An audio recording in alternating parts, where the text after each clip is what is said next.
Introduction, et por si muove. There are two opposed types of stupidity.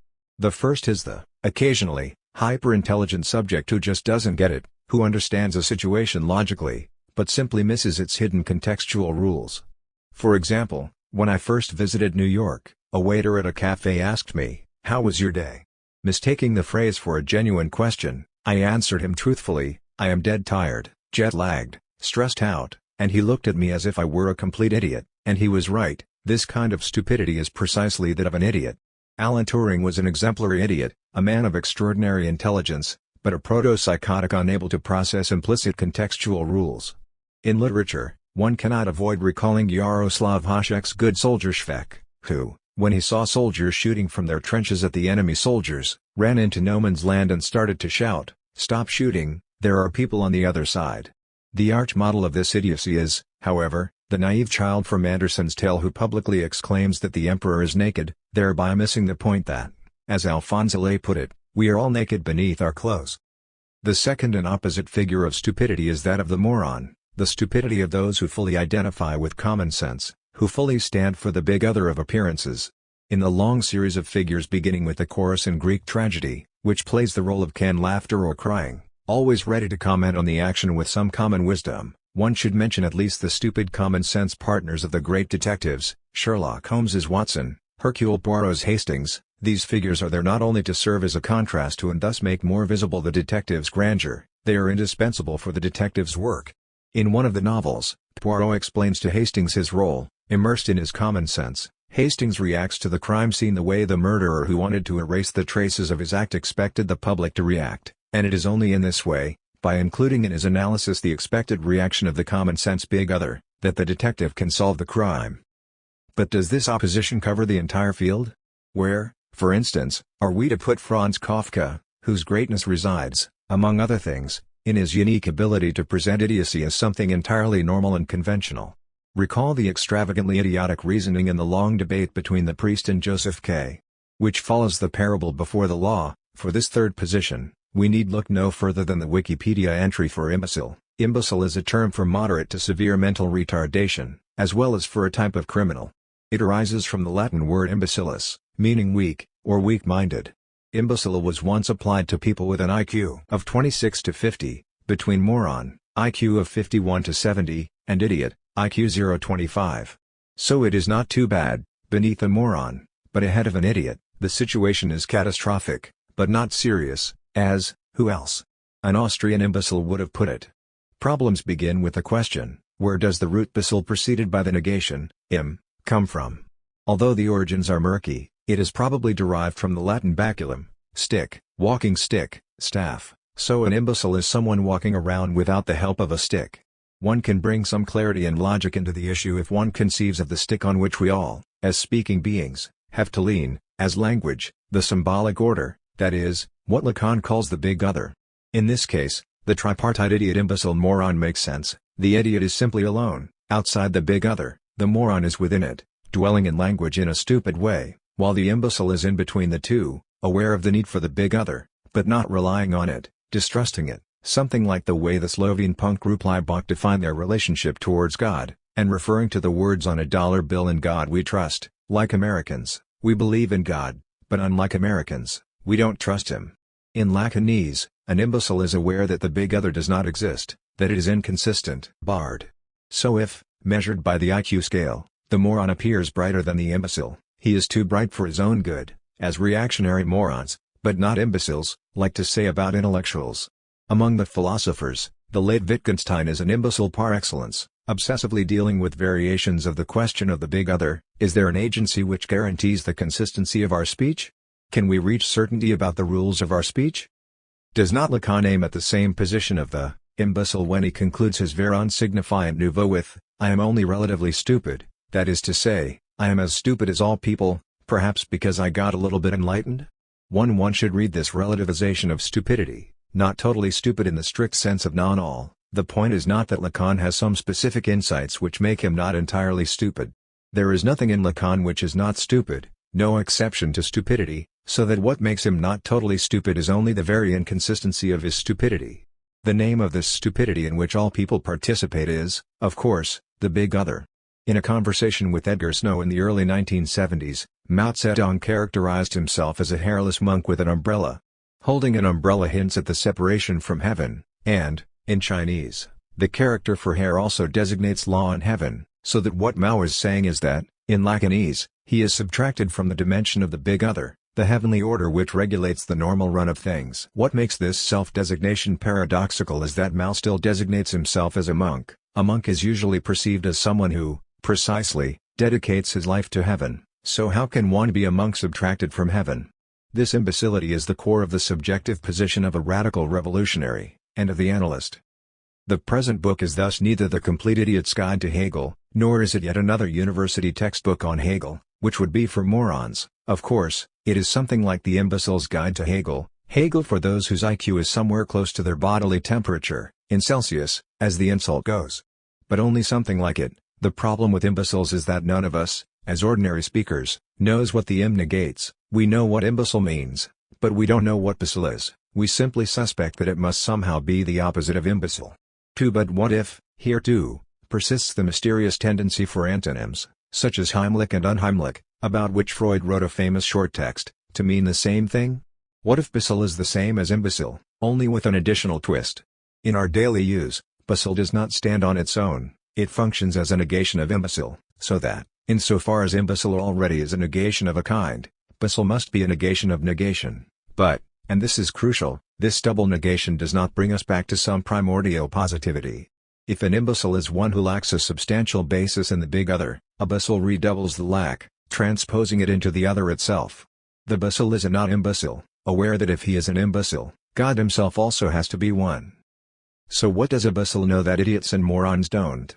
The legend has it that, in 1633, Galileo Galilei muttered, "Et por si muove," and yet it moves. After recanting before the Inquisition his theory that the earth moves around the sun, he was not tortured. It was enough to take him on a tour and show him the torture devices. There is no contemporary evidence that he did in fact mutter this phrase, but today the phrase is used to indicate that, although someone who possesses true knowledge is forced to renounce it, this does not stop it from being true.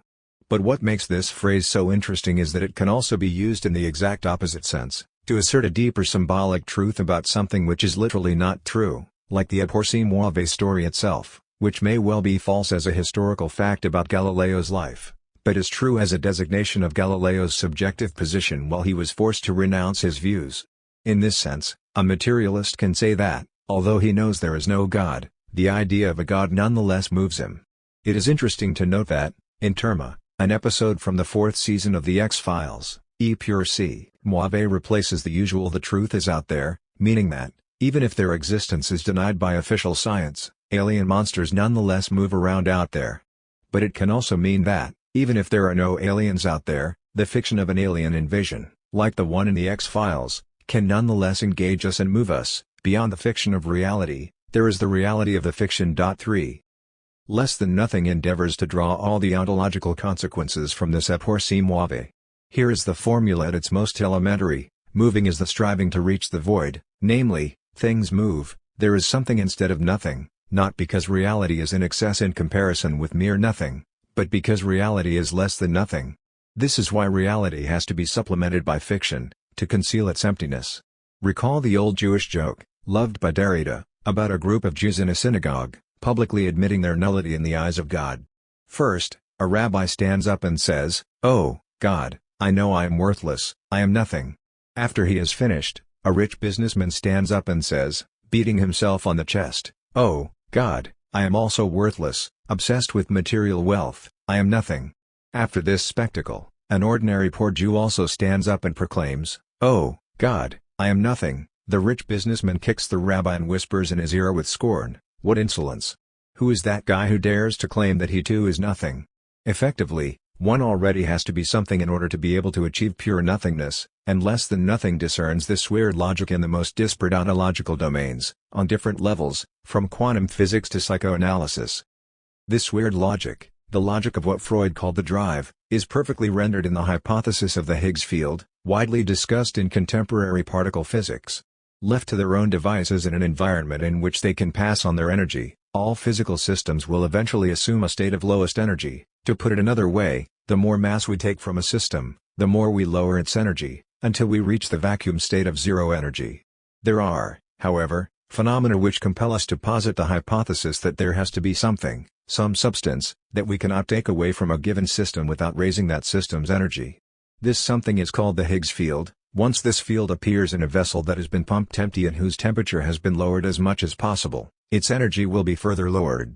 The something which thus appears is a something that contains less energy than nothing, a something that is characterized by an overall negative energy. In short, what we get here is the physical version of how something appears out of nothing. A Porsi Muove should thus be read in contrast to many versions of the extinction/overcoming of the drive, from the Buddhist notion of gaining a distance towards desire up to the Heideggerian going through law which forms the core of subjectivity. This book tries to demonstrate that the Freudian drive cannot be reduced to what Buddhism denounces as desire or to what Heidegger denounces as the will. Even after we reach the end of this critical overcoming of desire-will subjectivity, something continues to move. What survives death is the Holy Spirit sustained by an obscene partial object that stands for the indestructible drive. One should thus, also, invert Elizabeth Kubler-Ross's 5 stages of how we relate to the proximity of death in the Kierkegaardian sense of the sickness unto death, as the series of 5 attitudes towards the unbearable fact of immortality. One first denies it. What immortality? After my death, I will just dissolve into dust. Then, one explodes into anger. What a terrible predicament I'm in. No way out. One continues to bargain. Okay, but it is not me who is immortal, only the undead part of me, so one can live with it. Then one falls into depression. What can I do with myself when I am condemned to stay here forever? Finally, one accepts the burden of immortality. So why do we focus on Hegel? In the history of philosophy, or Western philosophy, which amounts to the same thing, this Porsi Muove arrived at its most consistent formulation in German idealism, especially in Hegel's thought. Since, however, the axiom of this book is that one divides into two, the central body of the book is split into a part on Hegel and a part on Lacan as a repetition of Hegel. In each case, the book follows the same systematic 4-step approach. With Hegel, we begin with the obvious historical question: in what meaningful sense can one still be a Hegelian today, bearing in mind the radically changed historical constellation? Then comes a description of the basic mechanisms or formulae of the dialectical process, followed by the more detailed explication of Hegel's basic thesis on the absolute as not only substance, but also subject. Finally, we raise the difficult non-trivial question of the limitations of the Hegelian project. With Lacan, and bearing in mind that Lacan's theory is here interpreted as a repetition of Hegel, the first step is the presentation of Lacan's, explicit and implicit, references to Hegel, that is, of Lacan as a reader of Hegel. What follows is the presentation of suture as the elementary mechanism of the signifying process, the mechanism which enables us to understand Lacan's definition of the signifier as that which represents the subject for another signifier. The next logical step is to examine the object generated by the signifying process, the Lacanian objet in all its dimensions. Finally, Lacan's notion of sexual difference and his logic of non-all are submitted to a close reading which uncovers the ultimate limitation and deadlock of Lacanian theory. It was said, in the old days before smoking became stigmatized, that the second and the third most pleasurable things in the world were the drink before and the cigarette after. Accordingly, apart from the Hegelian thing, less than nothing also deals with a series of befores: Plato, Christianity, Fichte, and afters, but you, Heidegger, quantum physics. Plato's Parmenides deserves a close reading as the first exercise in dialectics proper, celebrated by Hegel and Lacan. Since Hegel was the philosopher of Christianity, it is no wonder that a Hegelian approach to Christ's death brings out a radical emancipatory potential. Fichte's thought is enjoying a deserved comeback, although he sometimes appears to be just one step from Hegel. Their universes are thoroughly different, since the way Fichte articulates the relationship between the I and its other reaches well beyond so-called subjective idealism. Alain Badiou's attempt to overcome Lacan's anaphilosophy confronts us with the basic question of the possibility of ontology today. Reading Heidegger against the grain, one discovers a thinker who was, at some points, strangely close to communism. The philosophical implications and consequences of quantum physics are still unexplored. What if, beyond the false alternative of pragmatism, it works? Who cares what it means philosophically? And New Age obscurantism, a Hegelian reading opens up the path for a new materialist interpretation. On top of this, 6 interludes are inserted between the chapters of the 2 central parts, dealing with the reverberations of these philosophical topics in literature, art, science, and ideology, as well as in the work of philosophers opposed to the Hegel/Lacan axis. 3 additional topics are elaborated apropos of Hegel: the ambiguities of Marx's references to Hegel, the unique status of madness in Hegel's theory of mind, the multiple points at which Hegel's system generates an excess which threatens to explode its framework, rabble, sexuality, marriage. With regard to Lacan, the first interlude deals with the retroactivity of the signifying process, the second one opposes Lacan's anti-correlationism to Quentin Meillassoux' recent critique of post-Kantian correlationism, the third one explores the limitations of the notion of the subject at work in the cognitive sciences. Finally, the conclusion elaborates the political implications of Lacan's repetition of Hegel. But how does this reference to Hegel fit our own historical moment? There are 4 main positions which, together, constitute today's ideologico-philosophical field. First, the 2 sides of what Badiou appropriately baptized democratic materialism: 1. Scientific naturalism, brain sciences, Darwinism, and 2. Discursive historicism, Foucault, deconstruction. Then, the 2 sides of the spiritualist reaction to it: 3. New Age Western Buddhism, and 4. The thought of transcendental finitude, culminating in Heidegger. These 4 positions form a kind of Graham-Asian square along the 2 axes of ahistorical versus historical thought and of materialism versus spiritualism. The thesis of the present book is double. 1. There is a dimension missed by all 4, that of a pre-transcendental gap/rupture, the Freudian name for which is the drive. 2. This dimension designates the very core of modern subjectivity. The basic premise of discursive materialism was to conceive language itself as a mode of production, and to apply to it Marx's logic of commodity fetishism. So, in the same way that, for Marx, the sphere of exchange obliterates, renders invisible, its process of production, the linguistic exchange also obliterates the textual process that engenders meaning. In a spontaneous fetishistic misperception, we experience the meaning of the word or act as something that is a direct property of the designated thing or process, that is, we overlook the complex field of discursive practices which produces this meaning.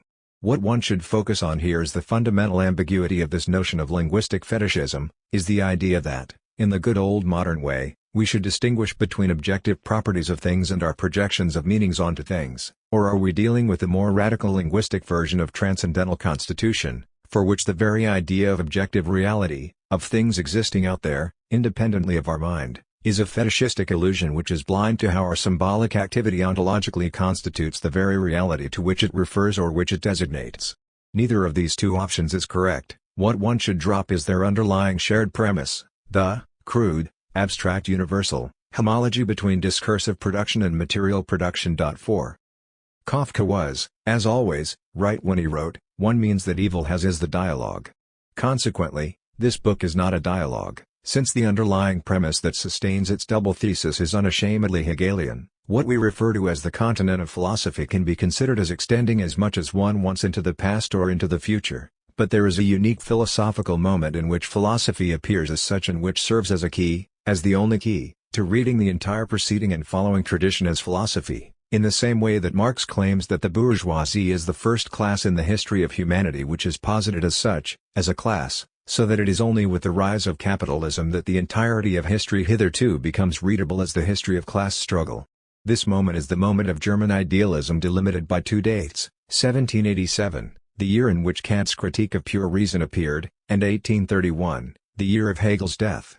These few decades represent a breathtaking concentration of the intensity of thinking. In this short span of time, more happened than in centuries or even millennia of the normal development of human thought.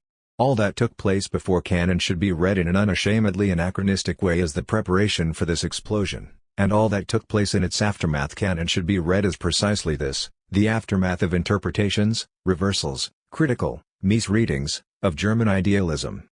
In his rejection of philosophy, Freud quoted Heinrich Heine's ironic description of the Hegelian philosopher: "With his nightcap and his nightshirt tatters, he botches up the loopholes in the structure of the world."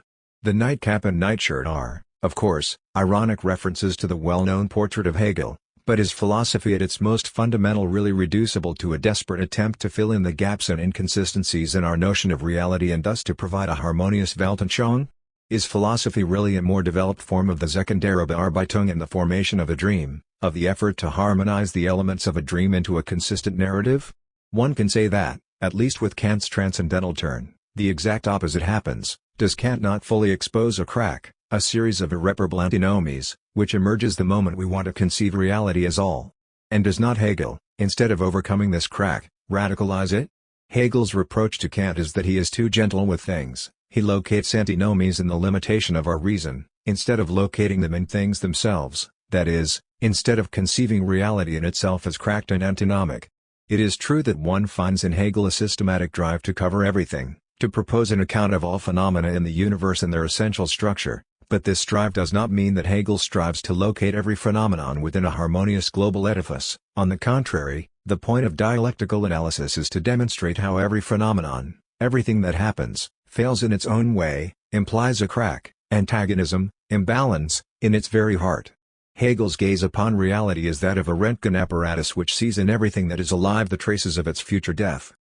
The basic coordinates of this time of the unbearable density of thought are provided by the mother of all gangs of four, Kant, Fichte, Schelling, Hegel. 5 Although each of these four names stands for a world of its own, for a unique radical philosophical stance, one can arrange the series of the four great German idealists precisely with reference to the four conditions of philosophy elaborated by Badiou.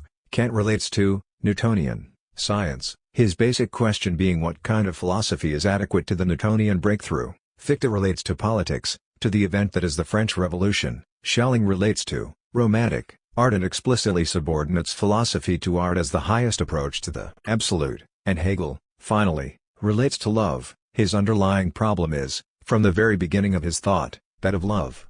It all begins with Kant, with his idea of the transcendental constitution of reality.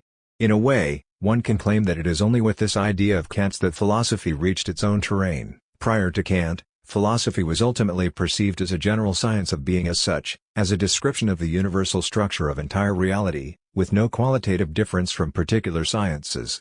It was Kant who introduced the difference between ontic reality and its ontological horizon, the a priori network of categories which determines how we understand reality, what appears to us as reality. From here, previous philosophy is readable not as the most general positive knowledge of reality, but in its hermeneutic core, as the description of the historically predominant disclosure of being, as Heidegger would have put it. Say, when Aristotle, in his Physics, struggles to define life and proposes a series of definitions, a living being is a thing which is moved by itself, which has in itself the cause of its movement. He is not really exploring the reality of living beings, he is rather describing the set of pre-existing notions which determine what we always already understand by living being when we designate an object as alive. The most appropriate way to grasp the radical character of the Kantian philosophical revolution is with regard to the difference between Schein, appearance as illusion, and Erscheinung, appearance as phenomenon. In pre-Kantian philosophy, appearance was conceived as the illusory, defective, mode in which things appear to us, finite mortals. Our task is to reach beyond these false appearances to the way things really are, from Plato's ideas to scientific objective reality. With Kant, however, appearance loses this pejorative characteristic, it designates the way things appear, are, to us in what we perceive as reality, and the task is not to denounce them as mere illusory appearances and to reach over them to transcendent reality, but an entirely different one, that of discerning the conditions of possibility of this appearing of things, of their transcendental genesis. What does such an appearing presuppose? What must always already have taken place for things to appear to us the way they do? If, for Plato, a table that I see in front of me is a defective/imperfect copy of the eternal idea of the table, for Kant, it would have been meaningless to say that the table I see is a defective temporal/material copy of its transcendental conditions. Even if we take a transcendental category like that of cause, for a Kantian it is meaningless to say that the empirical relation of causality between two phenomena participates in, is an imperfect copy of, the eternal idea of a cause. The causes that I perceive between phenomena are the only causes that there are, and the a priori notion of cause is not their perfect model, but, precisely, the condition of possibility of me perceiving the relationship between phenomena as causal. Although an insurmountable abyss separates Kant's critical philosophy from his great idealist successors, Fichte, Schelling, Hegel, the basic coordinates which render possible Hegel's phenomenology of spirit are already there in Kant's critique of pure reason. First, as Dieter Henrich put it concisely, Kant's philosophical motivation was not identical with what he took to be the original motivation for doing philosophy. 6. The original motivation for doing philosophy is a metaphysical one, to provide an explanation of the totality of noumenal reality. As such, this motivation is illusory, it prescribes an impossible task, while Kant's motivation is a critique of all possible metaphysics. Kant's endeavor thus comes afterwards. In order for there to be a critique of metaphysics, there first has to be an original metaphysics. In order to denounce the metaphysical transcendental illusion, this illusion must first exist. In this precise sense, Kant was the inventor of the philosophical history of philosophy. 7. There are necessary stages in the development of philosophy, that is, one cannot directly get at truth, one cannot begin with it. Philosophy necessarily began with metaphysical illusions. The path from illusion to its critical denunciation is the very core of philosophy, which means that successful, true, philosophy is no longer defined by its truthful explanation of the totality of being, but by successfully accounting for the illusions, that is, by explaining not only why illusions are illusions, but also why they are structurally necessary, unavoidable, and not just accidents. The system of philosophy is thus no longer a direct ontological structure of reality, but a pure, complete system of all metaphysical statements and proofs. 8. The proof of the illusory nature of metaphysical propositions is that they necessarily engender antinomies, contradictory conclusions, and since metaphysics tries to avoid the antinomies which emerge when we think metaphysical notions to their end, the system of critical philosophy is the complete, and therefore self-contradictory, antinomic series of metaphysical notions and propositions. Only the one who can look through the illusion of metaphysics can develop the most coherent, consistent system of metaphysics, because the consistent system of metaphysics is also contradictory, that is to say, precisely, inconsistent. 9. The critical system is the systematic a priori structure of all possible/thinkable errors and their immanent necessity. What we get at the end is not the truth that overcomes/sublates the preceding illusions, the only truth is the inconsistent edifice of the logical interconnection of all possible illusions. Is this not what Hegel did in his phenomenology, and, at a different level, in his logic? The only, but key, difference is that, for Kant, this dialogic process of truth emerging as the critical denunciation of the preceding illusion belongs to the sphere of our knowledge and does not concern the noumenal reality which remains external and indifferent to it, while, for Hegel, the proper locus of this process is the thing itself. Schopenhauer famously compared Kant to a man at a ball, who all evening has been carrying on a love affair with a masked beauty in the vain hope of making a conquest, when at last she throws off her mask and reveals herself to be his wife. The situation of Johann Strauss's Fledermaus. For Schopenhauer, of course, the point of the comparison is that the masked beauty is philosophy and the wife Christianity. Kant's radical critique is really just a new attempt to support religion, his transgression is a false one. What, however, if there is more truth in the mask than in the real face beneath it? What if this critical game radically changes the nature of religion, so that Kant effectively did undermine what it was his goal to protect? Perhaps those Catholic theologians who saw Kant's criticism as the original catastrophe of modern thought that opened up the way to liberalism and nihilism were actually right? Fichte's radicalization of Kant is the most problematic link in the chain of German idealists. He was and is dismissed, ridiculed even, as a half-crazy solipsistic subjective idealist. No wonder that, for the Anglo-Saxon analytic tradition, Kant is the only German idealist to be taken seriously. With Fichte, we enter the domain of obscure speculation. Being the least popular, it takes the greatest effort to get to the true core of his thought, his fundamental insight. Fichte's Grundeinsicht, the title of Dieter Henrich's study on Fichte. However, his work is worth the effort. As with all truly great thinkers, a proper understanding of his work reveals an unsurpassed description of the deep structure of engaged subjectivity. Schelling's thought is to be divided into two phases, the early philosophy of identity and the late philosophy of revelation, and, as is so often the case, Schelling's true breakthrough occurs between the two, in the short period between 1805 and 1815 when he produced his two absolute masterpieces, the Treatise on Human Freedom and the three versions of the Ages of the World manuscript. A whole new universe is disclosed here, the universe of pre-logical drives, the dark ground of being which dwells even in the heart of God as that which is in God more than God himself. For the first time in the history of human thought, the origin of evil is located not in humanity's fall from God, but in a split in the heart of God himself. In Schelling, the ultimate figure of evil is not spirit as opposed to nature, but spirit directly materialized in nature as unnatural, as a monstrous distortion of natural order, from evil spirits and vampires to monstrous products of technological manipulations, clones, etc. Nature in itself is good, in it, the evil ground is by definition always subordinated to the good. At each stage of nature prior to the appearance of man the ground is subordinated to existence. In other words, the self-will of the particular is necessarily subordinated to the universal will of the whole. Hence, The self-will of each individual animal is necessarily subordinated to the will of the species, which contributes to the harmony of the whole of nature.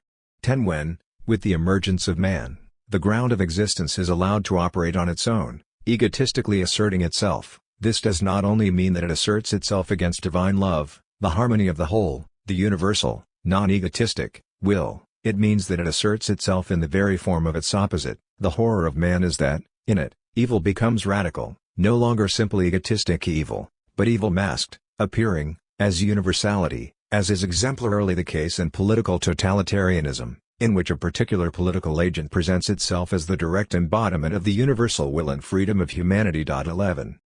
Nowhere is the difference between Hegel's thought and Schelling's late philosophy more palpable than regarding the question of the beginning. While Hegel begins with the poorest notion of being, which, in its abstraction, its lack of determinations, equals nothing, Schelling's negative philosophy, which remains part of his system, but supplemented by positive philosophy, also begins with the affirmation of a negation, of a void, but this void is the affirmative force of the will's desire. All beginning lies in an absence, the deepest potency, which holds fast to everything, is non-being and its hunger for being.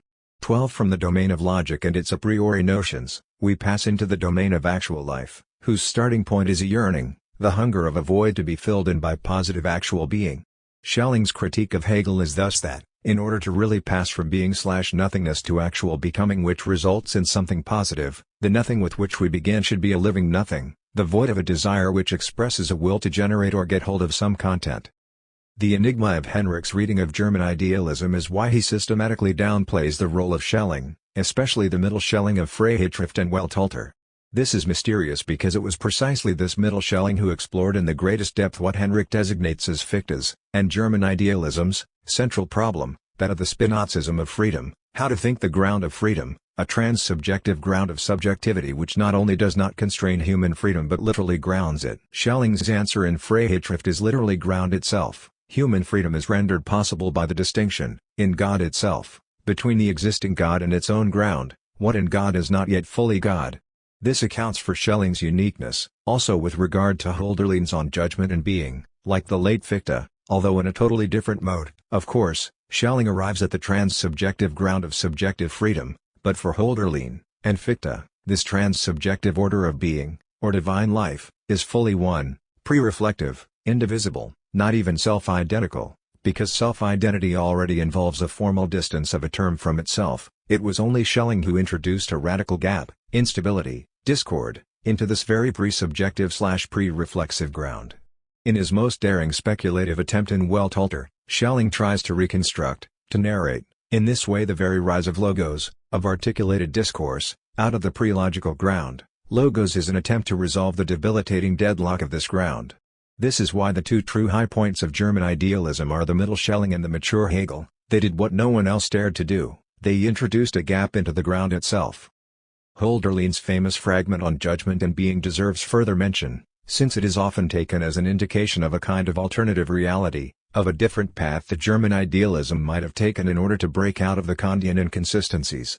Its underlying premise is that subjective self-consciousness strives to overcome the lost unity with being/the absolute/God from which it has been irrevocably separated by the primordial division, Ordnung, the discursive activity of judgment, Urteil.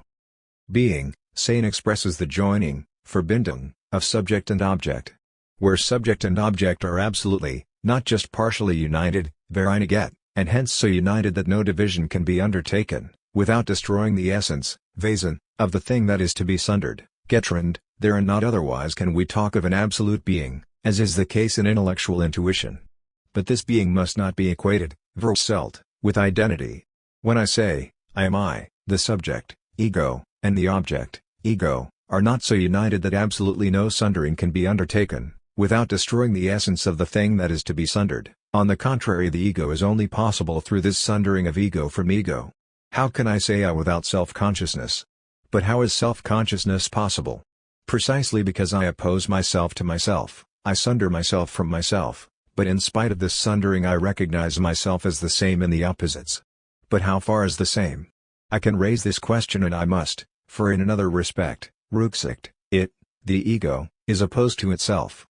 So identity is not a uniting of subject and object that takes place absolutely, and so identity is not equal to absolute being. Judgment is in the highest and strictest sense the original sundering of subject and object most intimately united in intellectual intuition, the very sundering which first makes object and subject possible. There you are Delong. In the concept of division, Delong, there lies already the concept of the reciprocal relation, Beziehung, of object and subject to one another, and the necessary presupposition of a whole of which object and subject are the parts. IMI is the most appropriate example for this concept of Erdelung in its theoretical form, but in practical Erdelung, it, the ego, posits itself as opposed to the non-ego, not to itself. Actuality and possibility are to be distinguished as mediated immediate consciousness. When I think of an object, Gegenstand, as possible, I merely duplicate the previous consciousness in virtue of which it is actual. There is for us no thinkable possibility, which was not an actuality. For this reason the concept of possibility has absolutely no valid application to the objects of reason, since they come into consciousness as nothing but what they ought to be, but only the concept of necessity applies to them. The concept of possibility has valid application to the objects of the understanding, that of actuality to the objects of perception and intuition. 13. Hölderlin's starting point is the gap between the impossible return to the traditional organic unity and the modern reflexive freedom. We are, as finite, discursive, self-conscious subjects cast out of oneness with the whole of being to which we nevertheless long to return, yet without sacrificing our independence. How are we to overcome this gap? His answer is what he calls the eccentric path. The split between substance and subjectivity, being and reflection, is insurmountable, and the only reconciliation possible is a narrative one, that of the subject telling the story of his endless oscillation between the two poles. While the content remains non-reconciled, reconciliation occurs in the narrative form itself, the exact inverse of the logical assertion of the subject's identity, I equals I, where the very form, division, redoubling, of the I's, undermines content, identity. Hölderlin's solution should be put in its context and conceived as one of the three versions of how to solve the same problem, the gap between subjective autonomy and the organic whole that characterizes modernity. The other two versions are Schiller's and Schlegel's. For Schiller, free human life within nature and culture is possible if it achieves that kind of internal organization, determination from within, or harmony of parts that is characteristic of both natural and artistic beauty. In a beautiful natural object, we find, as it were, the person of the thing. We have a sense of the free consent of the thing to its technique and of a rule which is at once given and obeyed by the thing, and this is a model for the free consent of an individual to the worth of a social repertoire or way of life. Friedrich Schlegel, on the contrary, seeks to enact a kind of imperfect yet always energetic freedom in continuous, ironic, witty, self-revising activity that characterizes romantic poetry, a kind of commitment to eternal restlessness. It is easy to see how these three positions form a kind of triangle, Schiller, Schlegel, Hölderlin. Schiller believes in the subject's integration into the organic substantial order. Free selfhood can wholly appear in beautiful nature and art. Schlegel asserts the force of subjectivity as the constant unsettling of any substantial harmony. One can claim that, in German idealism, this opposition repeats itself in the guise of Schelling versus Fichte, the positivity of the Urgrund prior to reflection versus the eternal restlessness of subjectivity.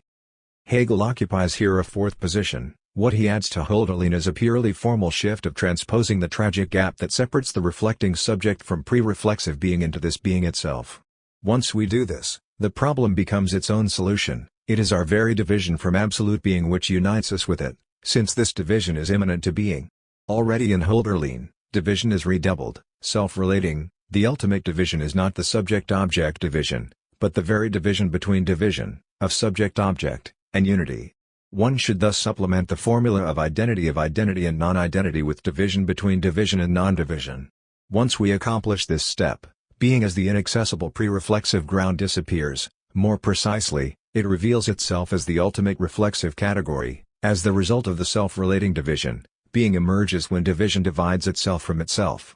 Or, to put it in Hölderlin's terms, the narrative is not merely the subject coping with its division from being. It is simultaneously the story being is telling itself about itself. The loss supplemented by the narrative is inscribed into being itself. Which means that the last distinction on which Hölderlin insists, the one between intellectual intuition, the immediate access to being, the subject's direct oneness with it, and the eccentric narrative path, that mediates access to being through narrative reconciliation, has to fall. The narrative already does the job of intellectual intuition, of uniting us with being. Or, in more paradoxical terms, the standard relationship between the two terms should be turned around. It is intellectual intuition which is merely a reflexive category, separating us from being in its very enacting of the subject's immediate oneness with being, and it is the narrative path which directly renders the life of being itself. That the truth is the whole means that we should not look at the process that is self-manifestation as a deprivation of the original being. Nor should we look at it only as an ascent to the highest. The process is already the highest. The subject for Hegel is nothing but the active relationship to itself. In the subject there is nothing underlying its self-reference, there is only the self-reference. For this reason, there is only the process and nothing underlying it.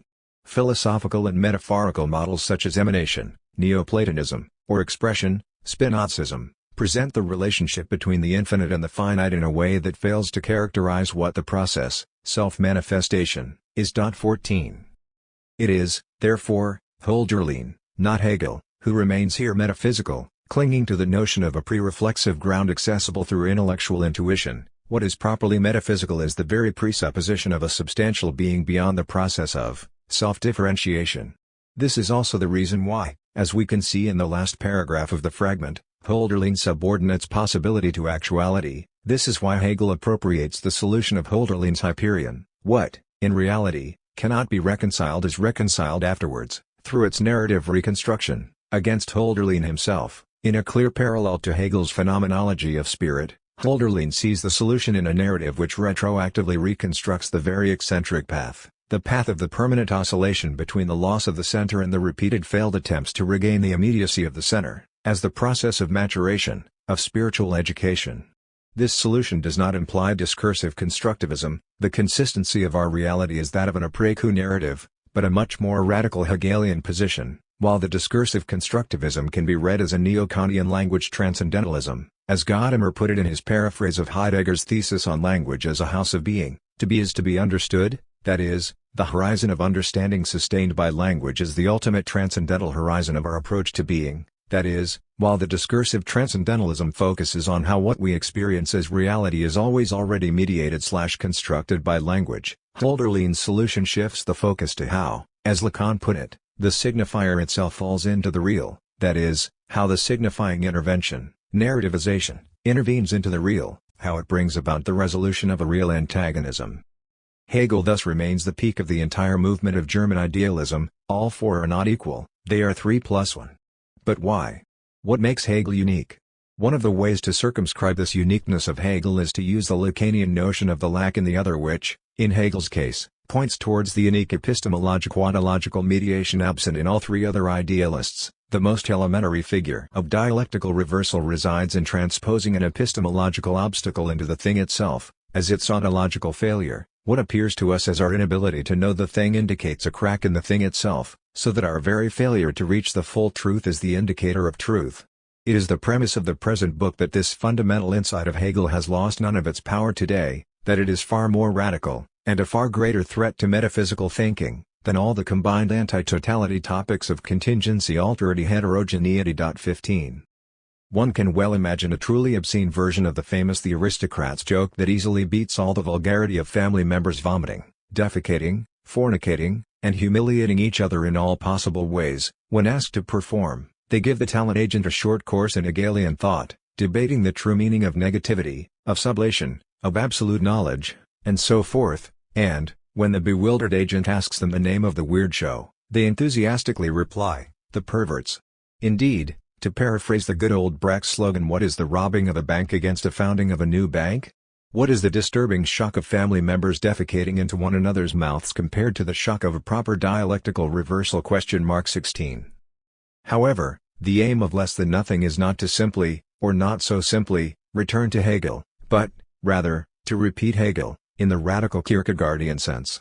Over the last decade, the theoretical work of the party Troika to which I belong, along with Mladen Dolar and Alenka Zupancic, had the axis of Hegel-Lacan as its undeconstructible point of reference. Whatever we were doing, the underlying axiom was that reading Hegel through Lacan, and vice versa, was our unsurpassable horizon. Recently, however, limitations of this horizon have appeared. With Hegel, his inability to think pure repetition and to render thematic the singularity of what Lacan called the objet. With Lacan, the fact that his work ended in an inconsistent opening. Seminar 20, Encore, stands for his ultimate achievement and deadlock. In the years after, he desperately concocted different ways out, the Syndhome, knots, all of which failed. So where do we stand now? My wager was, and is, that, through their interaction, reading Hegel through Lacan and vice versa, psychoanalysis and Hegelian dialectics mutually redeem themselves, shedding their accustomed skin and emerging in a new unexpected shape. The book's motto could have been Al-Anbadu's claim that the ana-philosopher Lacan is a condition of the renaissance of philosophy. A philosophy is possible today only if it is compatible with Lacan. 17 Guy Lardreau made the same point with regard to the ethico-political space when he wrote that Lacan is the only one thinking today, the only one who never lies, le chassé canaille, the scoundrel's hunter. And scoundrels here are those who propagate the semblance of liberation which only covers up the reality of capitalist perversion, which, for Lardreau, means thinkers such as Lyotard and Deleuze, and for us many more. What Badiou shares with Lardreau is the idea that one should think through Lacan, go further than he did, but that the only way beyond Lacan is through Lacan. The stakes of this diagnosis are clearly political. Lacan unveiled the illusions on which capitalist reality as well as its false transgressions are based, but his final result is that we are condemned to domination. The master is the constitutive ingredient of the very symbolic order, so the attempts to overcome domination only generate new figures of the master. The great task of those who are ready to go through Lacan is thus to articulate the space for a revolt which will not be recaptured by one or another version of the discourse of the master. Lardreau, together with Christian Jambret, first tried to develop this opening by focusing on the link between domination and sexuality. Since there is no sexuality without a relation of domination, any project of sexual liberation ends up generating new forms of domination, or, as Kafka would have put it, revolt is not a cage in search of a bird, but a bird in search of a cage. Based on this insight that a revolt has to be thoroughly desexualized, Lardreau and Jambret outline the ascetic Maoist Lacanian figure of Angel as the agent of radical emancipation. However, confronted with the destructive violence of the Cultural Revolution and especially of the Khmer Rouge regime in Kampuchea, they abandoned any notion of a radical emancipation in social relations and ended up in a split position of affirming the lesser evil in politics and the need for an inner spiritual revolution. In politics, we should be modest and simply accept that some masters are better than others, and that the only revolt possible is an inner spiritual one. 18 The present book rejects this spiritualization of revolt and remains faithful to Badiou's original project of a radical emancipatory project which passes through Lacan. Part 1. The Drink Before. Chapter 1. Vacillating the Semblances. What cannot be said must be shown. The famous last proposition of Wittgenstein's Tractatus, whereof one cannot speak, thereof one must be silent, involves an obvious paradox. It contains a superfluous prohibition, since it prohibits something which is already in itself impossible. 1 This paradox faithfully reproduces the predominant attitude towards the aesthetic representation of the Holocaust. It shouldn't be done, because it can't be done. Jorge Semprún's Spanish Catholic origins play a crucial role in his reversal of this prohibition. For Semprún, it is not poetic fiction but prosaic documentary which is impossible after Auschwitz. For Elie Wiesel, by contrast, there can be no novel about the Holocaust. Any text claiming to be such is either not about the Holocaust or is not a novel. Rejecting this claim that literature and the Holocaust are incommensurable, Semprún argues that the Holocaust can only be represented by the arts. It is not the aestheticization of the Holocaust which is false, but its reduction to being the object of a documentary report. Every attempt to reproduce the facts in a documentary way neutralizes the traumatic impact of the events described, or as Lacan, another atheist Catholic, put it, truth has the structure of a fiction. Almost no one is able to endure, still less to enjoy, a snuff film showing real torture and killing, but we can enjoy it as a fiction. When truth is too traumatic to be confronted directly, it can only be accepted in the guise of a fiction. Claude Lanzmann was right to say that if by chance he were to stumble upon some documentary footage showing the actual murder of inmates in Auschwitz, he would destroy it immediately. Such a documentary would be obscene, disrespectful towards the victims even. When considered in this way, the pleasure of aesthetic fiction is not a simple form of escapism, but a mode of coping with traumatic memory, a survival mechanism. But how are we to avoid the danger that the aesthetic pleasure generated by fiction will obliterate the proper trauma of the Holocaust? Only a minimal aesthetic sensitivity is needed to recognize that there would be something false about an epic novel on the Holocaust, written in the grand style of 19th-century psychological realism. The universe of such novels, the perspective from which they are written, belongs to the historical epoch that preceded the Holocaust. Anna Akhmatova encountered a similar problem when, in the Soviet Union of the 1930s, she tried to depict the atmosphere of the Stalinist terror. In her memoir she describes what happened when, At the height of the Stalinist purges, she was waiting in a long queue outside the Leningrad prison to learn the fate of her arrested son Lev. One day somebody in the crowd identified me. Standing behind me was a young woman, with lips blue from the cold, who had of course never heard me called by name before. Now she started out of the torpor common to us all and asked me in a whisper. Everyone whispered there, "Can you describe this?" And I said, "I can."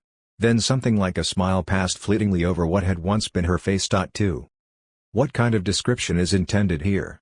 Surely it is not a realistic description of the situation, but a description which extracts from the confused reality its own inner form, in the same way that, in his atonal music, Schoenberg extracted the inner form of totalitarian terror. At this level, truth is no longer something that depends on the faithful reproduction of facts. One should introduce here the difference between factual truth and truthfulness. What makes a report of a raped woman, or any other narrative of a trauma, truthful is its very factual unreliability, confusion, inconsistency. If the victim were able to report on her painful and humiliating experience in a clear way, with all the data arranged into a consistent order of exposition, this very quality would make us suspicious.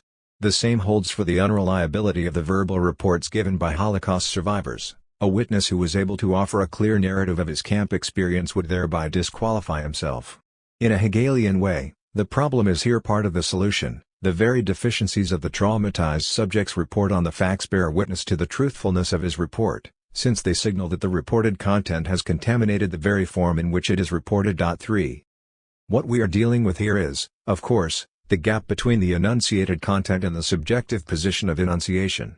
G. K. Chesterton wrote apropos of Nietzsche that he denied egoism simply by preaching it. To preach anything is to give it away.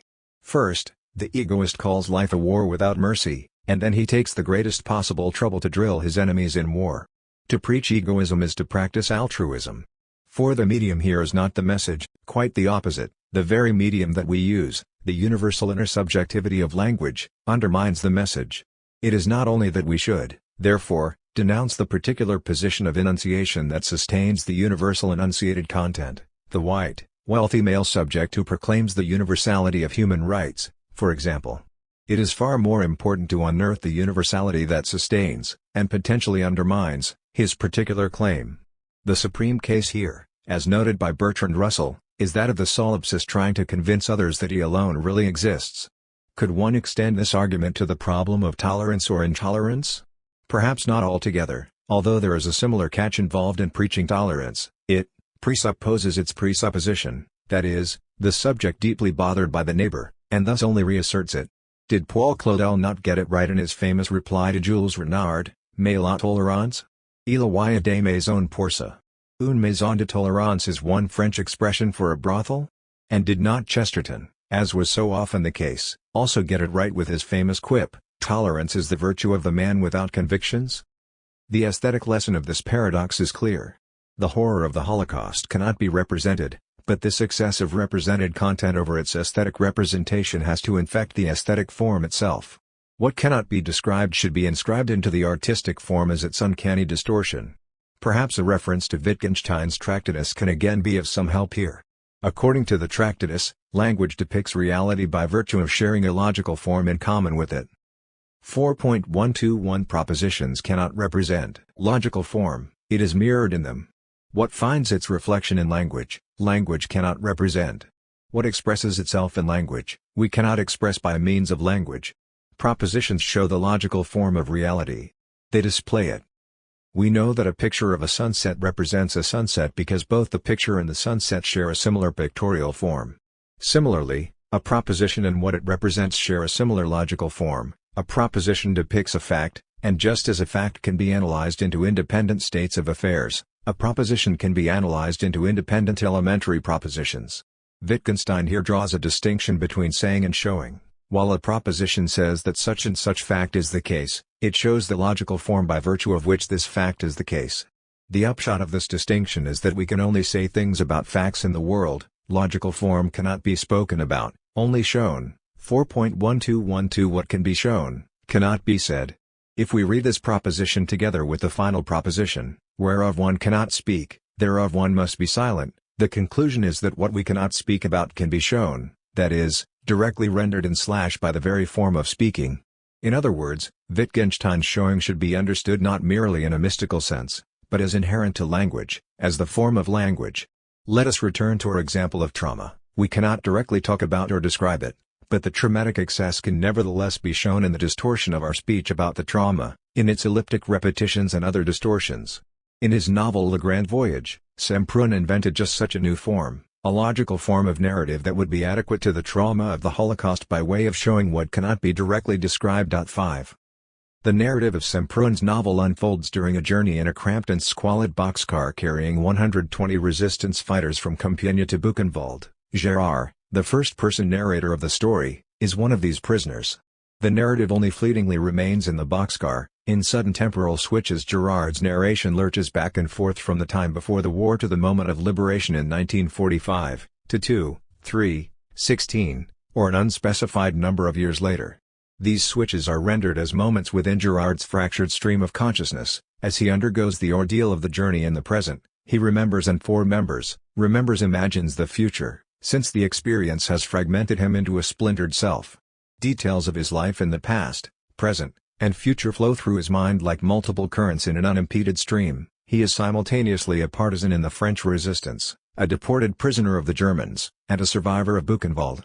By recreating Gérard's consciousness as an intersection of three time zones, Semprún renders the fluid timeless ordeal of the camp inmate who has lost his sense of life as a chronological passage from yesterday through today into tomorrow.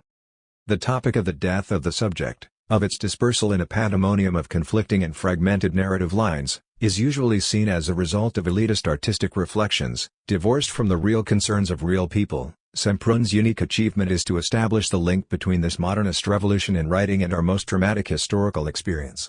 The true focus of Le Grand Voyage is not what really happened on the way to Buchenwald, but how such a terrible event affects the very identity of the subject. Its elementary contours of reality are shattered. The subject no longer experiences himself as part of a continuous flow of history which devolves from the past towards the future. Instead, his experience moves in a kind of eternal present in which present, past, and future, reality and fantasy, directly interact. In his theory of relativity, Einstein proposes to interpret time as a fourth dimension of space in which past and future are all now, already here. Because of our limited perception, we just cannot see them, we can only see the present.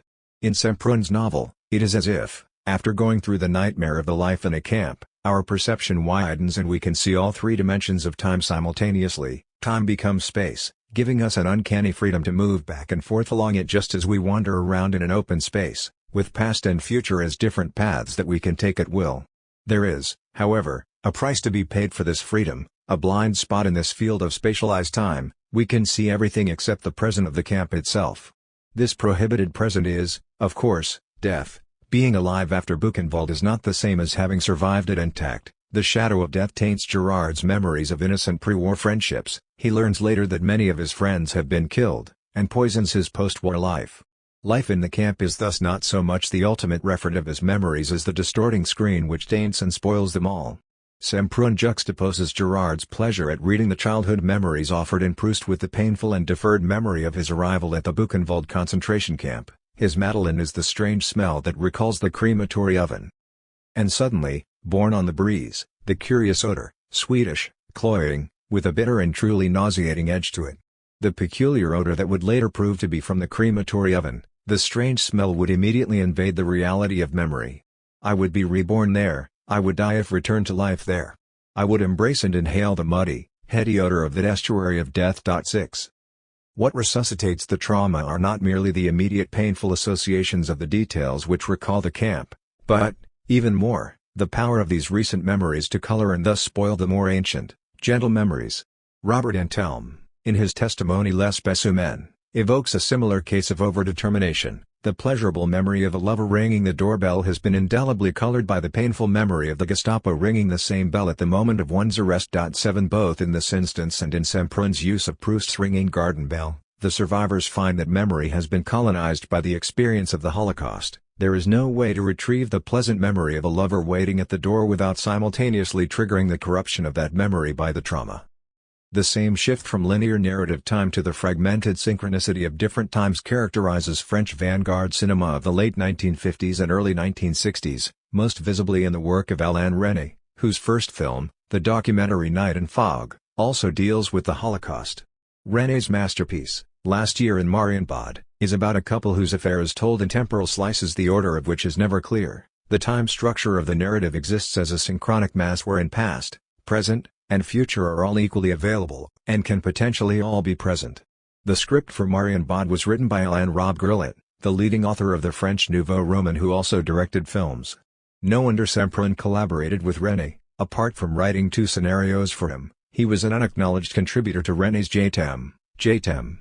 In discussing this film, Gilles Deleuze introduced the concept of the sheet of time, a dramatic point in time, a kind of magnetic attractor which steers moments of past, present, and future out of their proper context, combining them into a complex field of multiple, discrete, and interacting temporalities. In JTem, the sheet is the narrator's traumatic memory of the death, murder, of his beloved. Claude Ritter, a writer who, in despair after the death of his love, has attempted suicide, is approached to be a test subject at a mysterious facility devoted to researching time travel. The scientist's plan is to send him back into his own past, exactly 1 year earlier, but for only 1 minute. Unfortunately, the experiment goes out of control, and Claude finds himself unstuck in time, bounced between random moments of his life, re-experiencing snippets from his past, in a mixture of moments of love, doubt, confusion, happiness, and even day-to-day routine, all in the form of tiny fragments, shuffled about or replayed like a scratched record. While the scientists running the botched experiment frantically try to retrieve Claude, he becomes more and more fixated on past moments, returning to them and repeating them endlessly. Does something similar not happen to Gérard in Le Grand Voyage? He also comes unstuck from the linear temporal flow, caught in an interactive loop between multiple traumatic sheets of time. There is more than just a formal parallel between these procedures in cinema and literature. Le Grand Voyage is a novel which was only possible after the arrival of cinema, incorporating as it does the cinematic sensibility and techniques of montage, flashbacks, imagining the future, visual hallucinations, etc. Another distinguishing cinematic feature of the novel's narrative is the sudden rise of details, images, objects, sounds, shown in close-up, their excessive and intrusive proximity overshadowing the narrative context of which they are a part.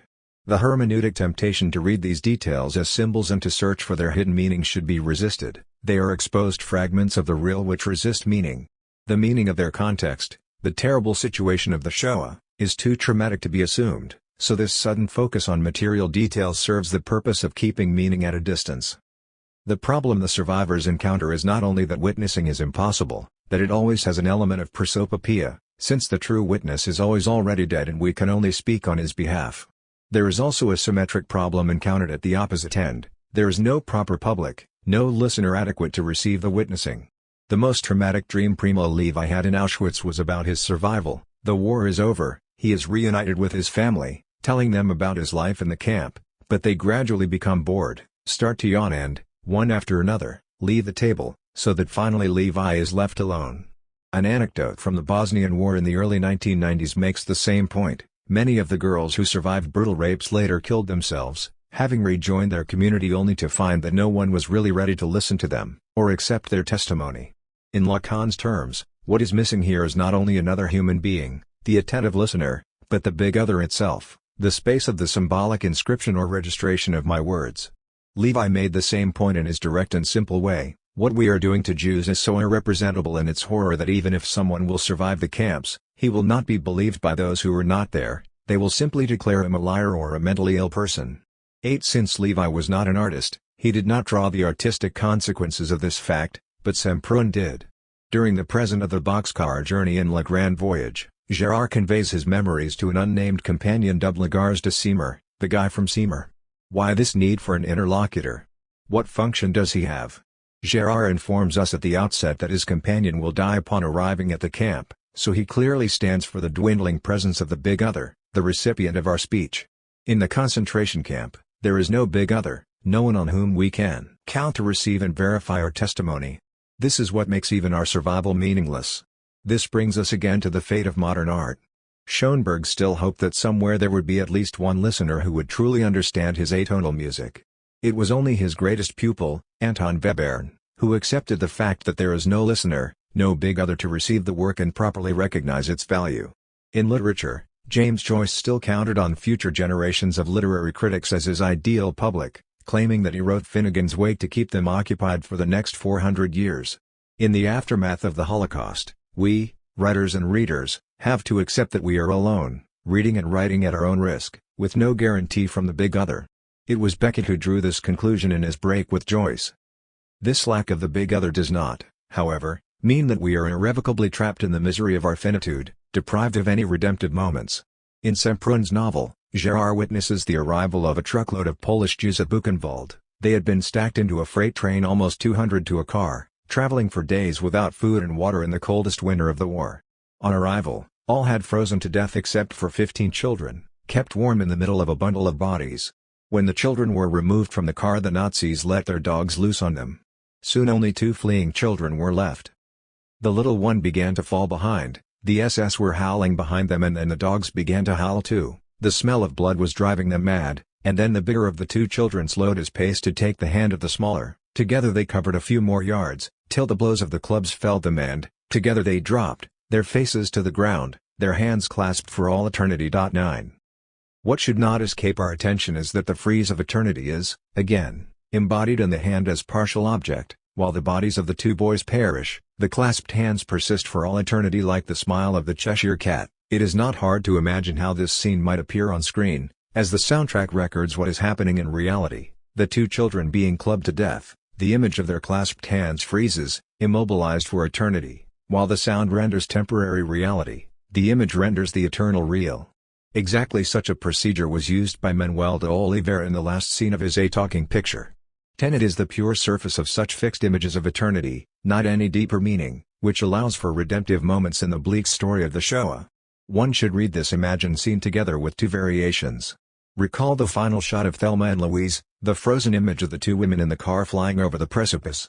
Is this a vision of positive utopia, the triumph of feminine subjectivity over death, or a masking of the miserable reality about to come? From my youth, I remember an old Croatian avant-garde short film about a man chasing a woman around a large table, the 2 of them madly giggling. The chase goes on, and the giggling gets louder and louder, even when the couple disappear behind the table and we see only the man's hands being raised. In the final shot, we see the dead woman's mutilated body, but the giggling goes on.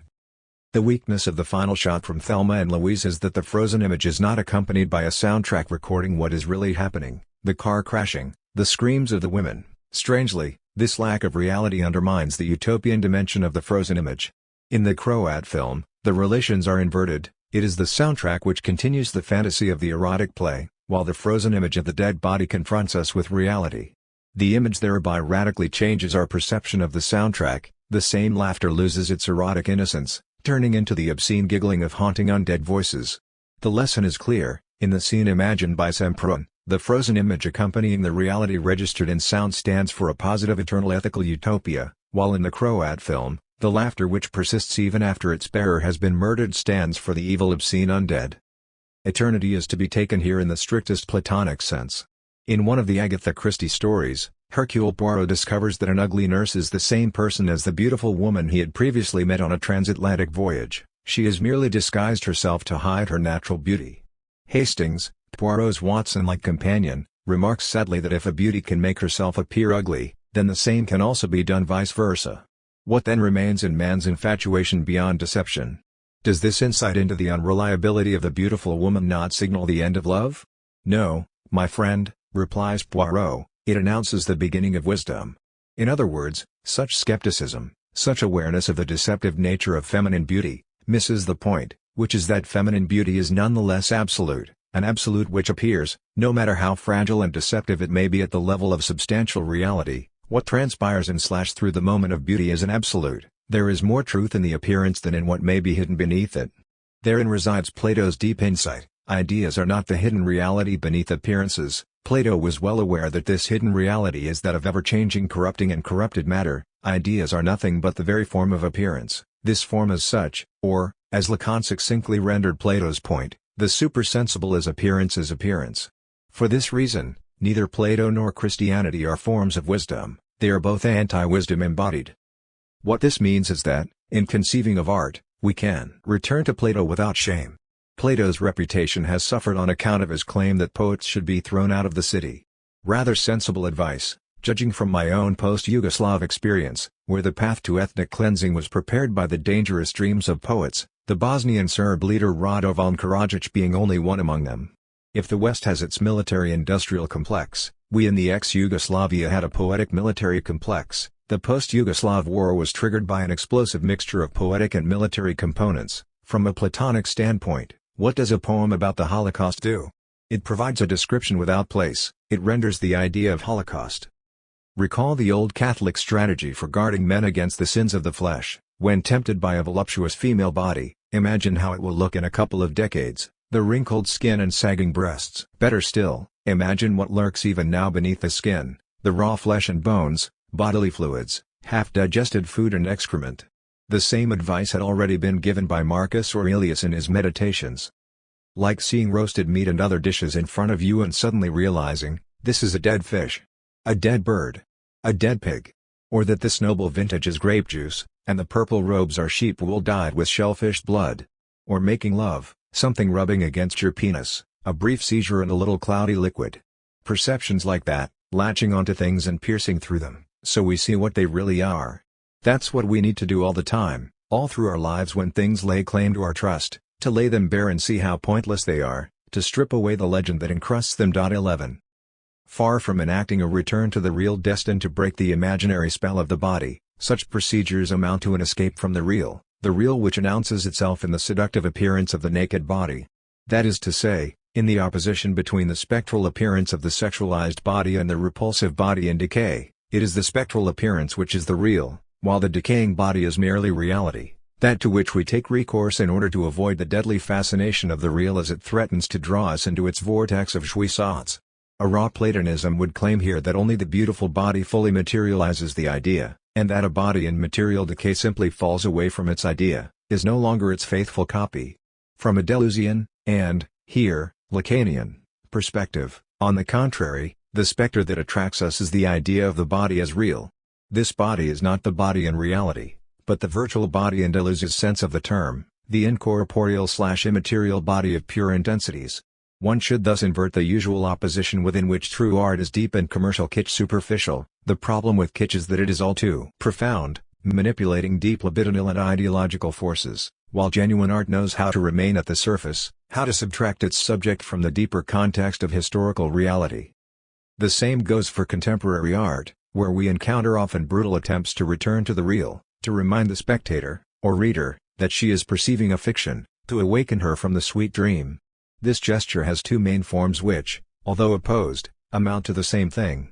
In literature or cinema, there are, especially in postmodern texts, self-reflexive reminders that what we are watching is a mere fiction, such as when the actor on screen addresses us directly as spectators, thus ruining the illusion of the autonomous space of the narrative, or the writer directly intervenes in the story to add an ironic comment. In theater, there are occasional brutal acts, like slaughtering a chicken on stage, which awaken us to the reality of the stage. Instead of conferring on these gestures a kind of Breachian dignity, perceiving them as versions of extraneation, one should rather denounce them for what they are, escapes from the real, the exact opposite of what they claim to be, desperate attempts to avoid the real of the illusion itself, the real that emerges in the guise of an illusory spectacle. Ideas appearing. And the same goes for love, that is to say, what is it to find oneself passionately in love? Is it not a kind of permanent state of exception? All the proper balances of our daily life are disturbed, everything we do is colored by the underlying thought of that. The situation is properly beyond good and evil, we feel a weird indifference towards our moral obligations with regard to our parents, children, friends. Even if we continue to meet them, we do so in a mechanical way, in a mode of as if everything pales into insignificance compared to our passionate attachment. In this sense, falling in love is like the blinding light that hit Saul/Paul on the road to Damascus, a kind of religious suspension of the ethical, to use Kierkegaard's terms. An absolute intervenes and derails the normal run of our affairs. It is not so much that the standard hierarchy of values is inverted, but, more radically, that another dimension enters the scene, a different level of being. And, of course, the same holds for an authentic political engagement. In his Conflict of the Faculties, written in the mid-1790s, Immanuel Kant addresses a simple but difficult question: is there true progress in history? He meant ethical progress in regard to freedom, not just material development. Kant conceded that actual history is confused and offers no clear proof, We might think of how the 20th century brought unprecedented democracy and welfare, but also the Holocaust and the Gulag. But Kant nonetheless concluded that, although progress cannot be proven, we can discern signs which indicate that it is possible. Kant interpreted the French Revolution as such a sign which pointed towards the possibility of freedom. The hitherto unthinkable happened, a whole people fearlessly asserted their freedom and equality. For Kant, even more important than the often bloody reality of what occurred on the streets of Paris was the enthusiasm that the events in France gave rise to in the eyes of sympathetic observers all around Europe, and also in Haiti.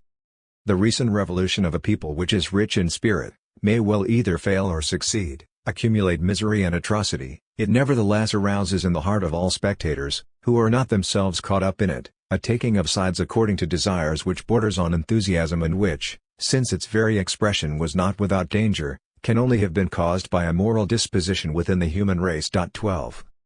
Do not these words also fit perfectly the Egyptian uprising of February 2011 that toppled President Mubarak? The French Revolution was for Kant a sign of history in the triple sense of signum rememorativum, demonstrativum, prognosticum. The Egyptian uprising was also a sign in which the memory of the long past of authoritarian oppression and the struggle for its abolition reverberates, an event which now demonstrates the possibility of a change, and a hope for future achievements. Whatever our doubts, fears, and compromises, for that instant of enthusiasm, each of us was free and participating in the universal freedom of humanity. All the skepticism expressed behind closed doors even by many worried progressives was proven wrong. First, one could not help but note the miraculous nature of the events in Egypt. Something happened that few had predicted, violating the experts' opinions, as if the uprising was the result not simply of social causes but of the intervention of a foreign agency into history, an agency that we can call, in a Platonic fashion, the eternal idea of freedom, justice, and dignity. Second, the uprising was universal. It was immediately possible for all of us around the world to identify with it, to know what it was about, without any need for a cultural analysis of the specific features of Egyptian society. In contrast to the Khomeinist revolution in Iran, where leftists had to smuggle their message into a predominantly Islamist frame, here, the frame was clearly that of a universal and secular call for freedom and justice, so that even the Muslim Brotherhood had to adopt this language of secular demand. The most sublime moment occurred when Muslims and Copts joined in a common prayer on the Tahrir Square, chanting "We are one," thus providing the best answer to the sectarian religious violence. Those neoconservatives who criticized multiculturalism in the name of the universal values of freedom and democracy were confronted with a moment of truth. You want universal freedom and democracy? This is what people are demanding in Egypt, so why are you uneasy? Is it because the Egyptian protesters also want social and economic justice, not just market freedom? Third, the violence of the protesters was purely symbolic, an act of radical and collective civil disobedience. They suspended the authority of the state. It was not just an inner liberation, but a social act of breaking the chains of servitude volontaire. The physical violence was perpetrated by Mubarak's hired thugs, who entered Tahrir Square on horses and camels to knock the protesters around. The most the protesters did was defend themselves.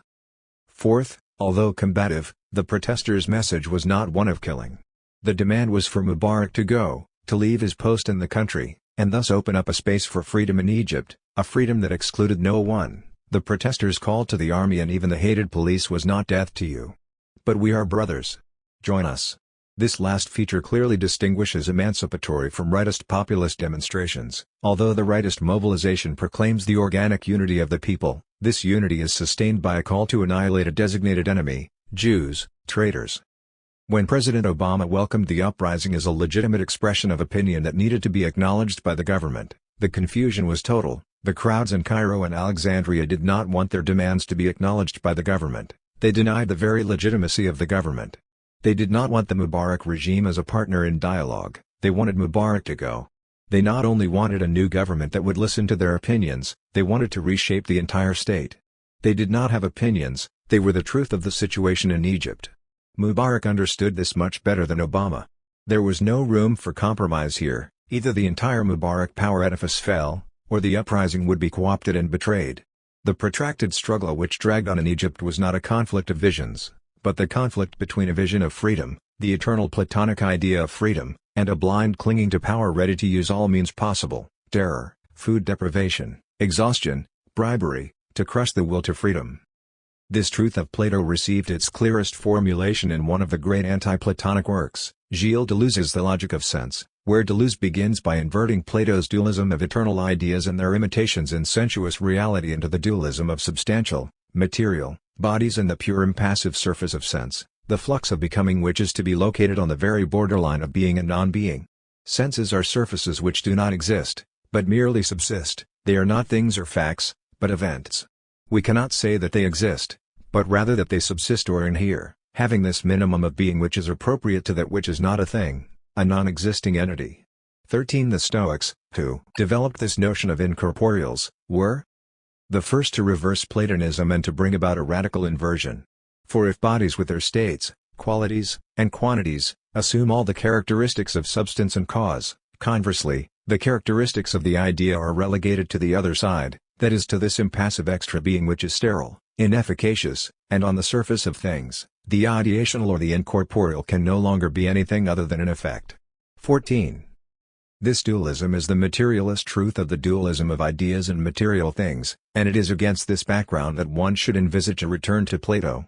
Let us take an unexpected example: a woman throwing a stone. A lesser-known painting by Picasso from his surrealist period in the 1920s, offers itself easily to a Platonist reading. The distorted fragments of a woman on a beach throwing a stone are, of course, a grotesque misrepresentation, if measured by the standard of realist reproduction. However, in their very plastic distortion, they immediately intuitively render the idea of a woman throwing a stone, the inner form of such a figure.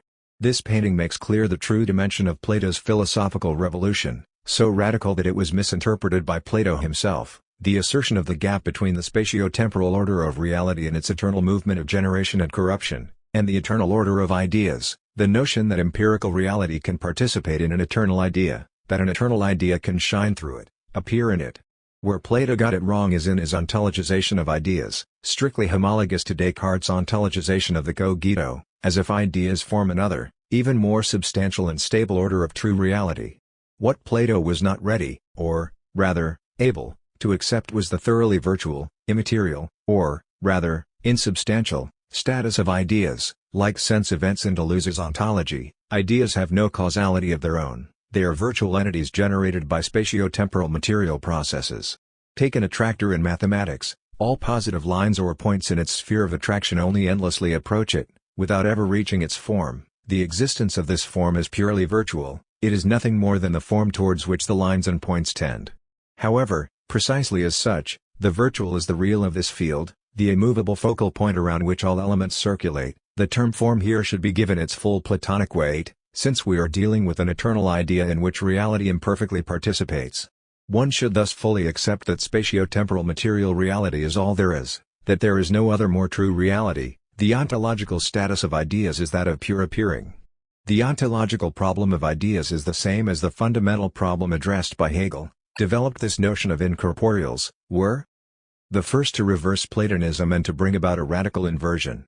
For if bodies with their states, qualities, and quantities, assume all the characteristics of substance and cause, conversely, the characteristics of the idea are relegated to the other side, that is to this impassive extra being which is sterile, inefficacious, and on the surface of things, the ideational or the incorporeal can no longer be anything other than an effect. 14. This dualism is the materialist truth of the dualism of ideas and material things, and it is against this background that one should envisage a return to Plato.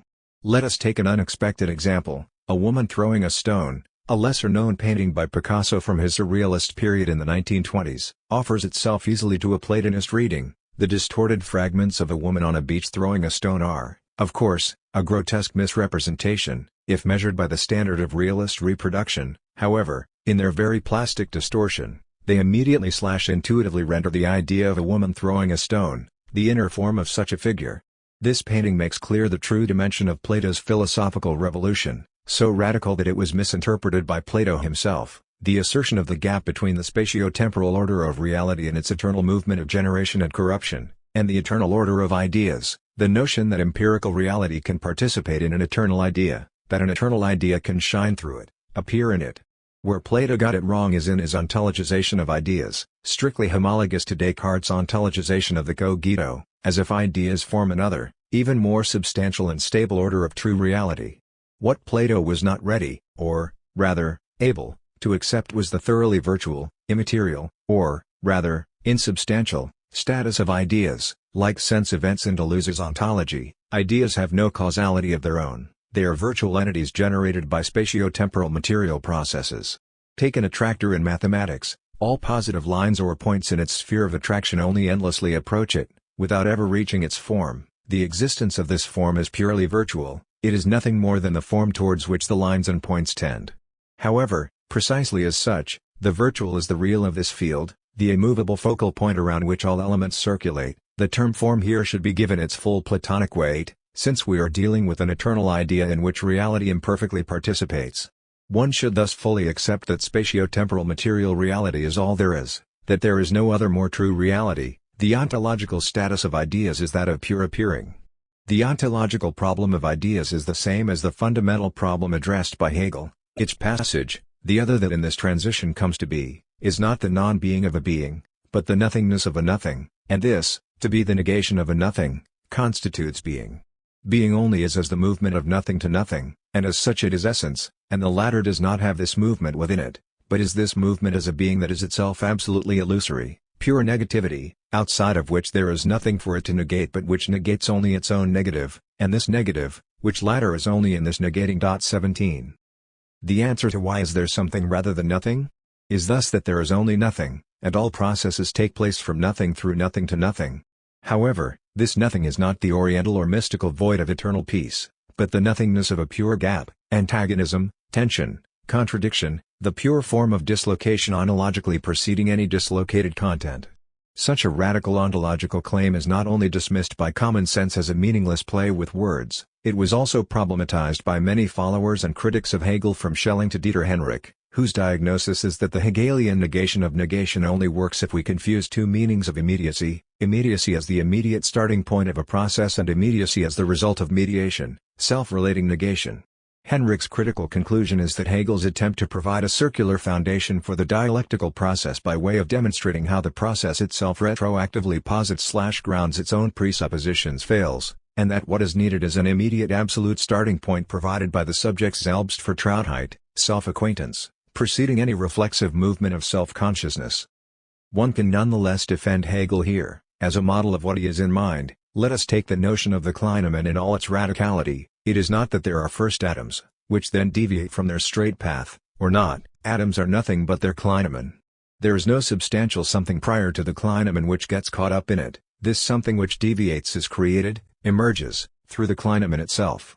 The Kleineman is thus like the photon with no mass. For an ordinary particle, if there is such a thing, we imagine it as an object with a mass, such that when its movement is accelerated its mass grows. A photon, however, has no mass in itself, its entire mass is the result of its acceleration. The paradox is here the paradox of a thing which is always, and nothing but, an excess with regard to itself. In its normal state, it is nothing. This brings us back to Lacan's notion of the objet as surplus enjoyment. There is no basic enjoyment to which one adds the surplus enjoyment. Enjoyment is always a surplus, in excess. The object in itself, photon, atom, is here not negated/mediated, it emerges as the retroactive result of its mediation. This result brings us back unexpectedly to Plato's Parmenides, which uncannily ends up evoking a hypothesis that points forward towards the thesis that there is only nothing, that all processes take place from nothing through nothing to nothing. If one is not, then nothing is.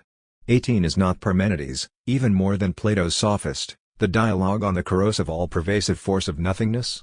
It begins already in Parmenides 130 CD, when Parmenides raises a question that perplexes Socrates and forces him to admit his limitation. Are there also ideas of the lowest material things, ideas of excrement, dust? Is there an eidos for things that might seem absurd, like hair and mud and dirt, or anything else totally undignified and worthless? 130 C. What lurks behind this question is not only the embarrassing fact that the noble notion of form could also apply to excremental objects, but a much more precise paradox that Plato approaches in his Statesman, 262a-263a, in which he makes a crucial claim: divisions, of a genus into species, should be made in the domain of art as the sensible appearing of the idea, a notion which should be fully rehabilitated, on condition that we conceive of the idea as the surface of an event that shines through a unique physical constellation. We confront a strictly homologous question: what object content can be made into a topic of art? The history of art is a history of the gradual disclosure of new domains. With Romanticism, chaotic ruins and mountains become sublime, in high-quality detective novels, corrupted megalopolises and decaying suburbs, not to mention murder, are included. In fin de siècle modernism, feminine hysteria becomes a topic, and so on. Mladen Dolar is right to link this problem to that of the agalma, the ineffable X, the secret treasure that, also, eludes predication. We have here the necessary counterpart, the Platonian missing half, as it were, for a theory of the object A. There are two very different, sharply opposed, views of the object in Plato, agalma and junk, shall we say agalma and shit to make for a better slogan? Which should ultimately be made to converge in the concept of object A, and the theory of the object has to account for both from the same pivot. 19.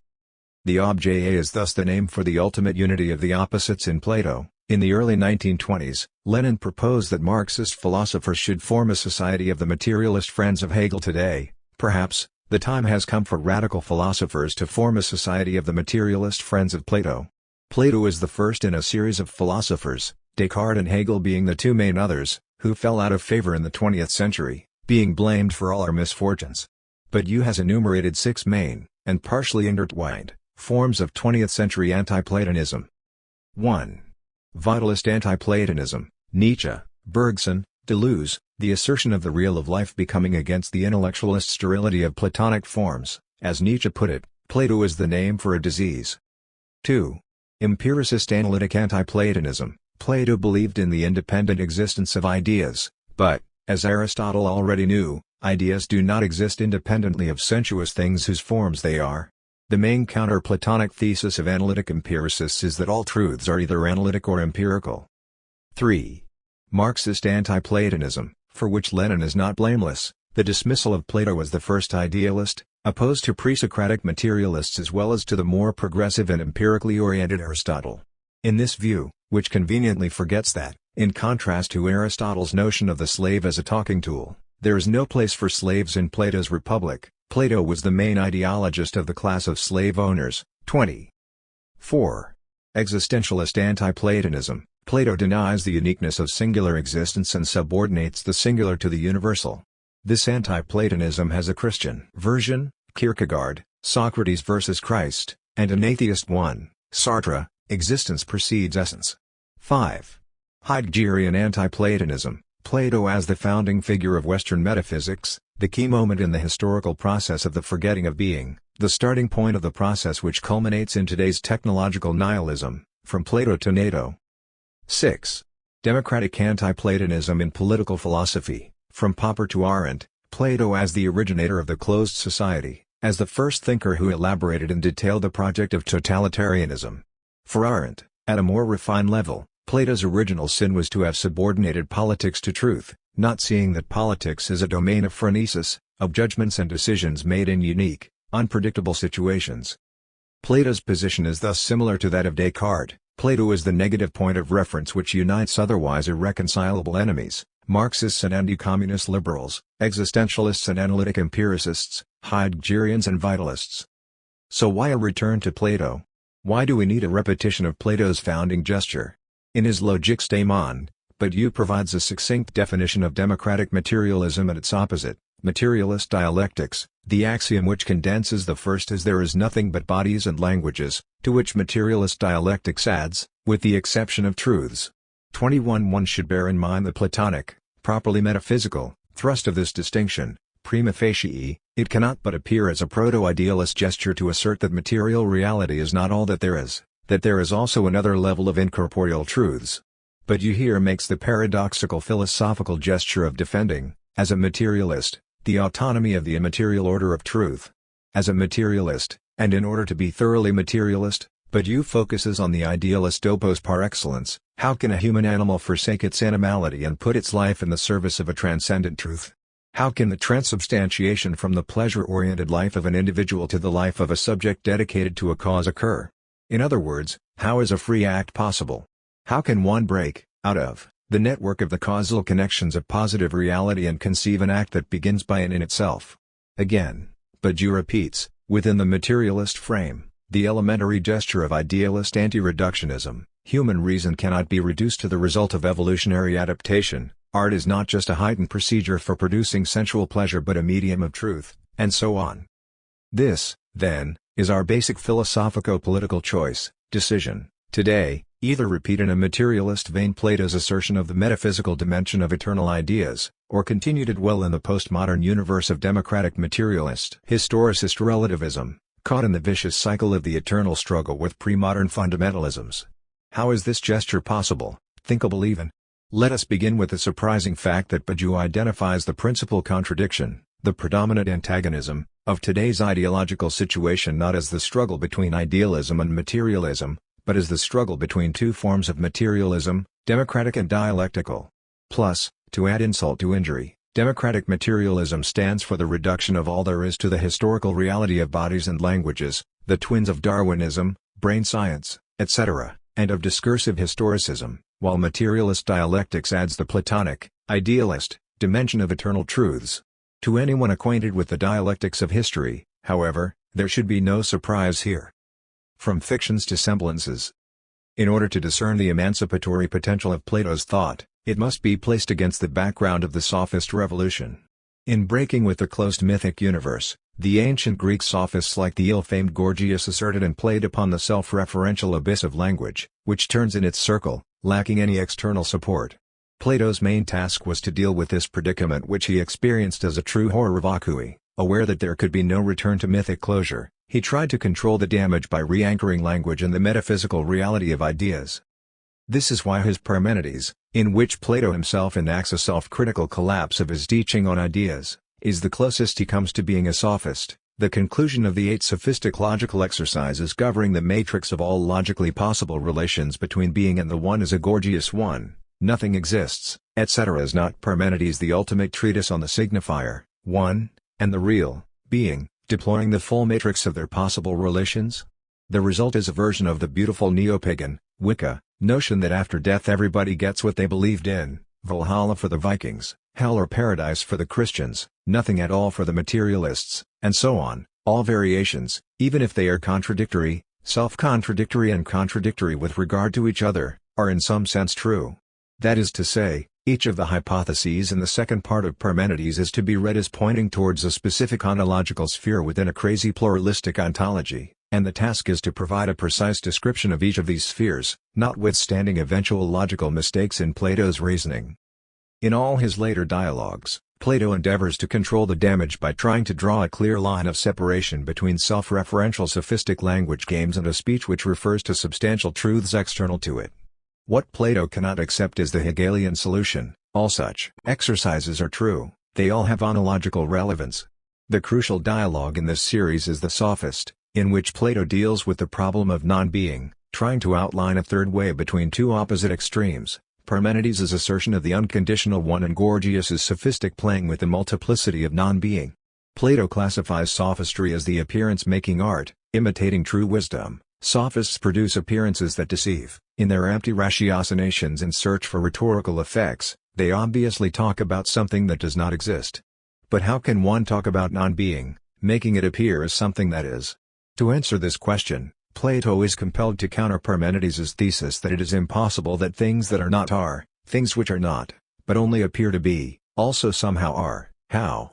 Plato defines not being not as the opposite of being, i.e., not as excluded from the domain of being, but as a difference within the domain of being. Negative predication indicates something different from the predicate. When I say this is not black, I thereby imply that it is a color other than black. Plato's basic strategy is thus to relativize non-being, that is, to treat it not as an absolute negation of being but as a relational negation of a predicate. This is how the sophist brings about a relative non-being and thus produces a false appearance, not by talking about absolute nothing, but by attributing false predicates to entities. At the origin of Plato's troubles is thus the undecidable ontological status of semblances. What is a semblance?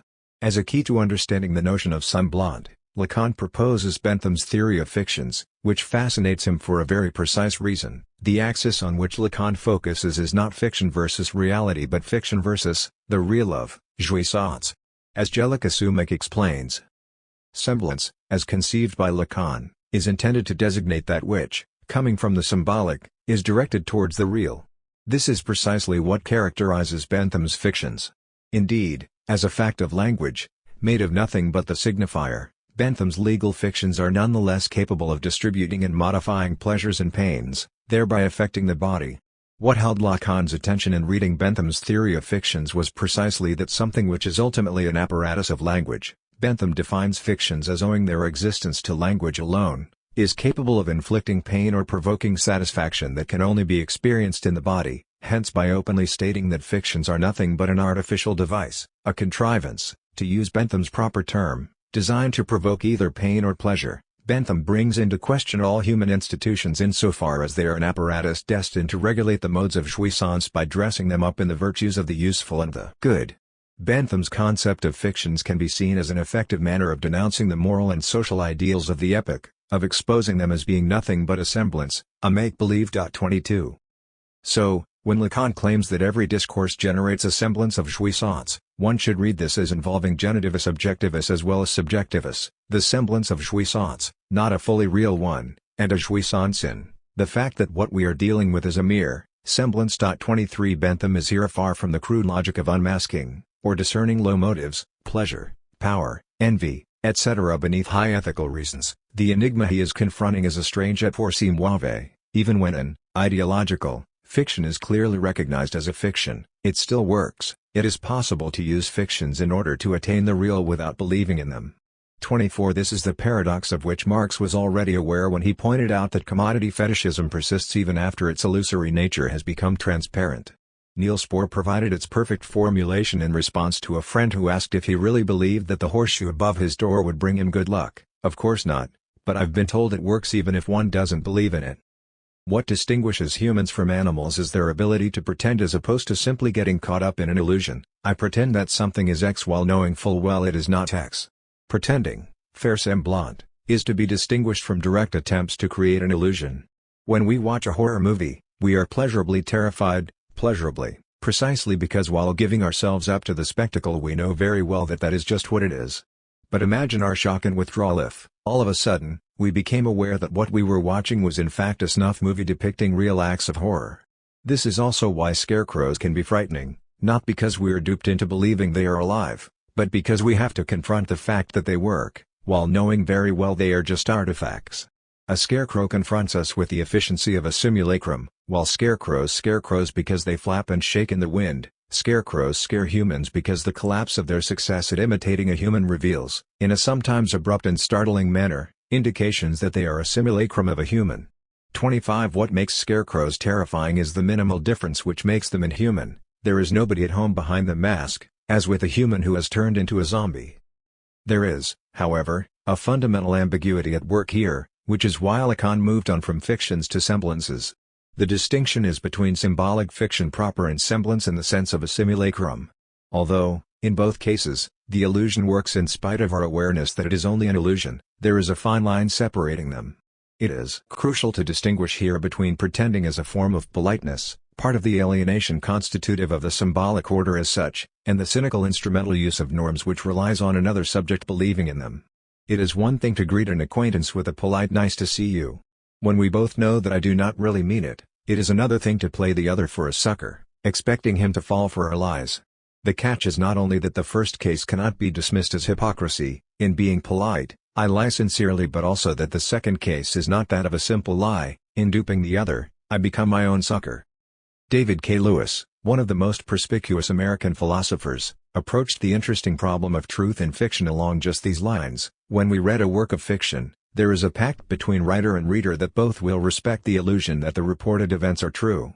But what about a situation where the writer violates this fictional truth, this truth in fiction, either by violating the truth of his fictive universe out of sloppiness or by having the characters relate a fiction which wrongly passes for truth within the narrative universe of the fiction?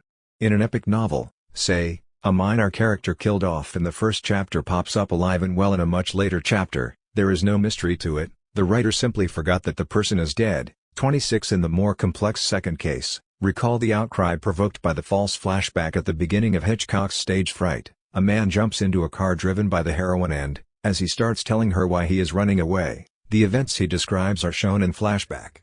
At the film's end, we learn that he was lying, he is in fact the murderer. What caused the outcry was that Hitchcock had here violated one of the fundamental rules of narrative cinema, What is shown directly as a flashback must have really happened in the universe of the film. It's cheating if we later learn that it was a lie. 27. So what is the properly ontological problem here? Lewis asks a very simple but pertinent question: why does this iteration of fiction not collapse into itself? How do we distinguish pretending that fiction is true from pretending to pretend? 28. It is here that Lacan enters, with his distinction between imaginary lore and symbolic fiction proper. It is only within the symbolic space that we can pretend to pretend, or lie in the guise of truth. Lewis's question is thus ultimately a question about the truthful lie of the symbolic order itself. How is it that the symbolic does not fall into the real? How is it that it cannot be reduced to simple signs, to an inner worldly relation between signs and what they designate, as is the case with smoke signifying fire? The solution is a Platonic one. Human language proper only functions when fiction counts for more than reality, when there is more truth in a mask than in the stupid reality beneath the mask, when there is more truth in a symbolic title, father, judge, than in the reality of the empirical bearer of this title.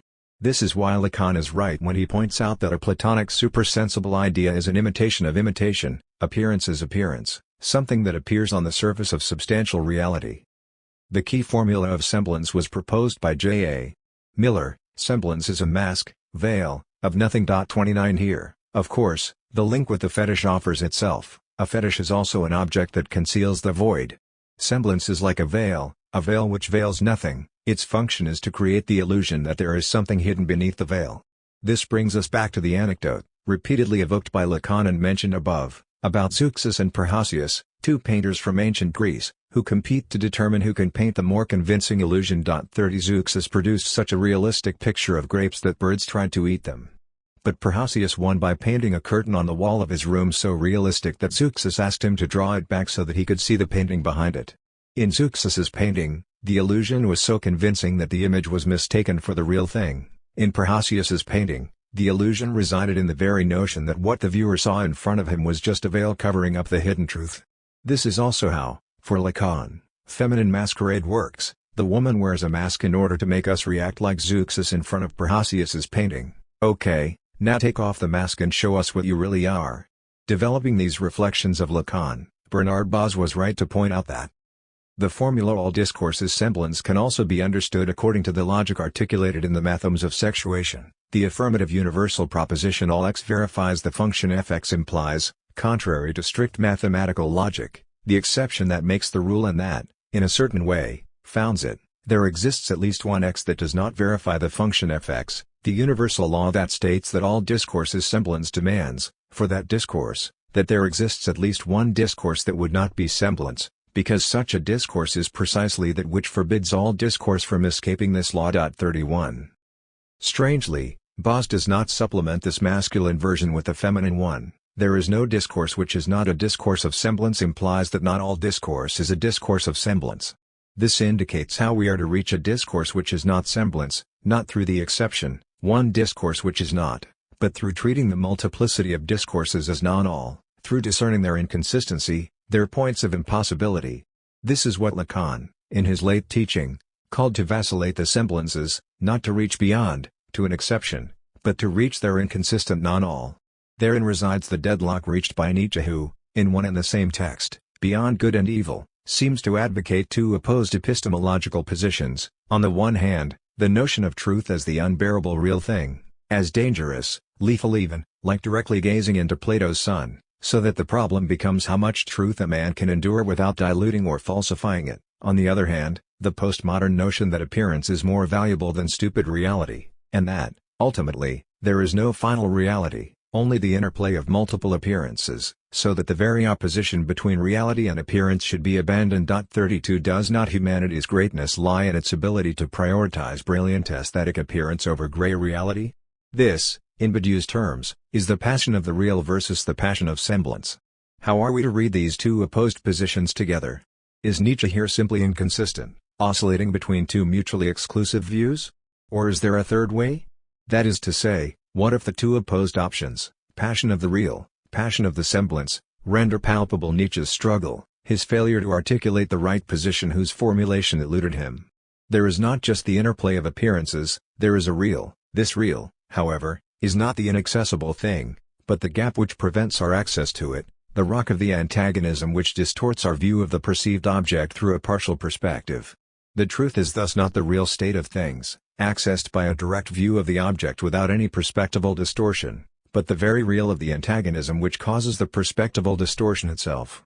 Again, the sight of truth is not the way things really are in themselves, beyond perspectival distortion, but the very gap or passage which separates one perspective from another, the gap, in this case, social antagonism, which makes the two perspectives radically incommensurable. The real as impossible is the cause of the impossibility of our ever attaining the neutral non-perspectival view of the object. There is a truth, and not everything is relative, but this truth is the truth of the perspectival distortion as such, not a truth distorted by the partial view from a one-sided perspective. This brings us back once again to Plato. In the history of philosophy, the first exemplary case of vacillating the semblances occurs in the second part of Plato's Parmenides, with the deployment of 8 hypotheses on the relation between being and one. Each hypothesis, of course, describes the contours of a semblance. However, taken altogether, they are not mere semblances, but semblances vacillated. And is not the Hegelian dialectical process the climax of this strategy of vacillating the semblances? Each figure of consciousness, each notion, is described and denounced in its semblance, without any reliance on an external standard of truth. Dialectical gymnastics? No, thanks. Parmenides is a dialogue from Plato's middle period, in a much more literal sense than is usually meant. Its very form is that of a composite. The first part is a typical Socratic dialogue, this time turned against Socrates himself. The second part is exemplary of Plato's late dialogues in which one of the interlocutors develops his line of reasoning, with his partner limited to exclamatory punctuations like "so it is," or "by Zeus, you are right," and so on. However, this middle period character of the text in no way reduces it to a transitional work. It is, in a way, more radical than Plato's later dialogues because it brings about the collapse of the big other, revealing its cracks and inconsistencies.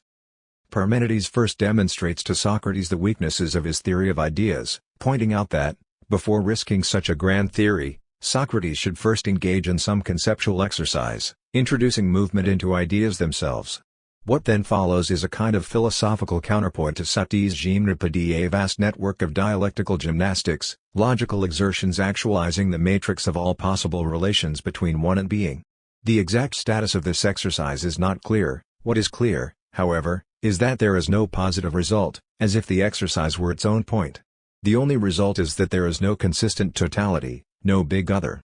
The whole interpretive problem arises when this result is read as merely negative. Such a reading generates the need to fill the gap, to propose a new positive theory, which is what the late Plato then attempts to do, passing from one supplement to another, from Chara and Timaeus to.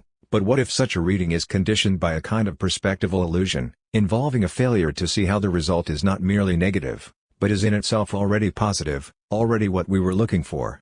To see this, one has only to effect a parallax shift and grasp the problem as containing its own solution. One often hears talk of Plato's esoteric teaching which runs counter to his official idealism. The two main candidates are, for New Agers, a Gnostic dualism positing the feminine material principle as a counterpoint to idealism, and, for Leo Strauss, a ruthless and cynical realism, downgrading the theory of ideas to the status of a noble lie. What if it is Parmenides that delivers Plato's true teaching, not as something hidden, but in plain view? The trick is to take seriously, literally, as true ontology, what is usually seen as a playful dialectical exercise in following all possible hypotheses ad absurdum. The truth is not hidden behind the logical exercises. It is not the negative theological message that the ineffable one is beyond the grasp of logic. It is simply that Plato really means what he says. A parallel with Hegel could be of some use here. One way to determine exactly when Hegel became Hegel is to look at the relationship between logic and metaphysics. The early pre-Hegelian Hegel distinguishes between logic, the study of pure notions as organon, the means to ontological analysis proper, and metaphysics, the study of the basic ontological structure of reality, and he becomes Hegel the moment he drops this distinction and realizes that logic already is metaphysics. What appears as an introductory analysis of the tools required to grasp the thing is already the thing. 33 In an homologous way, we should not read the second part of Parmenides as a mere logical exercise preparing the way for the ontology proper. It is already this ontology. Does not Plato himself not point in this direction in the following Hegelian-sounding passage? By heaven, can we be ready to believe that the absolutely real has no share in movement, life, soul or wisdom? Then it does not live or think, but in solemn holiness, unpossessed of mind, stands entirely at rest? That would be a dreadful thing to admit. 248e. Such a radical Hegelian conclusion is, however, too much for the majority of interpreters. Traditional readings of the second part of Parmenides move between two interpretive extremes. They see in it either an exercise in pure logical gymnastics, or the negative theological indication of the unsayable one. For the Neoplatonists, who were the first to propose the latter reading, the purpose of Parmenides goes far beyond the making of subtle linguistic distinctions. The exercise in dialectic provides symbolic and numinous adumbrations of the nature of the superessential one and how one might approach it. The negative conclusions of the first hypothesis, for example, are not illustrations of the nonsensical nature of the pure one. Rather, they demonstrate the failure of reason and language to grasp the ineffable non-relative one that rises above all forms of relative knowledge.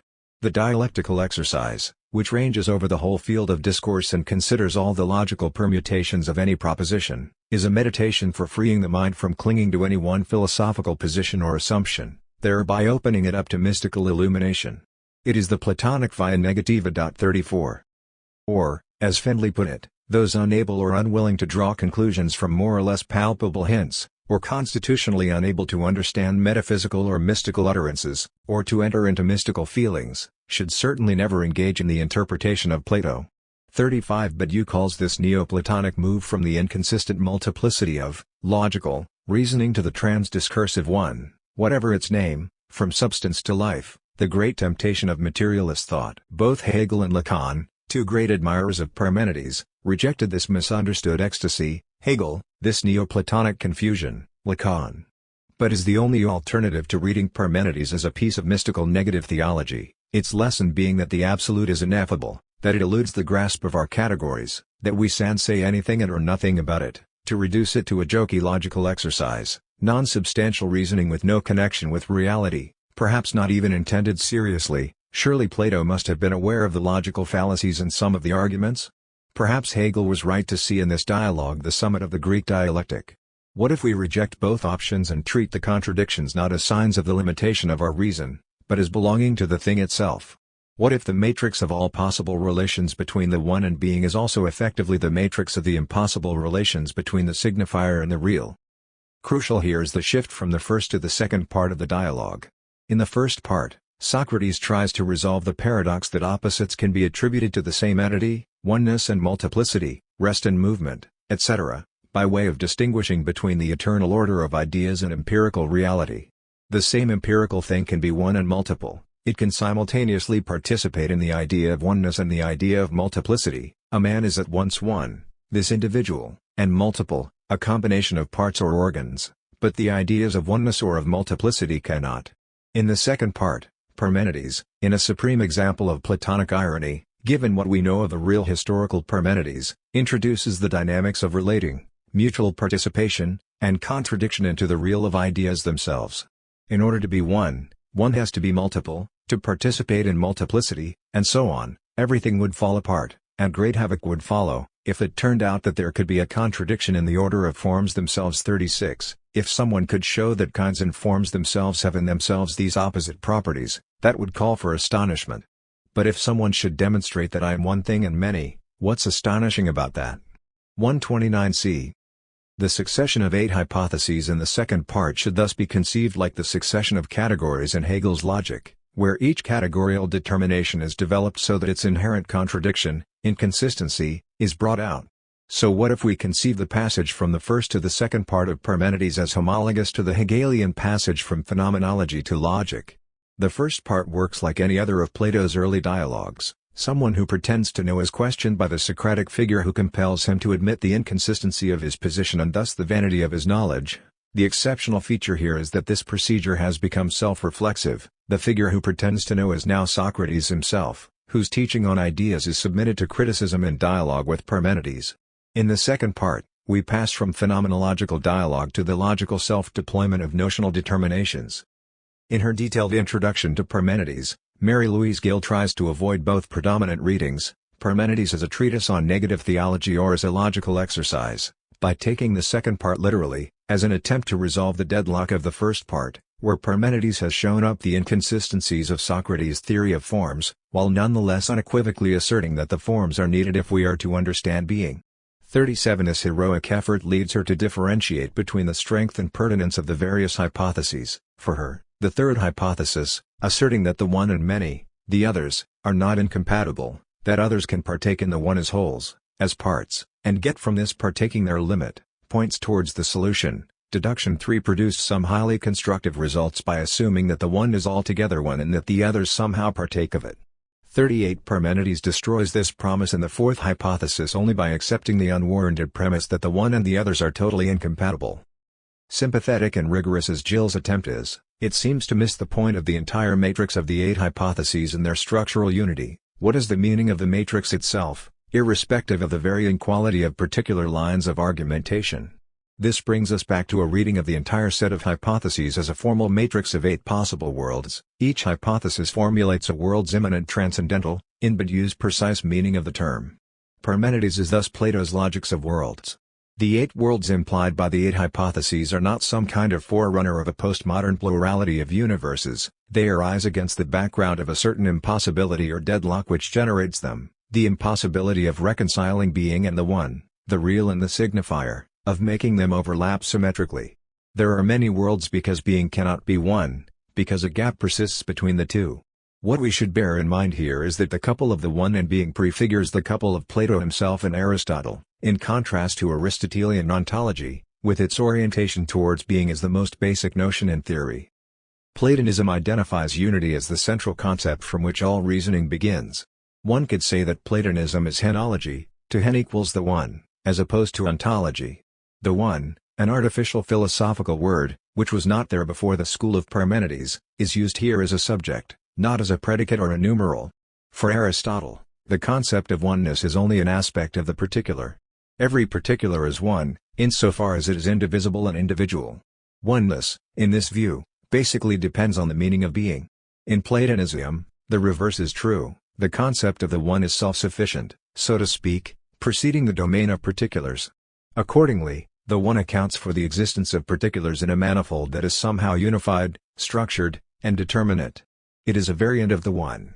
All these basic predicates of the particular can be interpreted in terms of the one that precedes all being. 39. There is yet another way to understand the link between Parmenides' 2 parts, to focus on what the dialogue itself claims as the goal of the second part, namely to lay the ground for the proper understanding of the doctrine of ideas whose critique has been laid out in the first part.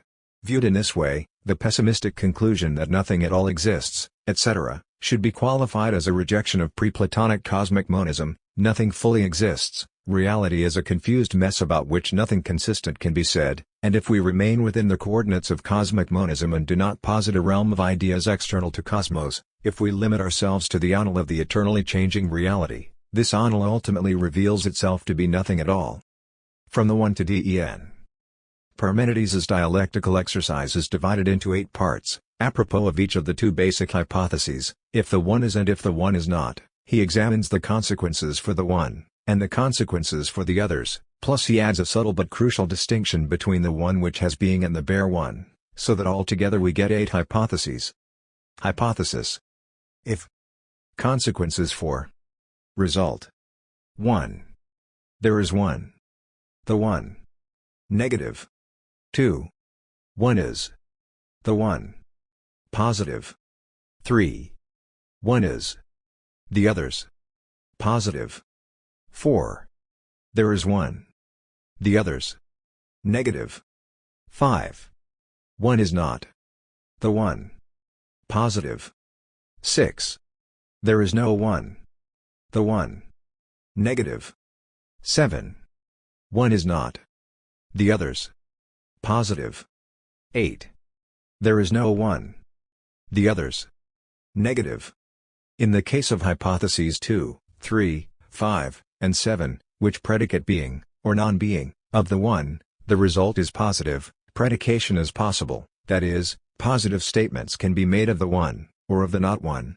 In the case of hypotheses 1, 4, 6, and 8, which put the one out of the sphere of being, or non-being, the result is negative, predication is not possible, that is, nothing can be asserted of the one, or of the not one.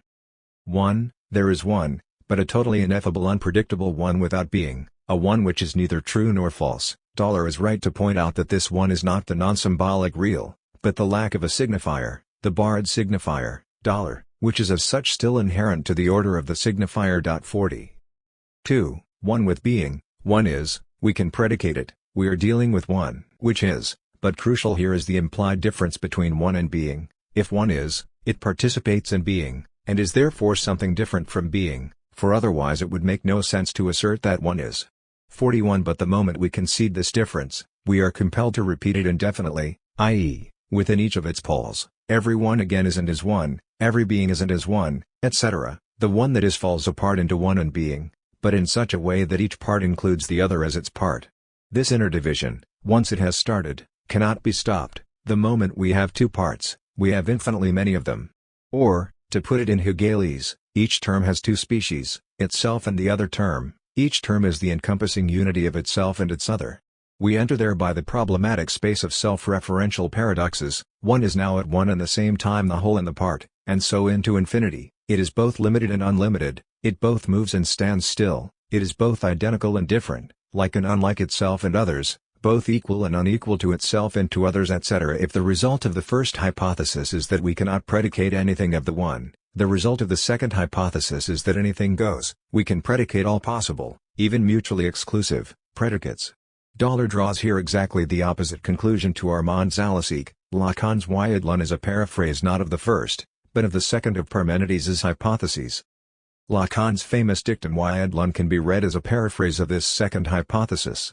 Translating it simply by there is one loses the paradox of the French formulation, where the partitive article, de, treats the one as an indefinite quantity, as in il y a de l'eau, there is water, i.e. an indefinite quantity of it, implying, first, that there can be an immeasurable quantity of one, i.e. of what is itself the basis of any measuring, and second, if the quantity is indefinite, then it is divisible, like water, but into what, if one is the minimal unity? 42.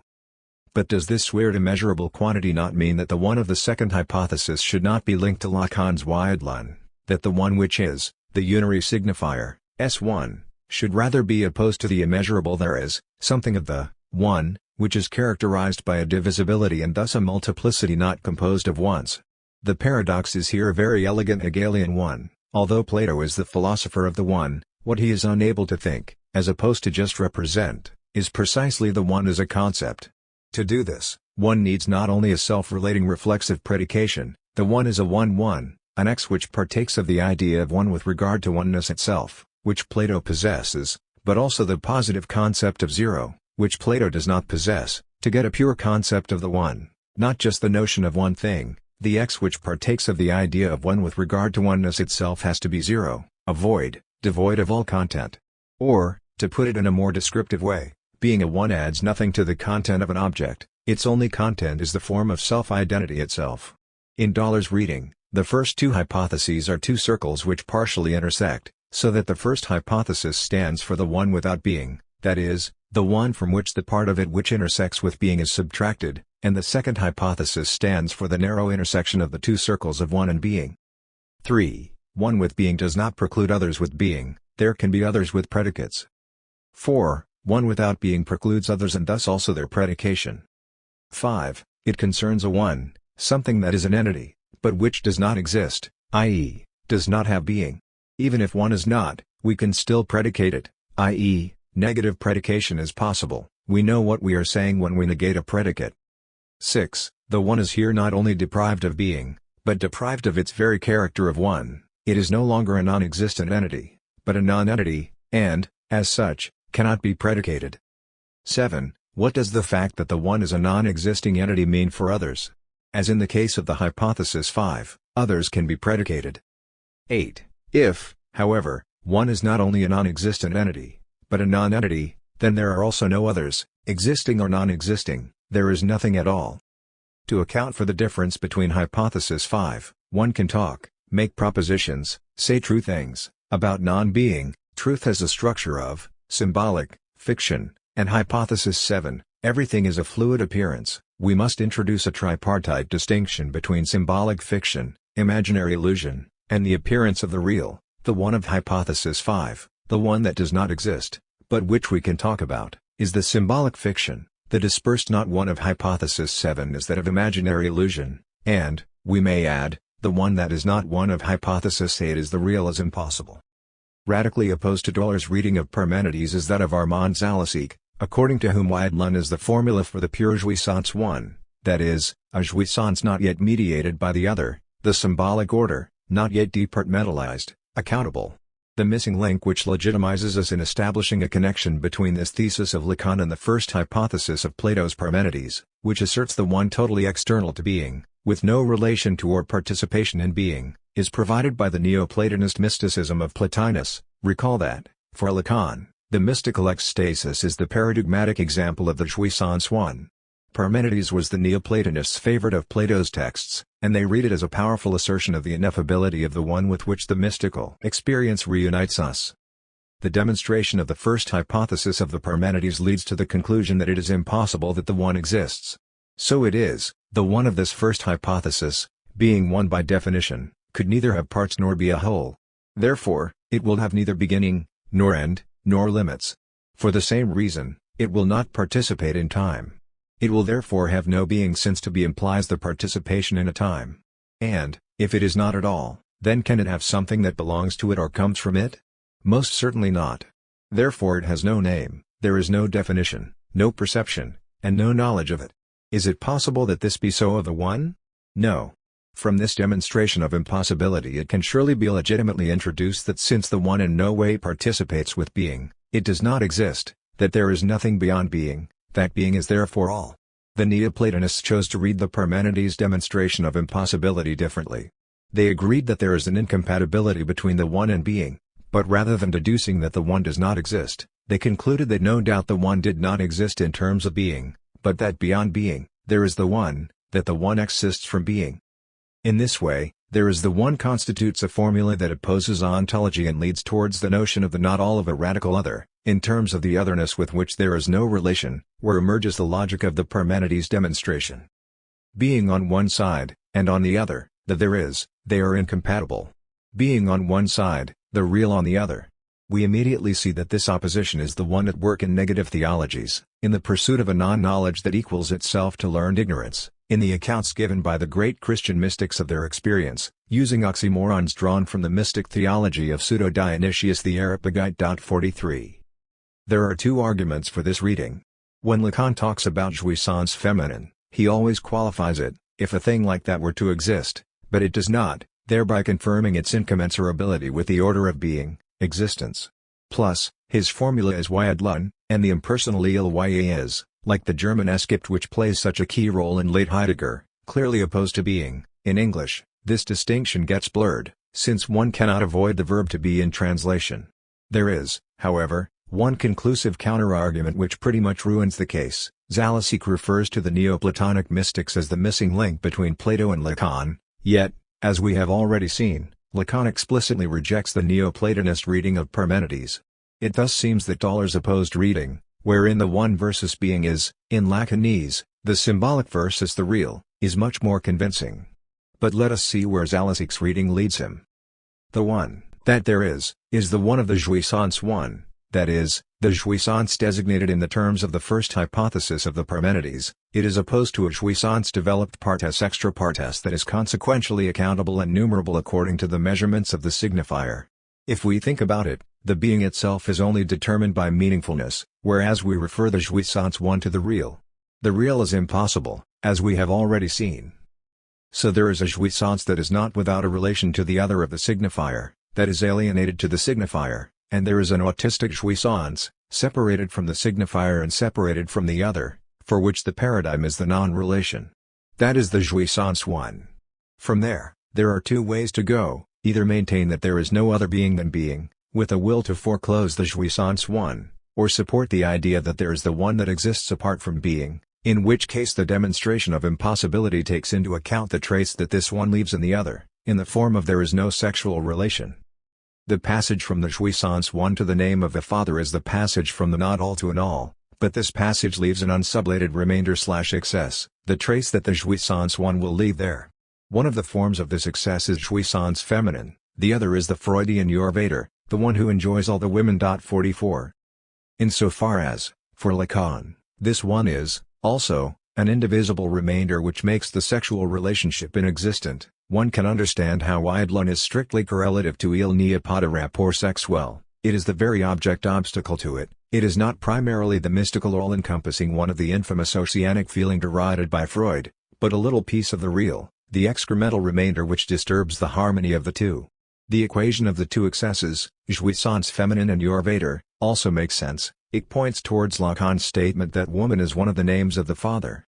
What makes Zalesse's solution problematic is that it is ultimately incompatible with the very logic of the non-all to which it refers. It reduces it to the masculine logic of exception. Symptomatically, Zalesse's himself uses the term exception to designate the feminine position. The feminine side of sexuation will present itself, not without a tie to the phallic signifier, but also not without having preserved a relation with the jouissance one. This is what makes a woman an exception, namely an exception to the phallic symbolic order.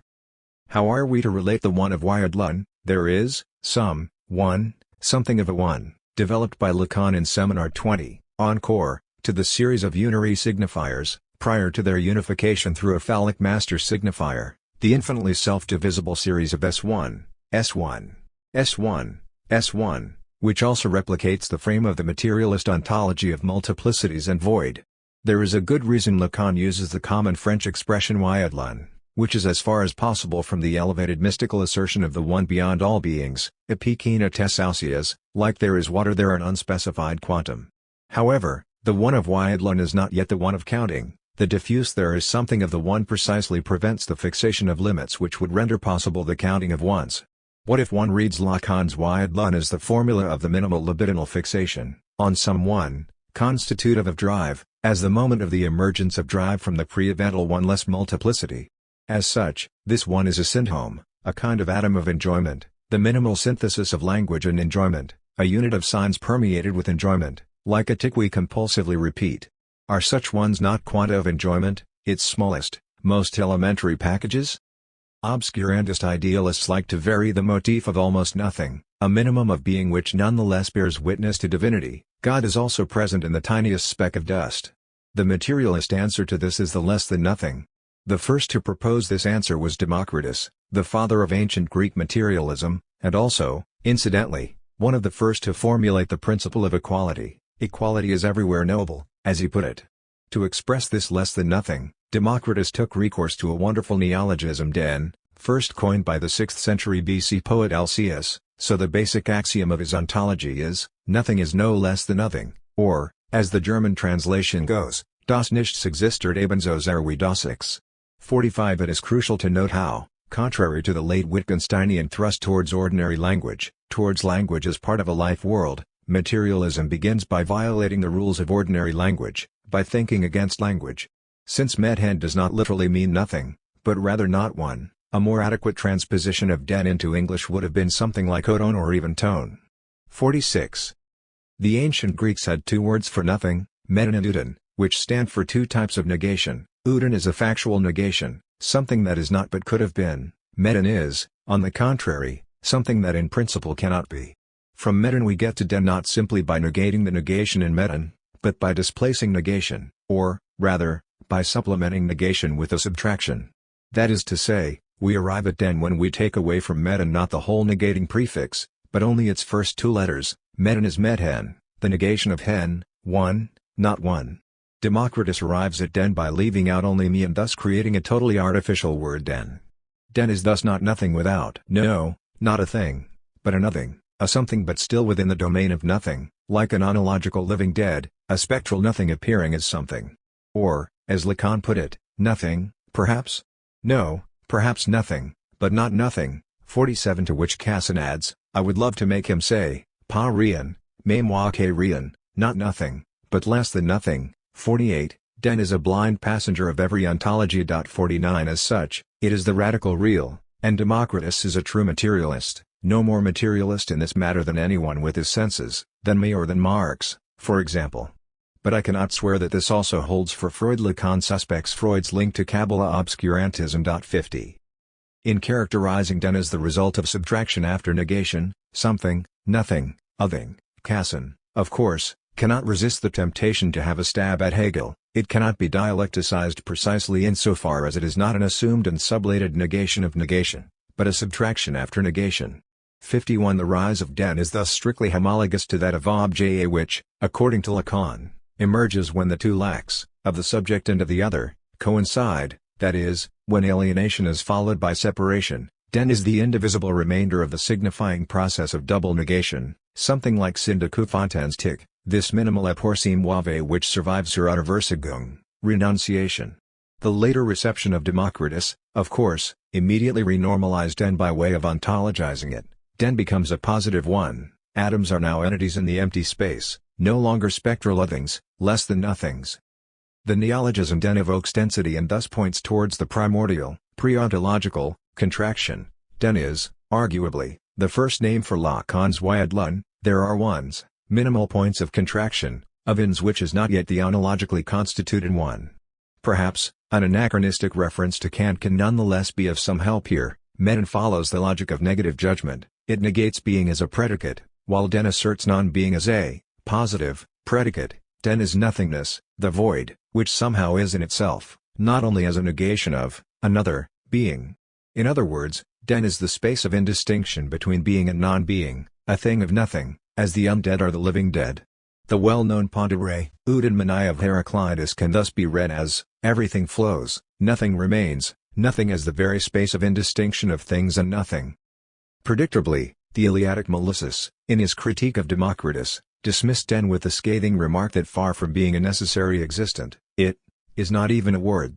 In a way, he is right. We need a non-word to designate something that, precisely, does not yet exist, as a thing. Den lies outside the scope of the unity of logos and being. Democritean atomism is thus the first materialist answer to Eleatic idealism. Eleatics argue from the logical impossibility of the void to the impossibility of motion. Democritean atomists seem to reason in reverse, deducing from the fact that motion exists the necessity that the void, empty space, exists. The ultimate divide between idealism and materialism does not concern the materiality of existence. Only material things really exist, but the existence of nothingness/the void. The fundamental axiom of materialism is that the void/nothingness is the only ultimate, real, i.e., there is an indistinction of being and the void. If, for Parmenides, only being is, for Democritus, nothing is as much as being. In order to get from nothing to something, we do not have to add something to the void. On the contrary, we have to subtract, take away, something from nothing. Nothing and othing are thus not simply the same. Nothing is the generative void out of which othings, primordially contracted pre-ontological entities, emerge. At this level, nothing is more than othing, negative is more than positive. Once we enter the ontologically fully constituted reality, however, the relationship is reversed. Something is more than nothing. In other words, nothing is purely negative, a privation of something. This, perhaps, is how one can imagine the zero level of creation. A red dividing line cuts through the thick darkness of the void, and on this line, a fuzzy something appears, the object cause of desire, perhaps, for some, a woman's naked body, as on the cover of this book. Does this image not supply the minimal coordinates of the subject-object axis, the truly primordial axis of evil? The red line which cuts through the darkness is the subject, and the body its object? Nothing exists. Hypotheses 1 and 2, if the one is and if the one is not, are followed by a brief argument, 155e 157b, which is sometimes taken as a hypothesis of its own, so that we get 9 instead of 8 hypotheses, but more often as a mere appendix to the first two. This reasoning effectively provides a kind of mediation between hypotheses 1 and 2. If the result of hypothesis 1 was that the one, taken solely in virtue of itself, apart from everything else, is nothing at all, or totally undescribable, and if the result of hypothesis 2 was that the one, taken in virtue of others, is everything indiscriminately, large and small, similar and dissimilar, in movement and at rest, the appendix tries to resolve this antinomy by introducing the temporal dimension. A one which exists in time can without any contradiction change in time from one state to another. It can move, say, and then be at rest. But the interest of this otherwise commonsensical solution is that it again arrives at a paradoxical result when Parmenides focuses on the simple question, when does the one in question change? If it is in motion, it has not yet changed. If it is at rest, it has already changed. When it changes, must it not be neither in motion nor at rest? But there can be no time when a thing is neither in motion nor at rest. Parmenides proposes that the change between the two states occurs in an instant, and that the instant is not in time. At that instant, the object is neither in motion nor at rest, but is poised for both alternatives. The instant seems to signify something such that changing occurs from it to each of two states. For a thing doesn't change from rest while rest continues, or from motion while motion continues. Rather, this queer creature, the instant, lurks between motion and rest, being in no time at all, and to it and from it the moving thing changes to resting and the resting thing changes to moving. 156 DE. Parmenides goes on to complicate the issue when he applies the same notion of the instant to the change from being to non-being or vice versa. At that instant, a thing neither is nor is not. The problem with this solution is that it violates the law of excluded middle, which says that, at any instant, a thing should be either F or not F. In this middle space, many weird things can take place. How can we not think of Gramsci's remark, "The crisis lies precisely in the fact that the old is dying and the new cannot be born." In the interregnum, a variety of morbid symptoms appear. The real we are dealing with here is the real of the pure virtual surface, the incorporeal real, which is to be opposed to the real in its most terrifying imaginary dimension, the primordial abyss which swallows up everything, dissolving all identities, a figure well known in literature in multiple guises, from Edgar Allan Poe's Maelstrom and Kurtz's horror at the end of Conrad's Heart of Darkness, to Pitt from Melville's Moby Dick, who, cast to the bottom of the ocean, experiences the demon god. Carried down alive to wondrous depths, where strange shapes of the unwarped primal world glided to and fro before his passive eyes, Pip saw the multitudinous, God omnipresent, coral insects, that out of the firmament of waters heaved the colossal orbs. He saw God's foot upon the treadle of the loom, and spoke to it, and therefore his shipmates called him mad. 52. This real, whose best-known Freudian case is the dreamer's look into Irma's throat from Traumdeutung, this overabundant obscene morbid vitality of the primordial flesh, is not the real of pure appearance which is the truth of the Platonic idea. It is again Deleuze who can help us draw a clearer line of distinction between these two reals. On the very first page of his Logic of Sense, Deleuze describes pure becoming with a reference to Alice in Wonderland, when Alice becomes larger. She becomes larger than she was. By the same token, however, she becomes smaller than she is now. Certainly, she is not bigger and smaller at the same time. She is larger now, she was smaller before. But it is at the same moment that one becomes larger than one was and smaller than one becomes. This is the simultaneity of a becoming whose characteristic is to elude the present. Insofar as it eludes the present, becoming does not tolerate the separation or the distinction of before and after, or of past and future. It pertains to the essence of becoming to move and to pull in both directions at once. Alice does not grow without shrinking, and vice versa. 53. Temporarily, the sense event, its becoming, is a pure instant, the borderline between the past and the future, the point at which opposites coincide, at which a thing simultaneously grows bigger and smaller, etc. The instant is precisely the accumulation of the opposite predicates Plato is struggling with.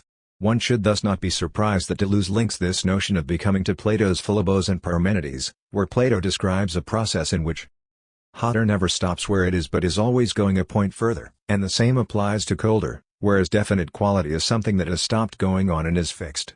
Philebos 24d. The younger becoming older than the older becoming younger than the younger, but they can never finally become so. If they did they would no longer be becoming, but would be so. Parmenides 154-155a. As Deleuze shows in the Logic of Sense, the sense event as pure and substantial becoming takes place on the borderline between the two positive domains, of things and of words. Sense is both the expressible or the expressed of the proposition, and the attribute of the state of affairs. It turns one side towards things and one side towards propositions. It is exactly the boundary between things and propositions. It is this aliquid at once extra being and inherence, that is, this minimum of being which befits inherences. 54.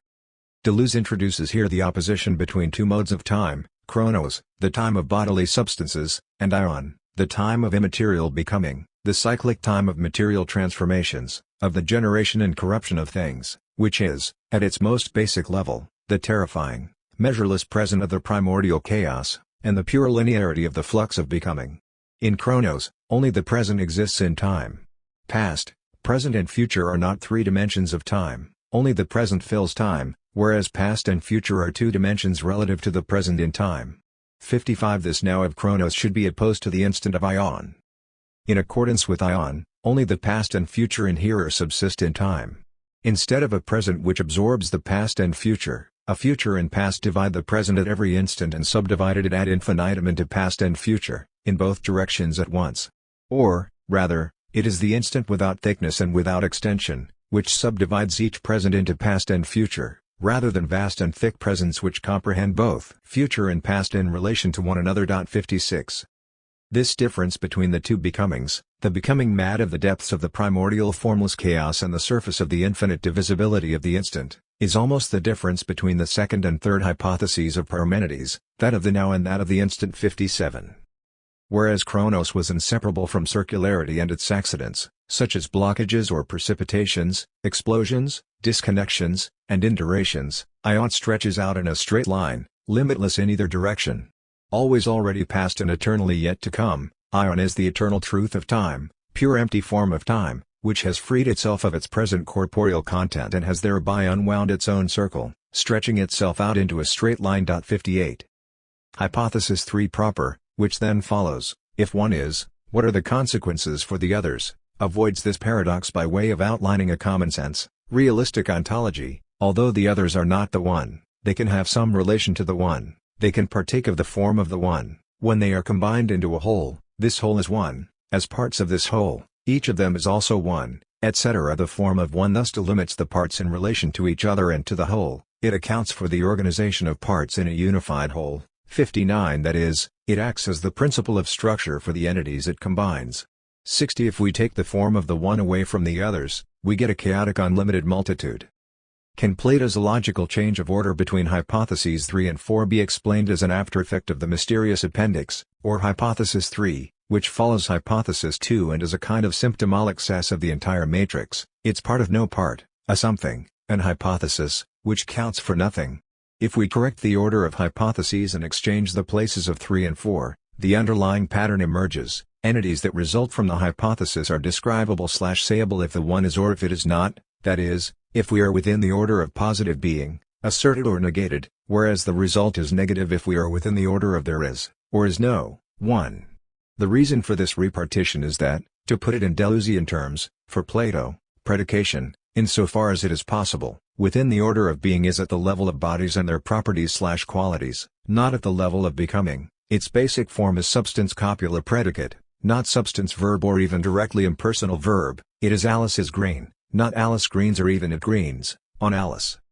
In order to grasp properly the key distinction between the next two hypotheses, 5 and 6, one should focus on a detail which may appear minor but on which everything hinges, the status of predication. Hypotheses 5 and 6 explore the consequences for the one if one is not. 5 reads as not as the assertion of a non-predicate, while 6 reads as not as a direct outright negation. In other words, in 5, one is not means that the one partakes of many characteristics, is unlike the others, like itself, and so on, among them non-being. The consequences of this triplicity are far-reaching. When we say X is large, this does not mean that the object X is large because it directly participates in the idea of largeness, it rather means that X partakes of being in relation to largeness. This triplicity holds not only for the predicative use of the verb being. If we say that Socrates and Plato are similar in that they are both Greek, they are not similar because they both partake of the idea of Greek, they are similar because they both partake of the idea of similarity in relation to being Greek. So it is not only a question of the distinction between the transitive predicative and the intransitive existential use of is. Socrates is ugly versus Socrates is in the logic that rules hypothesis 5, the very being is reflected into itself. When we say that Socrates is, it means Socrates is, he partakes in being. We are thus dealing with two different modes of being, the immediate, direct existence in reality, and the fluid surface being which is indifferent to real being or non-being. So, what if we follow Deleuze and read these two types of being anachronistically, through the later Stoic distinction between material bodies that exist in spatio-temporal reality, and the famous immaterials, pure surface events which comprise what is sayable, what we can speak about? The moment we speak about something, its immediate existence is suspended, its being becomes a reflexive predicate, which is why we can speak about things which are in the mode of being or in the mode of non-being, or, to quote Gill's conclusion, many more things exist in Plato's ontology than exist in ours. For him anything describable is. 61. A unicorn can have one horn, 4 legs, and so on, and not exist. We can also discern in this Deleuzian reading an echo of Parmenides' founding formula of philosophy, which asserts the sameness of thinking/speaking, logos, and being. The next step in our interpretation of Parmenides should be to link this opposition between material bodies and the immaterial to the enigmatic difference between the first two hypotheses, if it is one and if one is. Perhaps we should read if it is one as Lacan does, as the impersonal Seelweidlan, as a there is, not the full assertion of being. The difference between the first two hypotheses is thus the difference between there is one and the one is. So, if we can properly talk only about entities suspended in limbo between being and non-being, of being in the mode of non-being, why can we not say anything about this one of the first hypothesis? In other words, if we can only describe and talk about that which partakes of one, when is the result of there is one the impossibility of saying anything at all? The negative results of some of the hypotheses in Parmenides should be read in a Hegelian way, as a determinate negation, each time we get a very specific negative result, not to be confused with the others.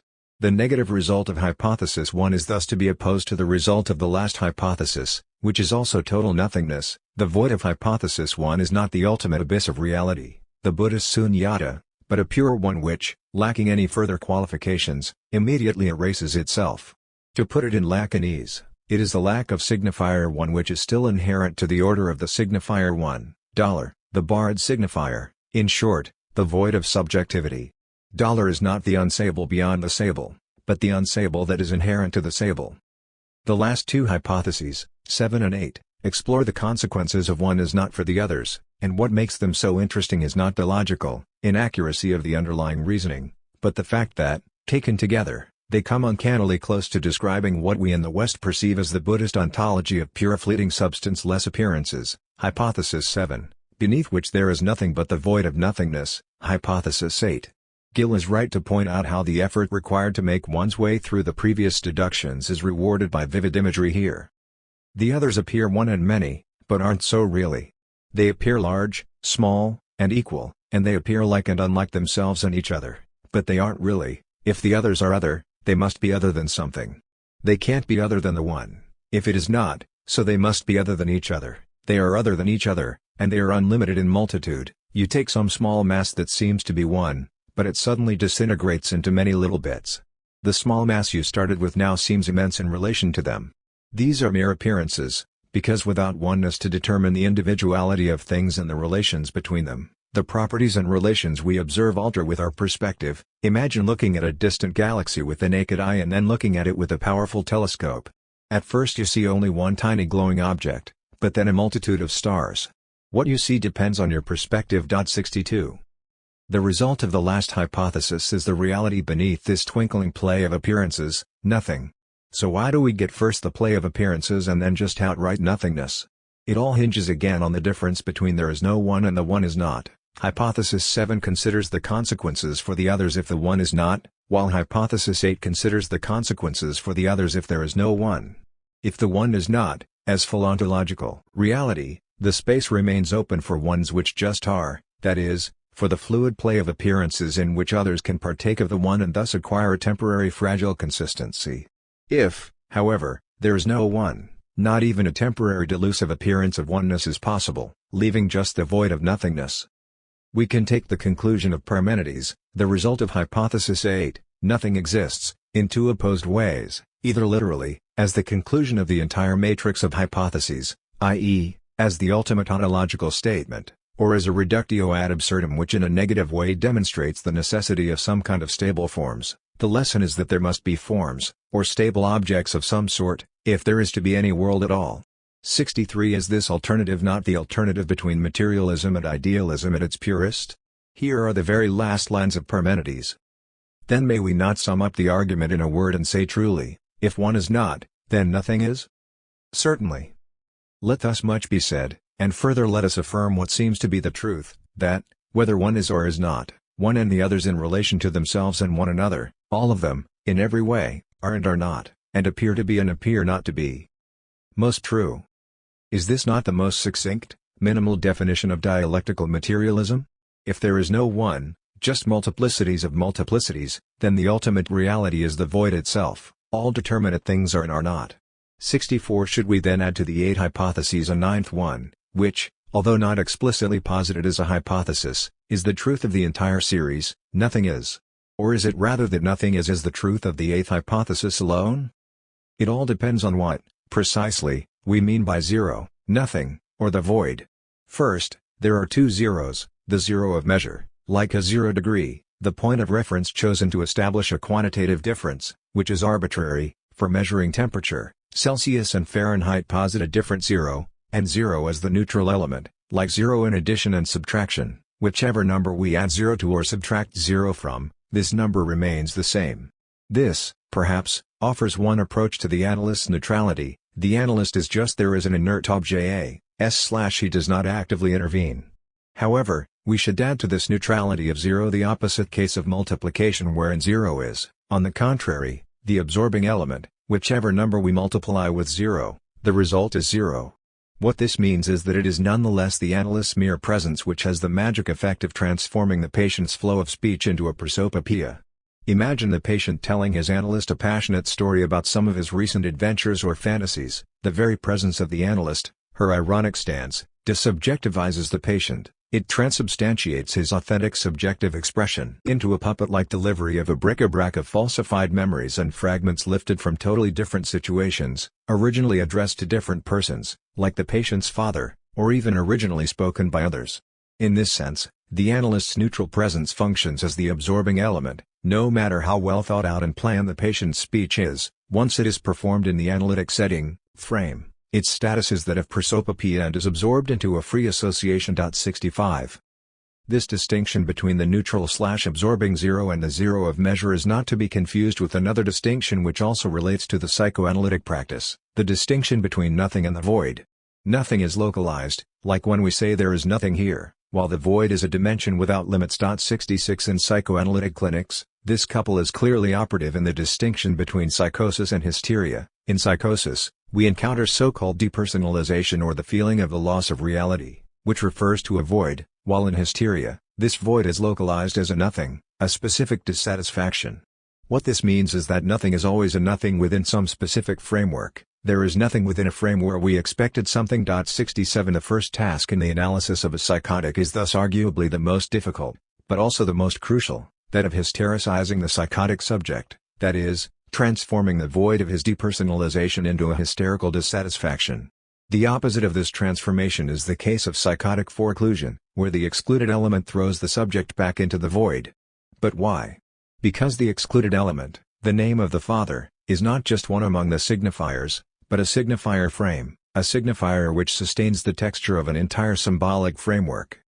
So, to conclude, if we return from the second to the first part of Parmenides, i.e., to the status of ideas, then the result should be that ideas do not exist, do not have ontological reality of their own, they persist as purely virtual points of reference. That is to say, the only appropriate conclusion is that eternal ideas are ones and others which do not participate in spatio-temporal being, which is the only actual being there is. Their status is purely virtual. This virtual status was made clear by Deleuze, one of the great anti-Platonists. Deleuze's notion of the virtual is to be opposed to the all-pervasive topic of virtual reality. What matters to Deleuze is not virtual reality, but the reality of the virtual, which, in Lacanian terms, is the real. Virtual reality in itself is a rather miserable idea, that of imitating reality, of reproducing experience in an artificial medium. The reality of the virtual, on the other hand, stands for the reality of the virtual as such, for its real effects and consequences. Gorgias, not Plato, was the Stalinist. From this concluding point, we can return to Gorgias and raise again the question of the relationship between Plato and the Sophists. Let us approach the problem in the terms of the Platonic diaresis, the gradual subdivision of a genus into species which allows us to define the particular entity we are trying to grasp. To arrive at humans, we divide beings into living and non-living, the living into plants and animals, animals into mammals and all others, mammals into those who have speech and those who do not. When such division involves an antagonistic either/or, good against evil, freedom against oppression, morality against hedonism, etc., there are, roughly speaking, two philosophical approaches to it. Either one opts for one pole against the other, or one adopts the deeper attitude of emphasizing the complicity of the opposites, and of advocating a proper balanced measure or unity. Although Hegel's dialectic seems like a version of the second approach, the synthesis of opposites, he actually opts for an unheard-of third version, The way to resolve the deadlock is neither to engage in fighting for the good side against the bad, nor to try to bring them together in a balanced synthesis, but to opt for the bad side of the initial either/or. Lacan made the same point in his seminar, Upire, in the choice between le père ou pire, the father or worse, the ethical choice opts for what is worse. Of course, this choice of what is worse fails, but in that failure it undermines the entire field of the alternative and thus enables us to overcome its terms. Say, in politics, in the choice between organic unity and destructive terror, the only way to arrive at the truth is to begin with the wrong choice of destructive terror. Therein resides the insurmountable difference between Hegel and the New Age notion of balancing opposites. Take the classic case of the French Revolutionary Terror. According to the common perception, Hegel condemns the French Revolution as the immediate assertion of an abstract universal freedom which, as such, has to end in its opposite, a universal terror directed at all particular content. To this abstract freedom, so the story goes, Hegel opposes the concrete freedom of the modern rational state in which one's individual freedom is grounded in assuming one's place within the articulated totality of the social order. The problem with this common perception is that it does not take into account the immanent temporal dimension of the dialectical process. A historical agent is never directly confronted with the choice, either revolutionary terror or organic rational state. On the eve of the revolution, the only choice is between the old organic order and revolution, inclusive of its terror. What tips the balance of choice towards revolution in this situation is the insight into how the organic harmony of the ancien regime is itself a fake, an illusion concealing the reality of brutal violence, division, and chaos. Adolphe de Castaigne's experience of visiting Russia in the 1830s illustrates an interesting, properly Hegelian point. The very object of his inquiry alienated itself from him when he approached it. Castaigne went to Russia searching for an immediate organic order, that is, he wanted to find a society which, unlike modern Western Europe after the French Revolution, remained hierarchically ordered and grounded in tradition.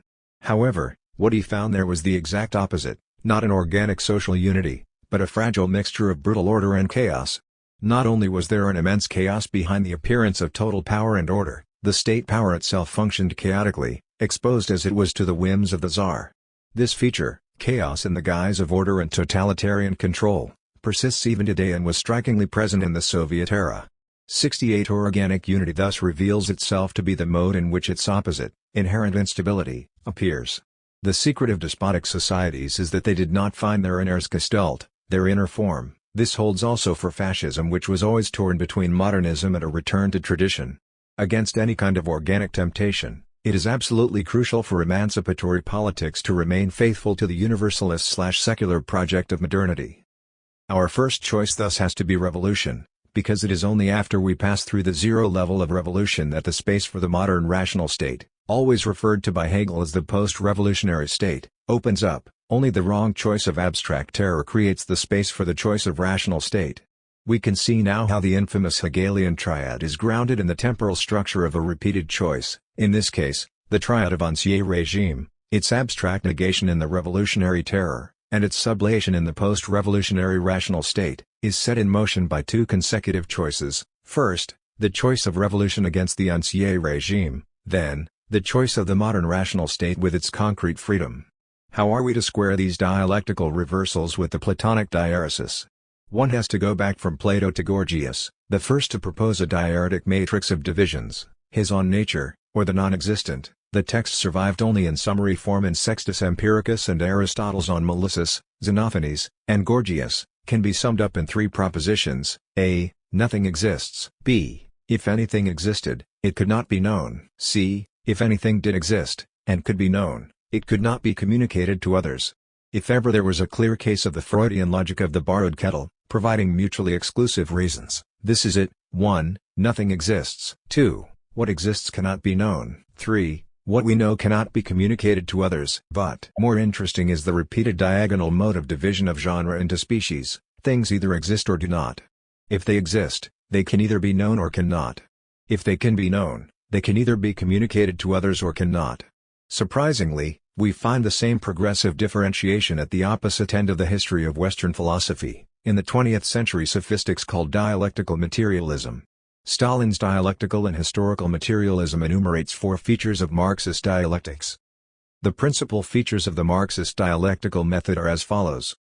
Contrary to metaphysics, dialectics does not regard nature as an accidental agglomeration of things, of phenomena, unconnected with, isolated from, and independent of, each other, but as a connected and integral whole, in which things, phenomena are organically connected with, dependent on, and determined by, each other.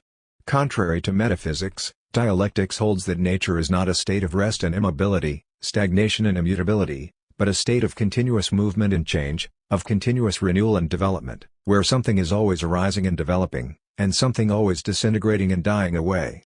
Contrary to metaphysics, dialectics does not regard the process of development as a simple process of growth, where quantitative changes do not lead to qualitative changes, but as a development which passes from insignificant and imperceptible quantitative changes to fundamental qualitative changes, a development in which the qualitative changes occur not gradually, but rapidly and abruptly, taking the form of a leap from one state to another. They occur not accidentally but as the natural result of an accumulation of imperceptible and gradual quantitative changes.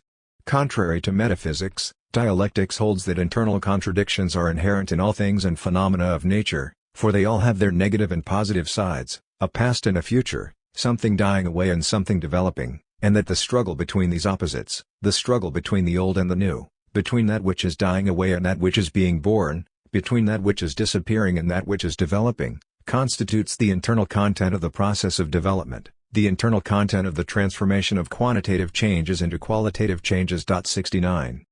First, nature is not a conglomerate of dispersed phenomena, but a connected whole. Then, this whole is not immobile, but in a state of constant movement and change.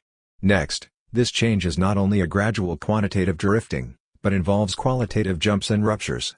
Finally, this qualitative development is not a matter of harmonious deployment, but is propelled by the struggle of the opposites. The trick here is that we are effectively not dealing merely with the Platonic diaresis, the gradual subdivision of a genus into species and then species into subspecies. The underlying premise is that this diagonal process of division is really vertical, i.e., that we are dealing with different aspects of the same division.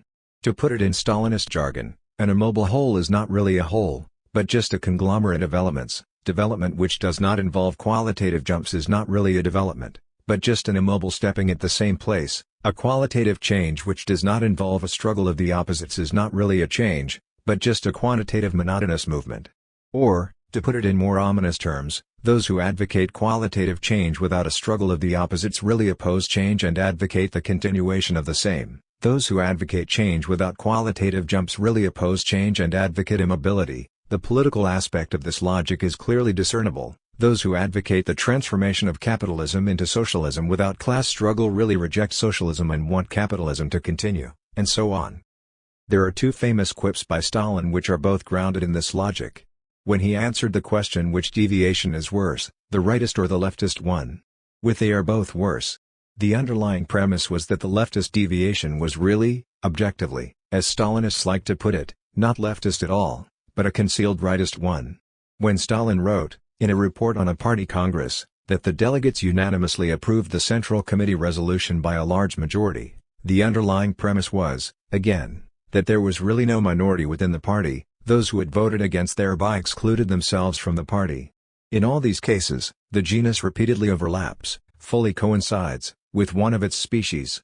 This is also what allows Stalin to read history retroactively, so that things become clear retroactively. It was not that Trotsky first fought for the revolution alongside Lenin and Stalin and then, at a certain stage, opted for a different strategy than the one advocated by Stalin. This last opposition, Trotsky/Stalin, makes it clear how, objectively, Trotsky was against revolution from the beginning. We find the same procedure in the classificatory impasse the Stalinist ideologists and political activists faced in their struggle for collectivization in the years 1928–33. In their attempt to account for their effort to crush the peasants' resistance in scientific Marxist terms, they divided peasants into three categories: classes, bednyaki, the miserable ones, the poor peasants, no land or minimal land, working for others, natural allies of the workers, serednyaki, the middle ones, the autonomous middle peasants, owning land, but not employing others, rich but oscillating between the exploited and exploiters, and kulaks, kulaki, who, apart from employing other workers to work on their land, were species into subspecies. The underlying premise is that this diagonal process of division is really vertical, i.e., that we are dealing with different aspects of the same division. To put it in Stalinist jargon, an immobile whole is not really a whole, but just a conglomerate of elements. Development which does not involve qualitative jumps is not really a development, but just an immobile stepping at the same place. A qualitative change which does not involve a struggle of the opposites is not really a change, but just a quantitative monotonous movement. Or, to put it in more ominous terms, those who advocate qualitative change without a struggle of the opposites really oppose change and advocate the continuation of the same. Those who advocate change without qualitative jumps really oppose change and advocate immobility. The political aspect of this logic is clearly discernible. Those who advocate the transformation of capitalism into socialism without class struggle really reject socialism and want capitalism to continue, and so on. There are two famous quips by Stalin which are both grounded in this logic. When he answered the question which deviation is worse, the rightist or the leftist one, with they are both worse. The underlying premise was that the leftist deviation was really, objectively, as Stalinists like to put it, not leftist at all, but a concealed rightist one.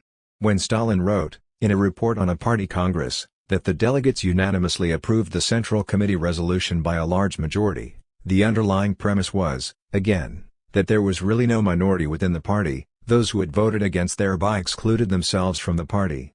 In all these cases, the genus repeatedly overlaps, fully coincides, with one of its species. This is also what allows Stalin to read history retroactively, so that things become clear retroactively. It was not that Trotsky first fought for the revolution alongside Lenin and Stalin and then, at a certain stage, opted for a different strategy than the one advocated by Stalin. This last opposition, Trotsky/Stalin, makes it clear how, objectively, Trotsky was against revolution from the beginning. We find the same procedure in the classificatory impasse the Stalinist ideologists and political activists faced in their struggle for collectivization in the years 1928-33.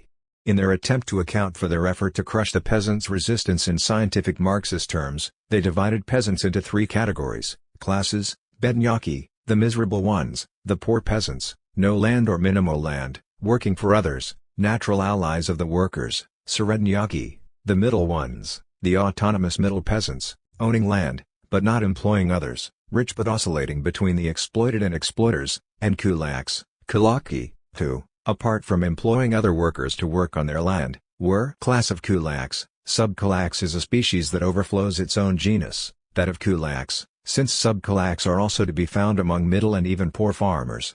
In short, subkulak names political division as such, the enemy whose presence traverses the entire social body of peasants, which is why he can be found everywhere, in all three peasant classes.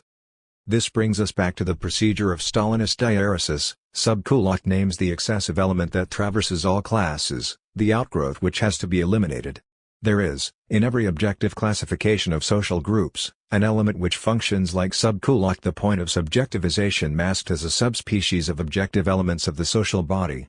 It is this point of subjectivization which, in the strictest sense of the term, sutures the objective social structure, and one should bear in mind the contrast between this notion of suture and the predominant use of the term, the element which sutures the ideological space, obliterating the traces of its dependence on its decentered other scene, enabling it to present itself as self-sufficient. The point of subjectivization sutures not the ideological inside, but the outside itself. The suture is the point of subjectivization which guarantees the consistency of the objective field itself.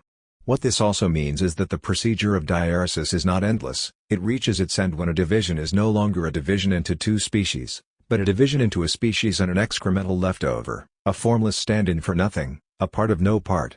At this final point, the singular excrement reunites with its opposite, the universal, that is, the excremental leftover functions as a direct stand-in for the universal. In his polemic against Badiou's reading of Paul, Agamben defines the singularity of the Christian position with regard to the opposition between Jews and Greeks, pagans, not as a direct affirmation of an all-encompassing universality, there are neither Jews nor Greeks, but as an additional divide that cuts diagonally across the entire social body and as such suspends the lines of separation between social groups. A Christian subdivision of each group is directly linked with a Christian subdivision of all other groups. The difference between Badiou and Agamben is that, for Badiou, this new Christian collective is the site of singular universality, the self-relating universality of naming, of subjective recognition in a name, while Agamben rejects the title of universality. The common-sense classificatory approach would say, what's the big deal? Being Christian or non-Christian is simply another classification that cuts across and overlaps with other classifications, like the fact that there are men and women, which also cuts across all ethnic, religious, and class divides. There is, however, a crucial difference here. For Paul, Christian does not designate yet another predicate, property or quality, of the individual, but a performative self-recognition grounded only in its own naming. In other words, it is a purely subjective feature, and, Badiou adds, only as such can it be truly universal. The opposition between the objective neutral universal approach and the subjective partisan approach is false. Only a radical subjective engagement can ground true universality. The constellation here is therefore exactly the same as that of the subkulaks in the Stalinist discourse. Subkulaks are also the remainder of kulaks which cuts across the entire field, a subjective political category masked as a social objective. So, when Agamben defines Christians not directly as non-Jews, but as non-Jews, 73 this double negation does not bring us back to the starting positive determination. It should rather be read as an example of what Kant called infinite judgment, which, instead of negating a predicate, asserts a non-predicate. Instead of saying that Christians aren't Jews, one should say that they are non-Jews, in the same sense that horror fiction talks about the undead. The undead are alive while dead, they are the living dead. In the same way, Christians are non-Jews while remaining Jews at the level of their pre-evental, positive social determination. They are Jews who, as Paul put it, died for in the eyes of the Jewish law. To go even further back, Gorgias's argumentation should be read in the same way. It may appear that Gorgias proceeds in three consecutive divisions. First, things either exist or do not. Then, if they exist, they can either be known or cannot. Finally, if they can be known, we can either communicate this knowledge to others or cannot. However, the truth of this gradual subdivision is again the repetition of one and the same line of division. If we cannot communicate something to others, it means that we really do not know it ourselves. If we cannot know something, it means that it really does not exist in itself. There is a truth in this logic, as Parmenides, Gorgias's teacher and reference point here, already put it. Thinking knowing is the same as being, and thinking knowing itself is rooted in language communication. The limits of my language are the limit of my world. The lesson of Hegel and Lacan is that one should turn this diaresis around. We can only speak about things that do not exist. Bentham himself was on the right track here with his theory of fictions, or, more modestly and precisely, speech presupposes a lack hole in the positive order of being. So not only can we think about non-existing things, which is why religion is consubstantial with human nature, its eternal temptation, we can also talk without thinking, not only in the vulgar sense of just babbling incoherently, but in the Freudian sense of saying more than we intended, of making a symptomatic slip of the tongue. It is not that we know something but cannot communicate it to others, rather that we can communicate to others things we don't know, or, more precisely, to paraphrase Donald Rumsfeld, things we do not know we know, since, for Lacan, the unconscious is une bavure un savoir qui ne se sait pas. This is why the Hegelian Lacanian position is neither that of Plato nor that of his sophist opponents against Plato. It asserts that we not only can talk about things that we do not understand or think, but that ultimately we talk only about them, about fictions, while against the sophists it asserts that this in no way devalues truth, since, as Lacan put it, truth has the structure of a fiction. Does so-called postmodern relativism thus only reach a deadlock that Plato was already struggling with in his repeated attempts to distinguish true philosophical knowledge from sophistic trickery? Is the very drawing of such a line not the highest act of sophistic trickery, in the same way it is claimed that the very attempt to draw a strict line between ideology and true non-ideological knowledge is the most ideological act of all?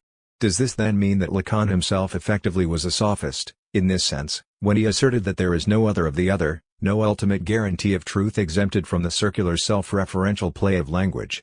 If every such line of separation is undecidable, does this mean that Badiou's desperate struggle against postmodernist deconstructionist sophists, and his heroic Platonic insistence on truth as independent of historical language games, amounts to an empty gesture with no foundation?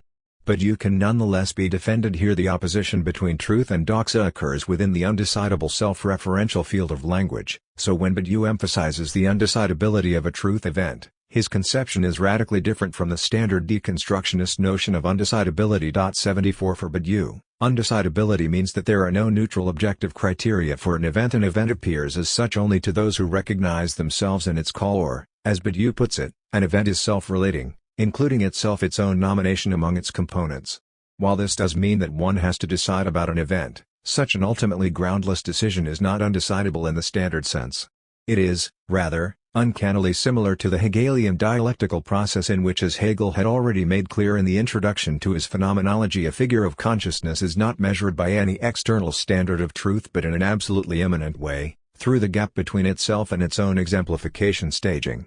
An event is thus non-all in the precise Lacanian sense of the term. It is never fully verified precisely because it is infinite, that is, because there is no external limit to it. The conclusion to be drawn is that, for the very same reason, the Hegelian totality is also non-all. The reference to Hegel is crucial here, since, especially in the Anglo-Saxon tradition, he is often perceived as the ultimate sophist, abandoning any objective rational criteria of truth and succumbing to the mad self-referential play of the absolute idea. The element of truth in this reproach is that, for Hegel, the truth of a proposition is inherently notional, determined by the immanent notional content, not a matter of comparison between notion and reality. In Lacanian terms, there is a non-all pot out of truth. It may sound strange to invoke Hegel with regard to the non-all. Is he not the philosopher of all par excellence? The Hegelian truth, however, is precisely without an external limitation exception that would serve as its measure or standard, which is why its criterion is absolutely immanent. A statement is compared with itself, with its own process of enunciation. Badiou and Barbara Cassin are engaged in an ongoing dialogue which can best be characterized as a new version of the ancient dialogue between Plato and the Sophists. The Platonist Badiou against Cassin's insistence on the irreducibility of the Sophists' rupture. The fact that Badiou is a man and Cassin a woman takes on a special significance here. The opposition between the Platonists' trust in the firm foundation of truth and the Sophists' groundless play of speech is connoted by sexual difference. So, from the strict Hegelian standpoint, perhaps Cassin is right to insist on the irreducible character of the Sophists' position. The self-referential play of the symbolic process has no external support which would allow us to draw a line, within the language game, between truth and falsity. Sophists are the irreducible vanishing mediators between mythos and logos, between the traditional mythic universe and philosophical rationality, and, as such, they are a permanent threat to philosophy. Why is this the case? The Sophists broke down the mythic unity of words and things, playfully insisting on the gap that separates words from things, and philosophy proper can only be understood as a reaction to this, as an attempt to close the gap the Sophists opened up, to provide a foundation of truth for words, to return to mythos but under the new conditions of rationality. This is where one should locate Plato. He first tried to provide this foundation with his teaching on ideas, and when, in Parmenides, he was forced to admit the fragility of that foundation, he engaged in a long struggle to re-establish a clear line of separation between sophistics and truth. 75 The irony of the history of philosophy is that the line of philosophers who struggle against the sophistic temptation ends with Hegel, the last philosopher, who, in a way, is also the ultimate sophist, embracing the self-referential play of the symbolic with no external support of its truth. For Hegel, there is truth, but it is immanent to the symbolic process. The truth is measured not by an external standard, but by the pragmatic contradiction, the inner inconsistency of the discursive process, the gap between the enunciated content and its position of enunciation. Chapter 2. Where there is nothing, read that I love you. When an atheist philosopher writes about religion, she should take great care to resist the temptation formulated long ago by Rousseau. By accusing me of being religious you excuse yourself for being a philosopher. It is as if I were to renounce wine when it would make you drunk. This temptation is at its most seductive when a philosopher encounters cases which reveal the obscene disavowed underside of a religious edifice, as is the case with The Gathering 2003, a modest but interesting horror film set in the English countryside. The remains of an old Christian church are discovered buried beneath the earth, revealing stone statues and reliefs of the suffering Christ and a heterogeneous group of individuals observing him dying. It takes the local clergy and archaeologists some time to get the point. The sculpture is not about Christ who is, strangely, shown from behind but about those who came to see him die. A priest from the local church links the sculpture to the words allegedly written by Saint Aristobulus, a 1st-century bishop, about those who came to watch from the east and the west. They came, from the city and the plain. Not in holy reverence to our Lord, but in lust. At the same time, the film shows us people wandering around the city whose faces strangely resemble those on the statues, and, furthermore, a researcher finds the same faces on many depictions of the crucifixion from the Middle Ages and the Renaissance. The conclusion is clear: those who came to the crucifixion not to mourn or worship, but for entertainment or out of mere curiosity, were cursed to walk the earth immortal and bear witness to the suffering of men. As in the case of the wandering Jew, immortality is here not a blessing but a curse. Recall that Hamlet's father also returns as a ghost because he was murdered in the full flower of his sins. The movie then takes a predictable turn. The immortal witnesses are gathering in the city because they have a premonition that something terrible is about to happen there. A Christian tragedy? There is a deeper question that has to be raised here. Is there not always a moment of lust? Freud called it Schollust in witnessing a traumatic event like a crucifixion? And does not the claim that we come to watch out of compassion and respect make it even hypocritically worse? Such a perverse logic was brought to its peak by Nicholas Malebranche, for whom, in the same way that the saintly person uses the suffering of others to bring about his own narcissistic satisfaction in helping those in distress, God also ultimately loves only himself, and merely uses man to promulgate his own glory. Malebranche here draws a consequence worthy of Lacan's reversal of Dostoevsky: if God doesn't exist, then nothing is permitted. It is not true that, had Christ not come to earth to deliver humanity, everyone would have been lost. Quite the contrary, nobody would have been lost. In other words, every human being had to fall so that Christ could come and deliver some of them. Malebranche's conclusion is here properly perverse, since the death of Christ is a key step in realizing the goal of creation. At no time was God the Father happier than when he was observing his Son suffering and dying on the cross. Is this perversion inscribed into the very core of Christianity, or can the Christian edifice be read in a different way? And if so, is this path opened up by the specifically Christian notion of love? The wager of properly Christian love is to demonstrate to the other God that it exists by way of loving it unconditionally, beyond their good. In this way, the anxiety and incertitude over the other's desire is sublated in the act of love. François Balmes draws attention here to the parallel with Descartes' cogito and its doubt, in the same way that the incertitude of radical doubt turns into the certitude of cogito ergo sum. The incertitude over God's desire will, taken to the extreme, turns into the certitude of love, regardless of my exposure to damnation. This extreme form of ecstatic love is to be radically opposed to ancient tragedy and pure love. I freely consent to my own damnation or disappearance, I ecstatically assume it, while in tragedy, I also accept my fate, but I accept it as an external force without consenting to it. The tragic hero rejects it absolutely, protesting against it to the end. Oedipus at Colonus. The case of Antigone is here more ambiguous. In other words, in contrast to the notion of amor fati, there is no love in the tragic hero's acceptance of his damnation by fate. Therein resides the tragic hero's uncompromising fidelity to his desire, not in the acceptance of fate, but in holding on to his desire against fate, in a situation where everything is lost. Is there, then, no properly Christian tragedy? Here, Antigone is to be opposed to Syndicu Fontaine from Paul Claudel's Litige. If Oedipus and Antigone are the exemplary cases of ancient tragedy, sin stands for the Christian tragedy. To sin lives in the modern world where God is dead. There is no objective fate, our fate is our own choice, we are fully responsible for it. Sin first follows the path of ecstatic love to the end, sacrificing her good, her ethical substance for God, for his pure otherness, and she does it not on account of some external pressure, but out of the innermost freedom of her being. Hence she cannot blame fate when she finds herself totally humiliated, deprived of all ethical substance. This, however, is why her tragedy is much more radical than that of either Oedipus or Antigone. When, mortally wounded after taking the bullet meant for her despicable and hated husband, she refuses to confer any deeper sacrificial meaning on her suicidal intervention. There is no tragic beauty in this refusal. Her no is signaled merely by a repellent grimace, a compulsive facial tic. There is no tragic beauty because her total sacrifice has deprived her of all inner beauty and ethical grandeur, so that all that remains is a disgusting excremental stain, a living shell deprived of life. There is no love here either. All her love was consumed in her previous renunciations. In a way, sin is here crucified, her no akin to Christ's Father, why have you forsaken me? Which is also a gesture of defiance, a kind of up yours, directed at the Godfather. Balmes is right to point out that this properly Christian no in all its forms is the unthinkable traumatic core of pure love, a scandal which undermines it from within. Here is his breathtakingly precise formulation. The unthinkable in pure love is, in a sense, Christianity itself, the scandal of the cross, the passion and the death of Christ, the why did you abandon me? From the psalm taken over by Christ and on which the mystics of pure love conferred a radicality intolerable for the Church. 3.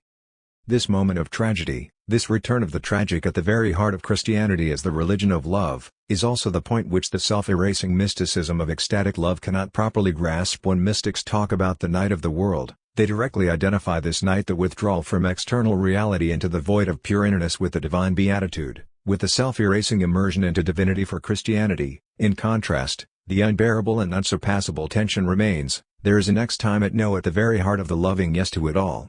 This no has nothing to do with the imaginary logic of high enumeration, the reversal of narcissistic love into hatred. Claudel himself found sin's refusal of reconciliation with Turlure at the end of Litige mysterious. It imposed itself on him while he was writing the drama, since it was not part of the original plan. First, he intended the marriage of sin and Turlure to mark the reconciliation of the Ancien regime and the new regime in the Restoration. Later, He planned to have Bodil and convince the dying Sin to give the demanded sign of pardon and reconciliation to Turelor. Significantly, most critics perceive Sin's refusal as a mark not of her radicality but of her failure to follow through with the sacrifice demanded of her, that is, to give her full consent to marriage with the despicable Turelor.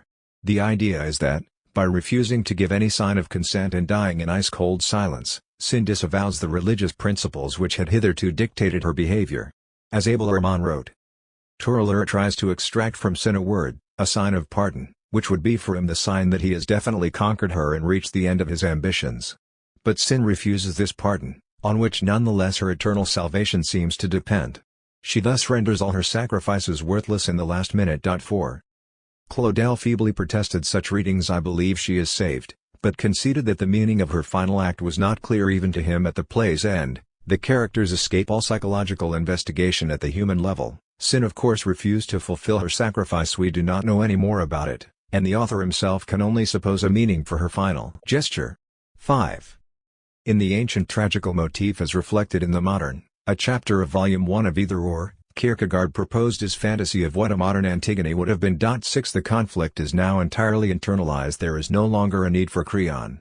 While Antigone admires and loves her father Oedipus, the public hero and savior of Thebes, she knows the truth about him: his murder of the father, his incestuous marriage. Her deadlock is that she is prevented from sharing this accursed knowledge like Abraham, who likewise could not communicate to others the divine injunction to sacrifice his son. She cannot complain, or share her pain and sorrow with others. In contrast to Sophocles' Antigone, who acts to bury her brother and thus actively assume her fate, she is unable to act, condemned forever to impassive suffering. The unbearable burden of her secret, of her destructive agalma, finally drives her to death, in which alone she finds the peace that would otherwise have come with symbolizing or sharing her pain and sorrow. Kierkegaard's point is that this situation is no longer properly tragic again. In a similar way, Abraham is also not a tragic figure. We can imagine the same shift also in the case of Abraham. The God who commands him to sacrifice his son is the superego God, the perverse version of the Father, the God who, for his own pleasure, submits his servant to the ultimate test.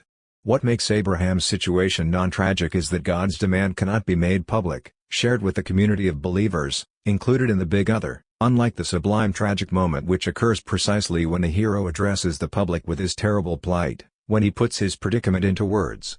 To put it succinctly, the demand addressed to Abraham has a status similar to that of a ruler's dirty secret when solicited to commit a crime which the state needs, but which cannot be admitted publicly. When, in the fall of 1586, Queen Elizabeth I was under pressure from her ministers to agree to the execution of Mary Stuart, she replied to their petition with the famous answer: without an answer. If I should say I would not do what you request, I might say perhaps more than I think.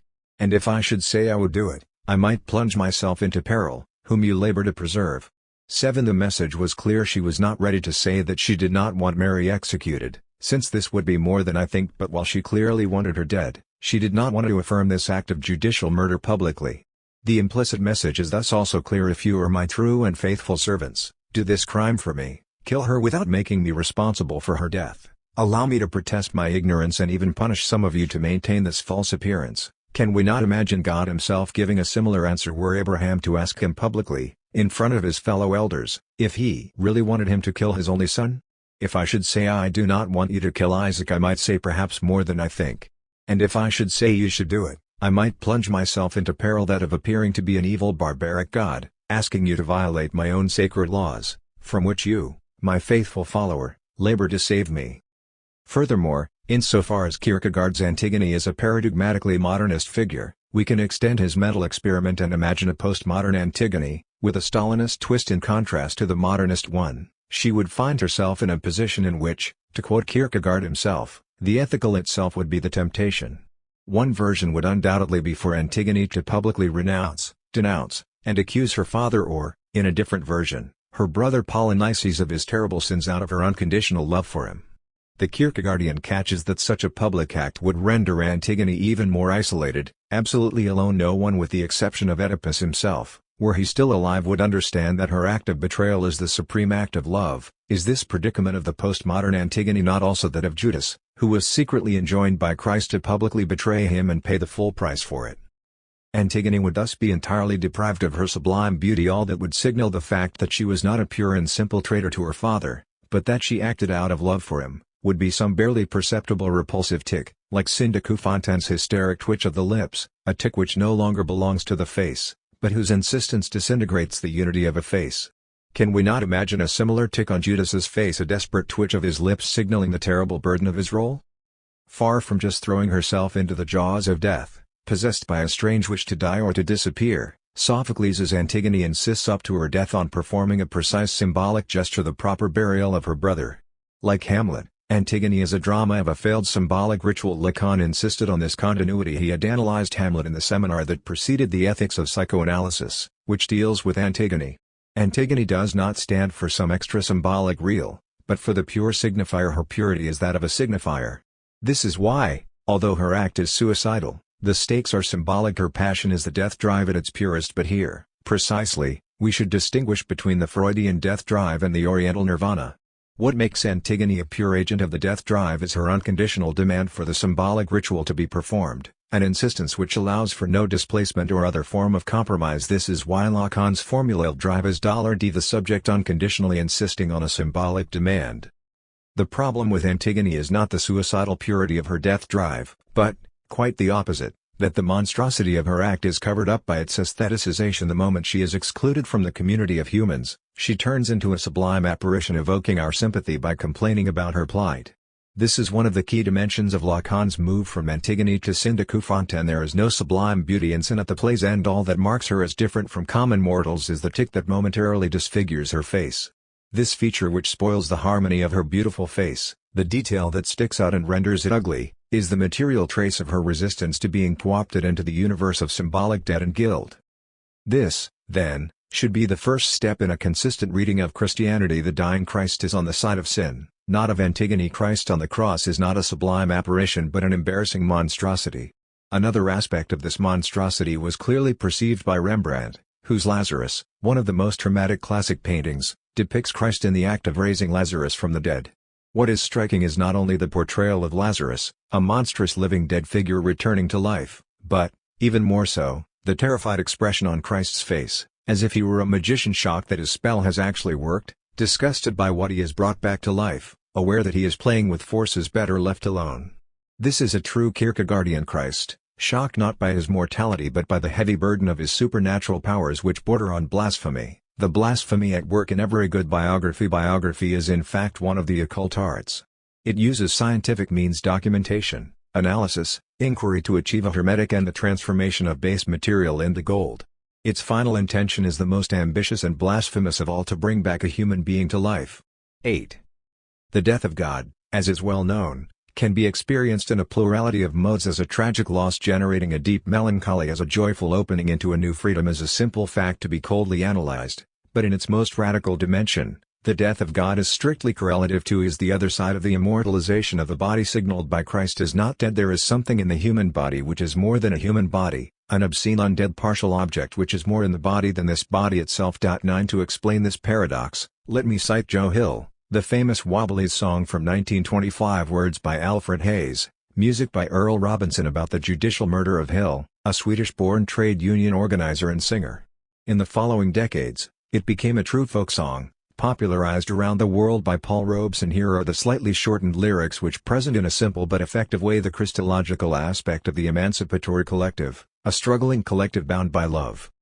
I dreamed I saw Joe Hill last night alive as you or me. Says I, but Joe, you're 10 years dead. I never died, says he. The copper bosses killed you, Joe, they shot you, Joe, says I. Takes more than guns to kill a man. Says Joe, I didn't die. And standing there as big as life, and smiling with his eyes, Joe says, what they forgot to kill went on to organize. Joe Hill ain't dead, he says to me, Joe Hill ain't never died. Where working men are out on strike, Joe Hill is at their side.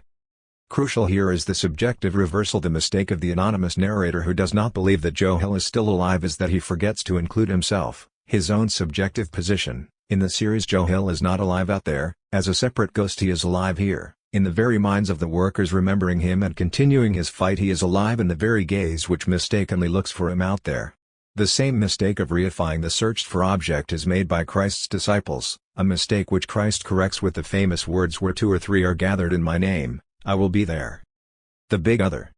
Is this, Then, the Christian Holy Spirit, the Lacanian Big Other, the virtual, ideal agency kept alive by the work of individuals participating in it? Back in 1956, Lacan offered a short and clear definition of the Holy Ghost along these lines: the Holy Ghost is the entry of the signifier into the world. This is certainly what Freud brought us under the title of death drive. 10. What Lacan means, at this stage of his thought, is that the Holy Ghost stands for the symbolic order as that which cancels or, rather, suspends the entire domain of life-lived experience, the libidinal flux, the wealth of emotions, or, to put it in Kant's terms, the pathological. When we locate ourselves within the Holy Ghost, we are transubstantiated, we enter another life beyond the biological one. The status of this big other is ironic, an agency of objective irony. In what sense? In the introduction to my book The Fright of Real Tears, I relate an experience of mine to illustrate the sad state of cultural studies today. Some months before writing this, at an art round table, I was asked to comment on a painting I had seen there for the first time. I did not have any idea about it, so I engaged in total bluff, which went on something like this: the frame of the painting in front of us is not its true frame. There is another, invisible, frame, implied by the structure of the painting, the frame that enframes our perception of the painting, and these two frames do not overlap. There is an invisible gap separating the two. The pivotal content of the painting is not rendered in its visible part, but is located in this dislocation of the two frames, in the gap that separates them. Are we, today, in our postmodern madness, still able to discern the traces of this gap? Perhaps more than the reading of a painting hinges on it. Perhaps, the decisive dimension of humanity will be lost when we will lose the capacity to discern this gap. To my surprise, this brief intervention was a huge success, and many following participants referred to the dimension in between the two frames, elevating it into a term. This very success made me sad, really sad. What I encountered here was not only the efficiency of a bluff, but a much more radical apathy at the very heart of today's cultural studies. 11. However, 125 pages later, in the book's last chapter, I reintroduced the same notion of between the two frames, this time without irony, as a straightforward theoretical concept. One of the minimal definitions of a modernist painting concerns the function of its frame. The frame of the painting in front of us is not its true frame. There is another, invisible, frame, the frame implied by the structure of the painting, the frame that enframes our perception of the painting, and these two frames by definition never overlap. There is an invisible gap separating them. The pivotal content of the painting is not rendered in its visible part, but is located in this dislocation of the two frames, in the gap that separates them. 12.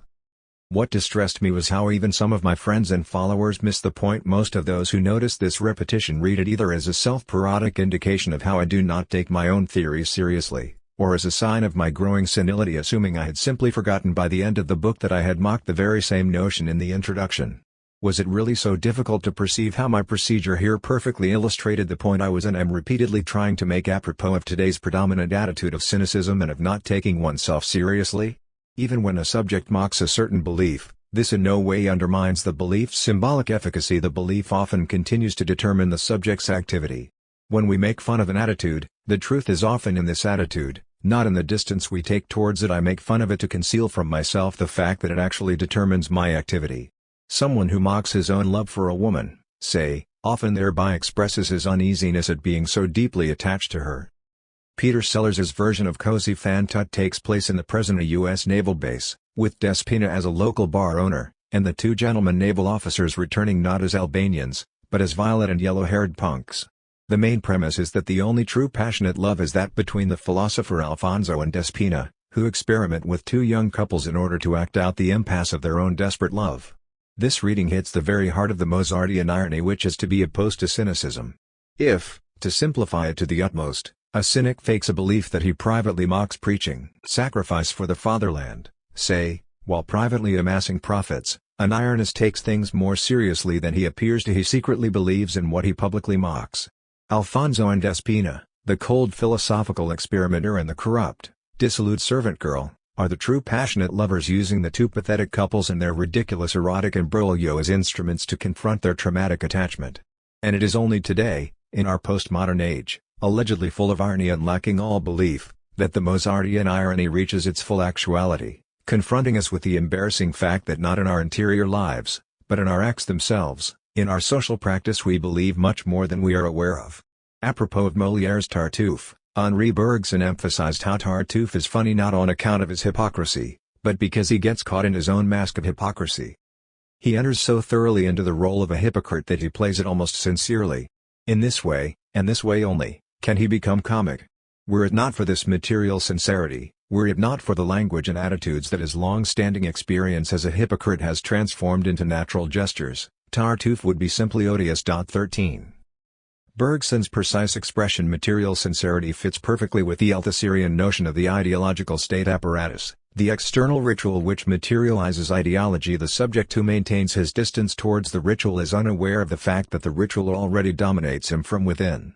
Even if it is misrecognized or simply not taken seriously, this big other is nonetheless effective in efficacy, clearly discernible in the case of the big other as the subject supposed to not know, as the agency of innocent appearance whose ignorance should be maintained. 14. This point is nicely expressed in the distinction between mere politeness and tact proper. Following the rules of politeness is never quite enough, it requires tact. In a wonderful scene in one of Truffaut's early movies, Delphine Seyrig, a femme du monde, tries to teach the young Jean-Pierre Léaud the difference between politeness and tact. Imagine you inadvertently enter a bathroom where a woman is standing naked under a shower. Politeness requires that you quickly close the door and say "Pardon, madam." Whereas tact would be to quickly close the door and say "Pardon, monsieur." In both cases there is the respect for the other's intimacy upon which one has unwittingly intruded, and this requires a polite excuse. The rules are satisfied in the first case. But in the second case, one makes more. One pretends not to have seen, one pretends that the intrusion was so marginal that one couldn't even make out the sex of the exposed person, and even though the hapless lady may well know that you are pretending, she will still very much appreciate your effort. 15. Such discretion can appear in unexpected forms and places. In China, the local party bosses are popular targets of obscene jokes mocking their vulgar tastes and sexual obsessions. Far from originating with ordinary people, these jokes mostly express the attitude of the higher nomenclature towards the lower cadres. In one joke, a small provincial party boss has just returned from the big city with a pair of shiny new black shoes. When his young secretary brings him tea, he wants to impress her with the quality of his shoes, so when she leans over his table he moves his foot just under her skirt and tells her he can see reflected in his shoe that her underpants are blue. The next day the flirting goes on, and he tells her that today her underpants are green. On the third day, the secretary decides not to wear any underwear at all, looking at his shoes for the reflection. The party boss desperately exclaims, "I've just bought these shoes, and already the surface is cracked." In the final displacement, precisely when the boss is able to see the reflected thing itself, he withdraws from recognizing it and reads it as a feature of the mirror reflecting it. One might even detect here, beneath the surface of the boss's vulgar boastfulness, a gesture of hidden politeness in a gentle misrecognition. He prefers to appear an idiot than to comment rudely on what he can see. The procedure is here different from that of fetishistic displacement. The subject's perception does not stop at the last thing he sees before the direct view of the vaginal opening as in the fetishistic fixation, for his shoe is not his fetish. The last thing he sees before seeing the vaginal crack when, unexpectedly and inadvertently, he does get the view of the crack, he as it were assumes it as his own deficiency. In politics, a supreme case of discretion or the art of the unsaid took place during the secret meeting between Álvaro Cunhal, the leader of the Portuguese Communist Party, and Melo Antunes, the pro-democracy member of the army body which de facto ran the country after the coup against the old Salazar regime in 1974. The situation was extremely tense. On the one side there was the Communist Party and the radical army officers, ready to start the real socialist revolution, taking over factories and land. Arms were already being distributed to the people, etc. On the other side conservatives and democratic liberals were ready to stop the revolution by any means necessary, including military intervention. In their meeting, Antunes and Cunhal, both highly respected intellectuals, made a deal without stating it. There was no agreement whatsoever explicitly. They only disagreed, but they left the meeting with the understanding that the communists would not start a revolution, thereby allowing the normal democratic state to fully form, and that the anti-socialist military would not ban the Communist Party, but accept it as a key player in the Portuguese democratic process. One can claim that this discreet meeting literally saved Portugal, preventing a bloody civil war at the very last minute. The logic of their discretion later extended to how the two participants treated their meeting. When asked about it by a journalist friend of mine, Cunhal said that he would confirm it only if Antunes did not deny it. If Antunes denied it, then the thing never took place. When my friend then visited Antunes, he did not confirm the meeting, but listened silently as my friend told him what Cunhal had said. Thus, by way of not denying it, he met Cunhal's condition and implicitly confirmed it. This is how gentlemen of the left act in politics. There are, of course, limits to this logic of polite ignorance. Some decades ago, a woman was slowly beaten to death in the courtyard of a big apartment block in Brooklyn. Of the more than 70 witnesses who clearly saw what was going on from their windows, not one called the police. Why not?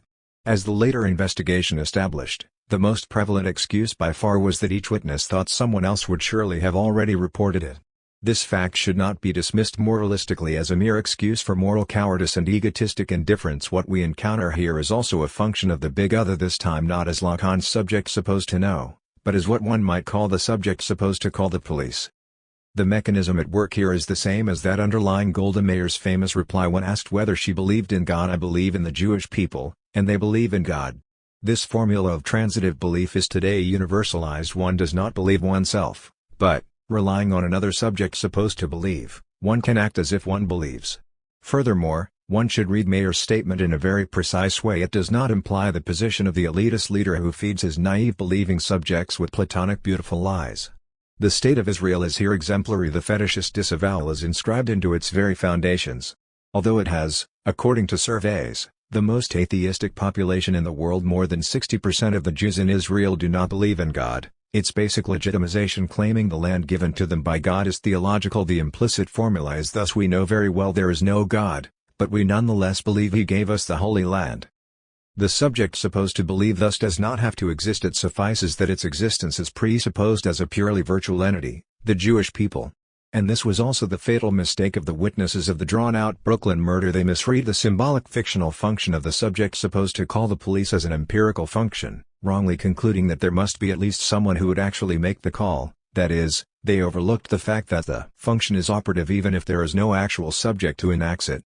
One could even imagine an empirical test for this claim if the circumstances could be recreated so that each of the witnesses were to think that he or she was alone in observing the gruesome scene. One could predict that, despite their opportunistic avoidance of getting involved in something that isn't my business, the majority of them would have called the police.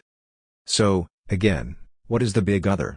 A lady from Germany once told me that her sex life was minimal. She had to seduce her husband once every couple of weeks, just so that I can tell my psychoanalyst that I still have sex life. The analyst is here the big other, the agency for which one has to maintain the appearance of an active sex life. Here is a more ominous version of the same logic. In 2009, an unfortunate Greek man wrote several letters to a Greek civil servant over several months, complaining that he had yet to receive his pension. The civil servant finally replied with a letter informing him that the reason for the delay was that he was dead. 16 The shocking nature of the message lies not only in its obvious contradiction with the fact that the addressee was actually alive, and the performative paradox that this fact implies the message saying that I am dead is addressed to me, that is, it presupposes that I am alive. The very fact that this paradox can occur implies a more complex situation. The message addresses the dimension in me which makes me dead even while I am still alive, the mortifying dimension of the signifier, of being inscribed and reduced to the network of symbolic representation. In other words, what the message is saying is something like the following: even if you are biologically alive, you no longer exist for the big other as far as the state network is concerned, you are dead. Apropos of the multiple meanings of the big other in Lacan, Balmes was right to emphasize that the solution is not to attempt to distinguish clearly between the various meanings: the other as the place of speech, the desiring other, etc. 17 What is much more important is to analyze what Hegel would have called the self-movement of the notion, the way one meaning, on account of its inherent tensions and implications, passes into another, often its opposite. For example, what differentiates hysteria from psychosis is their different relation to the enjoyment of the other, not the subject's enjoyment of the other, but the other who enjoys in the subject. A hysteric finds it unbearable to be the object of the other's enjoyment. She finds herself used or exploited, while a psychotic willfully immerses himself in it and wallows in it. A pervert is a special case. He posits himself not as the object of the other's enjoyment, but as the instrument of the other's enjoyment. He serves the other's enjoyment. The root of these shifts in the meaning of big other is that, in the subject's relation to it, we are effectively dealing with a closed loop, best rendered by Escher's famous image of two hands drawing each other. The big other is a virtual order which exists only through subjects believing in it. If, however, a subject were to suspend its belief in the big other, the subject itself, its reality, would disappear. The paradox is that symbolic fiction is constitutive of reality. If we take away the fiction, we lose reality itself. This loop is what Hegel called positing the presuppositions. This big other should not be reduced to an anonymous symbolic field. There are many interesting cases where an individual stands for the big other. One should think not primarily of leader figures who directly embody their community's king, president, master, but rather of the more mysterious protectors of appearances such as otherwise corrupted parents who desperately try to keep their child ignorant of their depraved lives, or, if it is a leader, then one for whom Potemkin villages are built out. 18. When, in David Lean's brief encounter, the lovers meet for the last time at the desolate train station, their solitude is immediately disturbed by Celia Johnson's noisy and inquisitive friend who, unaware of the underlying tension between the couple, goes prattling on about ridiculously insignificant everyday incidents. Unable to communicate directly, the couple can only stare desperately. This common prattler is the big other at its purest. While it appears as an accidental and unfortunate intrusion, its role is structurally necessary. 19 When, towards the end of the film, we see this scene a second time, accompanied by Celia Johnson's voiceover, she tells us that she was not listening to what her friend was saying. Indeed, she had not understood a word. However, precisely as such, her prattling provided the necessary support, as a kind of safety cushion, for the lovers' last meeting, preventing its self-destructive explosion or, worse, its decline into banality. That is to say, on the one hand, the very presence of the naive prattler who understands nothing of the situation enables the lovers to maintain a minimum of control over their predicament, since they feel compelled to maintain proper appearances in front of this gaze. On the other hand, in the few words privately exchanged before the big other's interruption, they had come to the brink of confronting the unpleasant question: if they're really so passionately in love that they can't live without each other, why don't they simply divorce their spouses and get together? The prattler then arrives at exactly the right moment, enabling the lovers to maintain the tragic grandeur of their predicament. Without the intrusion, they would have had to confront the banality and vulgar compromise of their situation. The shift to be made in a proper dialectical analysis thus goes from the condition of impossibility to the condition of possibility. What appears as the condition of impossibility, or the obstacle, is in fact the condition that enables what it appears to threaten to exist. Two further as-ifs in brief encounter. The first in Roald Dahl style: what if Celia Johnson were suddenly to discover that Trevor Howard was really a bachelor who had concocted the story of his marriage and 2 children to add a melodramatic tragic flavor to the affair, and to avoid the prospect of long-term commitment? Then, one in Bridges of Madison County style: what if, at the end, Celia Johnson were to discover that her husband had known all about the affair from the beginning and had just been pretending ignorance in order to maintain appearances and or not to hurt or put additional pressure on his wife? To a person in a state of emotional trauma, possessed by a desire to disappear or fall into the void, a superficial external intrusion like the friend prattling on is often the only thing standing between him and the abyss of self-destruction. What appears as a ridiculous intrusion becomes a life-saving intervention. So when, alone with her companion in a carriage compartment, Celia Johnson complains about the incessant yapping and even expresses a desire to kill the intruder: I wish you would stop talking, I wish you were dead now. No, that was silly and unkind. But I wish you would stop talking. We can well imagine what would have happened had the acquaintance really stopped talking. Either Celia would have immediately collapsed, or she would have been compelled to utter a humiliating plea: please, just carry on talking, no matter what you are saying. Is this unfortunate intruder not a kind of envoy of a stand-in for the absent husband, his representative in the sense of Lacan's paradoxical statement that woman is one of the names of the father? She intervenes at exactly the right moment to prevent the drift into self-annihilation, as in the famous scene in Vertigo where the phone rings just in time to stop Scotty and Madeline's dangerous drift into erotic contact. The husband and the prattler are effectively 2 aspects of one and the same entity, the big other, the addressee of Celia Johnson's confession. The husband is both the ideal recipient of the confession, dependable, open, understanding, and the one who above all cannot be confessed to. He must be protected from the truth he is the subject supposed to not know. Dear Fred, there's so much that I want to say to you. You're the only one in the world with the wisdom and gentleness to understand it. As it is, you are the only one in the world that I can never tell. Never, never, I don't want you to be hurt. The prattler, for her part, is the wrong person at the right time and place. Celia Johnson wants to confess to her, but cannot. I wish I could trust you. I wish you were a wise, kind friend instead of a gossiping acquaintance I've known casually for years and never particularly cared for. 20. In dealing with the big other, it is crucial to be attentive to the interplay between the anonymous field and the subject impersonating it. One popular myth from the late communist era in Eastern Europe was that there existed a department of the secret police whose function was to invent and put into circulation political jokes about the regime and its representatives, for they were aware of the positive stabilizing function of such jokes, offering ordinary people an easy and tolerable way to let off steam, easing their frustrations, etc. Attractive as it is, This myth overlooks a rarely mentioned but nonetheless crucial feature of jokes: they never seem to have an author, as if the question "who is the author of this joke?" were an impossible one. Jokes are originally told, they are always already heard. Have you heard the one about? Therein resides their mystery. They are idiosyncratic. They stand for the unique creativity of language but are nonetheless collective, anonymous, authorless, arriving all of a sudden out of nowhere. The idea that there has to be an author of a joke is properly paranoid. It means that there has to be another of the other, of the anonymous symbolic order, as if the unfathomable generative power of language has to be personalized, located in an agent who controls it and secretly pulls the strings. This is why, from the theological perspective, God is the ultimate jokester. This is the thesis of Isaac Asimov's charming short story Jokester, about a group of historians of language who, in support of the hypothesis that God created man out of apes by telling them a joke, try to reconstruct this joke, the mother of all jokes which first gave birth to spirit. Incidentally, for those in the Judeo-Christian tradition, this is superfluous, since we all know what the joke was: do not eat from the tree of knowledge. The first prohibition, which is clearly a joke, a perplexing temptation whose point is unclear. Is God then the big other? The answer is not as simple as it may appear. One can say that he is the big other at the level of the enunciated, but not at the level of the enunciation, the level which really matters. St. Augustine was already fully aware of this problem, when he asked the naive but crucial question: if God sees into the innermost depths of our hearts, knowing what we really think and want better than we do ourselves, why then is a confession to God necessary? Are we not telling him what he already knows? Is God then not like the tax authorities in some countries who already know all about our income, yet still ask us to report it, just so they can compare the two lists and establish who is lying?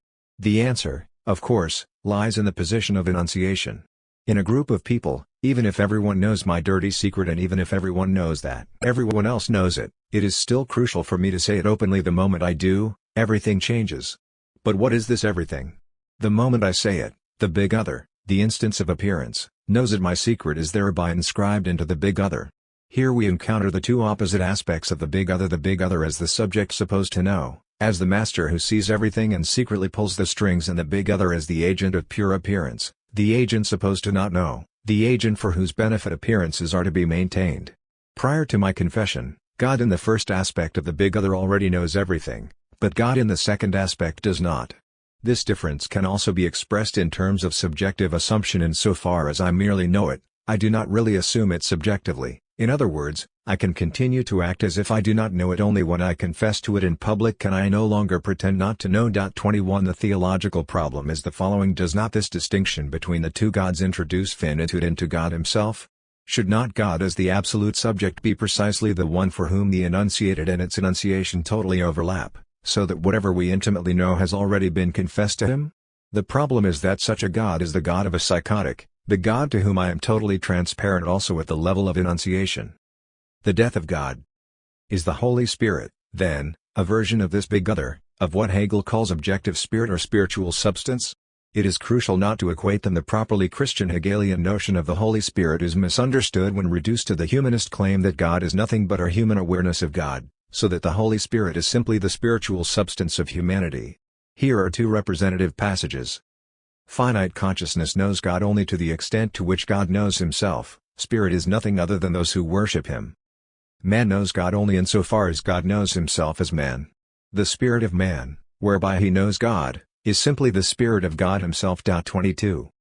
In short, from the properly Hegelian perspective, announced already in Eckhart, one should reverse the proposition that to believe that God exists is to believe that I stand in some relation to his existence such that his existence is itself the reason for my belief. 23. My belief in God is, on the contrary, the reason for God's very existence, or, God qua Holy Ghost, the spiritual substance of the Christian collective. Its presupposition is alive only insofar as it is itself posited by the continuous activity of individuals. However, it is crucial not to confuse this gesture with the standard materialist notion that God is just a fiction projected by the believers. The conclusion drawn by Solomon: there is no alien God who reaches down to us. God is spirit and spirit is us, nothing more. 24. What one should render problematic here is the fateful nothing more. Of course there is no spirit as a substantial entity above and beyond individuals, but this does not make Hegel a nominalist. There is something more than the reality of individuals, and this more is the virtual real which always supplements reality, more than nothing, but less than something. In other words, if there is nothing more than us human individuals in spirit, How are we to account for the central tenet of Christianity, the event of Christ's incarnation? Why do humans not directly recognize themselves their spirit in the figure of an alien substantial God? Why do they not directly kill God as a transcendent subject, allowing him to survive only as the virtual symbolic order kept alive by the incessant activity of each and every one of us? Solomon confronts this problem. It is the middle term of the Trinity that exercises Hegel. The most God or Spirit is easily reinterpreted as immanent, and the Holy Ghost already has precisely the status Hegel wants it to have, as Spirit diffused throughout the community. But it is the role of Jesus that distinguishes Christianity from other religions, and the notion of incarnation which contradicts all understanding. 25. But this solution avoids the problem nicely stated centuries ago by Lessing. How is it possible that Christianity can base the whole of its faith on an historical accident? By claiming that Hegel's answer, in fact, is found in Goethe, who described this as an allegory, a particular considered only as an illustration, as an example of the universal. 26. Read in this way, of course, Hegel is not a religious man, much less the greatest abstract thinker of Christianity. He is, perhaps, one of the first great humanists of German philosophy. That was Hegel's secret, and the source of Kierkegaard's righteous complaint. Modern philosophy is neither more nor less than paganism. But it wants to make itself and us believe that it is Christianity. 27. Alistair MacIntyre was thus quite correct when he claimed that if Kierkegaard hadn't existed, it would be necessary to invent him, or even God invented Kierkegaard to throw light on Hegel. 28. Hegel does indeed say that Christ is an example, but, he adds, an example of example, and thus the absolute example, which means, precisely, that it is no longer a mere example, but an example which is more the thing itself exemplified in by it than the thing itself. In other words, it is only through this example that the exemplified thing itself becomes what it is. This is why Christ's incarnation contradicts all understanding. What understanding cannot grasp is how, in Christianity, its universal eternal truth is based on an historical accident, namely how its necessity is itself grounded in a contingency. In this precise sense, Hegel is not a humanist for a humanist. It is easy to see how all individuals are passing contingent embodiments, examples of the eternal human spirit. 29. What a humanist cannot grasp is that this universal spirit, in order to become for itself, to fully actualize itself, has to be directly incarnated in a singular contingent individual who is not its mere example but the full actuality of the universal. So when this singular individual dies, it is not just the substantial in itself of a transcendent God which dies. What dies is also God qua spiritual substance, the universal spirit which is kept alive by the incessant activity of all passing contingent individuals. Such a representation is still too substantial. At a more basic level, what we are dealing with here is the shift from abstract to concrete universality. At the level of abstract universality, we can oppose the universal symbolic system as a non-psychological objective social fact to individual subjects and their interaction. We reach concrete universality when we ask how the anonymous symbolic system exists for the subject, that is, how the subject experiences it as objective, universal. In order for a universality to become concrete, for itself, it has to be experienced as such, as a non-psychological universal order, by the subject. 30. This precise distinction enables us to account for the passage of what Hegel called objective spirit OS to absolute spirit as. We do not pass from OS to as by way of a simple subjective appropriation of reified OS subjectivity in the well-known Feuerbach-Young-Marx pseudo-Hegelian mode. The collective human subjectivity recognizes in OS its own product, the reified expression of its own creative power. This would be a simple reduction of OS to subjective spirit SS. But neither do we accomplish this passage by positing beyond OS another, even more in itself absolute entity that encompasses both SS and OS.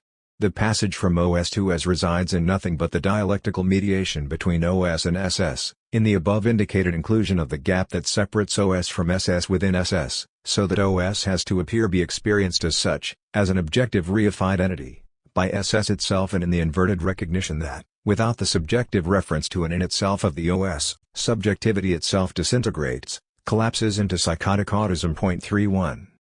What, then, is that which does not die? The material support of the Holy Spirit. When Robeson sang Joe Hill at the legendary Peace Arch concert in 1952, he changed the key line from what they forgot to kill into what they can never kill. Went on to organize the immortal dimension in man, that in man which it takes more than guns to kill, the Spirit, is what went on to organize itself. This should not be dismissed as an obscurantist spiritualist metaphor. There is a subjective truth in it. When emancipatory subjects organize themselves, it is the Spirit itself which organizes itself through them. One should add to the series of what the impersonal it does s, so does in the unconscious: it talks, it enjoys, it organizes itself, so organized therein resides the core of the eternal idea of a revolutionary party. One should also shamelessly evoke the standard scene from science fiction horror movies in which the alien who has taken on human appearance or invaded and colonized a human being is exposed, its human form destroyed, so that all that remains is a formless slime, like a pool of melted metal. The hero leaves the scene, satisfied that the threat has been dealt with, and then the formless slime that the hero forgot to kill or could not kill starts to move, slowly organizing itself, and the old menacing figure is reconstituted. Perhaps it is along these lines that we should read the Christian practice of Eucharist, in which the participants in this love feast or sacrificial meal establish solidarity with one another through the medium of a mutilated body. In this way, they share at the level of sign or sacrament in Christ's own bloody passage from weakness to power, death to transfigured life. 32. Is not what we believers consume in the Eucharist, Christ's flesh, bread and blood wine, precisely the same formless remainder, what they the Roman soldiers who crucified him can never kill, which then goes on to organize itself as a community of believers? From this standpoint we should reread Oedipus himself as a precursor of Christ against those, including Lacan himself, who perceive Oedipus at Colonus and Antigone as figures driven by the uncompromisingly suicidal death drive, unyielding right to the end, demanding everything, giving up nothing, absolutely unreconciled. 33. Terry Eagleton is right to point out that Oedipus at Colonus becomes the cornerstone of a new political order. Oedipus's polluted body signifies among other things the monstrous terror at the gates in which, if it is to have a chance of rebirth, the polis must recognize its own hideous deformity. This profoundly political dimension of the tragedy is given short shrift in Lacan's own Meditations. 34. In becoming nothing but the scum and refuse of the polis, the shit of the earth, as St. Paul racily describes the followers of Jesus, or the total loss of humanity which Marx portrays as the proletariat, Oedipus is divested of his identity and authority, and so can offer his lacerated body as the cornerstone of a new social order. Am I made a man in this hour when I cease to be? Or perhaps am I to be counted as something only when I am nothing, am no longer human?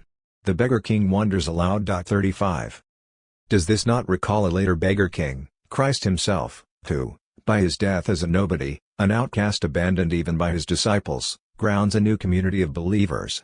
They both re-emerge by way of passing through the zero level of being reduced to an excremental remainder. The notion of the Christian collective of believers and its later versions, from emancipatory political movements to psychoanalytic societies, is an answer to a precise materialist question: how to assert materialism not as a teaching, but as a form of collective life? Therein resides the failure of Stalinism. No matter how materialist its teaching was, its form of organization, the party, which is an instrument of the historical big other, remained idealist. Only a collective of the Holy Spirit founded on the death of God, on accepting the inexistence of the big other, is materialist in its very form of social organization. This transubstantiation, by means of which our acts are experienced as drawing strength from their own result, should not be dismissed as an ideological illusion. In reality there are simply individuals who are organizing themselves. Here is the shortest Jacob and Wilhelm Grimm fairy tale, The Willful Child. Once upon a time there was a child who was willful and did not do what his mother wanted. For this reason God was displeased with him and caused him to become ill, and no doctor could help him, and in a short time he lay on his deathbed. He was lowered into a grave and covered with earth, but his little arm suddenly came forth and reached up, and it didn't help when they put it back in and put fresh earth over it, for the little arm always came out again. So the mother herself had to go to the grave and beat the little arm with a switch, and as soon as she had done that, it withdrew, and the child finally came to rest beneath the earth. Is not this obstinacy that persists even beyond death freedom, the death drive at its most elementary? Instead of condemning it, should we not rather celebrate it as the last resort of our resistance? The death of Christ is also the death end of human mortality, the death of death, the negation of negation. The death of God is the rise of the undead drive, the undead partial object. Here, however, Hegel is not radical enough, since he is not able to think objet. He also ignores bodily immortality, undeadness. Both Spinoza and Hegel share this blindness for the proper dimension of the objet. How can a Christian believer come to terms with this obscene excess of immortality? Is the answer, once again, love? Can one love this excess? In what precise sense is Christianity the religion of love? But you provides a standard reading while, like Plato, Christianity mobilizes the power of love to bind together subjects and sustain their fidelity to an event which marks a rupture with their utilitarian daily lives. It subordinates love proper as the rise of the two, as the construction of a world from the two to a one, the one of transcendent divinity. The open risk of a love affair, the exploration of the consequences of love with no guarantee of a final success, is thus reinscribed into the one, the God above the two as the ultimate goal and guarantee of love. Against this intervention of a transcendent one which resolves the impossibility inscribed into the two, but you insists on the immanence of love, the real of a love encounter is transformed into a symbolic bond, contingency is transformed into necessity, by the love declaration I love you, and the commitment announced in this declaration has then to be tested in the continuous work of love. The eternity of love is the eternity of this commitment, not the eternity of a transcendent eternal guarantee. But is such a reading of Christianity the only one possible? When Christ answers his disciples, "Where 2 or 3 are gathered in my name, I will be there," does this also not dispense with any transcendence? Is love, divine love, here not also reduced to the immanence of the link which unites the two? In other words, is the passage from God to the Holy Ghost not precisely the passage from transcendence to an immanent link? The problem resides in the precise nature of this link after the reduction of transcendence. Is the big other still here? Furthermore, can we simply get rid of the big other, or is a detour through the illusion of the big other inevitable? In Seminar 23, Lacan points out that psychoanalysis, with its success, demonstrates that one can also get rid of the name of the Father. One can get rid of it, ignore it sans passer on condition that one makes use of it sans server. 36. What lurks in the background here is Lacan's dictum la vérité surgit de la méprise, more precisely, de la méprise du SSS sujet suppose savoir. One cannot get directly at the inexistence of the big other, one has first to be duped by the other, because le nom du père means that les non-dupes aren't those who refuse to succumb to the illusion of SSS also miss the truth concealed by this illusion.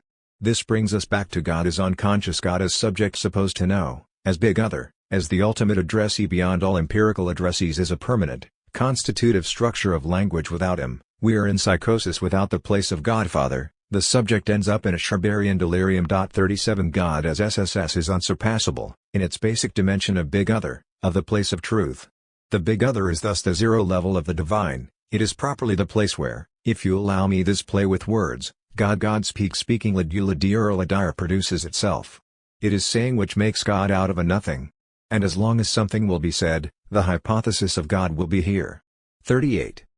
The moment we speak, we unconsciously, at least believe in God. It is here that we encounter Lacan's theological materialism at its purest. It is speech ours, ultimately, which creates God. However, God is here the moment we speak, or, to quote the Talmud, you have made me into a single entity in the world, for it is written here, O Israel, the Lord is our God, the Lord is one, and I shall make you into a single entity in the world. 39. Therein resides the limit of Judaism. Of course it can perform the humanist reversal, we the collective of believers create God one by praying to him, but Christ, its monstrous excess, cannot be thought here. The Talmudic formula exemplifies the standard circle of subjects and their virtual substance kept alive by the subject's incessant activity, substance as the work of one and all. In his seminar on the ethics of psychoanalysis, Lacan opposes to the thesis of the death of God the claim that God is dead from the very beginning. It is just that he just did not know it in Christianity, he finally learns it on the cross. The death of Christ is thus not an actual death, but rather a becoming aware of what is already here. One should nonetheless take note of how this process unfolds in two stages, the Jewish and the Christian. While, in pagan religions, the gods are alive, Jewish believers already took God's death into account. Indications of this awareness abound in the Jewish sacred texts.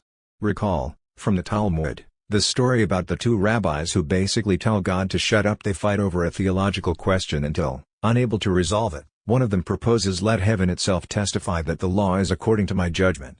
A voice from heaven agrees with the rabbi who first appealed. However, the other rabbi then stands up and claims that even a voice from heaven was not to be regarded, for thou, O God, didst long ago write down in the law which thou gavest on Sinai, thou shalt follow the multitude. God himself had to agree after saying, my children have vanquished me. My children have vanquished me. He runs away. There is a similar story in the Babylonian Talmud Baba Metzia 59b, but here, in a wonderful Nietzschean twist, God accepts his defeat with joyous laughter. Arleser brought forward every imaginable argument, but the sages did not accept any of them.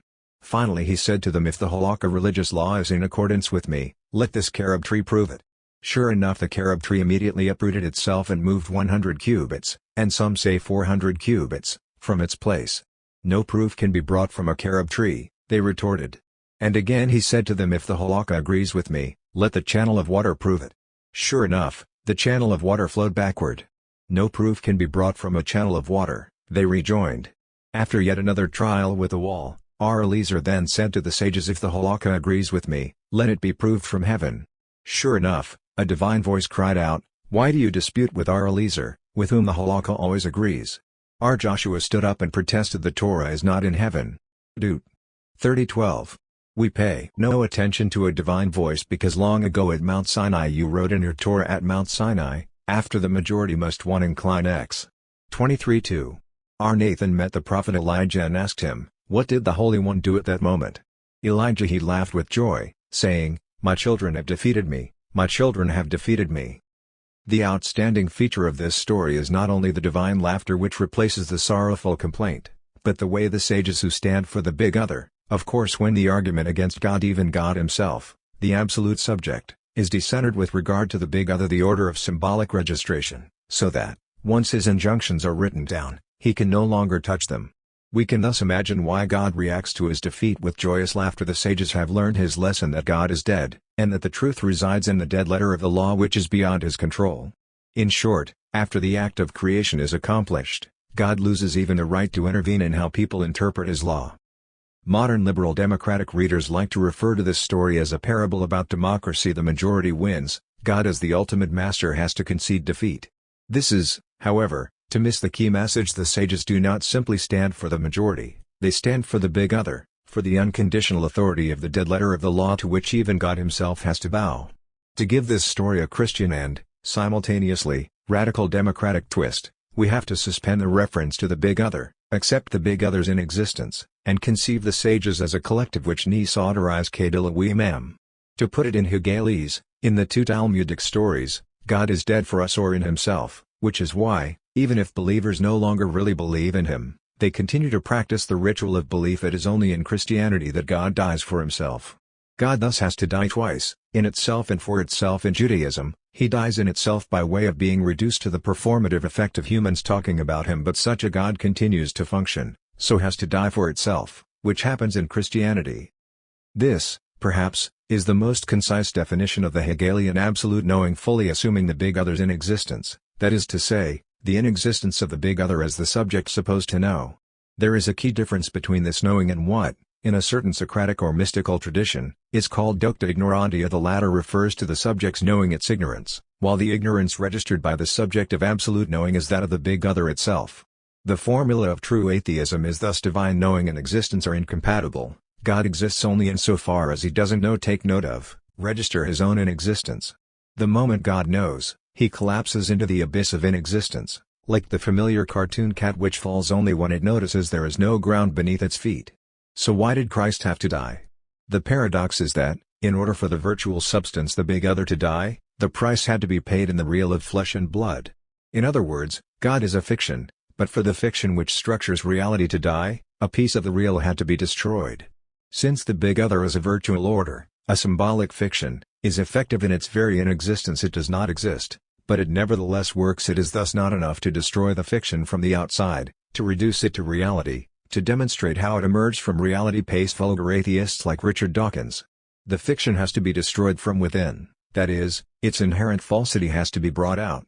To put it in descriptive terms, it is not enough to prove that God does not exist. The formula of true atheism is that God himself must be made to proclaim his own inexistence, must stop believing in himself.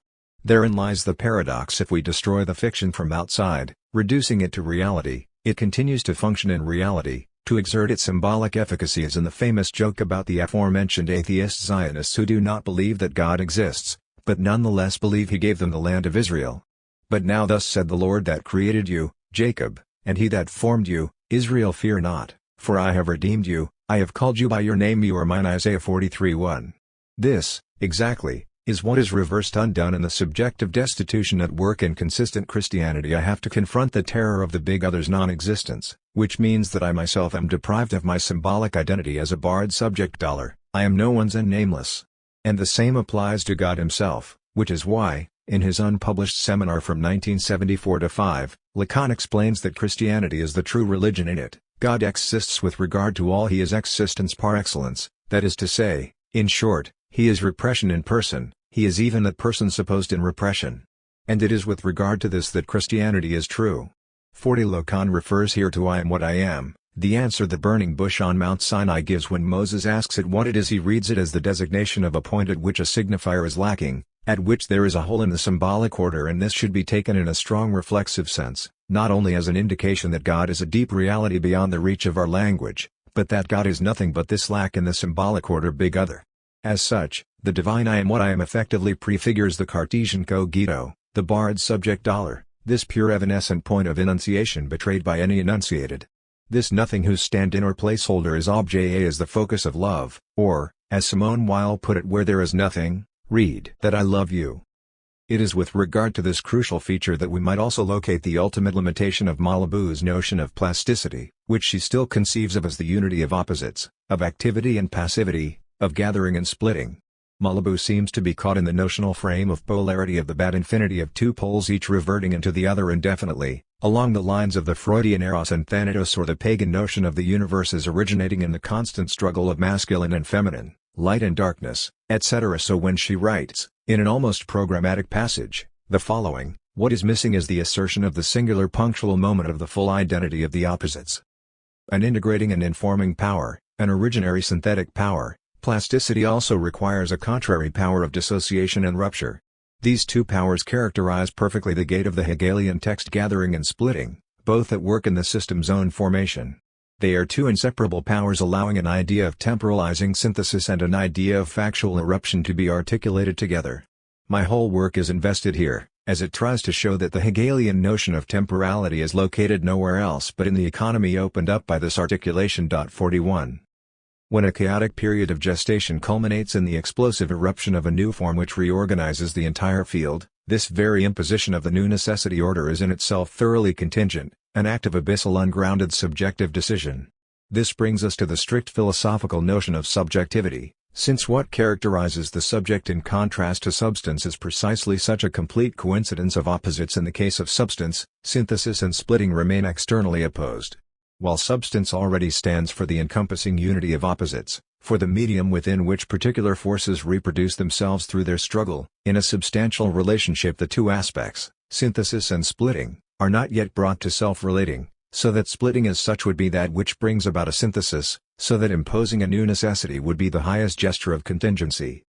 Two features which cannot but appear opposed characterize the modern subject as it was conceptualized by German idealism. 1. The subject is the power of spontaneous, i.e., autonomous, starting in itself, irreducible to a prior cause synthetic activity, the force of unification, of bringing together the manifold of sensuous data we are bombarded with into a unified representation of objects. 2. The subject is the power of negativity, of introducing a gap cut into the given immediate substantial unity. It is the power of differentiating, of abstracting, tearing apart and treating as self-sufficient what in reality is part of an organic unity. In order to truly understand German idealism, it is crucial to think these two features not only together as two aspects of one and the same activity, i.e., the subject first tears apart natural unity, then brings the member disjected together into a new his own subjective unity, but as stricto sensu identical the synthetic activity itself introduces a gap difference into substantial reality. Likewise, the differentiation itself consists in imposing a unity. But how, exactly, are we to understand this? The subject's spontaneity emerges as a disturbing cut into substantial reality, since the unity the transcendental synthesis imposes onto the natural manifold is precisely synthetic in the standard rather than Kantian sense, i.e., artificial, unnatural.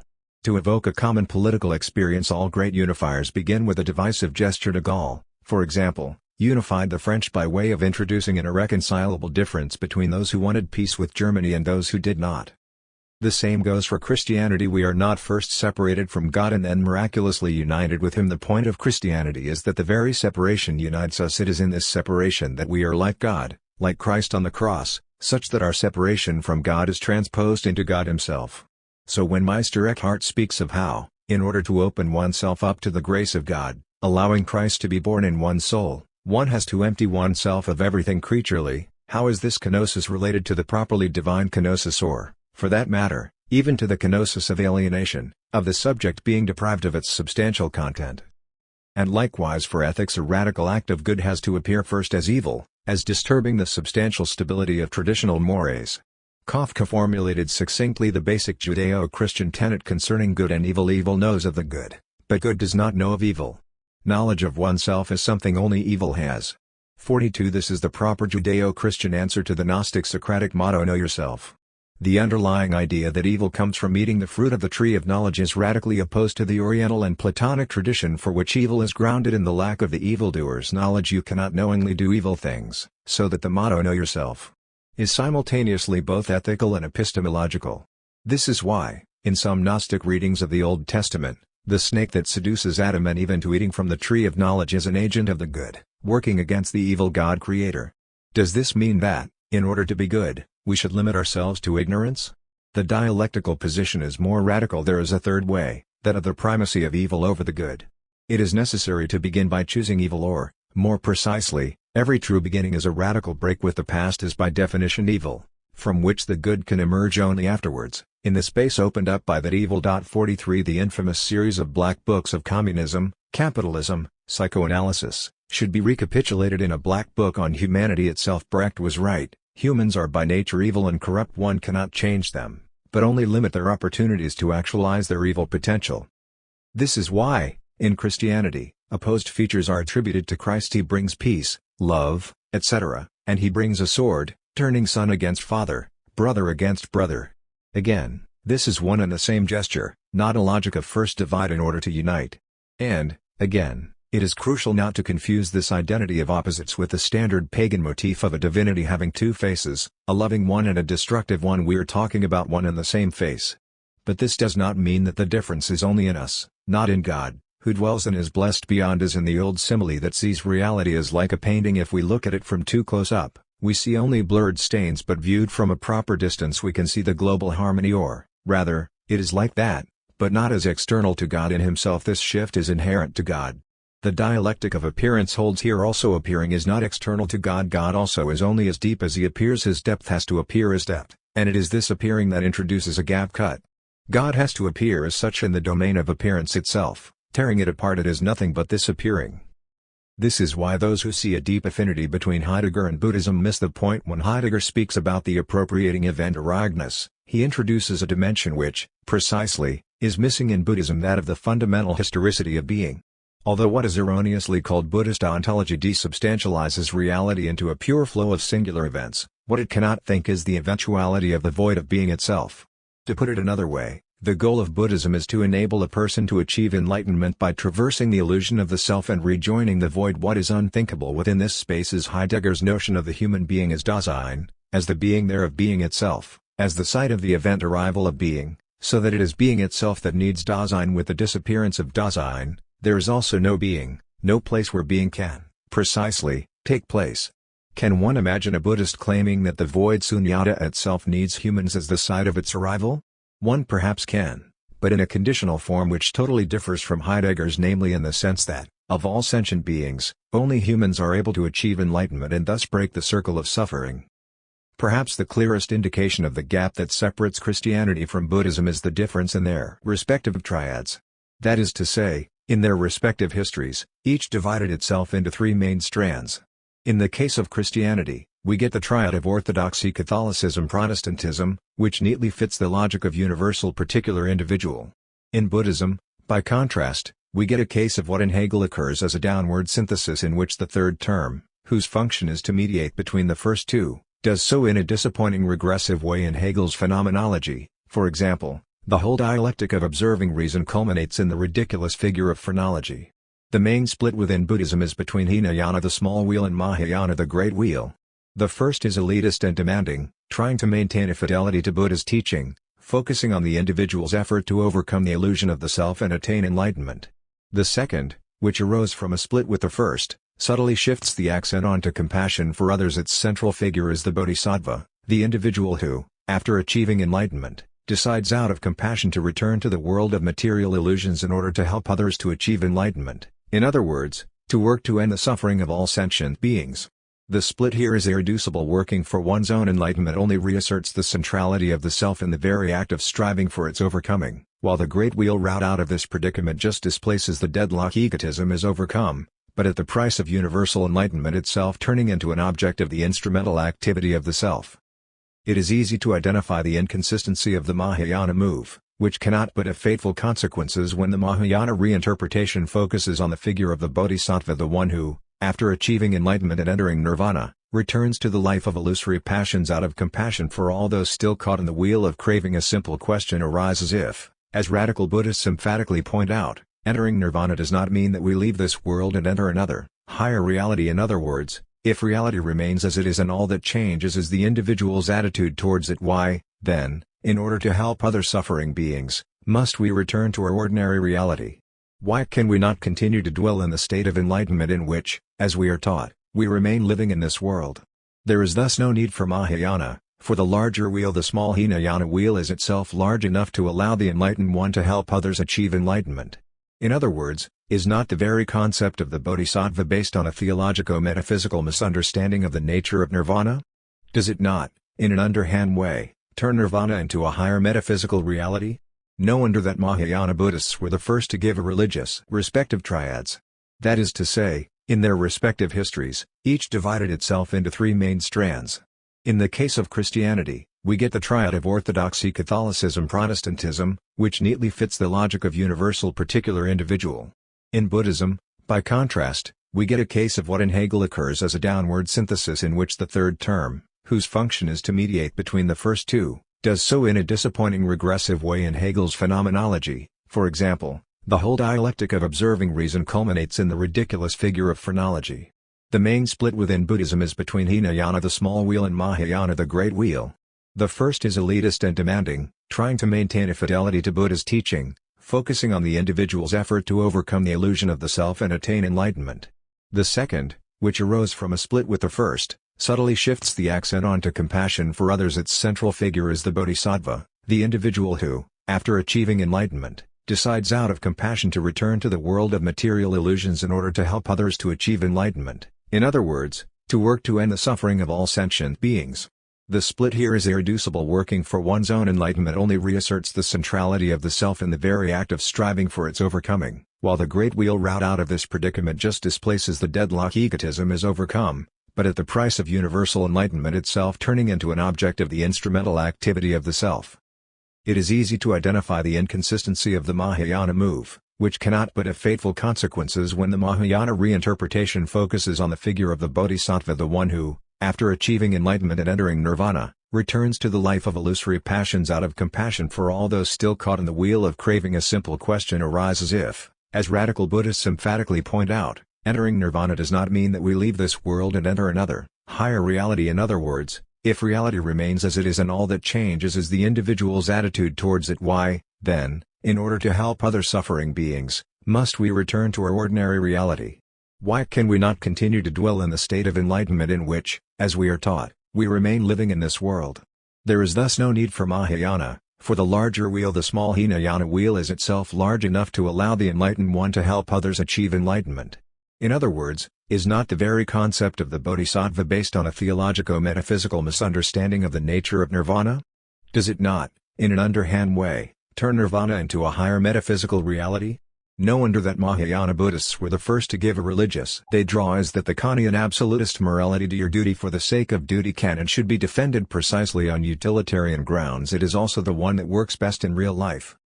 What then is the Buddhist answer to the Hegelian question: if we suffering humans need to be awakened into enlightenment, how did we fall asleep in the first place? How did the wheel of desire emerge out of the eternal void? There are three main answers which strangely echo the triad of Hinayana, Mahayana, and Vihayana. The first, standard answer invokes the Buddha's practico-ethical attitude instead of dwelling on metaphysical enigmas. Begin with the fact of suffering and the task of helping people out of it.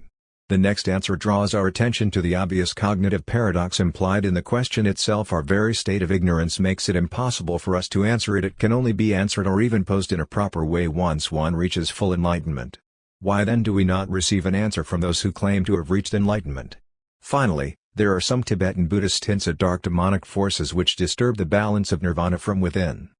It is here that the gap separating Hegel from the Buddhist experience is unbridgeable. For Hegel as a Christian philosopher, the problem is not how to overcome the split, since the split stands for subjectivity, for the gap of negativity, and this negativity is not a problem but a solution. It is already in itself divine. The divine is not the abyssal, all-encompassing substance unity behind the multitude of appearances. The divine is the negative power tearing apart the organic unity.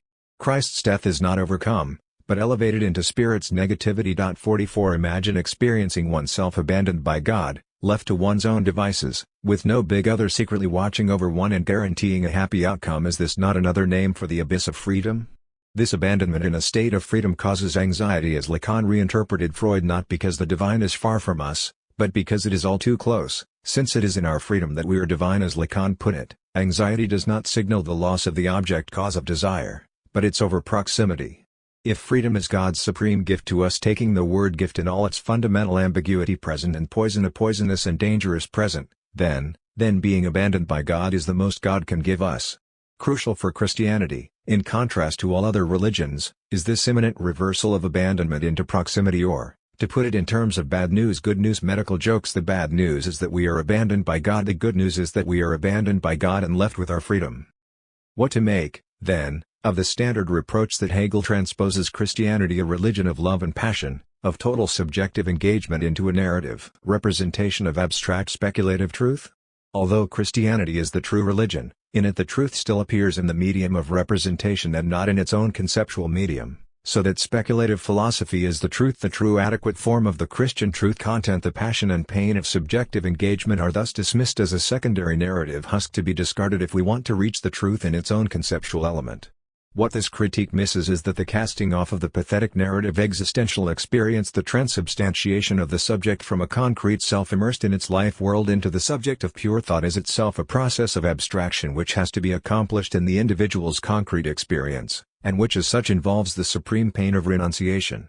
For Badiou, love is a scene of the two as such, grounded only in itself, its own work of love, lacking any third which would provide a proper support or ground. When I am in love with someone, my love is neither one nor three. I do not form with my beloved a harmonious one in fusion, nor is our relationship grounded in a third, a medium which would provide predetermined coordinates for our love and thus guarantee its harmony. 45 This is what makes love so fragile. It is, as Badiou puts it, a process of pure presentation, a radically contingent encounter incessantly in search of some form of representation in the big other that would guarantee its consistency. Therein resides the function of marriage through its ritual. The raw reel of a love passion is registered in, and thus recognized by, the big other of the public order, and, ultimately in a church marriage, by God, the ultimate big other itself. This is why, as Badiou perspicuously notes, love is in its very notion atheist, godless. All the talk about God's love for us or our love for God should not deceive us. How, then, are we to explain the central role of love, of God's love for humanity in Christianity? Precisely by the fact that Christianity is, at its deepest core, already atheistic, a paradoxically atheistic religion. When Christ says to his followers deceived after his death on the cross that, whenever there is love between them, he will be there, alive among them, this should not be read as a guarantee that Christ's love is a third term in the relationship of love, its guarantee and foundation, but, on the contrary, as another way of proclaiming the death of God. There is no big other which guarantees our fate. All we have is the self-grounded abyss of our love. What this means is also that Hegel really is the ultimate Christian philosopher. No wonder he often uses the term love to designate the play of the dialectical mediation of opposites. What makes him a Christian philosopher and a philosopher of love is the fact that, contrary to the common misunderstanding, in the arena of dialectical struggle there is no third which unites and reconciles the two struggling opposites. The atheist wager. In Lacan's formulae of sexuation, non-all designates the feminine position, a field which is not totalized because it lacks the exception, the master signifier. Applied to Christianity, this means that the Holy Spirit is feminine, a community not based on a leader. The shift to the feminine occurs already in Christ. Christ is not a male figure, as many subtle readers have noted. His strangely passive stance is that of feminization, not of male intervention. Christ's impassivity thus points towards the feminization of God, as sacrifice follows the same logic as that of the heroine of Henry James's Portrait of a Lady, or of Cindy Coufontaine in Claudel's Litige. Christ is not a master figure, but the objet, occupying the position of the analyst in embarrassing excess, answering questions with jokes and riddles that only confound his listeners further, already acting as his own blasphemy. 46 Recall the strange parable of the talents from the Gospel of Matthew. For it will be as when a man going on a journey called his servants and entrusted to them his property. To one he gave 5 talents, to another 2, to another 1, to each according to his ability. Then he went away. He who had received the 5 talents went at once and traded with them, and he made 5 talents more. So also, he who had the 2 talents made 2 talents more. But he who had received the 1 talent went and dug in the ground and hid his master's money. Now after a long time the master of those servants came and settled accounts with them. And he who had received the 5 talents came forward, bringing 5 talents more, saying, Master, you delivered to me 5 talents, here I have made 5 talents more. His master said to him, Well done, good and faithful servant, you have been faithful over a little, I will set you over much, enter into the joy of your master. And he also who had the 2 talents came forward, saying, Master, you delivered to me 2 talents, here I have made 2 talents more. His master said to him, Well done, good and faithful servant, you have been faithful over a little, I will set you over much, enter into the joy of your master. He also who had received the 1 talent came forward, saying, Master, I knew you to be a hard man, reaping where you did not sow, and gathering where you did not winnow, so I was afraid, and I went and hid your talent in the ground. Here you have what is yours. But his master answered him, You wicked and slothful servant. You knew that I reap where I have not sowed, and gather where I have not winnowed? Then you ought to have invested my money with the bankers, and at my coming I should have received what was my own with interest. So take the talent from him, and give it to him who has the 10 talents. For to everyone who has will more be given, and he will have an abundance, but from him who has not, even what he has will be taken away. And cast the worthless servant into the outer darkness, there men will weep and gnash their teeth. Matthew 25:14-30.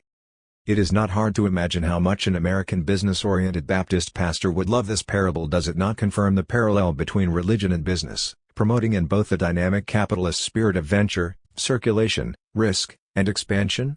Preachers who expound the Word of God must act like businessmen expanding their business. However, is it not also possible to read the parable in the opposite way, especially if we bear in mind the alternative version in Luke 19:11-27? Here the master is a nobleman who has to leave for a distant country to receive for himself a kingdom. Although he is not wanted there, the 3 men are not servants but 10 slaves. The nobleman's attendants protest at his decision to give the 3rd man's minas to the one who already has 10. Sir, he has 10 minas already. And the parable concludes with a cruel order, but as for these enemies of mine who did not want me to be their king, bring them here and slaughter them in front of me. Hardly a gesture worthy of a good man. Is it not much more appropriate to do as William Herzog proposed, and celebrate the 3rd servant as a whistleblower denouncing the exploitation of the poor? 47. In other words, what if we read the 3rd man's decision to hide the talent, withdrawing it from commercial circulation, as a gesture of subtraction from the field of economic power, as a refusal to participate in it? The master's furious reaction is thus fully justified. What this servant did is much worse than stealing his money or hiding the profit. Had he done that, the servant would still have participated in the business spirit of reaping where I have not sowed. But the servant went much further. He rejected the entire spirit of profit and exploitation and thus attacked the very foundations of the master's existence. And was this not why Christianity had such problems coming to terms with collecting interest, which means precisely to reap where I have not sowed? The parable is definitely an exercise in weird humor, so John Caputo is right to refer to Kierkegaard's Johannes Climacus, who says that humor serves as the incognito of the religious. The problem resides in the precise determination of this humor, a humor inextricably mixed with horror. 48. One can conceive of the entire history of Christianity as a reaction not against preceding religions, but against its own excessive subversive core, that of the true dimension of the Holy Ghost, the egalitarian emancipatory collective which cancels any organic hierarchical social link. All the great theologians embraced the task of making Christianity compatible with the hierarchical social body. St. Augustine took the first major step in this direction by way of inventing psychological interiority, thereby withdrawing from a literal and socially dangerous interpretation of Christ's radical sayings. To follow him one must hate one's mother and father, the rich will never enter paradise, etc. The whole art of Thomas Aquinas culminates in a form of sophistry designed to reconcile the literal meaning of the Bible with the demands of a hierarchical society. Recall, for example, his demonstration that although Christ preaches the renunciation of earthly wealth, i.e., the sinful character of private property, this holds only for people who are themselves holy priests, etc. If ordinary people were to want to abolish private property, they would sin against God. This, however, in no way leads to a spurious infinity of the gap between really existing Christianity and the true Christianity, so that every really existing form of a church necessarily misses its notion. The solution here is the properly Hegelian one. The true idea of the Christian collective was realized, but outside of the church as an institution, which, however, does not mean that it survived an intimate, authentic religious experiences which had no need for the institutional frame. Rather, It survived in other institutions, from revolutionary political parties to psychoanalytic societies. It is thus only in post-religious atheist radical emancipatory collectives that we find the proper actualization of the idea of the Christian collective, the necessary consequence of the atheistic nature of Christianity itself. The standard reproach addressed to this project of Christian materialism is that it amounts to a barred belief not being courageous enough to make the leap of faith. I retain the Christian form of religious engagement without its content. My reply is that this emptying the form of its content already takes place in Christianity itself. At its very core, the name of this emptying is kenosis. God dies and resurrects itself as the Holy Ghost, as the form of collective belief. It is a fetishistic mistake to search for the material support of this form. The resurrected Christ, the Holy Ghost, is the very collective of believers. What they are searching for outside of the collective is already there in the guise of the love that binds them. Adrian Johnston recently formulated a pertinent critical point apropos of my project of Christian atheism. But you clearly, openly, and unambiguously are thoroughgoing atheists, thinkers insisting on the non-existence of any big other, onil, and so on. Moreover, both of you labor to reveal, in a non-reductive manner, the material basis genesis of spiritual phenomena. And, of course, you yourself vehemently insist on reading Christianity as the religion of atheism. But, from other texts I've read and conversations I've had these past few years, some people register you as religious in the same fashion that audiences register Penn and Teller as magical. I know full well that you and Zizek are atheists, but nonetheless. I know that Christianity is, as the religion of atheism, an immanent self-negation of religion, but nonetheless, I continue to relate to it as religion, in a religious mode replete with all its established rituals, practices, etc. I guess one of the things I'm saying is that the tactic of employing Christianity as a tempting Trojan horse carrying within it the explosive potentials of an atheistic materialist radical politics carries dangerous risks arising from this. Je sais bien, Macon memory action evident in those who latch onto you as licensing, as displaying strains of phenomenology and its offshoots, a version of post-secular continental philosophy. 49. Is it true, then, that what I offer is a form of belief deprived of its structure, which effectively amounts to a disavowed belief? My counter-argument here is double. First, I conceive my position not as being somewhere in between atheism and religious belief, but as the only true radical atheism, that is, an atheism which draws all the consequences from the inexistence of the big other. Therein resides the lesson of Christianity. As we have seen, it is not only that we do not believe in God, but that God himself does not believe in himself, so that he also cannot survive as the non-substantial symbolic order, the virtual big other who continues to believe in our stead, on our behalf. Second, only a belief which survives such a disappearance of the big other is belief at its most radical, a wager more crazy than Pascal's. Pascal's wager remains epistemological, concerning only our attitude towards God, that is, we have to assume that God exists. The wager does not concern God himself. For radical atheism, by contrast, the wager is ontological. The atheist subject engages itself in a political, artistic, etc. project, believes in it, without any guarantee. My thesis is thus double. Not only is Christianity at its core, if disavowed by its institutional practice, the only truly consistent atheism, it is also that atheists are the only true believers. Let us for a moment return to Pascal. The first thing of note is his rejection of all attempts to demonstrate the existence of God. Pascal concedes that we do not know if he is, and so seeks instead to provide prudential reasons for believing in him. We should wager that God exists because it is the best bet. God is, or he is not. But to which side shall we incline? Reason can decide nothing here. There is an infinite chaos which separates us. A game is being played at the extremity of this infinite distance where heads or tails will turn up. Which will you choose then?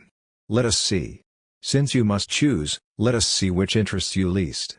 You have two things to lose, the true and the good, and two things to stake, your reason and your will, your knowledge and your happiness, and your nature has two things to shun, error and misery.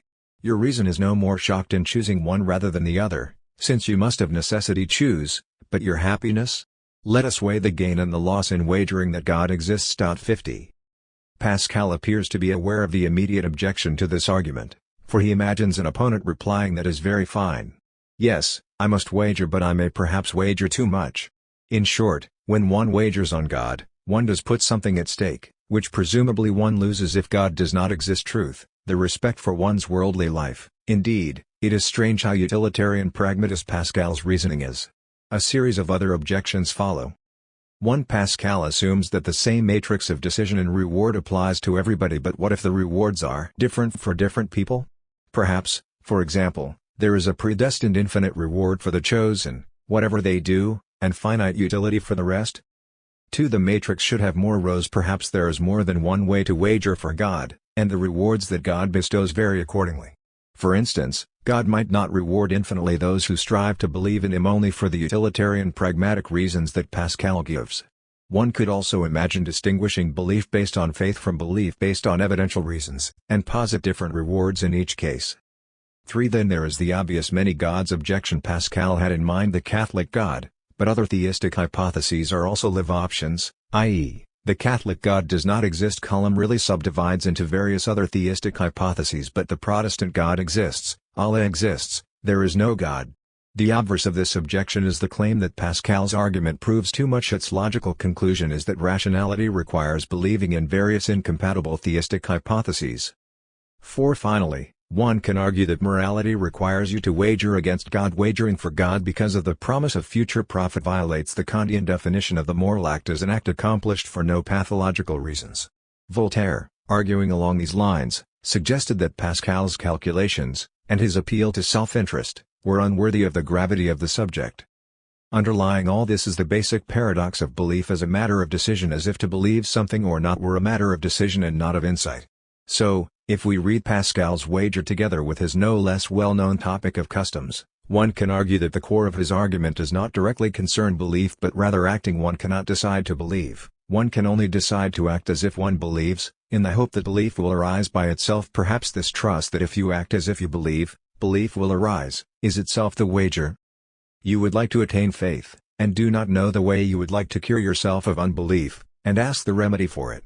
Learn of those who have been bound like you, and who now stake all their possessions. These are people who know the way which you would follow, and who are cured of an ill of which you would be cured.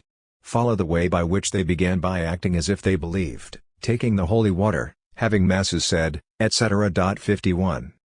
Perhaps the only way out of these impasses is what, in his unpublished secret writings, Denis Diderot elaborated under the title of the Materialist's Credo. In Entretien d'un philosophe avec la Marchalde, he concluded après tout, le plus court est de se conduire comme si Olivier existait, même quand on n'y croit pas. After all, the most straightforward way is to behave as if the old guy exists, even if one doesn't believe it. This may appear to amount to the same as Pascal's wager with regard to rituals. Even if you do not believe in them, act as if you believe. However, Diderot's point is exactly the opposite one. The only way to be truly moral is to act morally without regard to God's existence. In other words, Diderot directly inverts Pascal's wager, the advice to place your bet on the existence of God en un mot que la plupart ont à perdre et rien à gagner en irant you remunerator et venger. In a word, it is that the majority of those who deny remunerating and revenging God have all to lose and nothing to gain.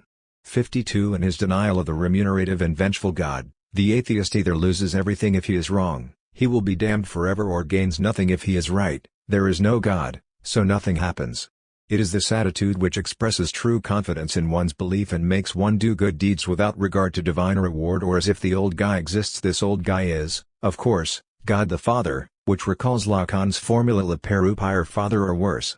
It is at this level that one should oppose Pascal and Diderot. While Pascal bets on God the Father, Diderot enjoins us to parier sur le pire, to put one's wager on the worse. In true ethics, one acts from the position of the inexistence of the big other, assuming the abyss of the act deprived of any guarantee or support. Authentic belief is to be opposed to the reliance on or reference to a nuda subject supposed to believe in an authentic act of belief. I myself fully assume my belief and thus have no need for any figure of the other to guarantee the belief. To paraphrase Lacan, an authentic belief n'est authorisé que de lui-même. In this precise sense, authentic belief not only does not presuppose any big other, is not a belief in a big other, but, on the contrary, presupposes the destitution of the big other, the full acceptance of its inexistence. This is also why a true atheist is at the opposite end from those who want to save religion's spiritual truth from its external dogmatic institutional context. A profoundly religious friend once commented on the subtitle of a book of mine, The Perverse Core of Christianity. I fully agree with you there. I believe in God, but I find repulsive and deeply disturbing all the twists celebrating sacrifice and humiliation, redemption through suffering, God organizing his own son's killing by men. Can't we have Christianity without this perverse core? I could not bring myself to answer him, but that is precisely the point of my book. What I want is all those perverse twists of redemption through suffering, the death of God, etc., but without God. Thus, as we have said, God has to die twice, first as real, then as symbolic, first in Judaism, then in Christianity. In Judaism, the God of the real survives as Word, as the virtual dead other whose specter is kept alive by the ritual performance of his subjects. In Christianity, this virtual other itself dies. In Judaism, the God perceived directly as real dies. In Christianity, the God who is unconscious dies. The passage from paganism to Judaism is one of sublimation. The dead God survives as the symbolic other. The death of Christ is not sublimation. In other words, it is not the death of the real God who is resurrected in the Holy Ghost as the symbolic other, like Julius Caesar, who returns as sublimated in the symbolic title Caesar. In strict parallel with this double move from paganism to Judaism and from Judaism to Christianity is the move from traditional authoritarian power to democracy and from democracy to revolutionary power. It is only in revolutionary power that the big other really dies. In democracy, the place of power is empty, but the electoral procedure functions as a kind of ersatz other providing the legitimacy for power. That is to say, democracy in the way this term is used today concerns above all formal legality. Its minimal requirement is the unconditional adherence to a certain set of formal rules which guarantee that antagonisms are fully absorbed into the agonistic game. Democracy means that, whatever electoral manipulation takes place, every political agent will unconditionally respect the results.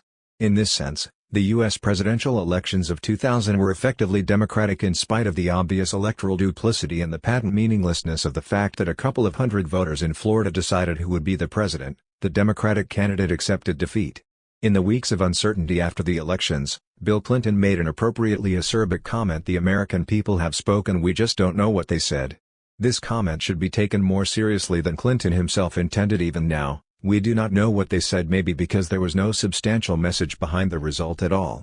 Jacques Alan Miller has elaborated on the idea that democracy implies the barred big other. 53. However, the Florida example demonstrates that there nevertheless is a big other which continues to exist in democracy, the procedural big other of electoral rules which must be obeyed whatever the result in this big other. This unconditional reliance on rules is what a more radical politics threatens to suspend. This Kantian limitation of democracy is strictly homologous to the limitation of Cogin-Karatani's Kantian transcendental solution to the antinomy of money. We need an X which will be money and will not be money.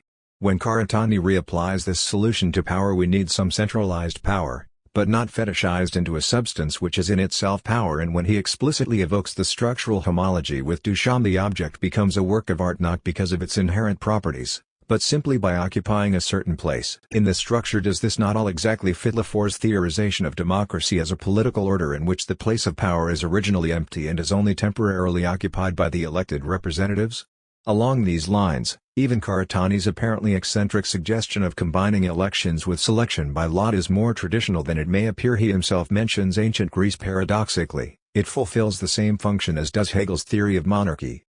Karatani here takes a heroic risk in proposing a crazy-sounding definition of the difference between the dictatorship of the bourgeoisie and the dictatorship of the proletariat. If universal suffrage by secret ballot, namely, parliamentary democracy, is the dictatorship of the bourgeoisie, the introduction of lottery should be deemed the dictatorship of the proletariat.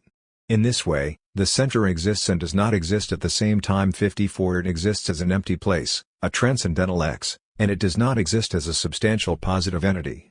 But is this really enough to undermine the fetishism of power?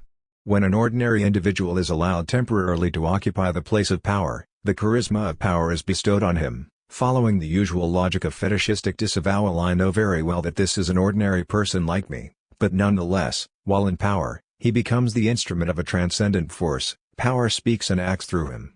Does this not fit the general matrix of Kant's solutions, where metaphysical propositions, God, immortality, etc. are asserted, under erasure, as postulates?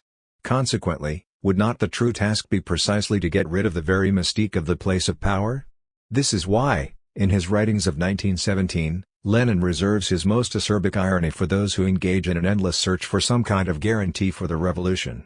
This guarantee takes two main forms. In terms of either the reified notion of social necessity, the revolution must not be risked too early, one has to wait for the right moment, when the situation is mature with regard to the laws of historical development, or the idea of normative democratic legitimacy. The majority of the population is not on our side, so the revolution would not really be democratic as if, Before the revolutionary agent risks the seizure of state power, it should seek permission from some figure of the big other, organize a referendum to ascertain whether the majority supports the revolution.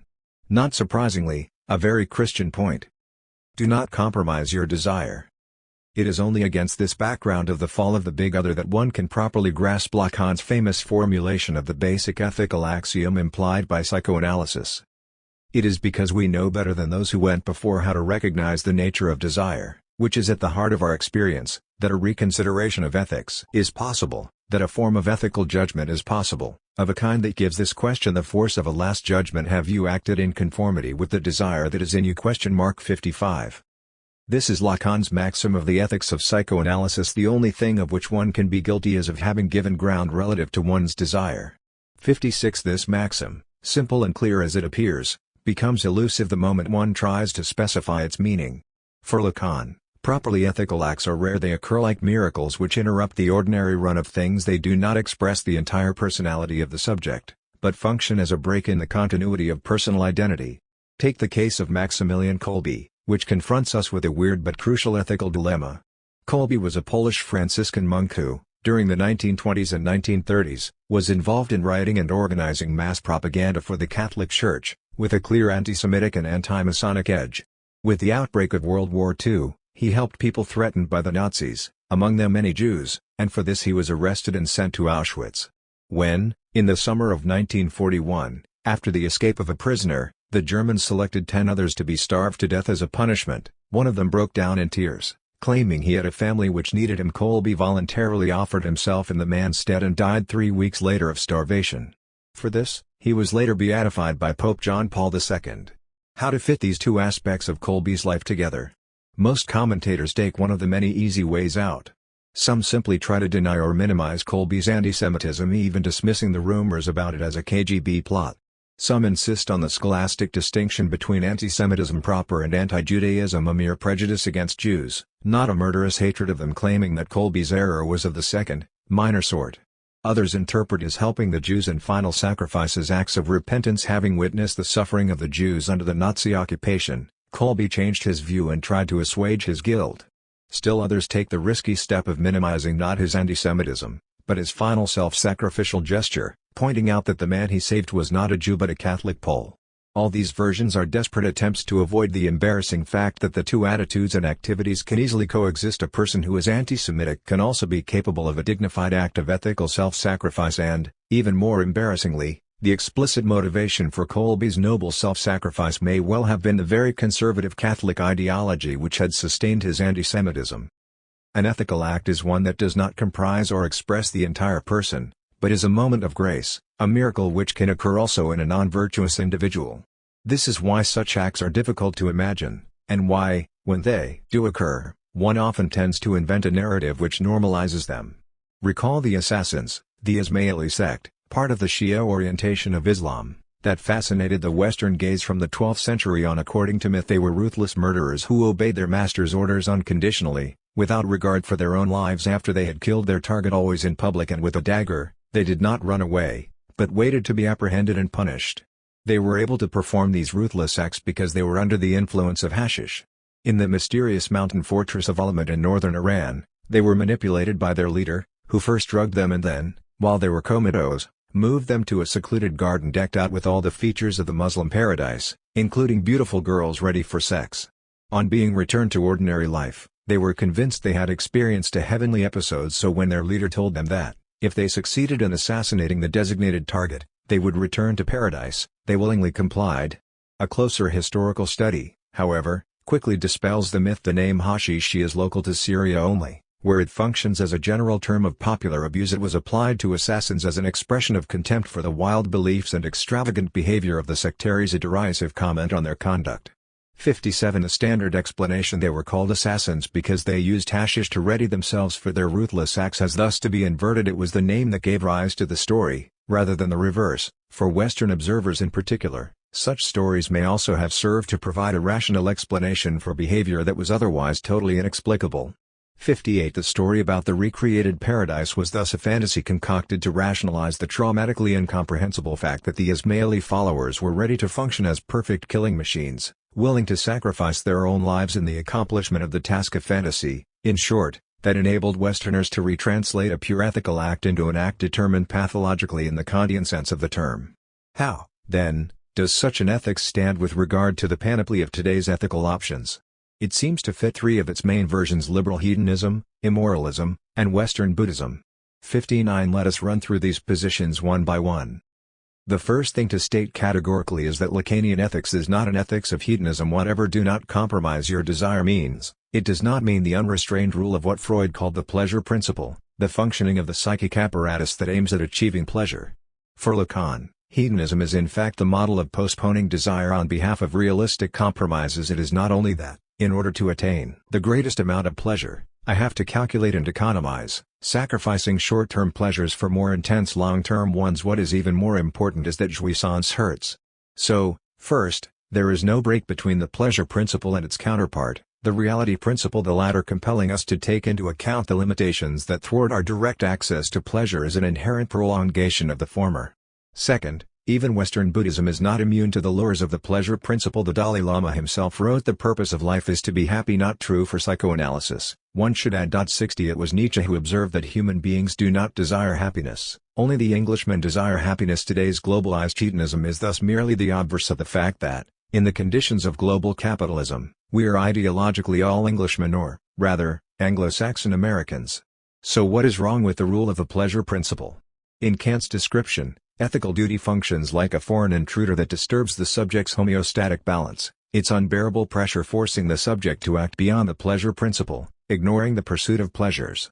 For Lacan, exactly the same description holds for desire, which is why enjoyment is not something that comes naturally to the subject, as a realization of his or her inner potential, but is the content of a traumatic superegoic injunction. If hedonism is to be rejected, is Lacanian ethics then a version of the heroic immoralist ethics, enjoining us to remain faithful to ourselves and persist on our chosen way beyond good and evil? Think of Don Giovanni in the last act of Mozart's opera, when the stone guest confronts him with a choice. He is near death, but if he repents of his sins, he can still be redeemed. If, however, he does not renounce his sinful life, he will burn in hell forever. Don Giovanni heroically refuses to repent, although well aware that he has nothing to gain, except eternal suffering, for his persistence. Why does he do it? Obviously not for any profit or promise of pleasure to come. The only explanation is his utmost fidelity to the dissolute life he has chosen. This is a clear case of immoral ethics. Don Giovanni's life was undoubtedly immoral. However, as his fidelity to himself proves, he was immoral not for pleasure or profit, but out of principle, acting the way he did in accordance with a fundamental choice. Or, to take a feminine example also from opera, George Bizet's Carmen. Carmen is, of course, immoral, ruthlessly promiscuous, ruining men's lives, destroying families, but nonetheless thoroughly ethical, faithful to her chosen path to the end, even when this means certain death.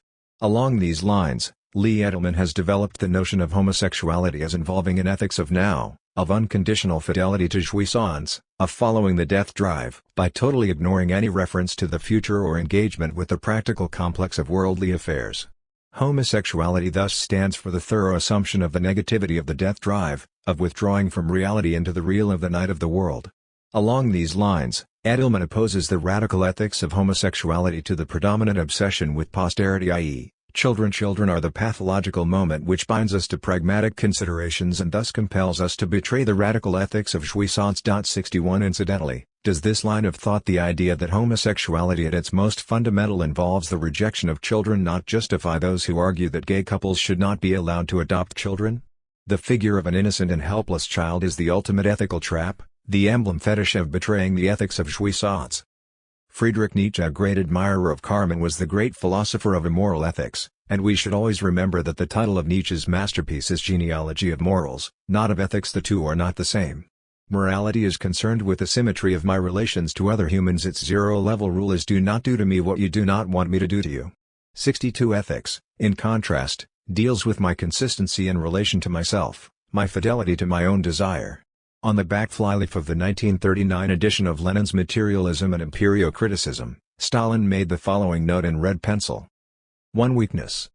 2. Idleness. 3. Stupidity. These are the only things that can be called vices. Everything else, in the absence of the aforementioned, is undoubtedly virtue. N.B. If a man is one strong spiritually, 2 active, 3 clever or capable, then he is good, regardless of any other vices. 1 plus 3 make 2.63. This is as concise as ever a formulation of immoral ethics. In contrast, a weakling who obeys moral rules and worries about his guilt stands for unethical morality, the target of Nietzsche's critique of resentment. It is a supreme irony and one of the greatest cases of poetic justice that, among American writers, the one who provided the most precise formulation of the same immoral ethics was none other than the rabidly anti-communist Russian emigrant Ayn Rand, in her first still moderate U.S. success, The Play Night of January 16. Although written in a traditional realist mode, this courtroom melodrama engages its spectators in a very contemporary, almost Breachian, manner. At the beginning, the 12 jury members are randomly selected from among the theater audience. They are seated on the stage and, at the play's end, they briefly withdraw before returning to deliver the verdict of guilty or not guilty. Rand provided different final lines depending on which it was. The decision they have to make is not only about the murder of Bjorn Faulkner, a ruthless Swedish tycoon, did Karen Andre, his devoted mistress and secretary, do it or not? It is also about 2 opposed ethics, to quote the play itself. If you value a strength that is its own motor, an audacity that is its own law, a spirit that is its own vindication, if you are able to admire a man who, no matter what mistakes he may have made in form, had never betrayed his essence, his self-esteem, if, deep in your hearts, you felt a longing for greatness and for a sense of life beyond the lives around you, if you have known a hunger which great amenity can't satisfy. 64.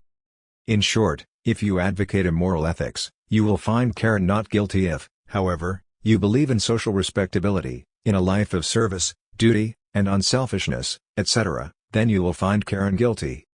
There is, however, a limit to this Stalinist immoral ethics, not that it is too immoral, but that it is secretly too moral, still relying on a figure of the big other.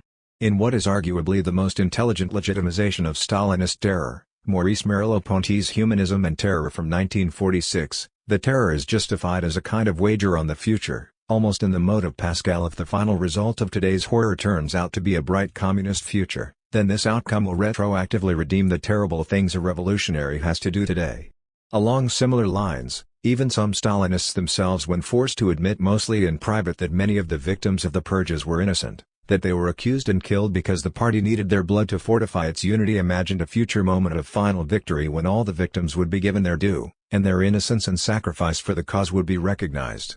This is what Lacan, in his Seminar on Ethics, refers to as the perspective of the Last Judgment, a perspective even more clearly discernible in 2 key terms of the Stalinist discourse: objective guilt and objective meaning. While you can be an honest individual who acts with the most sincere intentions, you are nonetheless objectively guilty if your acts serve reactionary forces, and it is, of course, the party that decides what your acts objectively mean.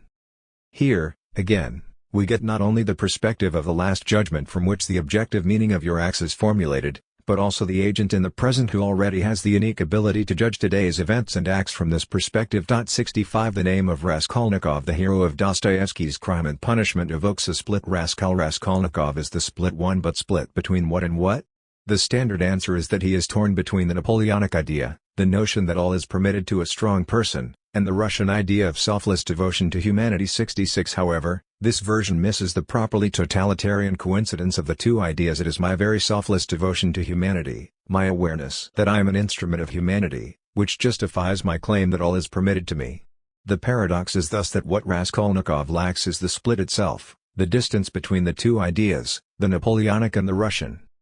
We can see now why Lacan's motto Il n'y a pas de grand autre, there is no big other, takes us to the very core of the ethical problematic. What it excludes is precisely this perspective of the Last Judgment, the idea that somewhere, even if as a thoroughly virtual reference point, even if we concede that we can never occupy its place and pass the actual judgment, there must be a standard which would allow us to take the measure of our acts and pronounce on their true meaning, their true ethical status. Even Derrida's notion of deconstruction as justice seems to rely on a utopian hope which sustains the specter of infinite justice, forever postponed, always to come, but nonetheless here is the ultimate horizon of our activity. The harshness of Lacanian ethics lies in its demand that we thoroughly relinquish this reference to the big other, and its further wager is that not only does this renunciation not plunge us into ethical insecurity or relativism or even sap the very fundamentals of ethical activity, but that renouncing the guarantee of some big other is the very condition of a truly autonomous ethics. Recall that the exemplary dream Freud used to illustrate his procedure of dream analysis was a dream about responsibility. Freud's own responsibility for the failure of his treatment of Irma. This fact alone indicates that responsibility is a crucial Freudian notion. But how are we to conceive of this responsibility? How are we to avoid the common misperception that the basic ethical message of psychoanalysis is, precisely, that we should relieve ourselves of responsibility and instead place the blame on the other? Since the unconscious is the discourse of the other, I am not responsible for its formations, it is the big other who speaks through me, I am merely its instrument. Lacan himself pointed the way out of this deadlock by referring to Kant's philosophy as the crucial antecedent of psychoanalytic ethics. Lacan against Buddhism. According to the Standard Critique, the limitation of the Kantian universalistic ethic of the categorical imperative, the unconditional injunction to do one's duty, resides in its formal indeterminacy. The moral law does not tell me what my duty is, it merely tells me that I should accomplish my duty, and so leaves room for an empty voluntarism. Whatever I decide will be my duty is my duty. However, far from being a limitation, this very feature brings us to the core of Kantian ethical autonomy. It is not possible to derive the concrete obligations pertaining to one's specific situation from the moral law itself, which means that the subject himself must assume the responsibility of translating the abstract injunction into a series of concrete obligations.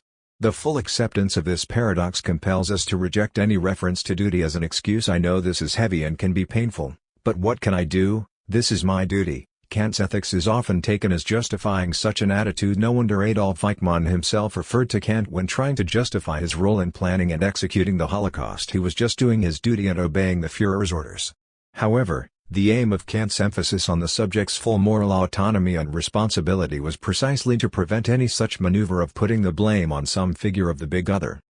During an unfortunate debate I had with Bernard-Henri Lévy in the premises of La Nouvelle Observatoire in Paris, he related what maybe was, or not, a personal experience to illustrate his opposition to killing.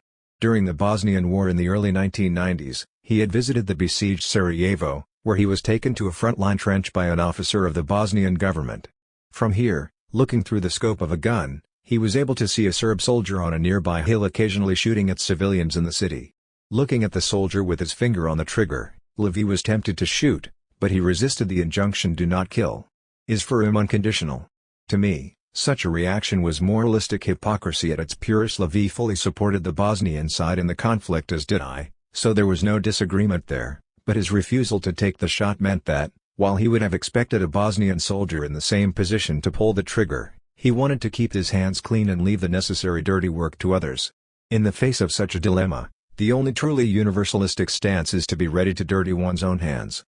The core of Lacan's atheism is best discerned in the conceptual couple of alienation and separation which he develops in his four fundamental concepts of psychoanalysis. 67 In a first approach, the big other stands for the subject's alienation in the symbolic order. The big other pulls the strings. The subject does not speak, he is spoken by the symbolic structure.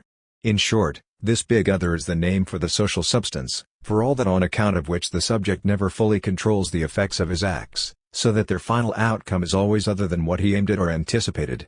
Separation takes place when the subject takes note of how the big other is in itself inconsistent, lacking, barred. As Lacan liked to put it, the big other does not possess what the subject lacks. In separation, the subject experiences how his own lack with regard to the big other is already the lack that affects the big other itself. To recall Hegel's immortal dictum concerning the Sphinx, the enigmas of the ancient Egyptians were enigmas also for the Egyptians themselves. Along the same lines, the elusive, impenetrable obscure has to be impenetrable also to himself. He has to have a dark side, something that is in him more than himself. 68. During the Chinese Cultural Revolution, the Red Guards referred to suicide as alienating oneself from the party and people. 69. One is tempted to ask here, with regard to the Lacanian couple of alienation and separation, what, then, would separation from the party and people have been?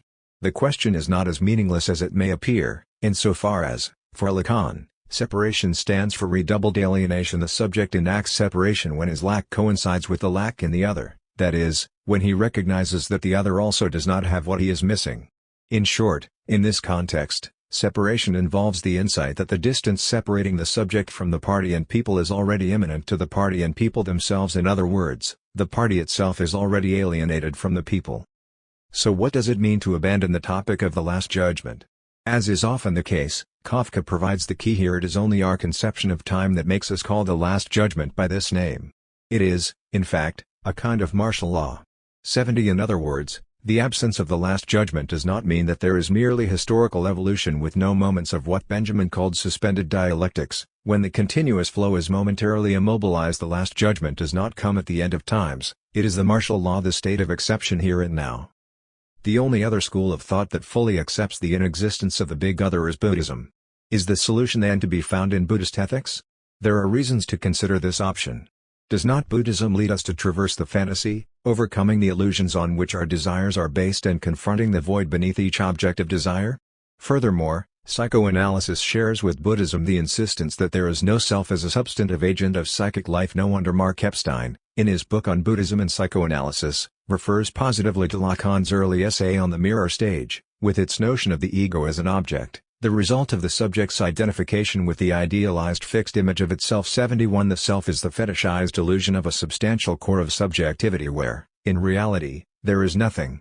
This is why, for Buddhism, the point is not to discover one's true self, but to accept that there is no such thing, that the self as such is an illusion, an imposture. In more psychoanalytic terms, not only should one analyze resistances, but, ultimately, there is really nothing but resistance to be analyzed. There is no true self waiting in the wings to be released.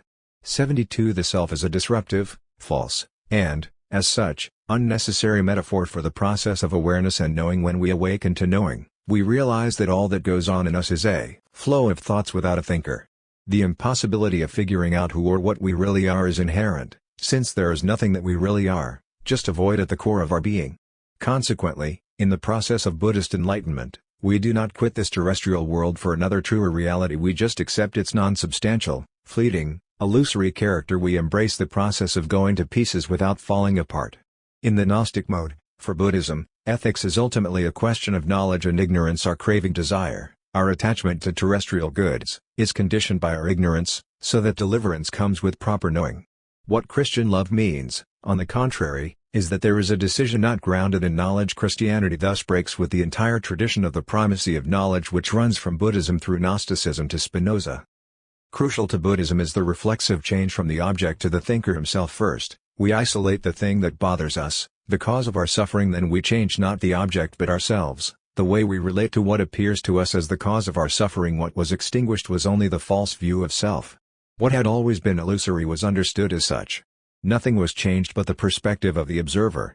73 This shift involves great pain. It is not merely a liberation, a step into the incestuous bliss of the infamous oceanic feeling. It is also the violent experience of losing the ground under one's feet, of being deprived of the most familiar stage of one's being. This is why the path towards Buddhist enlightenment begins by focusing on the most elementary feelings of injured innocence, of suffering and injustice without cause. The preferred topic of narcissistic, masochistic thoughts. How could she do this to me? I don't deserve to be treated that way. 74 The next step is to make the shift to the ego itself, the subject of these painful emotions, rendering clear and palpable its own fleeting and irrelevant status. The aggression directed against the object causing the suffering should be turned against the self itself.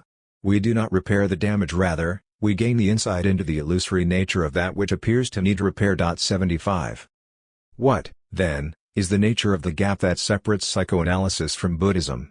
In order to answer this question, we need to confront the basic enigma of Buddhism, its blind spot. How did the fall into samsara, the wheel of life, occur? This enigma is the exact opposite of the main Buddhist concern. How can we break out of the wheel of life and attain nirvana? 76 The nature and origin of the impetus by means of which desire deception emerged out of the void is the big unknown in the heart of the Buddhist edifice. It points towards an act that breaks the symmetry within nirvana itself and thus makes something appear out of nothing, as in quantum physics with its notion of symmetry breaking. The Freudian answer is the drive. What Freud calls the drive is not, as it may appear, the Buddhist wheel of life, the craving that enslaves us to the world of illusions. The drive, on the contrary, goes on even when the subject has traversed the fantasy and broken out of its illusory craving for the lost object of desire.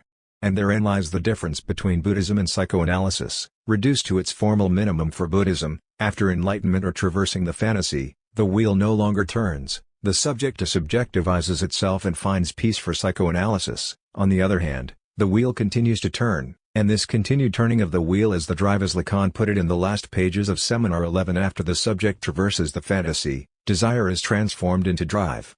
What psychoanalysis adds to Buddhism is thus in fact a new version of Galileo's E por si muove. Imagine a Lacanian being tortured by a New Age Western Buddhist into admitting that inner peace can be achieved after the forced concession. As he leaves the room, he quietly mumbles, but nonetheless, it continues to move. 77. This is what Lacan is aiming at when he emphasizes the difference between the Freudian death drive and the so-called nirvana principle, according to which every life system tends towards the lowest level of tension, ultimately towards death. To put it in terms of the Higgs field in quantum physics, nothingness, the void, being deprived of all substance, and the lowest level of energy paradoxically no longer coincide at the lowest level of tension, or in the void, the dissolution of all order. It is cheaper, it costs the system less energy to persist in something than to dwell in nothing. It is this distance that sustains the death drive, namely, the drive as such, since every drive is virtually a death drive. 78 Far from being the same as the nirvana principle, the striving towards the dissolution of all tension, the longing for a return to original nothingness, the death drive is the tension which persists and insists beyond and against the nirvana principle.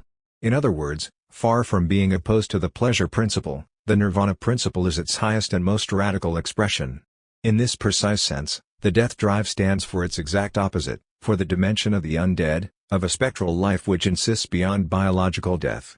So does the paradox of the Higgs field not also prefigure the mystery of symbolic castration in psychoanalysis? What Lacan calls symbolic castration is a deprivation, a gesture of taking away the loss of the ultimate and absolute incestuous object of desire, which is in itself giving, productive, generative, opening up and sustaining the space of desire and of meaning. The frustrating nature of our human existence, the very fact that our lives are forever out of joint, marked by a traumatic imbalance, is what propels us towards permanent creativity. This is why psychoanalysis is firmly entrenched in the Western Judeo-Christian tradition, not only against Oriental spirituality but also against Islam, which, like Oriental spirituality, endorses the thesis on the ultimate vanity and illusory nature of every object of desire. On the 614th night of 1001 Nights, Jadar, following the orders of a Moroccan magician, had to open 7 doors that would lead him to a treasure. When he came to the 7th door, there issued forth to him his mother, saying, I salute thee, O my son. He asked, What art thou? And she answered, O my son, I am thy mother who bare thee 9 months and suckled thee and reared thee. Quoth he, Put off thy clothes. Quoth she, Thou art my son, how wouldst thou strip me naked? But he said, Strip, or I will strike off thy head with this sword. And he stretched out his hand to the brand and drew it upon her, saying, Except thou strip, I will slay thee. Then the strife became long between them, and as often as he redoubled on her his threats, she put off somewhat of her clothes, and he said to her, Doff the rest, with many menaces, while she removed each article slowly and kept saying, O my son, thou hast disappointed my fosterage of thee, till she had nothing left but her petticoat trousers. Then said she, O my son, is thy heart stone? Wilt thou dishonor me by discovering my shame?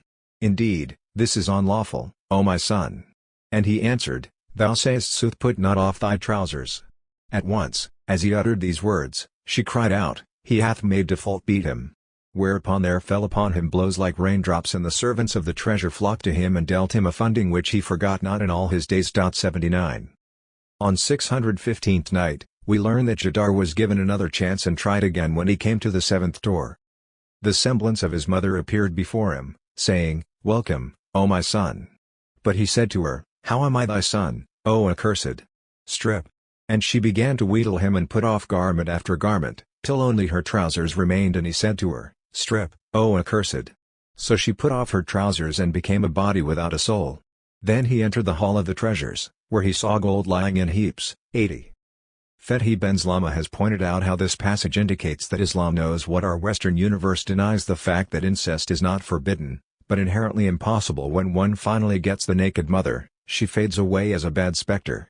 Benzlama refers here to Jean-Joseph Coué, 81, who demonstrated how the Oedipus myth is a Western myth and as such an exception with regard to other myths. Its basic feature is precisely that behind the prohibition, the impossible withdraws itself. 82. The very prohibition is read as an indication that incest is possible. Here, however, we should remain faithful to the Western Oedipal tradition. Of course, every object of desire is an illusory lure. Of course, the full jouissance of incest is not only prohibited, but in itself impossible. Nevertheless, Lacan's les non-dupes errant must still be asserted. Even if the object of desire is illusory, there is a real in this illusion. The object of desire in its positive content is vain, but not the place it occupies, the place of the real, which is why there is more truth in the unconditional fidelity to one's desire than in the resigned insight into the vanity of one's striving. As we have seen, at the core of this paradox is a formal structure homologous to that of the Higgs field in quantum physics. What, in the Higgs field, is called the double vacuum 83 appears here in the guise of the irreducible gap between ethics understood as the care of the self, as striving towards authentic being, and morality understood as the care for others, responding to their call. Insofar as the authenticity of the self is taken to the extreme in Buddhist meditation, whose goal is precisely to enable the subject to overcome or, rather, suspend itself and enter the vacuum of nirvana, one should remember the Zen Buddhist claim that Zen and the sword are one and the same, a principle grounded in the opposition between the reflexive attitude of our ordinary daily lives in which we cling to life and fear death, strive for egotistic pleasures and profits, hesitate instead of acting directly, and the enlightened stance in which the difference between life and death no longer matters, in which we regain the original selfless unity and become directly RX.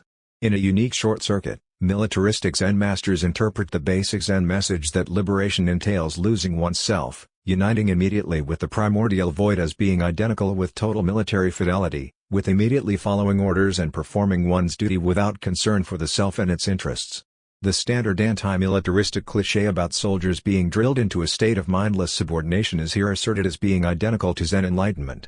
Within this attitude, the warrior no longer acts as a person he is thoroughly desubjectivized, or, as D.T. Suzuki himself put it is really not he but the sword itself that does the killing.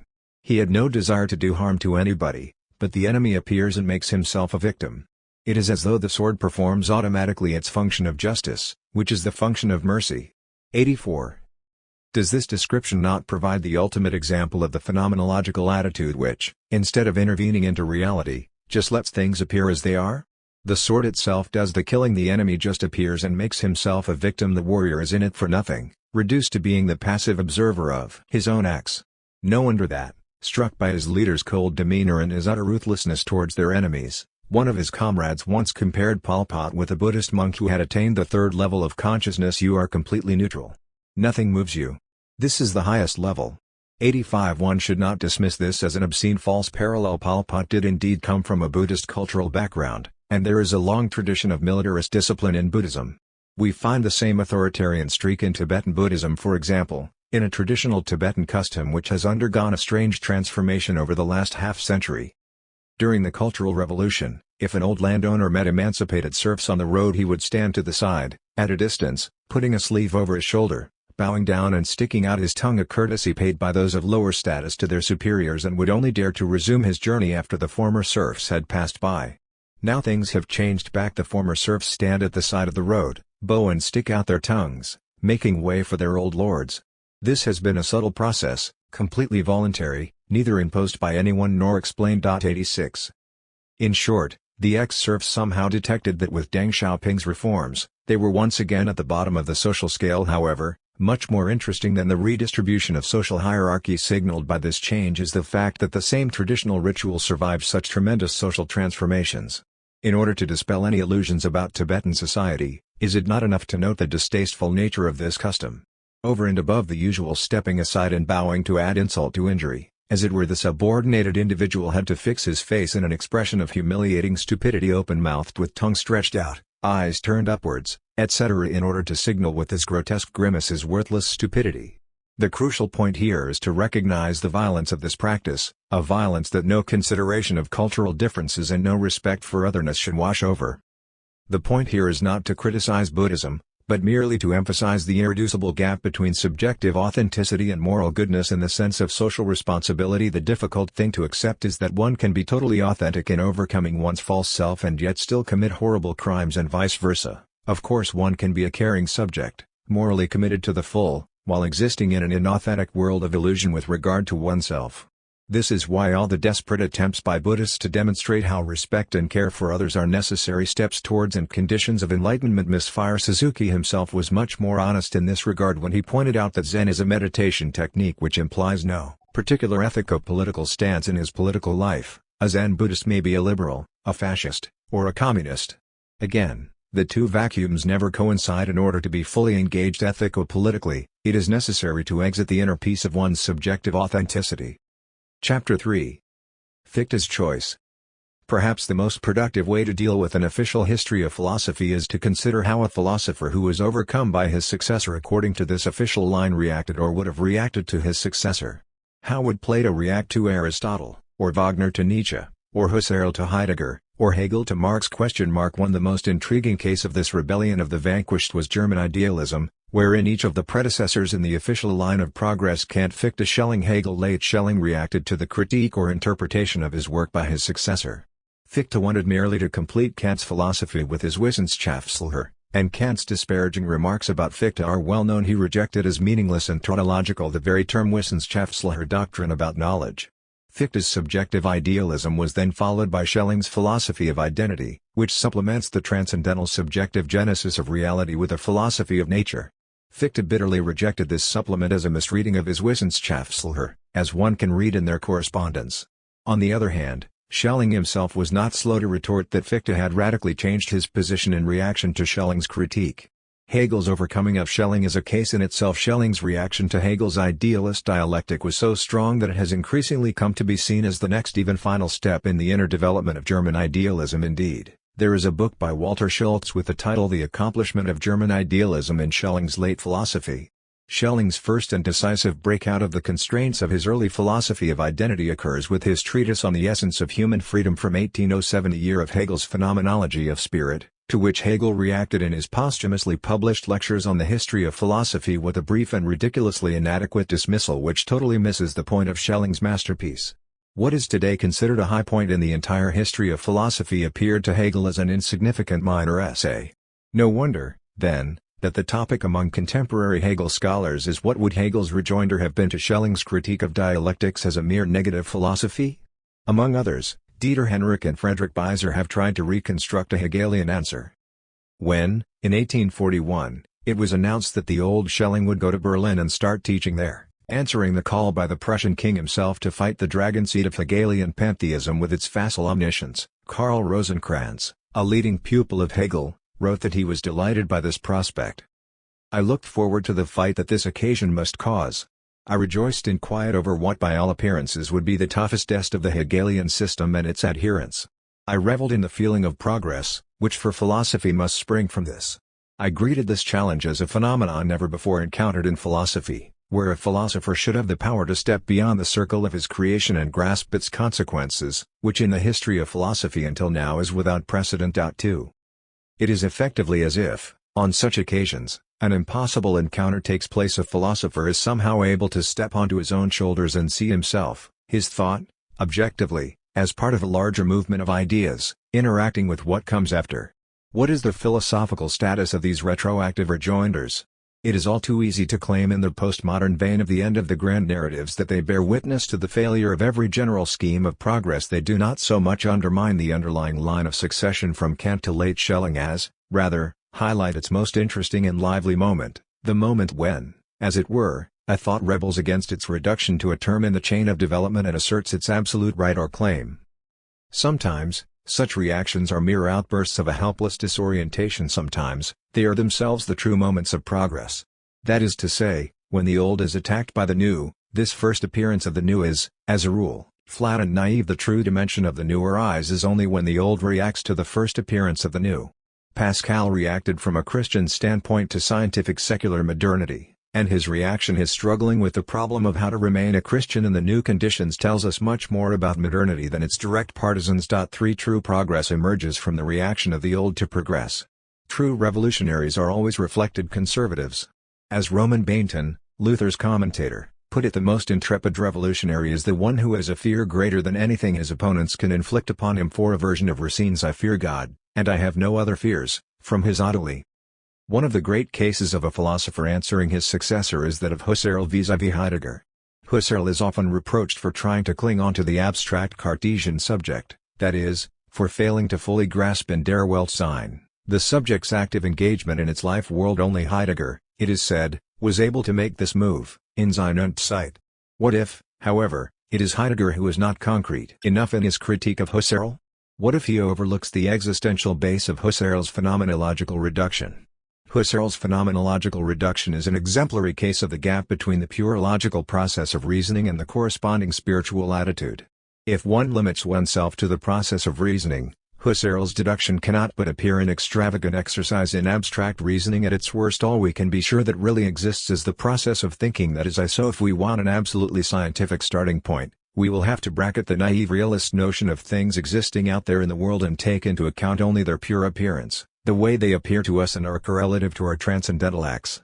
What such an understanding misses is that the state described by Husserl in terms of the phenomenological reduction is much more than this, approaching an existential experience, an attitude close to some currents within early Buddhism, the attitude of Realitätsverlust, of experiencing reality as a dream, a totally desubstantialized flow of fragile and ephemeral appearances, in relation to which I am not an engaged agent, but a stunned passive observer observing my own dream.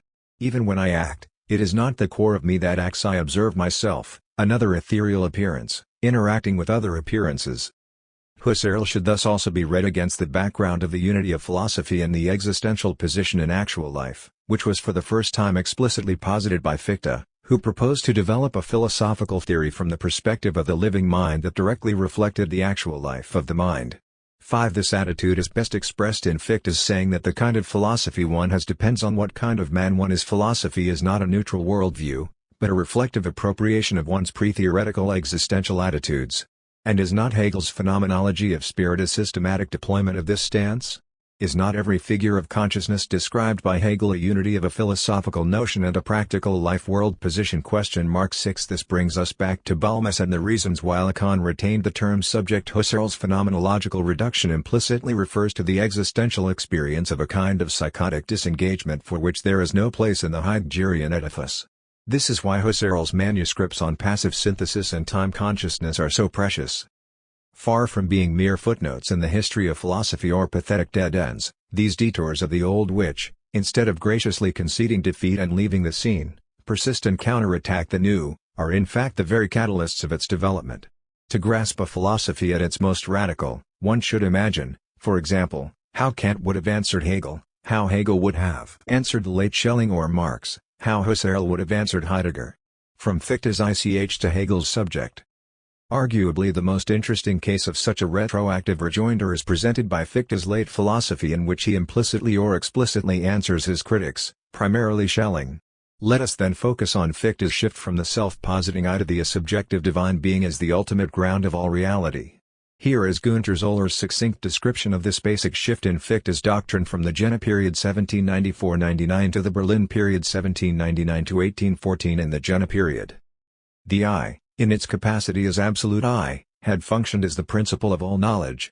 After 1800, the I provides the form ich for my form, of knowledge as such.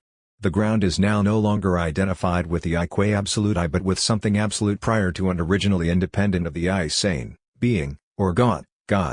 By contrast, the I qua I form is the basic mode for the appearance of the absolute, which does not appear itself and as such. 7. One should be very precise in reading this shift. It is not simply that Fichte abandons the I as the absolute ground, reducing it to a subordinate moment of the trans-subjective absolute, to a mode or form of appearance of this absolute. If anything, it is only now after Jena that Fichte correctly grasped the basic feature of the I. The I is as such a split of the absolute, the minimal difference of its self-appearing. In other words, the notion of I as the absolute ground of all being secretly but unavoidably substantivizes the subject. Fichte is, however, unable to formulate this insight clearly. His limitation is discernible in the wrong answer he gives to the crucial question: to whom does the absolute appear in the I form? Fichte's answer is to subjective appearance, to the subject to whom the absolute appears.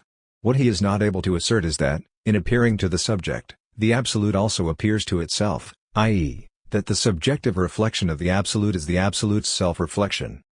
The key text is here the Wissenschaftslehre from 1812, in contrast to the Jena versions of Wissenschaftslehre from 1794-99. In these early versions, Fichte's strategy is the standard subjective idealist one of critically denouncing the reified notion of objective reality, of things existing out there in the world of which the subject is also part. One should dispel this necessary illusion of independent objective reality by way of deploying its subjective genesis. Here, the only absolute is the spontaneous self-positing of the absolute I. The absolute I designates the coincidence of being and acting Tathandlung, it is what it does. Against this version of the Fichtean I, Hegel made the well-known remark that it has the same relation to things as an empty purse has to money. One should not dismiss this parallel as simply a case of mocking aggression, implying that Fichte's self-positing of the absolute I which engenders all its content out of itself has the same nil value as an empty purse expected to generate money out of itself, that is, in the same way that someone has to put money into the purse from outside, the content of the pure I should affect the I from outside and thus cannot be generated out of the absolute I's self-affection. On the contrary, this parallel should be given its full weight, also taking into account Kant's use of money as an example in his criticism of the ontological proof of the existence of God. You cannot deduce existence from the concept alone. It is not the same thing to have a concept of $100 and to have $100 in your pocket. Hegel's reply is that, precisely, God is not the same type of object as $100 at the level of the absolute. The containing form can generate its own content. In 1812, however, Fichte takes one further step backwards. It is no longer the absoluteness of the things that is unveiled as an unavoidable illusion, but the absoluteness of the I itself. 8. The self-positing of the I as itself an illusory appearance, an image of the only true absolute, the trans-subjective immovable absolute being God. Back in 1790s, after Fichte had explained to Madame de Staël the I's self-positing, she snapped back, so you mean that the absolute I is like Baron Munchausen, who saved himself from drowning in a swamp by grabbing his hair and pulling himself out with his own hands. It is as if the late Fichte accepted this critique, conceding that the self-reflecting I is a chimera floating in midair, which has to be grounded in some firm positive absolute. The critical analysis has thus to take a further step back, first from objective reality to the transcendental I, then from the transcendental I to the absolute being. The I's self-positing is an image of the divine absolute, not the absolute itself. The absolute appears, as life teaches us. The appearance of the absolute means that it appears as the absolute. Since determinacy comes with negation, the absolute must bring forth its own opposite, a non-absolute, to be able to appear as the absolute. This non-absolute is the absolute's appearance. The appearance is also that to which the absolute appears. Thus, the absolute can appear to the appearance only if at the same time its opposite, namely the appearance, appears to the appearance as well. There is no appearing of the absolute without an appearing of the appearance to itself, that is, without reflectivity of the appearance. Since the absolute appears necessarily, the self-reflection of the appearance is necessary too. Fichte relates the unitary aspect of the appearance to the appearing of the absolute, whereas the multiplicity aspect is linked to the appearance's self-reflection. Since self-reflection is a process, there is transmutation and genesis within the appearance when it appears to itself. Employing the notion of being as unity and immutability, Fichte concludes that the appearance is insofar as it is a manifestation or a self-revelation of the absolute, and that the appearance is not insofar as it is self-reflective. 9. This shift can also be formulated as one from positing to appearing. While in 1794, the I posits itself as positing itself, in 1812, the appearance appears to itself as appearing to itself. To appear, however, is an activity. Thus, the appearance appears to itself as being active through itself, or as a principle from itself, out of itself, through itself. Fichte concludes that, since the appearance is constituted by the act of appearing to itself, it conceives of its own existence. Its formal being is grounded in itself. As soon as the appearance reflects on itself, it understands itself to exist through itself, that is, to be a se. But this cannot be true, as the Wissenschaftslehre demonstrates. Only one is in the sense of acetas, namely the absolute, so that appearance cannot truly be in this sense. 10. A double mediation has to be accomplished here. Firstly, if, in the appearing of the absolute appears as the absolute, this means that the absolute has to appear as absolute in contrast to other mere appearances. So there must be a cut in the domain of appearances, a cut between mere appearances and the appearance through which the absolute itself transpires.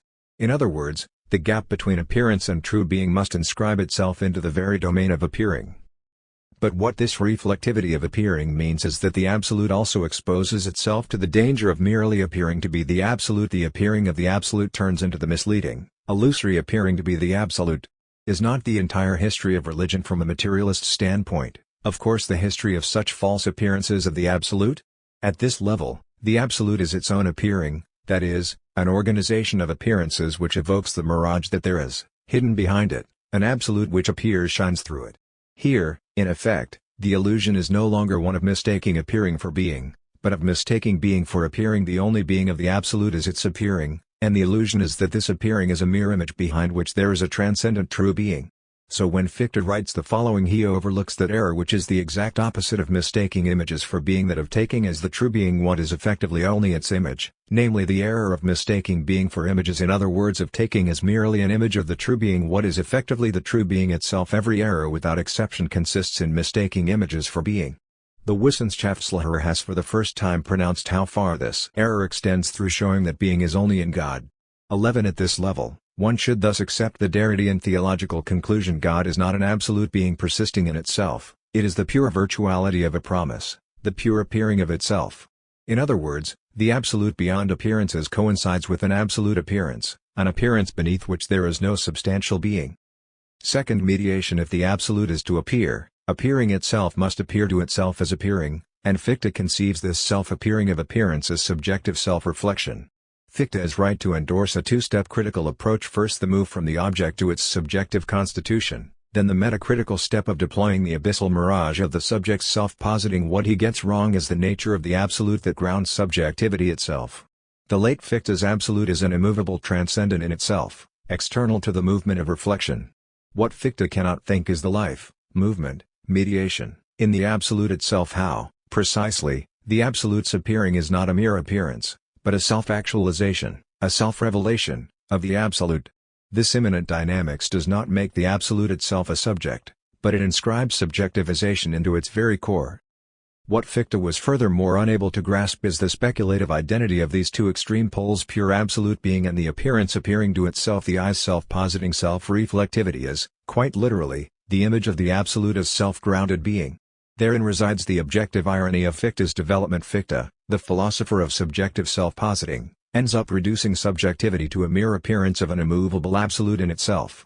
The proper Hegelian reproach to Fichte is thus not that he is too subjective, but, on the contrary, that he is unable to really think substance also as subject. The shift of his thought towards the subjective absolute is not a reaction to his earlier excessive subjectivism, but a reaction to his inability to formulate the core of subjectivity. Hegel's true novelty can be seen with regard to the topic of absolute idealism, in terms of the standard history of post-Kantian thought formed by the triad of Fichte's subjective idealism, Schelling's objective idealism, and Hegel's absolute idealism. The designation of Schelling's Identitats philosophy as objective idealism is, however, deceiving. The whole point of his Identitats philosophy is that subjective idealism, transcendental philosophy, and objective idealism, philosophy of nature, are two approaches to the third, the absolute beyond or beneath the duality of spirit and nature, subject and object, underlying and manifesting itself in both. The late Fichte does something similar when he passes from the transcendental I to the divine being as the absolute ground of all reality. In this sense, it is meaningless to call Hegel's philosophy absolute idealism. His point is precisely that there is no need for a third element, the medium or ground beyond subject and object substance. We start with objectivity, and the subject is nothing but the self-mediation of objectivity. When, in Hegel's dialectics, we have a couple of opposites, their unity is not a third, an underlying medium, but one of the two. A genus is its own species, or, a genus ultimately has only one species, which is why specific difference coincides with the difference between genus and species. We can thus identify three positions: metaphysical, transcendental, and speculative. In the first, reality is simply perceived as existing out there, and the task of philosophy is to analyze its basic structure. In the second, the philosopher investigates the subjective conditions of the possibility of objective reality, its transcendental genesis. In the third, subjectivity is reinscribed into reality, but not simply reduced to a part of objective reality. While the subjective constitution of reality, the split that separates the subject from the in itself, is fully admitted, this very split is transposed back into reality as its kenotic self-emptying, to use the Christian theological term. Appearance is not reduced to reality, rather the very process of appearance is conceived from the standpoint of reality, so that the question is not how, if at all, can we pass from appearance to reality? But how can something like appearance arise in the midst of reality? What are the conditions for reality appearing to itself? For Heinrich, Fichte's problem is that of recognition. How do I know that what I see when I look at myself is me? Lacan's solution is I do not know. Recognition is misrecognition. In other words, I is originally a void, a failure to locate myself in the order of being. There is a constitutive gap between the I and the substance of I, or what I am as object. This impossibility is missed by Fichte and Heinrich. One of the standard gags in American TV comedy is the late recognition scene. A man sees a car being towed away, laughs cruelly at the owner's misfortune, before recoiling in surprise a couple of seconds later. But, wait, that's my car. The most elementary form of this gag is, of course, that of delayed self-recognition. I pass a glass door and think I see behind it an ugly, disfigured guy. I laugh, and then, all of a sudden, realize that the glass was a mirror, and that the figure I saw was myself. The Lacanian thesis is that this delay is structural. There is no direct self-acquaintance. The self is empty. The Fichtean wager. What are the philosophical roots of Fichte's error regarding the status of appearing? Let us return to the early Fichte of the Jena period, who is usually perceived as a radical subjective idealist. On this reading, there are two possible descriptions of our reality: dogmatic Spinozan deterministic materialism. We are part of reality, submitted to its laws, an object among others. Our freedom is an illusion. And idealist, the subject is autonomous and free as the absolute I. It spontaneously posits reality. Reasoning alone cannot decide between the two. The decision is a practical one, or, to quote again Fichte's famous dictum, what philosophy one chooses depends on what kind of man one is, and, in this choice, Fichte passionately opts for idealism. However, a closer look quickly makes clear that this is not Fichte's position. Idealism is for Fichte not a new positive teaching which should replace materialism, but, to quote Peter Pruse's perspicuous formulation, merely an intellectual exercise open to anyone who accepts the autonomy of theoretical reason. Its function is to destroy the current deterministic dogma. But if it were now itself to become a theoretical understanding of reality, it would be every bit as bad. While human life is no longer seen as a mere natural event, it would now be seen as a mere dream. We would be no more human in the one understanding than the other. In the one understanding, I am the material to which life happens as an event. In the other, I am the uninvolved spectator of the dream which is my life. Fichte finds each of these to be equal cause for lament. No, the task is not to replace one theoretical philosophy with another one, but to get out of philosophy altogether.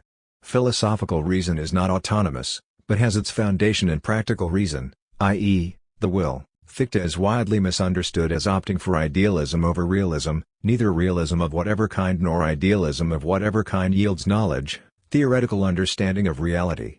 Both yield unacceptable nonsense if taken to their final conclusions. And precisely this yields the valuable conclusion that the intellect is not autonomous. The intellect, to function properly as part of a whole human being, must relate to the activity of that being. Human beings do contemplate and try to understand reality, but not from a standpoint outside the world. Human beings are in the world, and it is as agents in the world that we require an understanding of the world. The intellect is not autonomous but has its foundation in our agency, in practical reason or the will. 12. How does the will provide this foundation? In an act of faith, it transforms the apparent picture show of experience into an objective world of things and of other people. Faith indicates a free, i.e., theoretically unjustifiable act of mind by which the conditions within which we can act and use our intellects come to be for us. 13. Fichte's position is thus not that a passive observer of reality chooses determinism, while an engaged agent chooses idealism. Taken as an explanatory theory, idealism does not lead to practical engagement, but to the passive. There are two possible descriptions of our reality: dogmatic Spinozan deterministic materialism. We are part of reality, submitted to its laws, an object among others. Our freedom is an illusion. And idealist, the subject is autonomous and free as the absolute I. It spontaneously posits reality. Reasoning alone cannot decide between the two. The decision is a practical one, or, to quote again Fichte's famous dictum, what philosophy one chooses depends on what kind of man one is, and, in this choice, Fichte passionately opts for idealism. However, a closer look quickly makes clear that this is not Fichte's position. Idealism is for Fichte not a new positive teaching which should replace materialism, but, to quote Peter Pruse's perspicuous formulation, merely an intellectual exercise open to anyone who accepts the autonomy of theoretical reason. Its function is to destroy the current deterministic dogma. But if it were now itself to become a theoretical understanding of reality, it would be every bit as bad. While human life is no longer seen as a mere natural event, it would now be seen as a mere dream. We would be no more human in the one understanding than the other. In the one understanding, I am the material to which life happens as an event. In the other, I am the uninvolved spectator of the dream which is my life. Fichte finds each of these to be equal cause for lament. No, the task is not to replace one theoretical philosophy with another one, but to get out of philosophy altogether. Philosophical reason is not autonomous, but has its foundation in practical reason, i.e., the will. Fichte is widely misunderstood as opting for idealism over realism. Neither realism of whatever kind nor idealism of whatever kind yields knowledge, theoretical understanding of reality. Both yield unacceptable nonsense if taken to their final conclusions. And precisely this yields the valuable conclusion that the intellect is not autonomous. The intellect, to function properly as part of a whole human being, must relate to the activity of that being. Human beings do contemplate and try to understand reality, but not from a standpoint outside the world. Human beings are in the world, and it is as agents in the world that we require an understanding of the world. The intellect is not autonomous but has its foundation in our agency, in practical reason or the will. 12. How does the will provide this foundation?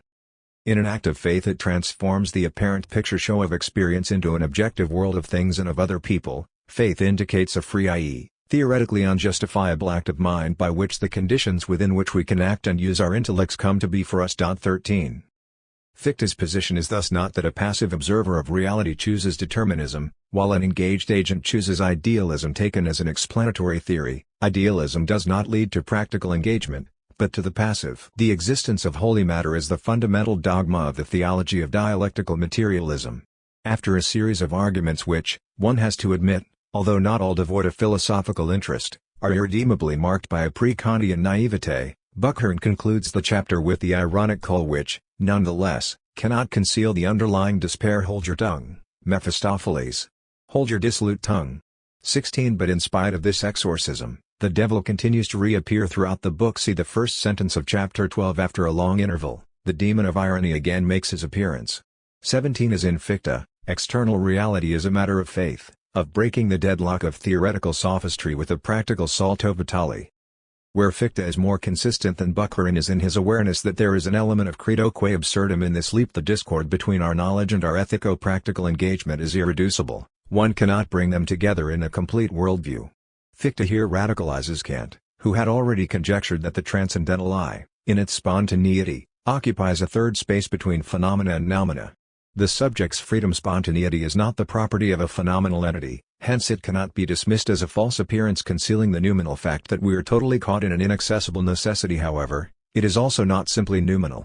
In a mysterious subchapter of his Critique of Practical Reason entitled Of the Wise Adaptation of Man's Cognitive Faculties to His Practical Vocation, Kant endeavors to answer the question of what would happen to us if we were to gain access to the noumenal domain, to the Ding and Sich. Instead of the conflict which now the moral disposition has to wage with inclinations, and in which, after some defeats, moral strength of mind may be gradually won, God and eternity in their awful majesty would stand unceasingly before our eyes. Thus most actions conforming to the law would be done from fear, few would be done from hope, none from duty. The moral worth of actions, on which alone the worth of the person and even of the world depends in the eyes of supreme wisdom, would not exist at all. The conduct of man, so long as his nature remained as it is now, would be changed into mere mechanism, where, as in a puppet show, everything would gesticulate well but no life would be found in the figures. 18. In short, the direct access to the noumenal domain would deprive us of the very spontaneity which forms the kernel of transcendental freedom. It would turn us into lifeless automata, or, to put it in today's terms, thinking machines. The implication of this passage is much more radical and paradoxical than it may appear. If we ignore its inconsistency, how could fear and lifeless gesticulation coexist? The conclusion it imposes is that, at the level of phenomena as well as at the noumenal level, humans are a mere mechanism with no autonomy and freedom as phenomena. We are not free, we are a part of nature, a mere mechanism, totally subjugated by causal links, a part of the nexus of causes and effects, and as noumena, we are again not free, but reduced to a mere mechanism. 19. Our freedom persists only in a space between the phenomenal and the noumenal. It is therefore not that Kant simply limited causality to the phenomenal domain in order to be able to assert that, at the noumenal level, we are free autonomous agents. We are only free insofar as our horizon is that of the phenomenal, insofar as the noumenal domain remains inaccessible to us. 20. Kant formulated this impasse in his famous statement that he had to limit knowledge in order to create space for faith.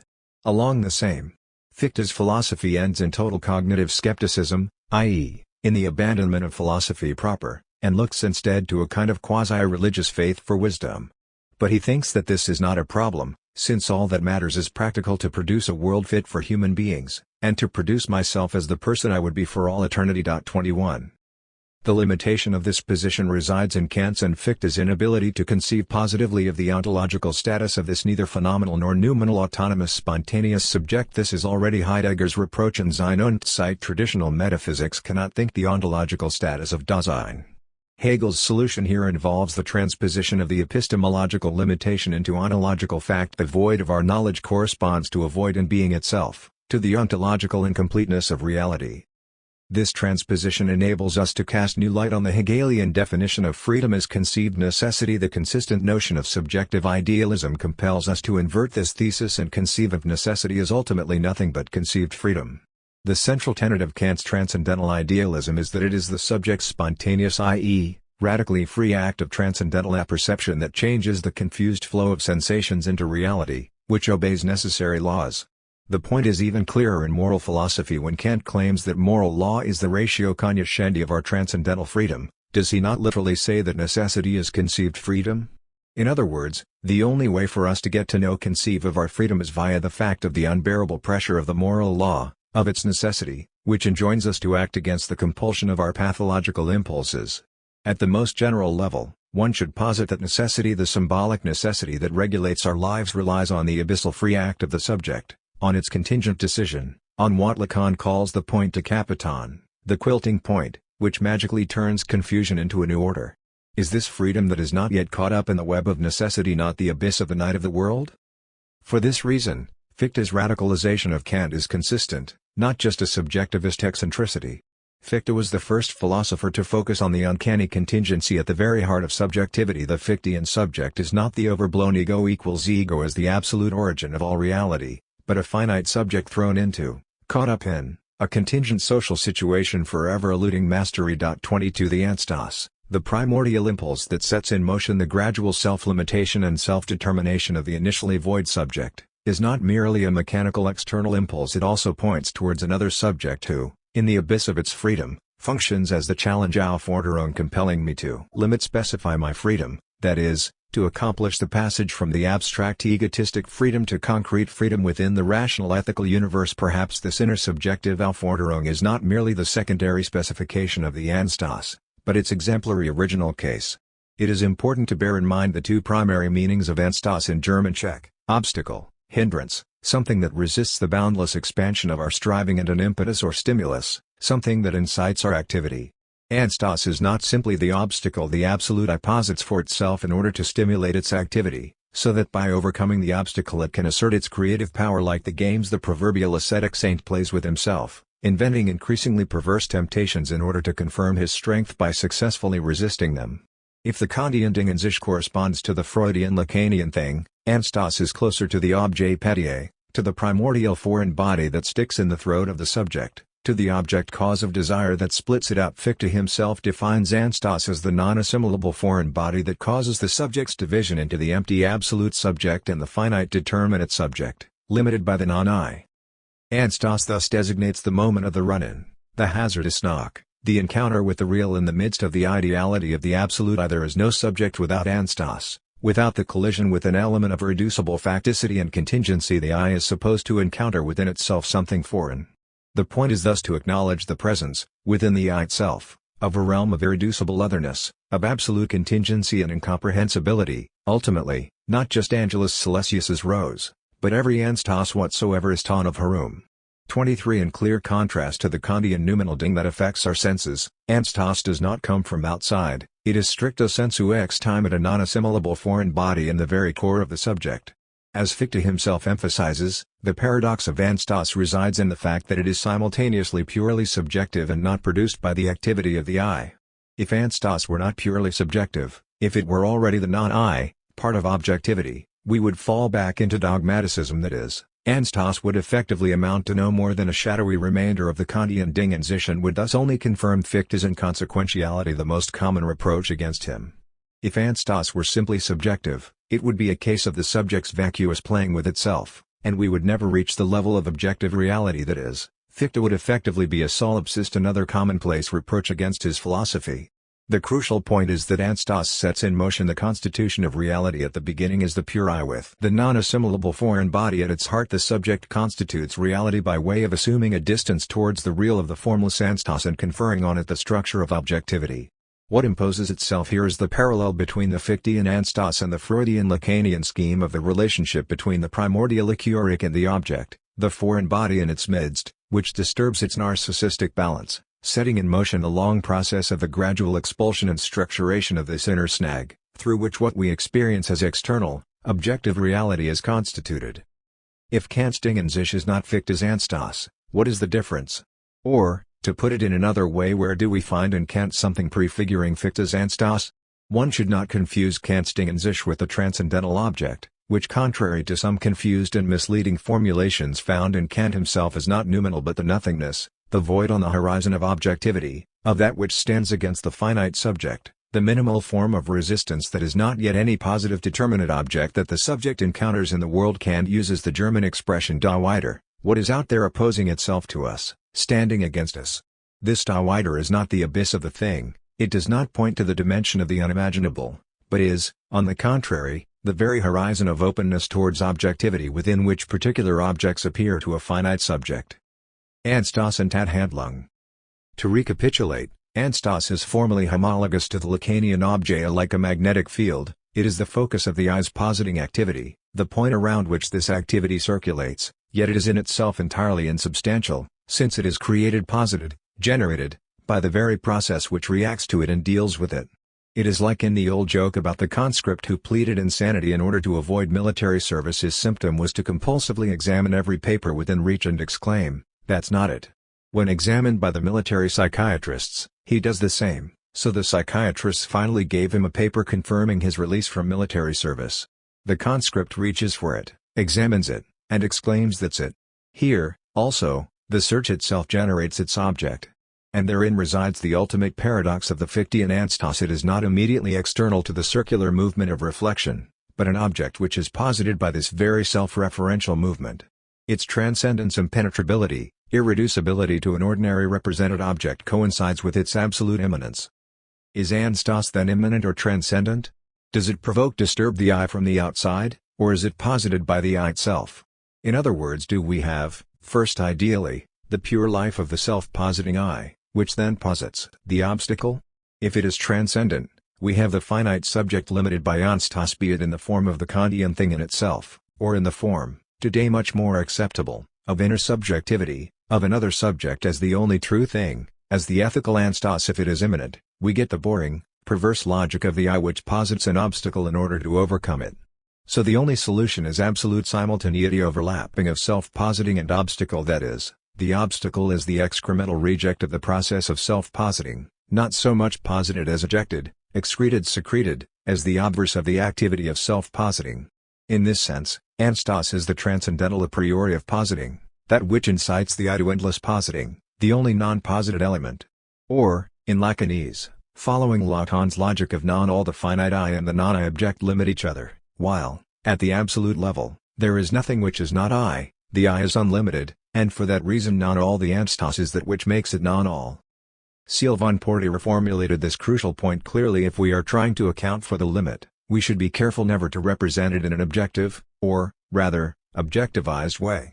24. The standard assertion that Kant was aware of the necessity of presupposing an external X that affects us when we experience sensations, while Fichte closed the circle of transcendental solipsism, misses the point. The finesse of Fichte's argumentation. Fichte dispenses with the Ding und sich not because he posits the transcendental subject as an infinite absolute, but precisely on account of the transcendental subject's finitude, or, as the early Wittgenstein put it, our life has no end in just the way in which our visual field has no limits. Like the field of vision, life is finite, and, for that very reason, we cannot ever see its limit in this precise sense. Eternal life belongs to those who live in the present. Tractate S 6.4311. Precisely because we are within our finitude, we cannot step out of it and perceive its limitation. This is what Fichte aims at when he emphasizes that one should not conceive of the transcendental eye as a closed space surrounded by another external space of noumenal entities. This point can be made very clearly in terms of Lacan's distinction between the subject of the enunciated and the subject of the enunciation. When I directly posit to find myself as a finite being, existing in the world among other beings, at the level of enunciation, the position from which I speak, I already objectivize the limit between myself and the rest of the world, that is, I adopt the infinite position from which I can observe reality and locate myself in it. Consequently, the only way for me to truly assert my finitude is to accept that my world is infinite, since I cannot locate its limit within it. 25. As Wittgenstein points out, This is also the problem with death. Death is the limit of life which cannot be located within life, and only a true atheist can fully accept this fact, as was made clear by Ingmar Bergman in his great manifesto for atheism, which he develops precisely apropos of his religious film The Seventh Seal. My fear of death was to a great degree linked to my religious concepts. Later on, I underwent minor surgery. By mistake, I was given too much anesthesia. I felt as if I had disappeared out of reality. Where did the hours go? They flashed by in a microsecond. Suddenly I realized, that is how it is. That one could be transformed from being to non-being. It was hard to grasp. But for a person with a constant anxiety about death, now liberating. Yet at the same time it seems a bit sad. You say to yourself that it would have been fun to encounter new experiences once your soul had had a little rest and grown accustomed to being separated from your body. But I don't think that is what happens to you. First you are, then you are not. This I find deeply satisfying. That which had formerly been so enigmatic and frightening, namely, what might exist beyond this world, does not exist. Everything is of this world. Everything exists and happens inside us, and we flow into and out of one another. It's perfectly fine like that. 26. There is thus a truth in Epicurus's well-known argument against the fear of death. There is nothing to fear while you are still alive, you are not dead, and when you are dead, you feel nothing. The source of the fear of death is the power of imagination. Death as an event is the ultimate anamorphosis in fearing it. We experience a non-event, a non-entity, our passage to non-being, as an event. Ernesto Laclau has developed the idea that, in an antagonistic relationship, external difference coincides with internal difference. The difference that separates me from other entities around me, and thus guarantees my identity, simultaneously cuts into my identity, leaving it flawed, unstable, truncated. 27 Extension should be extended to the full dialectical identity of opposites. The condition of possibility of identity is, at the same time, its condition of impossibility. The assertion of self-identity is based on its opposite, on an irreducible remainder that truncates every identity. This is why Fichte is right to claim that the arch-model for all identity is I equals I, the subject's identity with itself. The formal logical notion of self-identity comes second. It has to be grounded in a transcendental logical notion of the self-identity of the I.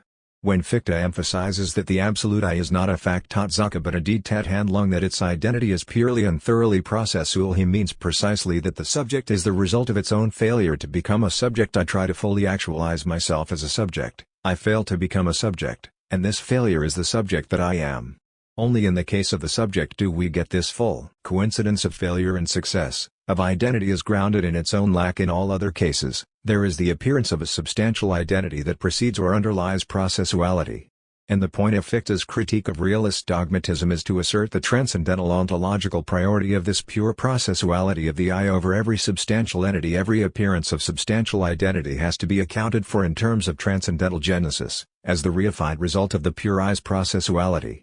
The passage from I equals I to the delimitation between the I and the non-I is thus the passage from immanent antagonism to external limitation that guarantees the identity of the opposed poles. The pure self-positing I does not simply divide itself into the posited non-I and the finite I opposed to it. It posits the non-I and the finite I as mutually limiting opposites in order to resolve the immanent tension of its processuality.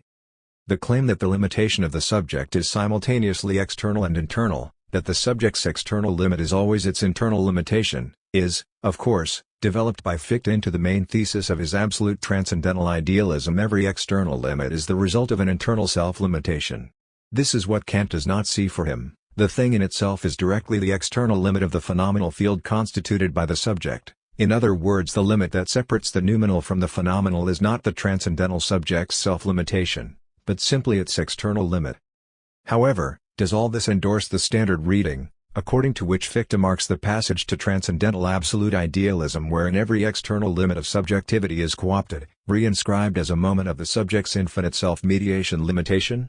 We should read the thesis that every limit of the subject is grounded in the subject's self-limitation in conjunction with the thesis on the overlapping of external and internal limitation. If we do so, then the accent of the subject's self-limitation shifts from the subjective to the objective genitive, the limitation of the self, not in the sense that the subject is the full agent and master of its own limitation, encompassing its limits within the activity of its self-mediation, but in the sense that the external limitation of the self truncates from within the very identity of the subject.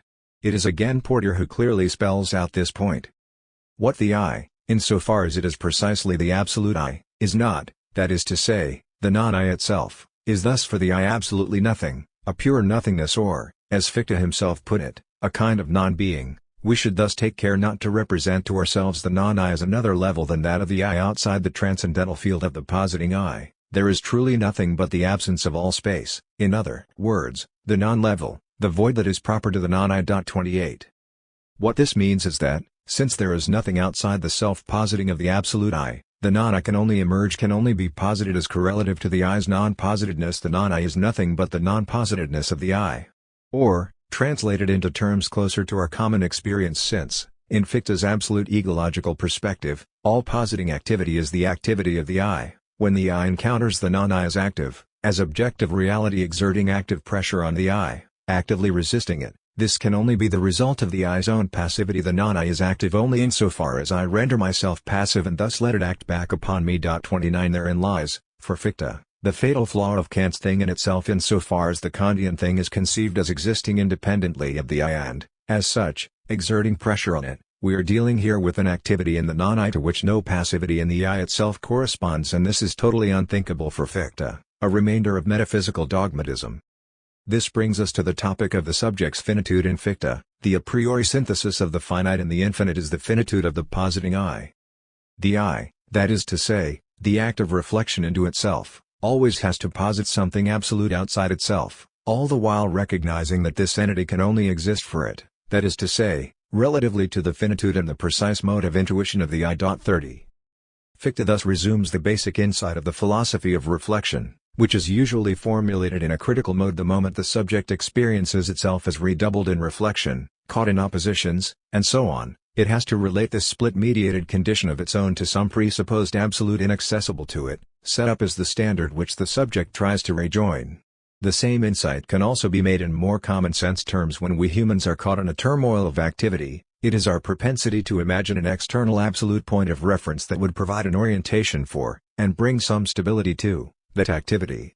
What Fichte does here, in the best tradition of transcendental phenomenology, is to read this constellation in a purely immanent way. We should never forget that this absolute, precisely insofar as it is experienced by the subject as the presupposition of its activity, is actually posited by it, that is, can only exist for it. Two crucial consequences follow from such an immanent reading. First, the infinite absolute is the presupposition of a finite subject. Its spectre can only arise within the horizon of a finite subject experiencing its finitude as such. Second, this experience of the gap that separates the subject from the infinite absolute is inherently practical, compelling the subject to incessant activity. Seidel perspicuously concludes that, with this practical vision, Fichte also opens up the space for a new radical despair, not only the despair that I cannot realize the ideal, not only the despair that reality is too hard for me, but despair at the suspicion that the ideal is in itself invalidated, not worth the effort. 31. Division and limitation. One can see now the absolutely central role of the notion of limitation in Fichte's entire theoretical edifice, in contrast to dogmatic realism, which posits the substantial non-I as the only true and independent agency, and in contrast to idealist realism a la Descartes or Leibniz, for which the only true reality is that of monadic spiritual substance, and all activity of the non-I is a mere illusion. For Fichte, the relationship of the I and the non-I is one of mutual limitation. Although this mutual limitation is always posited within the absolute I, the key point is to conceive of this I not in a realist way, as a spiritual substance which contains in itself everything, but as an abstract, purely transcendental ideal medium in which the I and the non-I delimit themselves mutually. It is not the absolute I which is the highest reality. On the contrary, the I itself only acquires reality through in its real engagement with the opposing force of the non-I which frustrates and limits it. There is no reality of the I outside its opposition to the non-I, outside this shock, this encounter of an opposing frustrating power which, in its generality, encompasses everything, from the natural inertia of one's own body to the pressure of social constraints and institutions upon the I, not to mention the traumatic presence of another I. Depriving the I of the non-I equals depriving it of its reality. The non-I is thus primordially not the abstract object of the subject's distanced contemplation, but the object as Gegenstand, what stands there against me, as an obstacle to my effort. As such, the subject's passivity in the face of an object that frustrates its practical effort of positing, its thetic effort, is properly pathetic, or, rather, pathic. 32 Or, to put it in yet another way, the subject can only be frustrated and experience the object as an obstacle insofar as it is itself oriented towards the outside, pushing outside in its practical effort. So, within the absolutely positing I, The finite I and the non-I are posited as divisible, limiting each other, or, as Fichte put it in his famous formula, I oppose in the I a divisible non-I to the divisible I. Jacobi was thus in a way right when, in a unique formula from his famous letter to Fichte, he designated the latter's Wissenschaftslehre as a materialism without matter, the pure consciousness of the absolute I within which the I and the non-I mutually delimit each other effectively functions as the idealist version of matter in abstract materialism, that is, as abstract mathematical space endlessly divided between the I and the non-I. Nowhere is the proximity of and, simultaneously, the gap between Fichte and Hegel more clearly discernible than in the difference between their respective notions of limitation. What they both share is the insight into how, paradoxically, far from excluding each other, limitation and true infinity are two aspects of the same constellation. In Hegel, the overlapping of true infinity and self-limitation is developed in the notion of self-relating in true infinity. The relation to other coincides with self-relating. This is what, for Hegel, defines the most elementary structure of life. A number of contemporary researchers in the life sciences, from Lynn Margulis to Francisco Varela, assert that the true problem of biology is not how an organism and its environment interact or connect, but, rather, how a distinct self-identical organism emerges out of its environs. How does a cell form the membrane which separates its inside from its outside? The true problem is thus not how an organism adapts to its environment, but how there comes to be something, a distinct entity, which must adapt itself in the first place. At this crucial point, the language of contemporary biology starts to resemble, quite uncannily, the language of Hegel. When Varela, for example, explains his notion of autopoiesis, he repeats almost verbatim the Hegelian notion of life as a teleological, self-organizing entity. His central notion of the loop or bootstrap points towards the Hegelian Setzung der Voraussetzung and positing the presuppositions. Autopoiesis attempts to define the uniqueness of the emergence that produces life in its fundamental cellular form. It's specific to the cellular level. There's a circular network process that engenders a paradox. A self-organizing network of biochemical reactions produces molecules, which do something specific and unique. They create a boundary, a membrane, which constrains the network that has produced the constituents of the membrane. This is a logical bootstrap. A loop. A network produces entities that create a boundary, which constrains the network that produces the boundary. This bootstrap is precisely what's unique about cells. A self-distinguishing entity exists when the bootstrap is completed. This entity has produced its own boundary. It doesn't require an external agent to notice it, or to say, I'm here. It is, by itself, a self-distinction. It bootstraps itself out of a soup of chemistry and physics. 33. The conclusion to be drawn is thus that the only way to account for the emergence of the distinction between the inside and outside constitutive of a living organism is to posit a kind of self-reflexive reversal by means of which to put it in Hegeli's the one of an organism as a whole retroactively posits as its result, as that which it dominates and regulates, the set of its own causes, i.e., the very multiple processes out of which it emerged.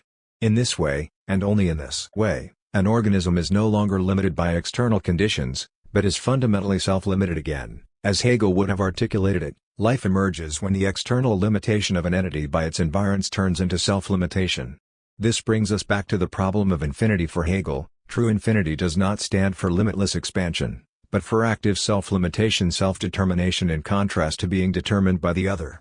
In this precise sense, life, even at its most elementary, as a living cell, is the basic form of true infinity, since it already involves the minimal loop through which a process is no longer simply determined by the outside of its environs but is itself able to overdetermine the mode of this determination and thus posits its presuppositions.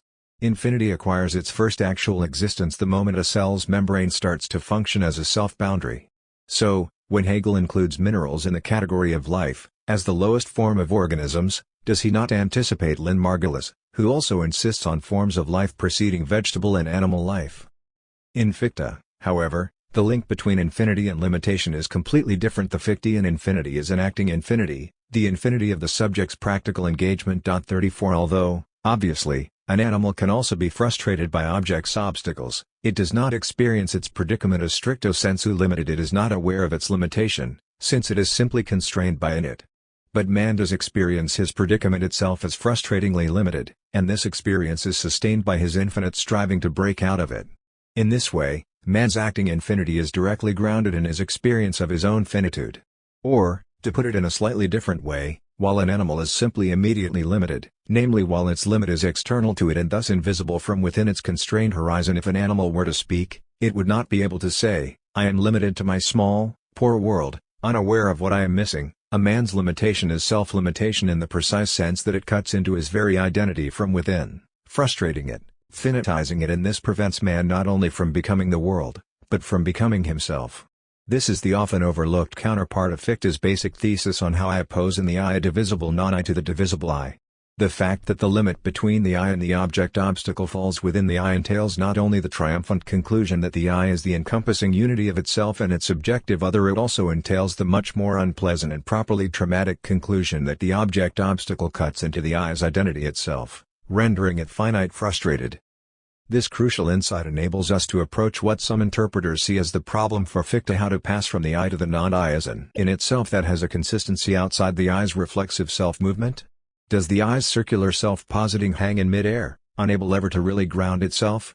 Recall Madame de Staël's comparison of Fichte's self-positing I to Baron Munchausen.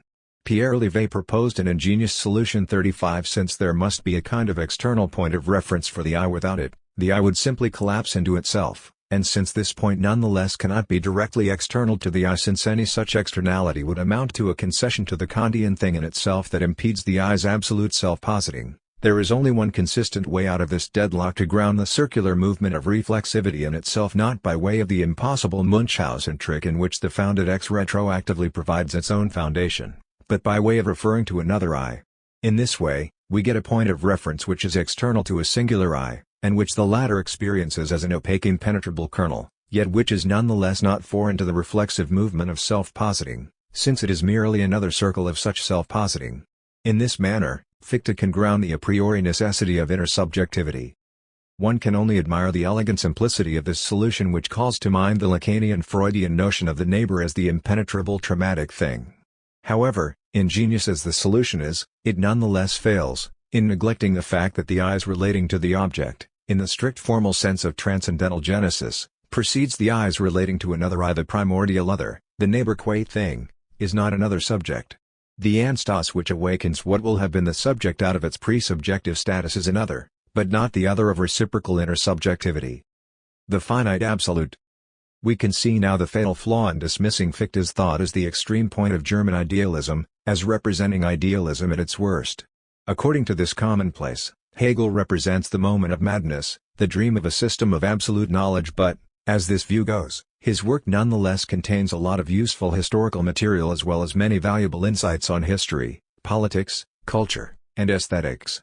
Fichte, on the contrary, as an earlier, crazier version of Hegel, represents nothing more than madness. See Bertrand Russell in his History of Western Philosophy. Even Lacan refers in passing to the radical position of solipsism as a form of madness advocated by no wise man. Even those who praise Fichte see in his thought an extreme formulation of modern subjectivity. And, upon skimming Fichte's work, it cannot but appear to be so. We start with ich equals ich, the I's self-positing, then we pass to not I, then, in other words, pure abstract ratiocinations, supported by ridiculous arguments and references to mathematics, oscillating between weird jumps and poor common sense. However, the paradox is that, as in Kant, Schelling, and all of German idealism, what appears as abstract speculation becomes a source of substantial insight the moment we relate it to our most concrete experience.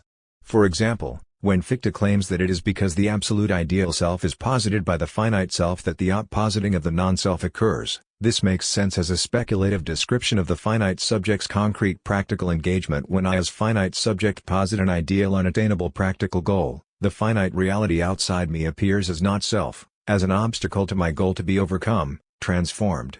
This is Fichte's version after Kant of the primacy of practical reason. The way I perceive reality depends on my practical projects. An obstacle is not an obstacle to me as an entity, but to me as engaged in realizing a project. If my ideal as a health professional is to save lives, then I will begin to see in my patients the things I need to be concerned about. I will begin to see things such as high blood pressure, high cholesterol levels, etc. 36. Or, an even more perspicuous example: if I am a rich capitalist being driven through a slum district in my air-conditioned limousine, I do not see the poverty and misery of the local inhabitants. What I see is people on welfare who are too lazy to work, etc. 37. Sartre was thus really in a Fichtean mood when, in a famous passage from Being and Nothingness, he claimed that whatever may be the situation in which he finds himself, the for itself must wholly assume this situation with its peculiar coefficient of adversity, even though it be insupportable. Is it not I who decides the coefficient of adversity in things and even their unpredictability by deciding myself? 38. The weird-sounding Syntam coefficient of adversity belongs to Gaston Bachelard, who subjected to critique Husserl's notion of noematic objectivity as constituted by the transcendental subject's noetic activity, arguing that this notion ignores the object's coefficient of adversity, the inertia of objects resisting subjective appropriation.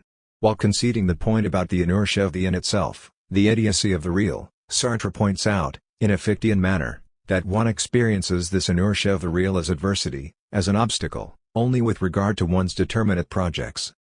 My freedom to choose my goals or projects entails that I have also chosen the obstacles I encounter along the way.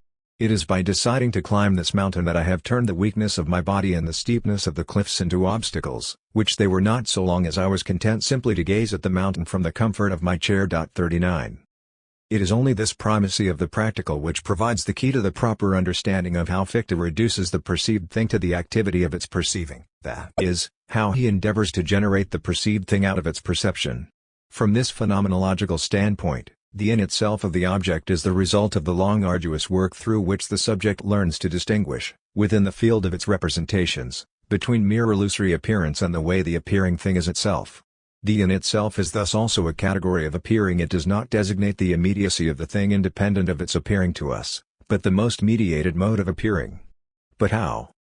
The I transfers a certain quantum of reality outside of itself. It externalizes part of its activity in a non-I which is thereby posited as non-posited, that is, appears as independent of the I. Fichte's paradox here is that it is the I's finitude, and not its reflexivity proper, which renders necessary the different modalities of the objectivization of the non-I to which this I relates itself. 40. To put it in somewhat simplified terms, the I is caught in its self-enclosed circle of objectivizations not because it is the infinite ground of all being, but precisely because it is finite. The key point here is the paradoxical link between infinity and the sense of the absence of external limitation and finitude. Every limitation has to be self-limitation not because the I is an infinite divine ground of all being, but precisely because of its radical finitude as such, as finite, it cannot climb upon its own shoulders or jump over its own shadow and perceive its own external limitation. Portier is fully justified in speaking of the circle of the finite absolute knowing. Finitude and infinity are here no longer opposed. It is our very encounter with the obstacle and thus our brutal awareness of our finitude that, simultaneously, makes us aware of the infinity in ourselves, of the infinitude that haunts us in the very core of our being. 41. The standard interpretation claiming that Fichte cannot deduce the necessity of the shock, of the encounter with the obstacle which triggers the subject's activity, thus simply misses his point. This shock has to arise out of nowhere because of the subject's radical finitude. It stands for the intervention of the radical outside which by definition cannot be deduced. If it were deducible, we would be back with the metaphysical subject substance which generates its entire content out of itself. Fichte's stroke of genius resides undoubtedly in the fact that he makes out of the inevitable lack that pertains to his categorical deduction, not the weakness, but the supreme force of his system. The fact that necessity can only be deduced from the practical point of view is itself theoretically and practically necessary. 42. It is here, in this coincidence of contingency and necessity, of freedom and limitation, that we effectively encounter the acme of Fichte's edifice. 43. In this shock, in the impact of the non-I on the I described by Fichte as simultaneously impossible and necessary, finitude being constrained by another and freedom are no longer opposed, since it is only through the shocking encounter with the obstacle that I become free.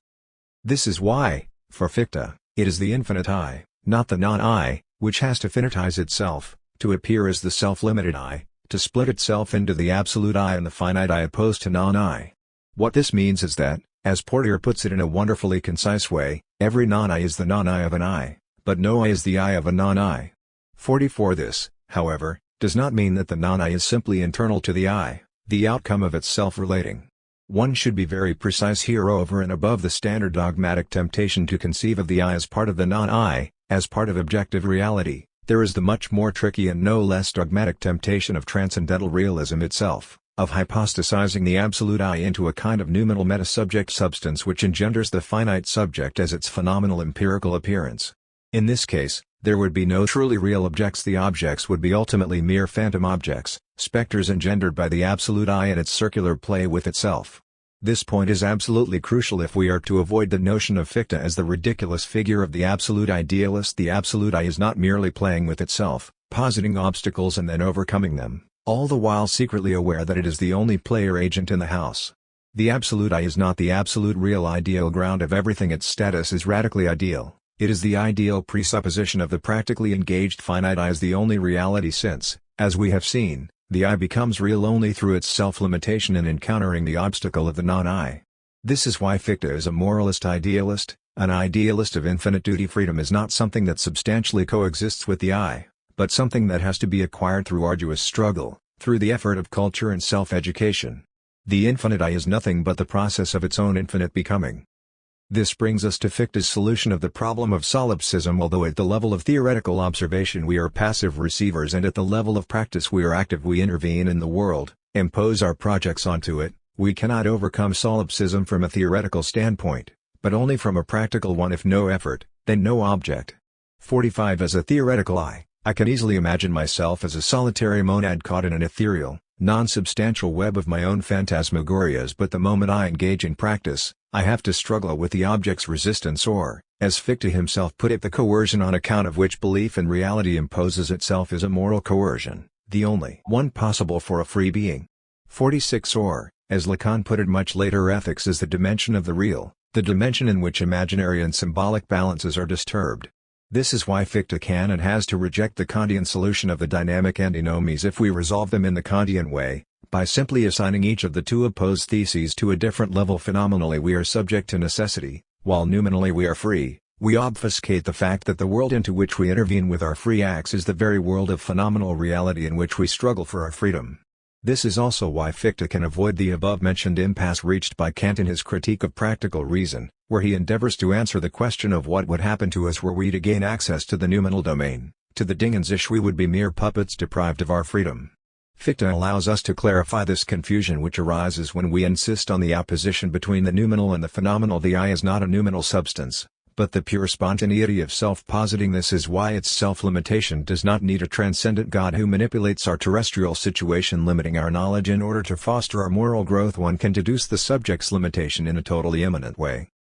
Interpreters like to emphasize the radical break or paradigm shift that takes place between Kant and Fichte. However, Fichte's focus on the subject's finitude compels us to acknowledge a no less radical break between Fichte and Schelling.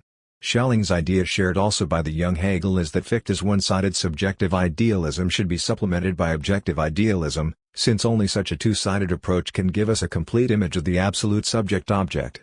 What gets lost in this shift from Fichte to Schelling is the unique standpoint of the subject's finitude, the finitude that determines Fichte's basic attitude towards reality as an engaged practical one. The Fichtean synthesis can only be given as practical effort, as endless striving.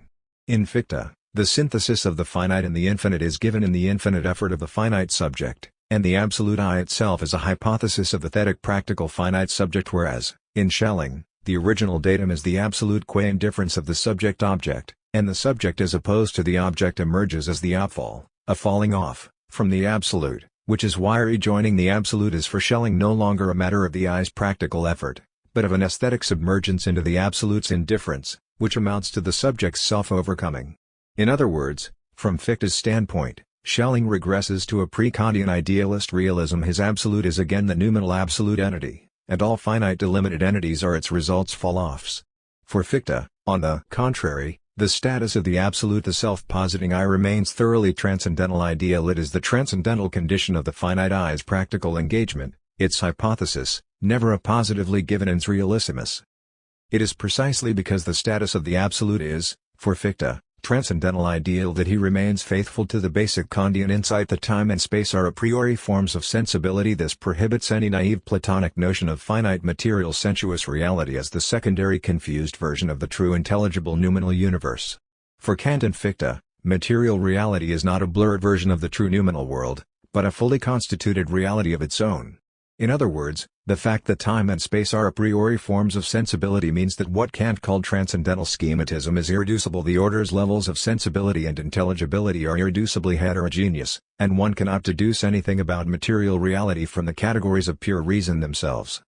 Fichte's position with regard to the status of nature nonetheless remains the radicalized Kantian one. If reality is primordially experienced as the obstacle to the I's practical activity, this means that nature, the inertia of material objects, exists only as the stuff of our moral activity, that its justification can only be practical teleological, not speculative.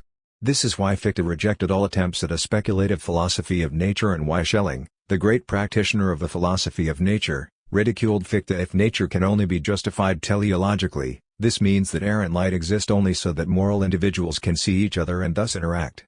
Well aware of the difficulties such a view poses to our sense of what is credible, Fichte replied with sarcastic laughter. They answer me air and light a priori, just think of it. Ha ha ha. Ha ha ha. Ha ha ha. Come on, laugh along with us. Ha ha ha. Ha ha ha. Ha ha ha.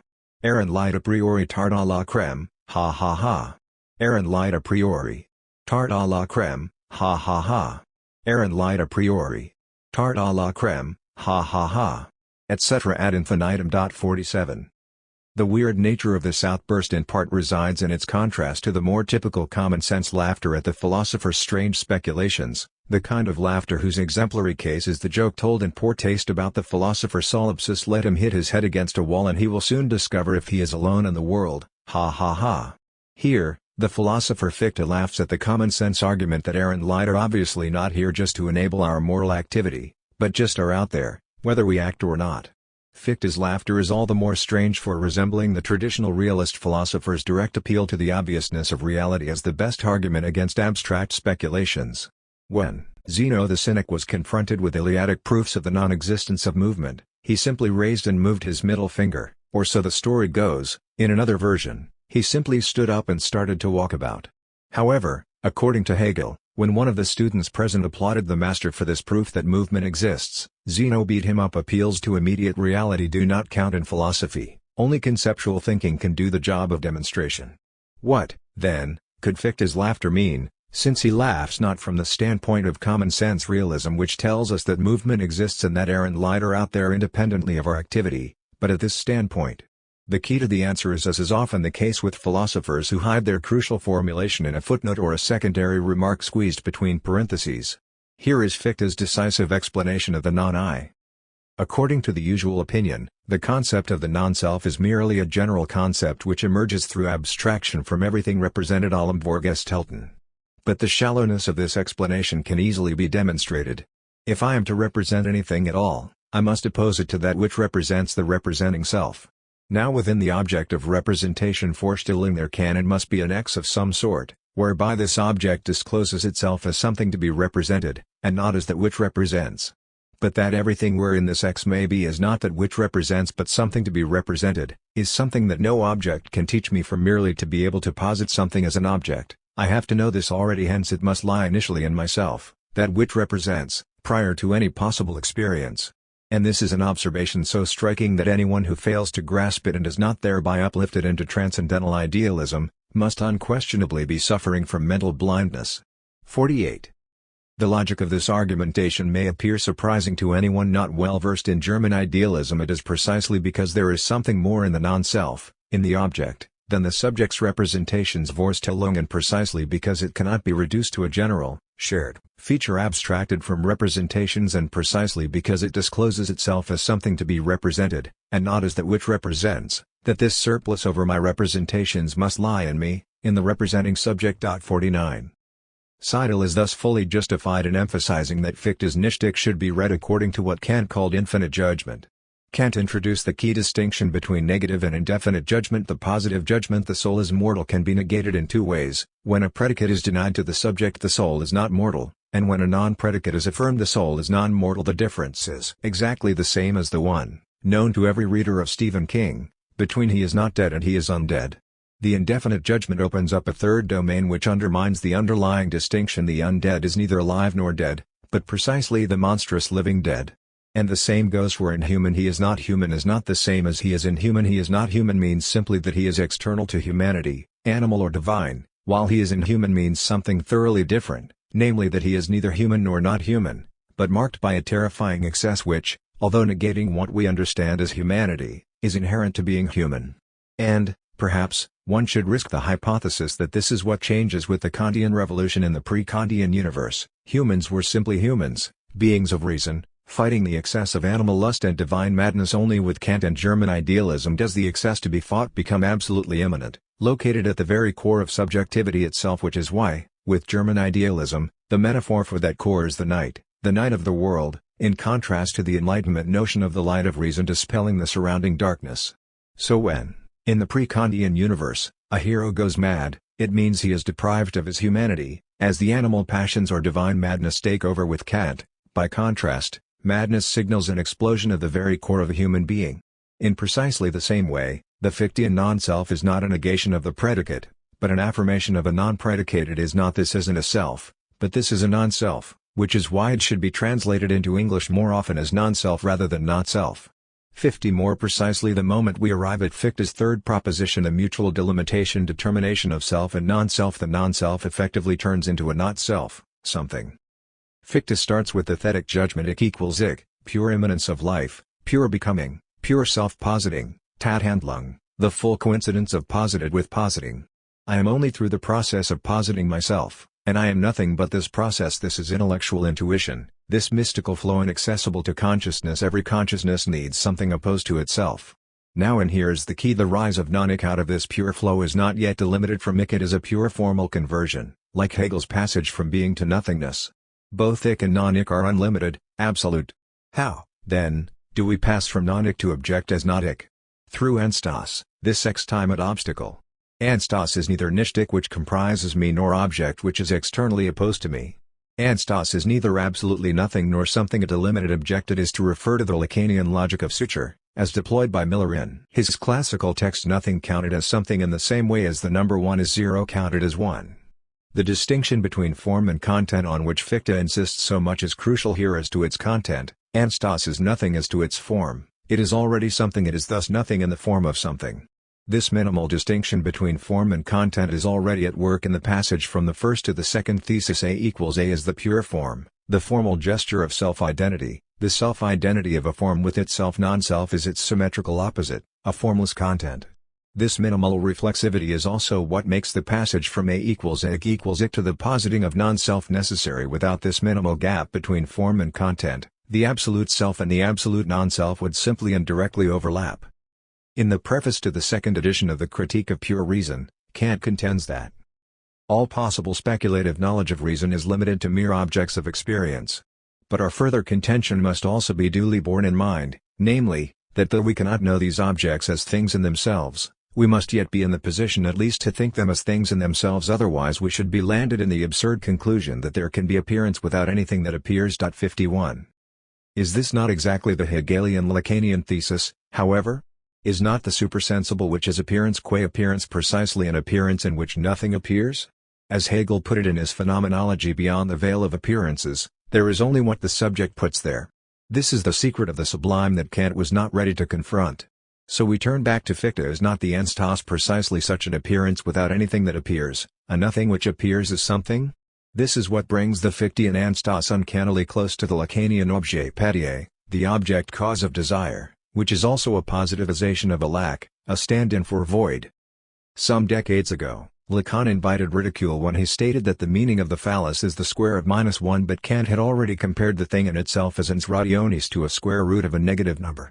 52. It is insofar as we apply this comparison also to Fichte's Anstas that the Kantian distinction between what we can only think and what we can know assumes all its weight. We can only think the Anstas, we cannot know it as a determinate object of representation.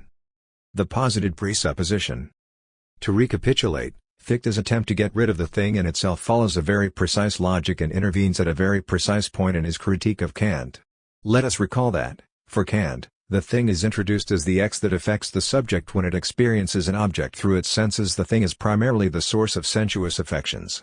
If we are to get rid of the thing, it is thus absolutely crucial to show how the subject can affect and act upon itself, not only at the intelligible level but also at the level of sensuous affections. The absolute subject must be capable of temporal auto-affection.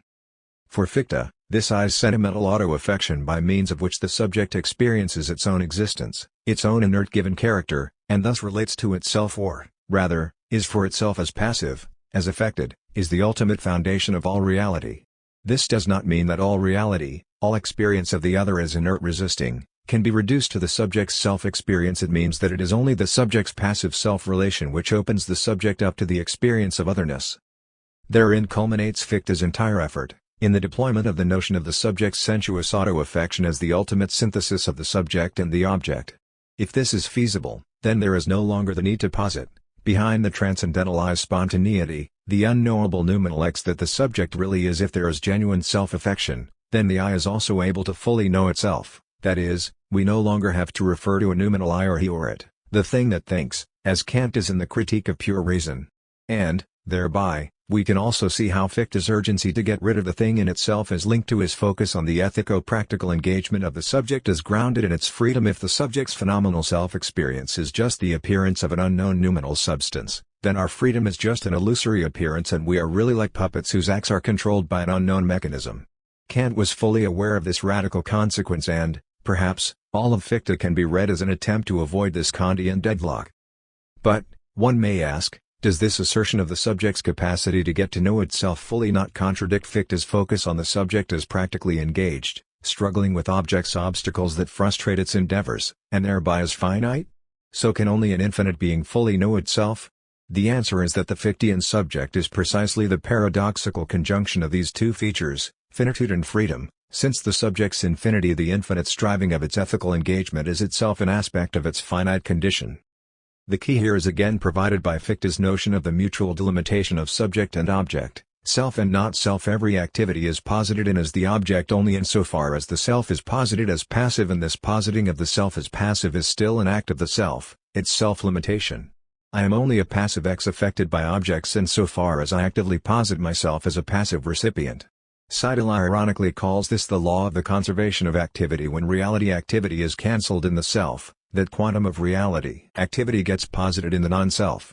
If activity is posited in the non-self, then its opposite passivity is posited in the self. I passively see the actively blooming apple.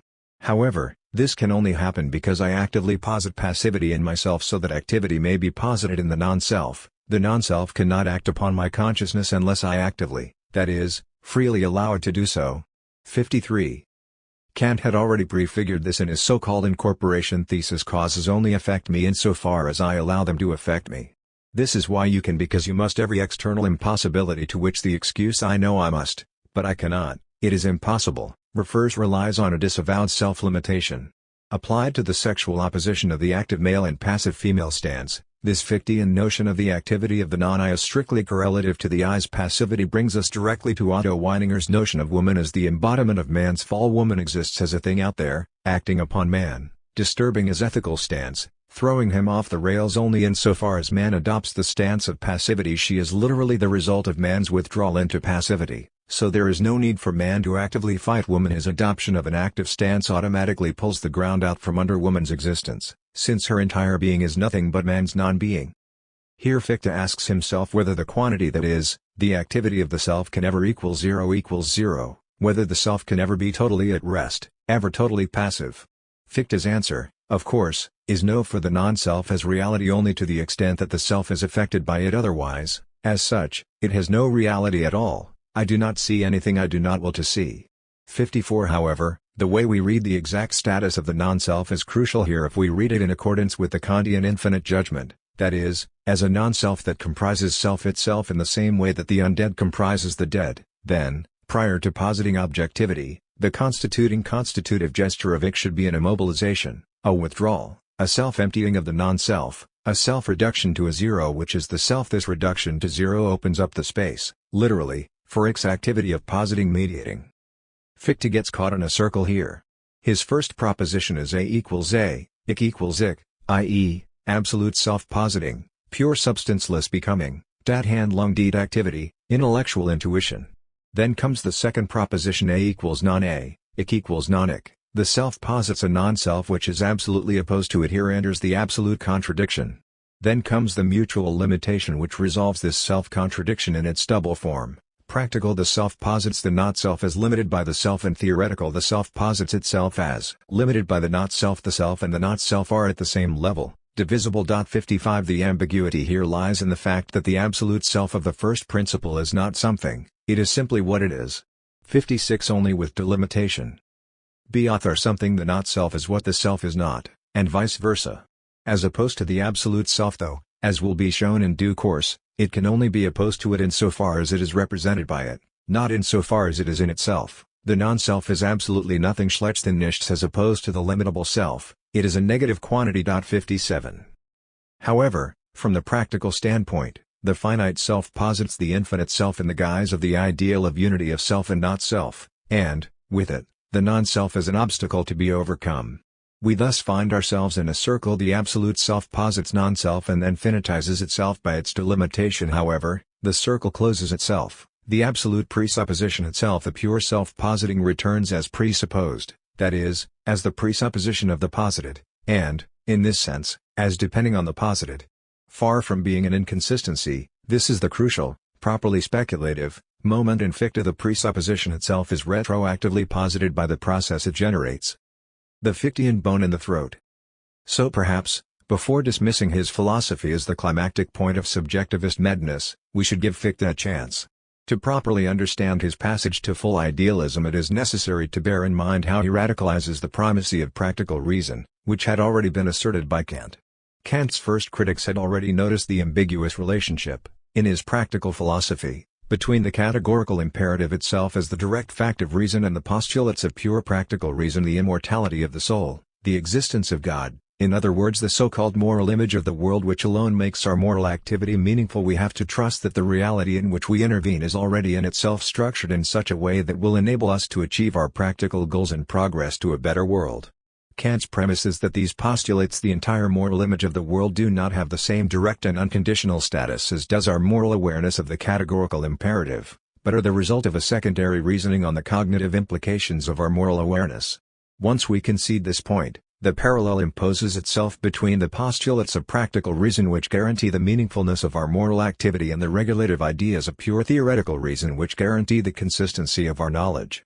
The divine teleology that we can obscurely discern in nature is not a cognitive category, it just helps us systematize our knowledge of nature. That is, we proceed as if there was a God who rules the world, but without knowing this for sure. And the same holds also for practical reason. When we act morally, we proceed as if there is a moral world order. It was, as Henrik notes, Schultz who developed this critique in detail, likening the structure of Kant's moral theology to the cosmological proof of the existence of God, in which one moves from the unavoidability of thinking the idea of God to the belief in the existence of what we are thinking. In Kant's moral theology, we have, first, the fact of the moral law that we presuppose. We then infer from this fact of reason, which is merely the awareness of the categorical imperative, the existence of a moral world order. The inference pursues the same illegitimate course of reasoning as the cosmological proof. Both infer from something given something else that is inaccessible to our experience. 58. This gap thus leaves open the possibility that our moral freedom is just an illusion, that we are noumenally blind automata. Fichte's answer to this reproach is very precise and refined. The reproach itself silently presupposes the primacy of theoretical over practical reason. It is only for theoretical reason that objective reality is more than mere subjective certainty. From the standpoint of theoretical reason, the self-positing I which exists only in the subjective mode, for itself does not exist at all. There is no such thing in objective reality. Furthermore, insofar as the space of practical activity involves the opposition conflict between subject and object, the I and the non-I, that is, the endless effort of the I to impose its mold on objective reality, the entire existence of practical reason is founded on the conflict between the self-determining element within us and the theoretical knowing element. And practical reason would itself be cancelled if this conflict were eliminated.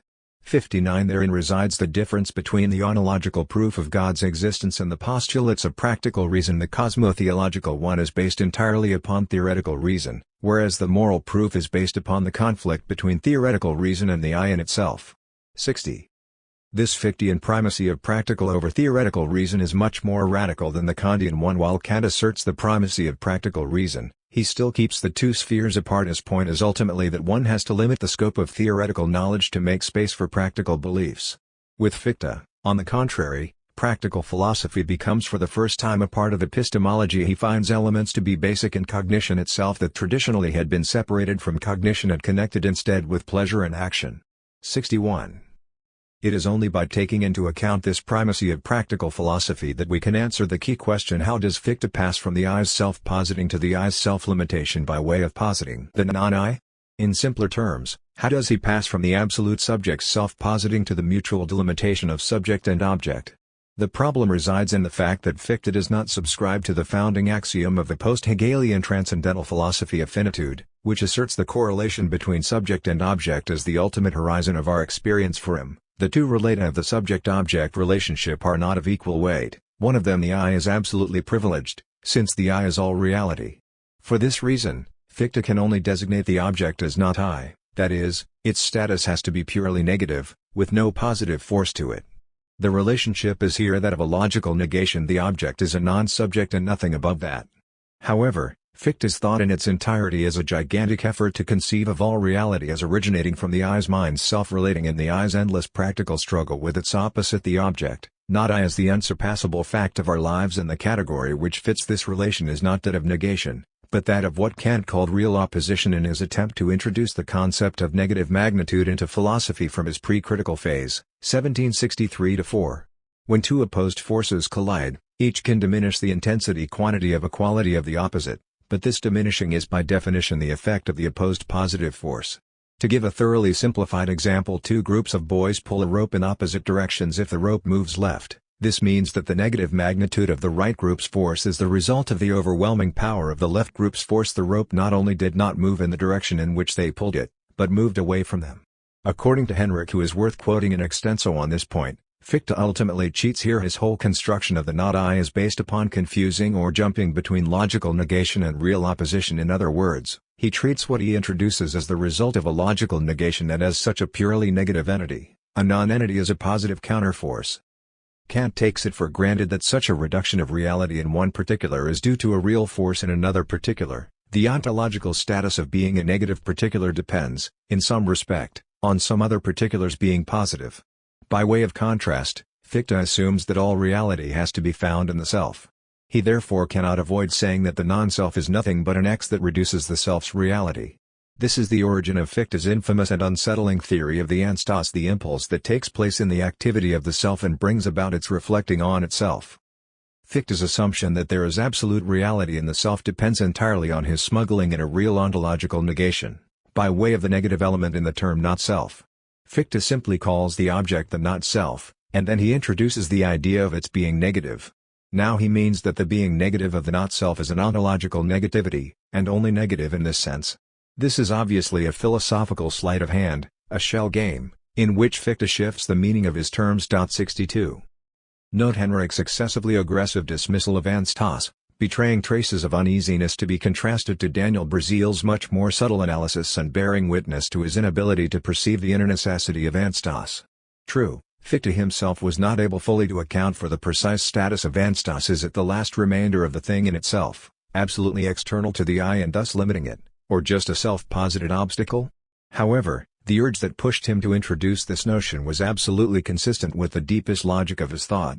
What Fichte failed to see was that, in the subject-object relationship, the subject is a negative entity, a pure self-relating negativity, which is why, in order not to implode into itself, it needs a minimum of objectal support.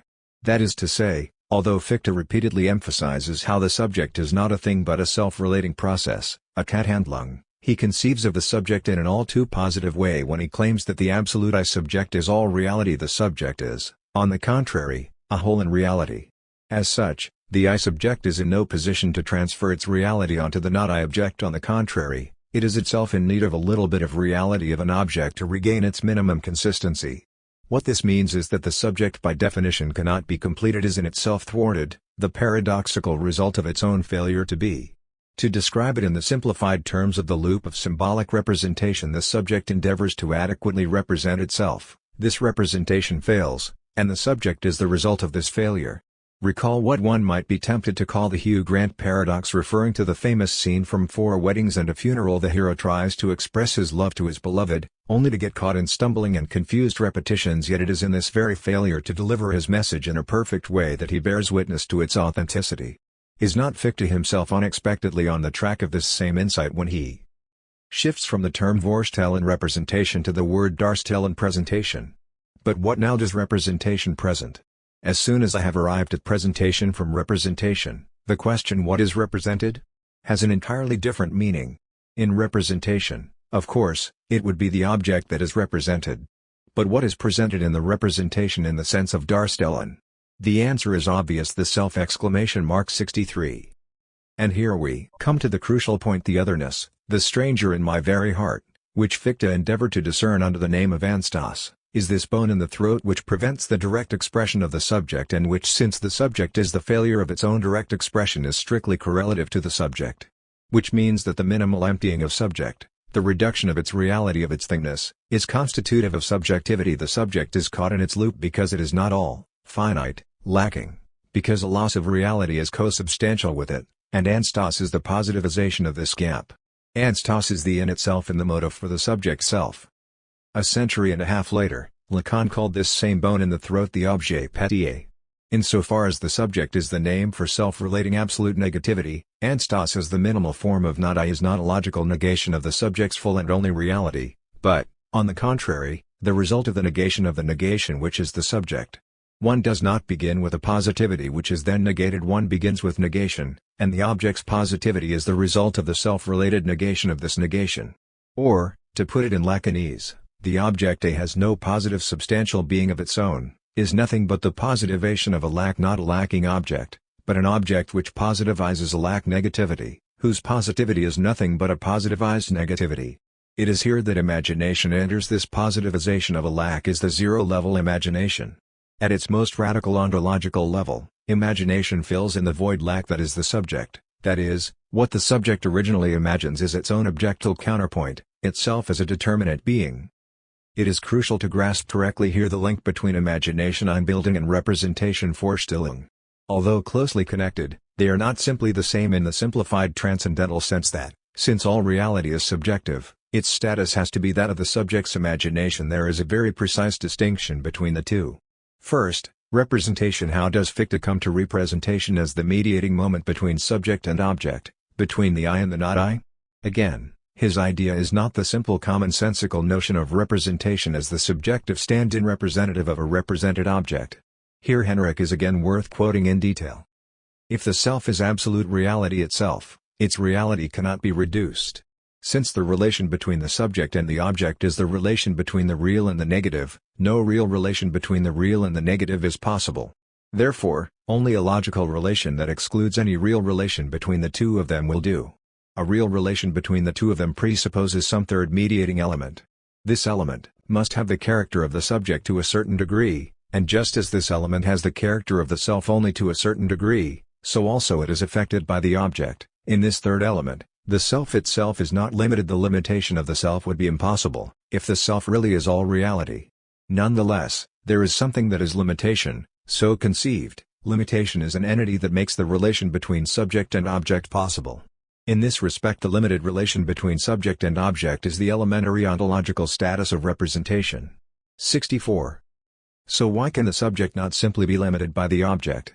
Not because the subject is absolute in the naive sense of being the all-encompassing reality, but precisely because it is finite, caught in its self-relating loop, and therefore unable to step out of itself and draw a line of delimitation between subjective and objective. Every limit the subject draws is already subjective.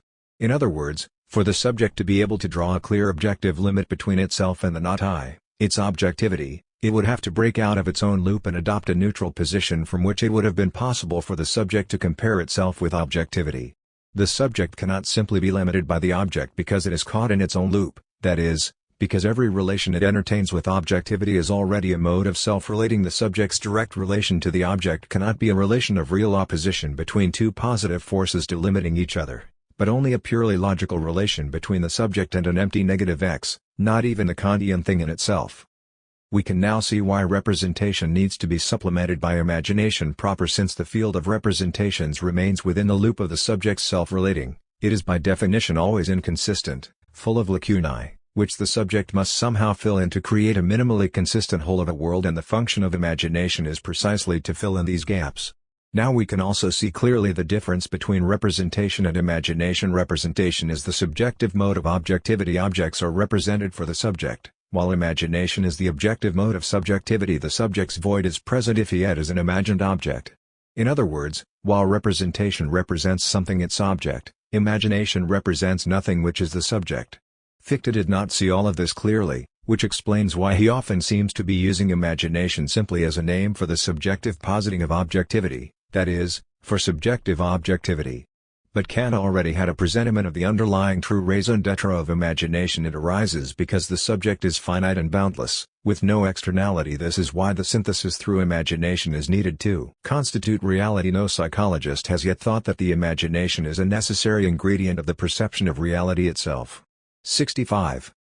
Even Heidegger fell short here in his elaboration of the difference between the ancient Greek and the modern understanding of fantasy in Greek thought. Fantasia referred to the coming into appearance of entities, to their unconcealment against the background of withdrawal concealment.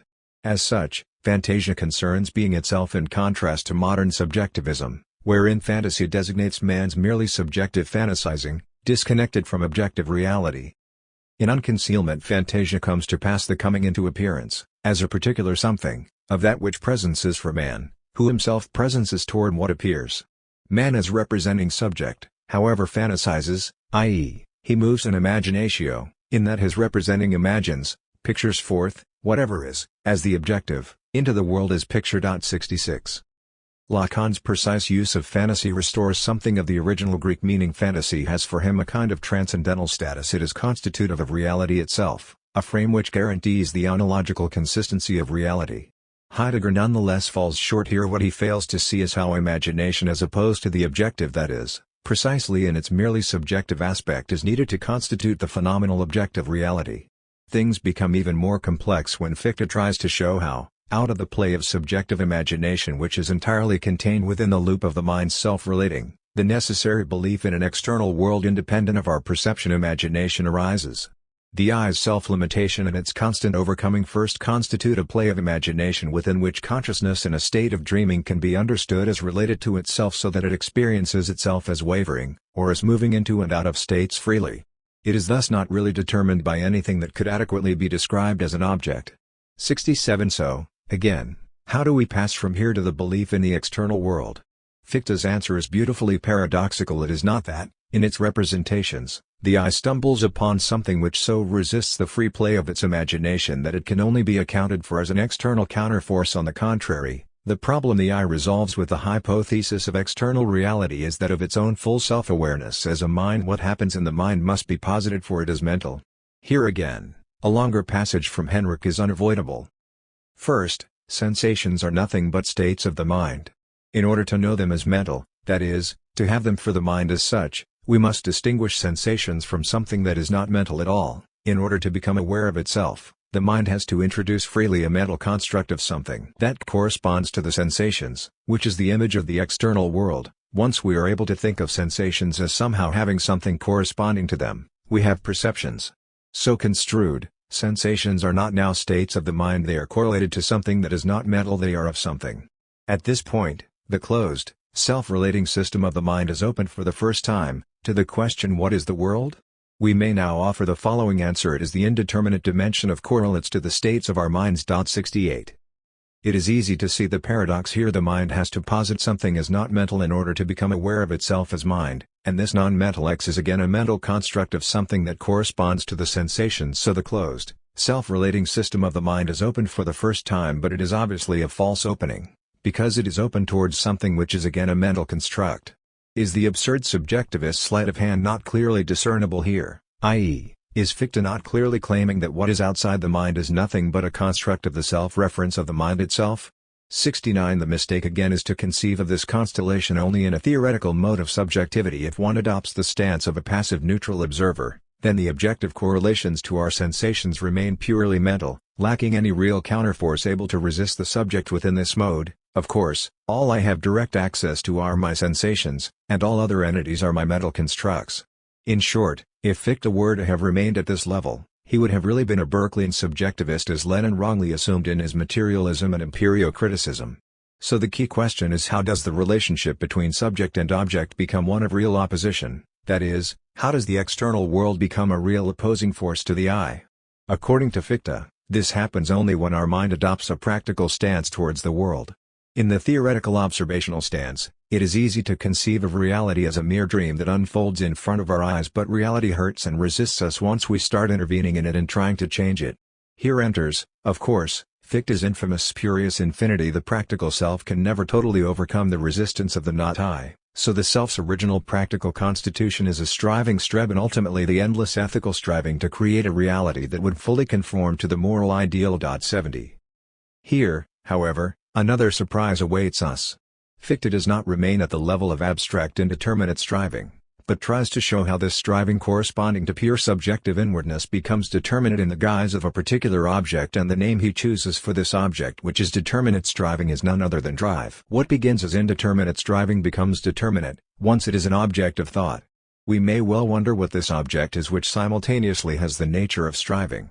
Fichte's answer: this object is a drive. 71. The parallel with Freud is here truly breathtaking in exactly the same way that, in Fichte's conception of drive, striving is posited as such, i.e., in its limitation determination, the drive for Freud is always irreducibly linked to a partial object. Fichte accomplishes here a crucial step beyond subjectivism which Lacan himself was not able to make until his Seminar 11 1963-4. Prior to this date, Lacan really did not know what to do with the Freudian drive or libido. Basically, he reduced it to the scientific objectification reification of the authentic intersubjective reality of desire. Only with Seminar 11 was Lacan able to think the Freudian drive as an uncanny undead partial object. The first modern theology. Only against this background of Fichte's complex position can we properly approach the genealogical topic of Jacobi's necessary role in the passage from Kant to Fichte. Fichte's reaction to Jacobi's criticism of Kant is paradigmatic of how a true philosopher proceeds, fearlessly running against the grain of the predominant common sense. Jacobi claimed that Kant was inconsistent in his clinging to the notion of a thing in itself. The only truly consistent transcendental philosophy would have been transcendental egoism, the denial of the real givenness of other minds, and of any knowledge of an external world. We are never in contact with anything other than our own minds, even our most immediate sensations are nothing but qualifications of our mental states. Kant should have had the courage to teach this theory, but he shrank from it. 72. For Jacobi, of course, this result is patently absurd, self-refuting, a clear example of the kind of blind alley down which philosophical speculation can lead. He mentions it merely in order to step out of the domain of philosophy and advocate a return to the original irrational beliefs of humanity. Philosophy could never be a satisfactory explication of reality, since any philosophy whatsoever, once made consistent, inevitably denies fundamental beliefs that no human life can abandon. 73. Fichte, however, did not shrink from the full implications of Kant's transcendentalism. He met Jacobi's challenge and openly endorsed what Jacobi had deemed an absurd impossibility. Note how the triad Kant-Jacobi-Fichte reverses the expected normal succession of philosophical positions. It is not that a halfway position is first radicalized to its consistent but absurd conclusion and then rejected. On the contrary, what is first treated as a reductio ad absurdum, proposed ironically as a plainly nonsensical and self-defeating radicalization, is then taken seriously and fully endorsed. The truly tragic position here is Jacobi's. He outlined the contours of an extreme position. He abhorred transcendental egoism, with the critical intent of combating tendencies that might lead towards it, but his efforts had the unintended consequence of providing a program for his opponents to follow to understand the world in terms of the self-referential nature of the mind. 74. The key question is thus, how did what appeared to Jacobi and also to Kant as a nonsensical transcendental egoism suddenly become a viable philosophical option? What changed in the underlying presuppositions? This brings us to what Henrich repeatedly analyzes as Fichte's fundamental insight, the core of which is the critical rejection of the self-reflective model of self-consciousness. Self-consciousness cannot be accounted for as a second-level consciousness, a mind turning its eye upon itself, taking itself as its object. That is, it is not that there is first a consciousness of objects and then the mind bends back and makes itself its object. This would involve an infinite regress. Plus it would leave unanswered the simple question, when I see myself as an object, how do I recognize it as myself? It is, rather, that I must in a certain way already be pre-reflexively acquainted with myself, what Henrich calls Selbstvertrautheit, in order to be able to recognize myself in the object of reflection. But Fichte does not stop here. With this vague notion of a pre-reflexive self-awareness or self-acquaintance, he develops all the consequences of the failure of the self-reflexive model of self-consciousness, the first of which is his own version of Lacan's axiom il n'y a pas de métalangage. Self-consciousness is caught in an inescapable circle, or, rather, a self-referential loop. A human mind is not only aware of itself, it exists only through this self-awareness, for itself. The faculty of representation, i.e., the mind, does not exist at all except for the faculty of representation. There is no mind plus something for which it is. That would entail a separation between the mind and its being for X. There is no access to the mind from the outside, and there is no mind that is not already for itself. The very essence of the mind is its self-referential character. 75. There is thus no objective approach to self-consciousness. If we look at it from the outside, it disappears, dissolving into an objective psychophysical process. The faculty of representation exists for the faculty of representation, and through the faculty of representation this is the circle within which every finite understanding, that is, every understanding that we can conceive, is necessarily confined. Anyone who wants to escape from this circle does not understand himself and does not know what he wants. 76. Note here the absolutely crucial invocation of finitude. The circle holds for every finite understanding. What this means is that the self-relating loop position here is Jacobi's. He outlined the contours of an extreme position. He abhorred transcendental egoism, with the critical intent of combating tendencies that might lead towards it, but his efforts had the unintended consequence of providing a program for his opponents to follow to understand the world in terms of the self-referential nature of the mind. 74. The key question is thus, how did what appeared to Jacobi and also to Kant as a nonsensical transcendental egoism suddenly become a viable philosophical option? What changed in the underlying presuppositions?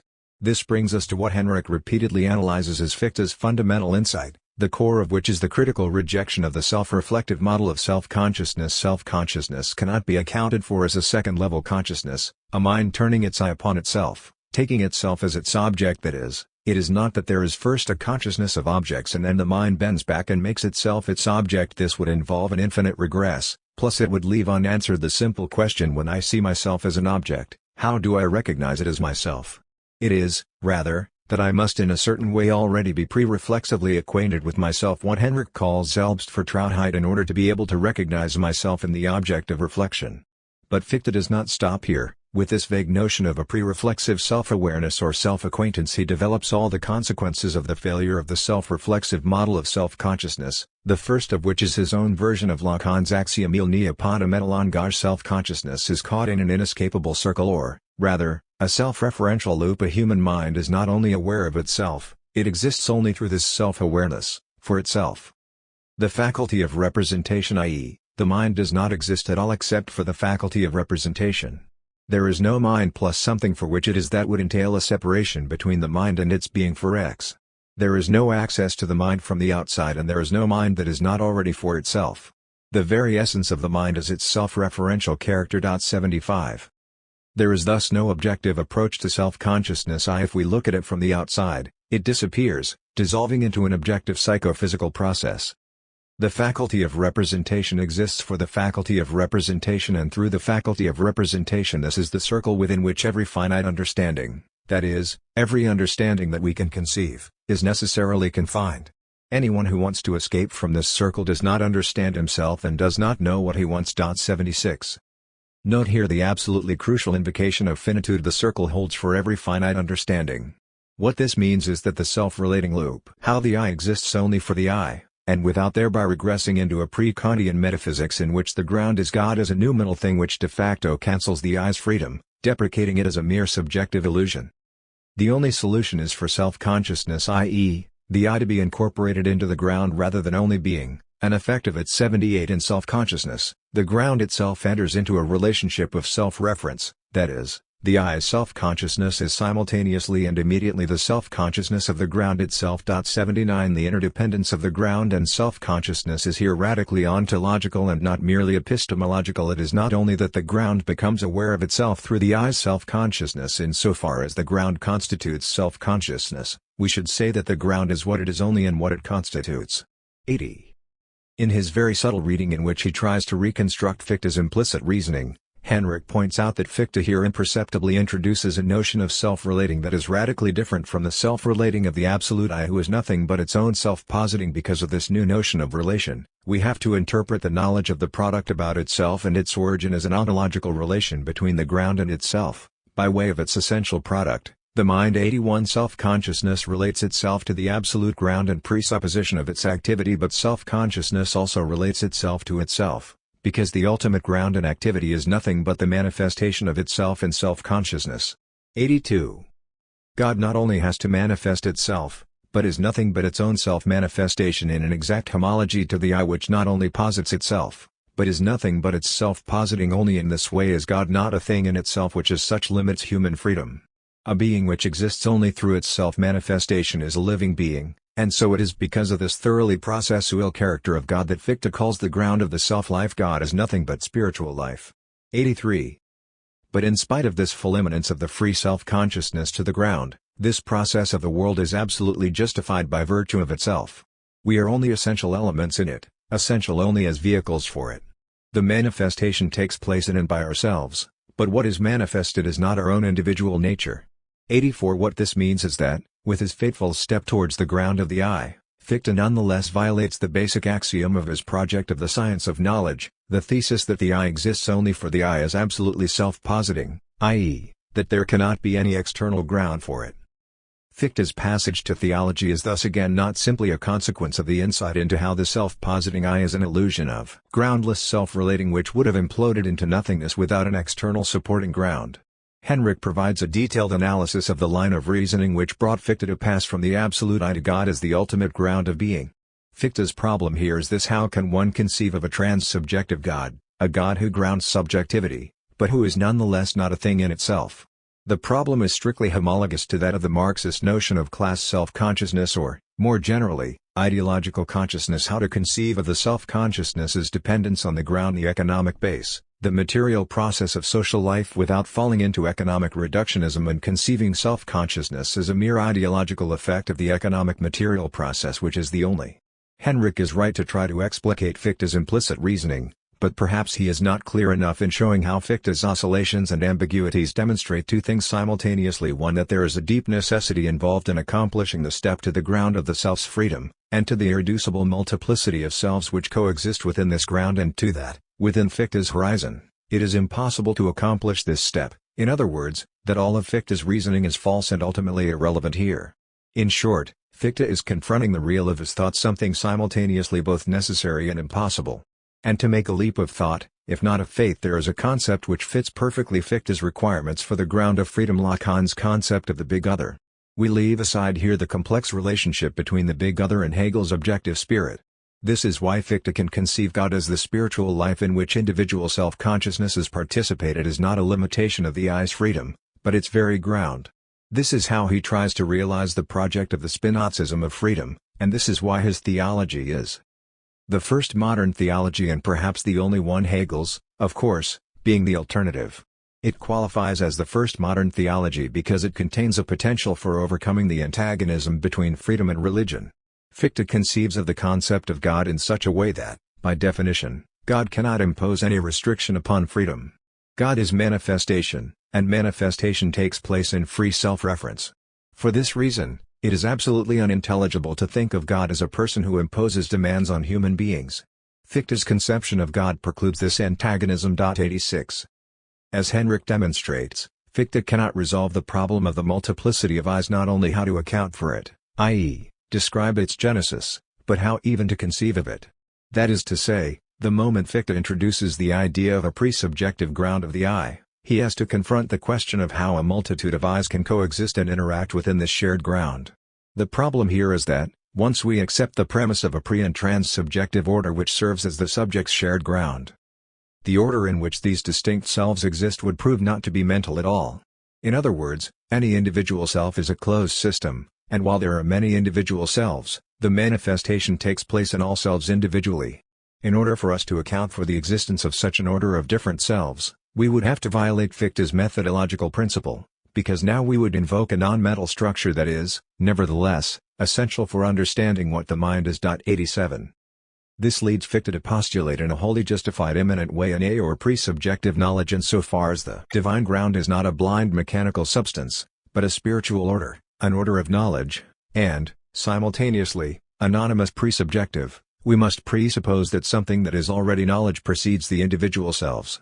88. In other words, against any kind of phenomenological deduction of this knowledge out of intersubjective interaction, we must presuppose that, rather than all knowledge somehow belonging to the knower, the self-asserting self, now the knowing subjects have to belong to this non-individual epistemic process, the primary, anonymous knowledge, which Fichte always tried to render plausible by appeal to the paradigm of mathematical evidence, a somewhat Platonic move, is a form of knowledge that we cannot in any way claim to be individualized. 89.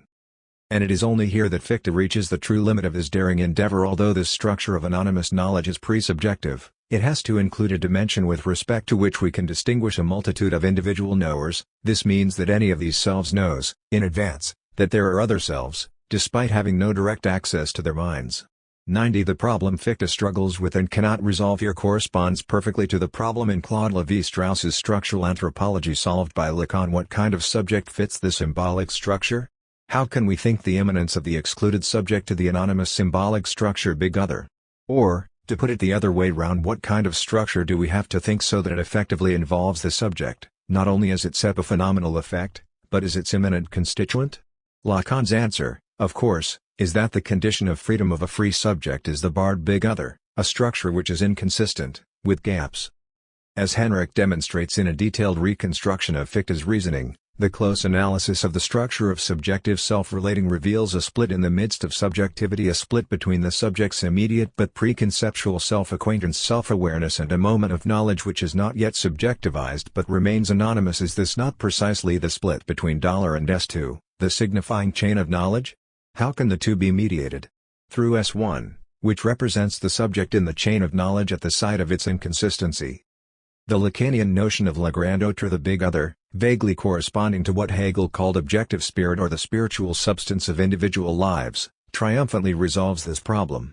The big other is a totally subjectivized substance, not a thing in itself, but a substance which exists only insofar as it is continuously sustained by the work of all and everyone. Reproducing Fichte's formula of the subject's self-positing, the big other is the ground presupposition which is only as permanently posited by subjects.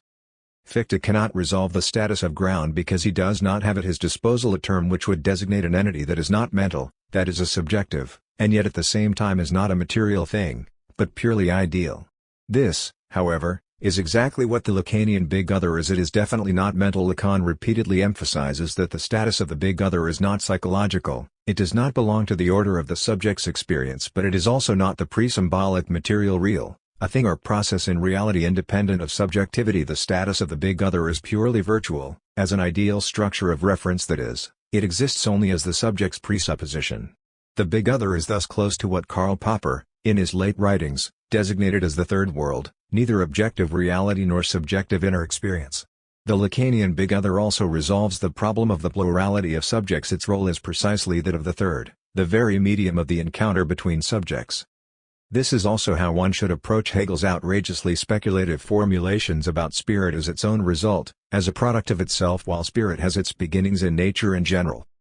The extreme to which spirit tends is its freedom, its infinity, its being in and for itself. These are the two aspects, but if we ask what spirit is, the immediate answer is that it is this motion, this process of proceeding from, of freeing itself from, nature. This is the being, the substance of spirit itself. 91. Spirit is thus radically desubstantialized. Spirit is not a positive counterforce to nature, a different substance which gradually breaks and shines through the inert natural stuff. It is nothing but this process of freeing itself from. Hegel explicitly disowns the notion of spirit as some kind of positive agent which underlies the process. Spirit is usually spoken of as subject, as doing something, and apart from what it does, as this motion, this process, as still something particular, its activity being more or less contingent. It is of the very nature of spirit to be this absolute liveliness, this process, to proceed forth from naturality, immediacy, to sublate, to quit its naturality, and to come to itself, and to free itself, it being itself only as it comes to itself as such a product of itself, its actuality being merely that it has made itself into what it is. 92. If it is only as a result of itself that it is spirit, 93, then this means that the standard talk about the Hegelian spirit which alienates itself to itself and then recognizes itself in its otherness and thus reappropriates its content is deeply misleading. The self to which spirit returns is produced in the very movement of this return, or that to which the process of return returns to is produced by the very process of returning. Recall here the concise and unsurpassed formulations from Hegel's logic on how essence presupposes itself, and the sublating of this presupposition is essence itself. Conversely, this sublating of its presupposition is the presupposition itself. Reflection therefore finds before it an immediate which it transcends and from which it is the return. But this return is only the presupposing of what reflection finds before it. What it thus found only comes to be through being left behind, for the presupposition of the return into self, that from which essence comes, and is only as this return is only in the return itself. 94. When Hegel says that a notion is the result of itself, that it provides its own actualization, this claim, which at first cannot but appear extravagant, that notion is not simply a thought activated by the thinking subject, but that it possesses a magic property of self-movement, loses its mystery the moment we grasp that the spirit as the spiritual substance is a substance, and in itself, which sustains itself only through the incessant activity of the subjects engaged in it. Say, a nation exists only insofar as its members take themselves to be members of this nation and act accordingly. It has absolutely no content, no substantial consistence, outside this activity. The same goes for, say, the notion of communism. This notion generates its own actualization by way of motivating people to struggle for it. Henrik raises here what is for him a key question: can Hegel and Schelling, we have to add, account for the central problem with which Fichte struggled through his entire life, that of self-relating subjectivity? Fichte and Hegel share the project of grasping the basic ontological structure of reality simultaneously as complete self-reference and as the struggle of oppositions. So while both their systems are based on a self-referential structure, the specific matrix of self-reference is different in each case. Fichte focuses on the mental self-reference that constitutes the I and on the I's self-identification. How do I know who I am? Whereas Hegel's matrix is that of the self-relating negation. With this shift of focus, Hegel never even encountered the problem Fichte struggled with his whole life. So the crucial question ignored by Hegel is, can one demonstrate, from the Hegelian premises, that once we move within the matrix of self-relating negation, the Fichtean problem of mental self-relating can either be resolved or else dismissed as an illusory pseudo-problem? Henrik's reply is a negative one, which is why he insists that we bear in mind not only the correspondence between the failures of Fichte and the merits of Hegel, but also that between the merits of Fichte and the failures of Hegel. 95 In other words, there is no unilateral progress in German idealism. Each of its four great names, Kant, Fichte, Schelling, Hegel, struggled with a fundamental problem and ultimately failed to resolve it. But this does not mean that each linear successor resolved his predecessor's problem in a move of Aufhebung. Rather, the successor radically changed the field, so that the problem itself disappeared. Fichte missed the point of Kant's thought. Schelling and Hegel missed the point of Fichte's and of each other's. Measured by his own inherent standards, the passage in Fichte from the self-positing subject to its ground God is infinite life is not a compromise, a withdrawal from his earlier assertion of radical subjectivity, but a necessary consequence of thinking through the implications of the very notion of subjectivity. The subject is not only or principally the active agent who posits, creates, dominates, exploits objectivity Heidegger, but a side of abstraction, tearing apart the links of organic totality, illusion, finitude of what we refer to as merely subjective. Subject only emerges as a gap in substance, as an effect of its incompleteness and inconsistency. This is what Hegel celebrates as the absolute power of understanding. The action of separating the elements is the exercise of the force of understanding, the most astonishing and greatest of all powers, or rather the absolute power. This celebration is in no way qualified. That is, Hegel's point is not that this power is nonetheless later sublated into a subordinate moment of the unifying totality of reason. The problem with understanding is rather that it does not unleash this power to the end, that it takes it as external to the thing itself, like, in the above-quoted passage from the Phenomenology, the standard notion that it is merely our understanding mind that separates in its imagination what in reality belongs together, so that the understanding's absolute power is merely the power of our imagination, which in no way concerns the reality of the thing analyzed. We pass from understanding to reason not when this analyzing, or tearing apart, is overcome in a synthesis which brings us back to the wealth of reality, but when this tearing apart is displaced from being merely a power of our mind onto things themselves, as their inherent power of negativity. And the key dialectical insight is that the synthesis, the bringing together of what was torn apart by understanding, is the absolute, most radical, act of tearing apart of violent imposition of unity.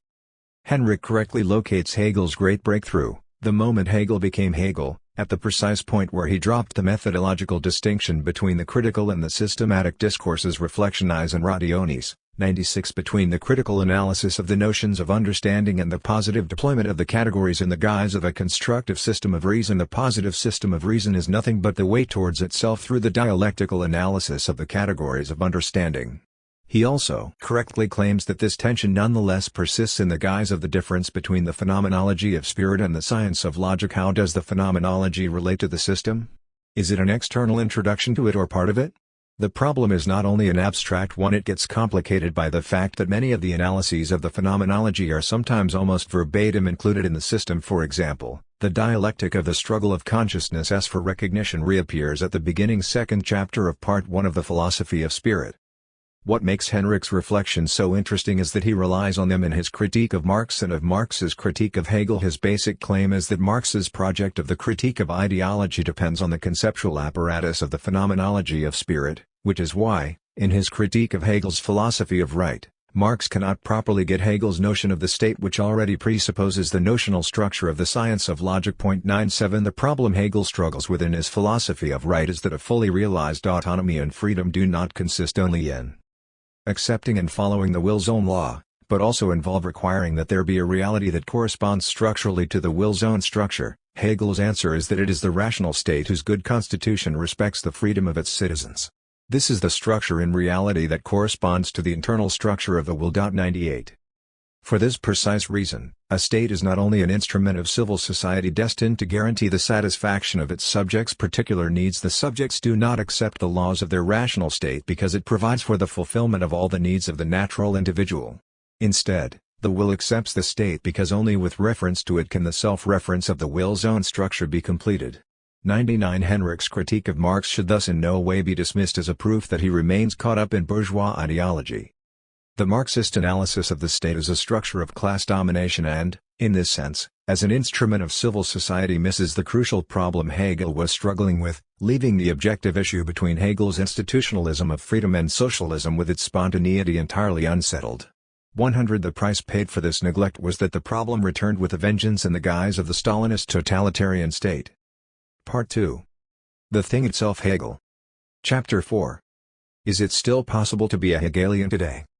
The main feature of historical thought proper is not mobilism, the motif of the fluidification or historical relativization of all forms of life, but the full endorsement of a certain impossibility. After a true historical break, one simply cannot return to the past, or go on as if nothing happened. Even if one does, the same practice will have acquired a radically changed meaning. Adorno provided a nice example with Schoenberg's atonal revolution after it took place. It was and is, of course, possible to go on composing in the traditional tonal way, but the new tonal music has lost its innocence, since it is already mediated by the atonal break and thus functions as its negation. This is why there is an irreducible element of kitsch in 20th-century tonal composers such as Rachmaninoff, something of a nostalgic clinging to the past, something fake, like the adult who tries to keep alive the naive child within. And the same goes for all other domains. With the emergence of Plato's philosophical analysis of notions, mythical thought loses its immediacy, any revival of it becomes fake. After Christianity, revivals of paganism become nostalgic simulacra.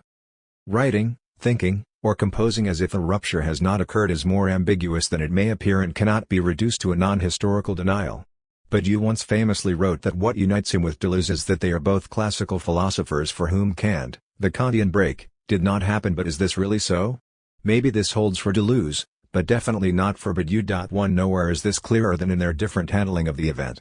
For Deleuze, an event really is a pre-Kantian cosmological one which generates a multitude, which is why the event is absolutely immanent to reality, while the Badiouian event is a break in the order of being transcendentally constituted phenomenal reality, the intrusion of a radically heterogeneous noumenal order, so that we are clearly in post-Kantian space. This is why one can even define Badiou's systematic philosophy developed in his last masterpiece, Logics of Worlds, as Kantianism reinvented for the epoch of radical contingency instead of one transcendentally constituted reality. We get a multiplicity of worlds, each delineated by its transcendental matrix, a multiplicity which cannot be mediated unified into a single larger transcendental frame. Instead of the moral law, we get fidelity to the truth event, which is always specific with regard to a particular situation of the world. Is not Hegel's speculative idealism the exemplary case of such a properly historical impossibility? Can one still be a Hegelian after the post-Hegelian break with traditional metaphysics which occurred more or less simultaneously in the works of Schopenhauer, Kierkegaard, and Marx? After all this, is there not something inherently false in advocating a Hegelian absolute idealism? Will not any reaffirmation of Hegel fall victim to the same anti-historical illusion, bypassing the impossibility of being a Hegelian after the post-Hegelian break, writing as if that break had not happened? Here, however, one should complicate things a little bit. Under certain conditions, one can and should write as if a break had not happened. What are these conditions? To put it simply and directly, when the break in question is not a true but a false break, in fact one which obliterates the true break, the true point of impossibility. Our wager is that this, precisely, is what happened with the official post-Hegelian anti-philosophical break Schopenhauer-Kierkegaard-Marx. Although it presents itself as a break with idealism as embodied in its Hegelian climax, it ignores a crucial dimension of Hegel's thought, that is, it ultimately amounts to a desperate attempt to go on thinking as if Hegel had not happened. The hole left by this absence of Hegel is then, of course, filled in with the ridiculous caricature of Hegel the absolute idealist who possessed absolute knowledge. The reassertion of Hegel's speculative thought is thus not what it may appear to be a denial of the post-Hegelian break, but rather a bringing forth of that very dimension whose denial sustains the post-Hegelian break itself. Hegel versus Nietzsche. Let us develop this point apropos of Gérard Lebrun's posthumously published L'Envers de la dialectique, one of the most convincing and forceful attempts to demonstrate the impossibility of being Hegelian today, and, for Lebrun, today stands under the sign of Nietzsche. 2.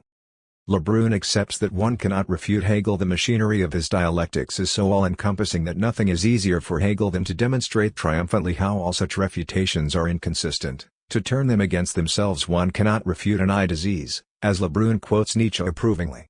Most ridiculous among such critical refutations is, of course, the standard Marxist evolutionist idea that there is a contradiction between Hegel's dialectical method, which demonstrates how every fixed determination is swept away by the movement of negativity, how every determinate shape finds its truth in its annihilation, and Hegel's system, if the destiny of everything is to pass away in the eternal movement of self-sublation, does the same not hold for the system itself?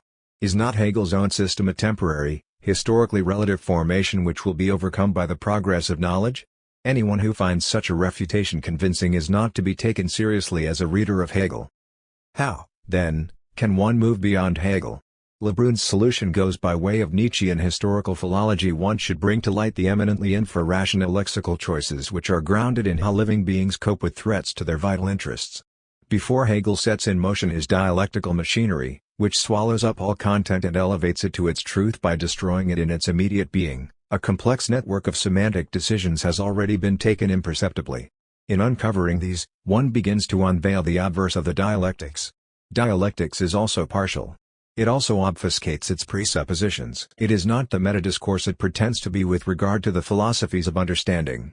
3. Lebrun's Nietzsche is decidedly anti-Heideggerian. For Lebrun, Heidegger re-philosophizes Nietzsche by way of interpreting the will to power as a new ontological first principle. More than Nietzschean, Lebrun's approach may appear Foucauldian. What he aims at is an archaeology of the Hegelian knowledge, its genealogy and concrete life practices. But is Lebrun's philological strategy radical enough in philosophical terms?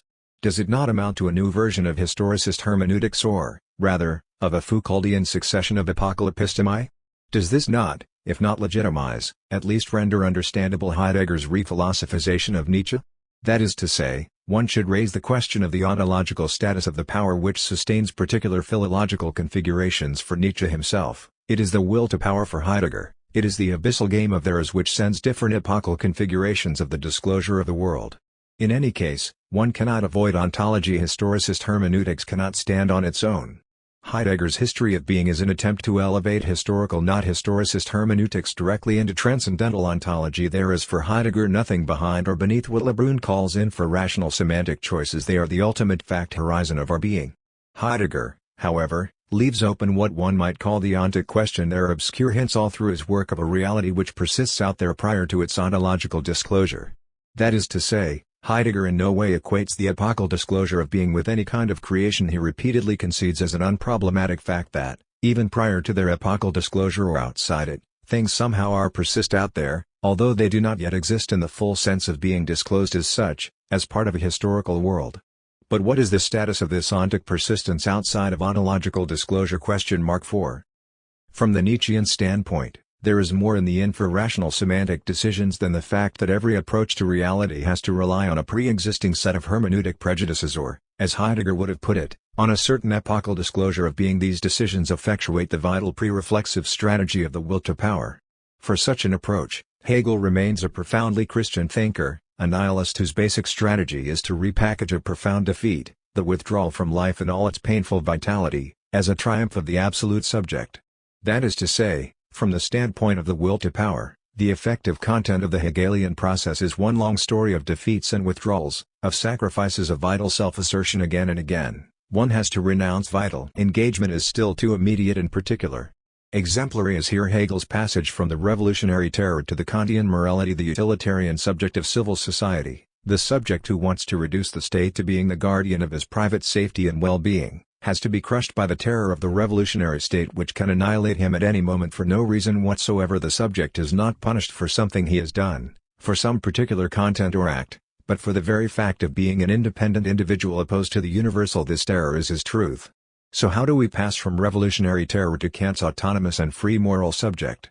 By way of what, in more contemporary language, one could call a full identification with the aggressor, the subject should recognize in the external terror, in this negativity which constantly threatens to annihilate him, the very core of his universal subjectivity. In other words, he should fully identify with it.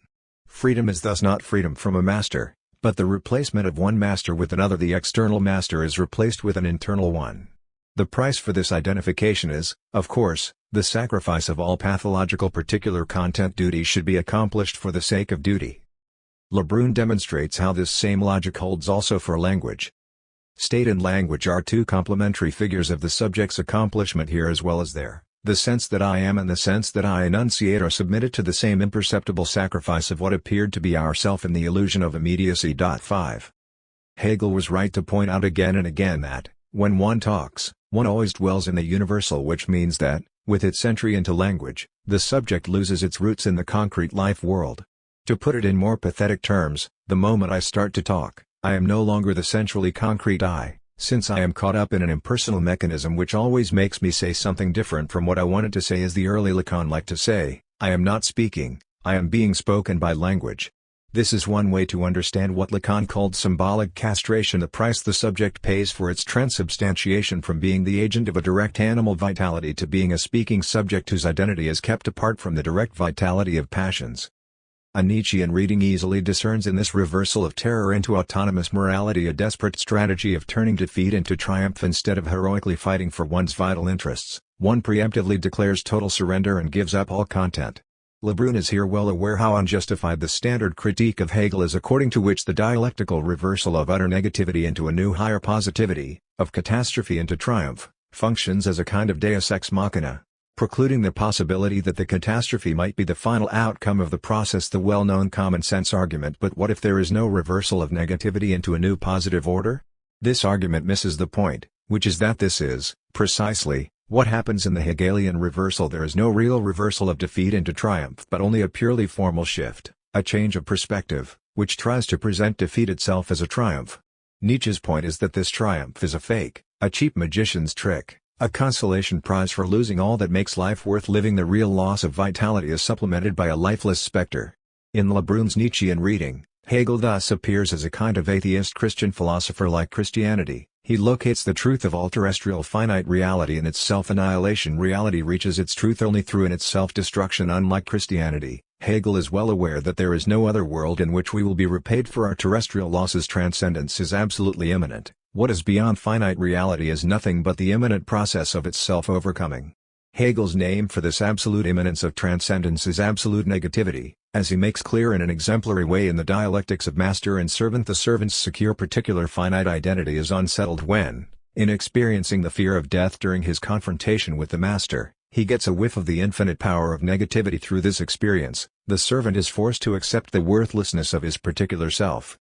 For this consciousness was not in peril and fear for this element or that, nor for this or that moment of time. It was afraid for its entire being. It felt the fear of death, the sovereign master. It has been in that experience melted to its inmost soul, has trembled throughout its every fiber, and all that was fixed and steadfast has quaked within it. This complete perturbation of its entire substance, this absolute dissolution of all its stability into fluent continuity, is, however, the simple, ultimate nature of self-consciousness, absolute negativity, pure self-relating existence, which consequently is involved in this type of consciousness. 6. What, then, does the servant get in exchange for renouncing all the wealth of his particular self? Nothing. In overcoming his particular terrestrial self, the servant does not reach a higher level of a spiritual self. All he has to do is to shift his position and recognize in what appears to him as the overwhelming power of destruction which threatens to obliterate his particular identity the absolute negativity which forms the very core of his own self. In short, the subject has to fully identify with the force that threatens to wipe him out. What he feared in fearing death was the negative power of his own self. There is thus no reversal of negativity into positive greatness. The only greatness here is this negativity itself. Or, with regard to suffering, Hegel's point is not that the suffering brought about by the alienating labor of renunciation is an intermediary moment that must be patiently endured while we wait for our reward at the end of the tunnel. There is no prize or profit to be gained at the end for our patient submission. Suffering and renunciation are their own reward. All that has to be done is to change our subjective position, to renounce our desperate clinging to our finite selves with their pathological desires, to purify ourselves towards their universality. This is also how Hegel explains the overcoming of tyranny in the History of States. One says that tyranny is overturned by the people because it is undignified, shameful, etc. In reality, it disappears simply because it is superfluous.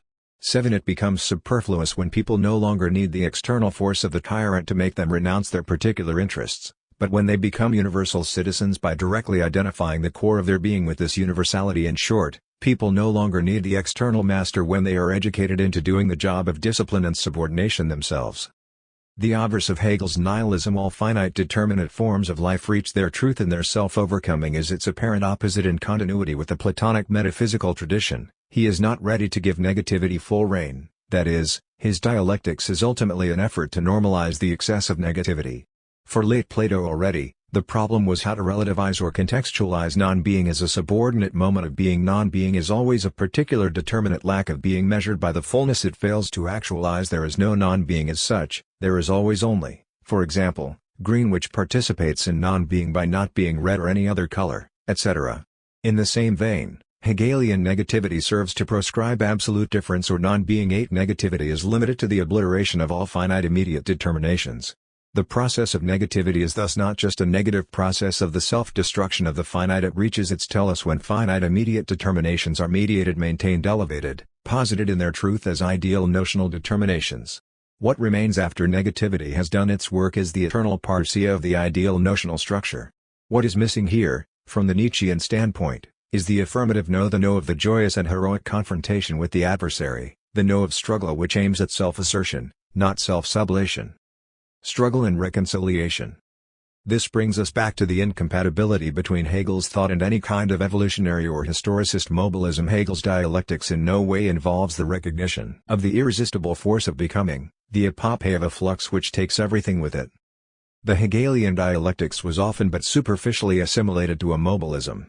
And it is undoubtedly true that the critique of the fixity of determinations can give rise to the conviction of an infinite dialectical process. The limited being has to disappear again and always, and its destruction extends to the very limit of our sight. However, at this level, we are still dealing with a simple going-on Geschehen to which one cannot confer the inner unity of a history Geschichte. 9. To recognize this, to thoroughly reject the mobilist topic of the eternal flux of becoming which dissolves all fixed forms, is the first step towards dialectical reason in its radical incompatibility with the allegedly deep insight that everything comes out of the primordial chaos and is again swallowed by it, a form of wisdom which persists from ancient cosmologies up to and including Stalinist dialectical materialism. The most popular form of mobilism is the traditional view of Hegel as the philosopher of eternal struggle, popularized by Marxists from Engels to Stalin and Mao. The well-known dialectical notion of life as an eternal conflict between reaction and progress, old and new, past and future. This belligerent view, which advocates our engagement on the progressive side, is totally foreign to Hegel, for whom taking sides as such is illusory since it is by definition unilateral. Let us take social struggle at its most violent war. What interests Hegel is not struggle as such, but the way the truth of the engaged positions emerges through it, namely how the warring parties are reconciled through their mutual destruction. The true spiritual meaning of war is not honor, victory, defense, etc., but the emergence of absolute negativity, death as the absolute master, which reminds us of the false stability of our organized, finite lives. War serves to elevate individuals to their truth by making them renounce their particular self-interests and identify with the state's universality. The true enemy is not the enemy we are fighting but our own finitude. Recall Hegel's acerbic remark on how easy it is to proclaim the vanity of our finite terrestrial existence, but how much more difficult it is to accept when enforced by a wild enemy soldier who breaks into our home and starts to slice up members of our family with a saber. In philosophical terms, Hegel's point here concerns the primacy of self-contradiction over the external obstacle or enemy. We are not finite and self-inconsistent because our activity is always thwarted by external obstacles. We are thwarted by external obstacles because we are finite and inconsistent. In other words, what the subject engaged in a struggle perceives as the enemy, The external obstacle he has to overcome is the materialization of the subject's immanent inconsistency. The struggling subject needs the figure of the enemy to sustain the illusion of his own consistency. His very identity hinges on his opposing the enemy, so much so that his eventual victory amounts to his own defeat or disintegration. As Hegel likes to put it, in fighting the external enemy, one unknowingly fights one's own essence. So, far from celebrating engaged struggle, Hegel's point is rather that every embattled position, every taking of sides, has to rely on a necessary illusion, the illusion that, once the enemy is annihilated, I will achieve the full realization of my being. This brings us to what would have been a properly Hegelian notion of ideology, the misapprehension of the condition of possibility of what is an inherent constituent of your position as the condition of impossibility, as an obstacle which prevents your full realization. The ideological subject is unable to grasp how his entire identity hinges on what he perceives as the disturbing obstacle. This notion of ideology is not just an abstract mental exercise, it fits perfectly with fascist antisemitism as the most elementary form of ideology. One is even tempted to say as ideology as such, Katexochen. The antisemitic figure of the Jew, the foreign intruder who disturbs and corrupts the harmony of the social order, is ultimately a fetishistic objectivization, a stand-in for the inconsistency of the social order itself, for the immanent antagonism class struggle which generates the dynamic of its instability. Hegel's interest in the conflict of the opposites is thus that of a neutral dialectical observer who discerns the cunning of reason at work in struggle. A subject engages in struggle, is defeated as a rule, in his very victory, and this defeat brings him to his truth. We can clearly measure here the distance that separates Hegel from Nietzsche, the innocence of exuberant heroism that Nietzsche wants to resuscitate, the passion of risk, of fully engaging in a struggle, of victory or defeat. These are all absent. The truth of the struggle emerges only in and through defeat. This is why the standard Marxist denunciation of the falsity of the Hegelian reconciliation already made by Schelling misses the point. According to this critique, the Hegelian reconciliation is false because it occurs only in the idea, while real antagonisms persist in the concrete experience of the real life of individuals who cling to their particular identity. State power remains an external compulsion. Therein resides the crux of the young Marx's critique of Hegel's political thought. Hegel presents the modern constitutional monarchy as a rational state in which antagonisms are reconciled, as an organic whole in which every constituent finds, or can find, its proper place, but he thereby obfuscates the class antagonism which continues in modern societies, generating the working class as the non-reason of the existing reason, as the part of modern society which has no proper part in it, as its part of no part rancière. What Lebrun rejects in this critique is not its diagnosis that the proposed reconciliation is dishonest, an enforced reconciliation Versuchung, the title of one of Adorno's essays, which obfuscates the antagonism's persistence in social reality. Rather, what is so admirable in this portrait of the dialectician rendered dishonest by his blindness is the supposition that he could have been honest.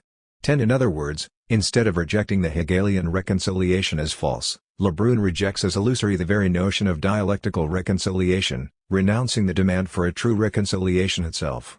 Hegel was fully aware that reconciliation does not alleviate real suffering and antagonisms. His formula from the foreword to his philosophy of right is that one should recognize the rose and the cross of the present, or, to put it in Marx's terms, in reconciliation one does not change external reality to fit some idea, one recognizes this idea as the inner truth of the miserable reality itself. The Marxist reproach that, instead of transforming reality, Hegel merely proposes a new interpretation of it, thus in a way misses the point. It is knocking on an open door, since, for Hegel, in order to pass from alienation to reconciliation, we do not have to change reality, but rather the way we perceive and relate to it. The same insight underlies Hegel's analysis of the passage from labor to thought in the subchapter on master and servant in the phenomenology of spirit. Lebrun is fully justified in emphasizing, against Kochv, that Hegel is far from celebrating collective labor as the site of the productive self-assertion of human subjectivity, as the process of forceful transformation and appropriation of natural objects, their subordination to human goals. All finite thought remains caught in the spurious infinity of the never-ending process of the transformation of objective reality, which always resists the full subjective grasp, so that the subject's work is never done as an aggressive activity deployed by a finite being. Labor signals above all man's impotence to integrally take possession of nature.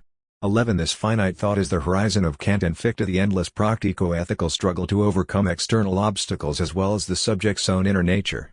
Their philosophies are the philosophies of struggle, while in Hegel's philosophy, the fundamental stance of the subject towards objective reality is not that of practical engagement, of confrontation with the inertia of objectivity, but that of letting it be purified of its pathological particularity. The universal subject is certain of itself, it knows that its thought already is the form of reality, so it can renounce enforcing its projects upon reality, it can let reality be the way it is. This is why my labor gets all the more close to its truth the less I work to satisfy my need, that is, to produce objects I will consume. This is why industry which produces for the market is spiritually higher than production for one's own needs. In market production, I manufacture objects with no relation to my needs. The highest form of social production is therefore that of a merchant. The merchant is the only one who relates to the good as a perfect universal subject, since the object in no way interests him on behalf of its aesthetic presence or its use value, but only insofar as it contains a desire of another. 12. And this is also why, in order to arrive at the truth of labor, one should gradually abstract from the external goal it strives to realize.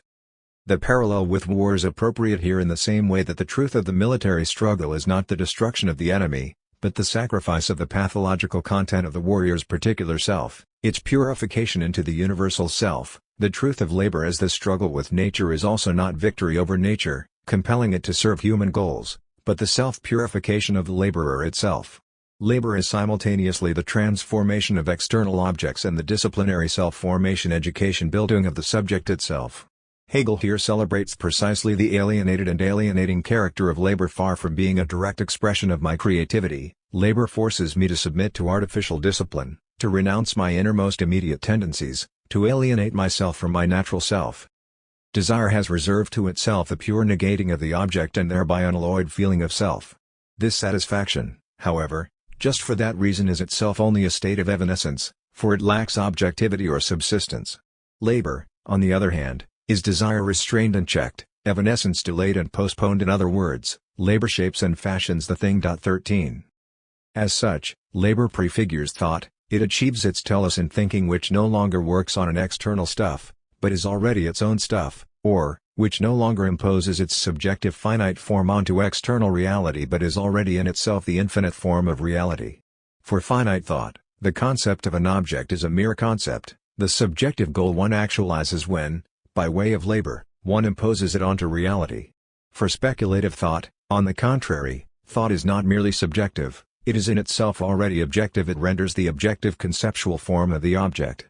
This is why inner spirit, certain of itself, no longer needs to form shape nature and to render it spiritual in order to fixate the divine and to make its unity with nature externally visible. Insofar as the free thought thinks externality, it can leave it the way it is. Connor s loss and we assist. 14. This sudden retroactive reversal from not yet to already, as we never directly realize a goal, we pass from striving to realize a goal to a sudden recognition that it is already realized, is what distinguishes Hegel from all kinds of historicist tropes, including the standard Marxist critical reproach that the Hegelian ideal reconciliation is insufficient, since it leaves reality, real pain and suffering, the way it is, and that what is needed is actual reconciliation through radical social transformation.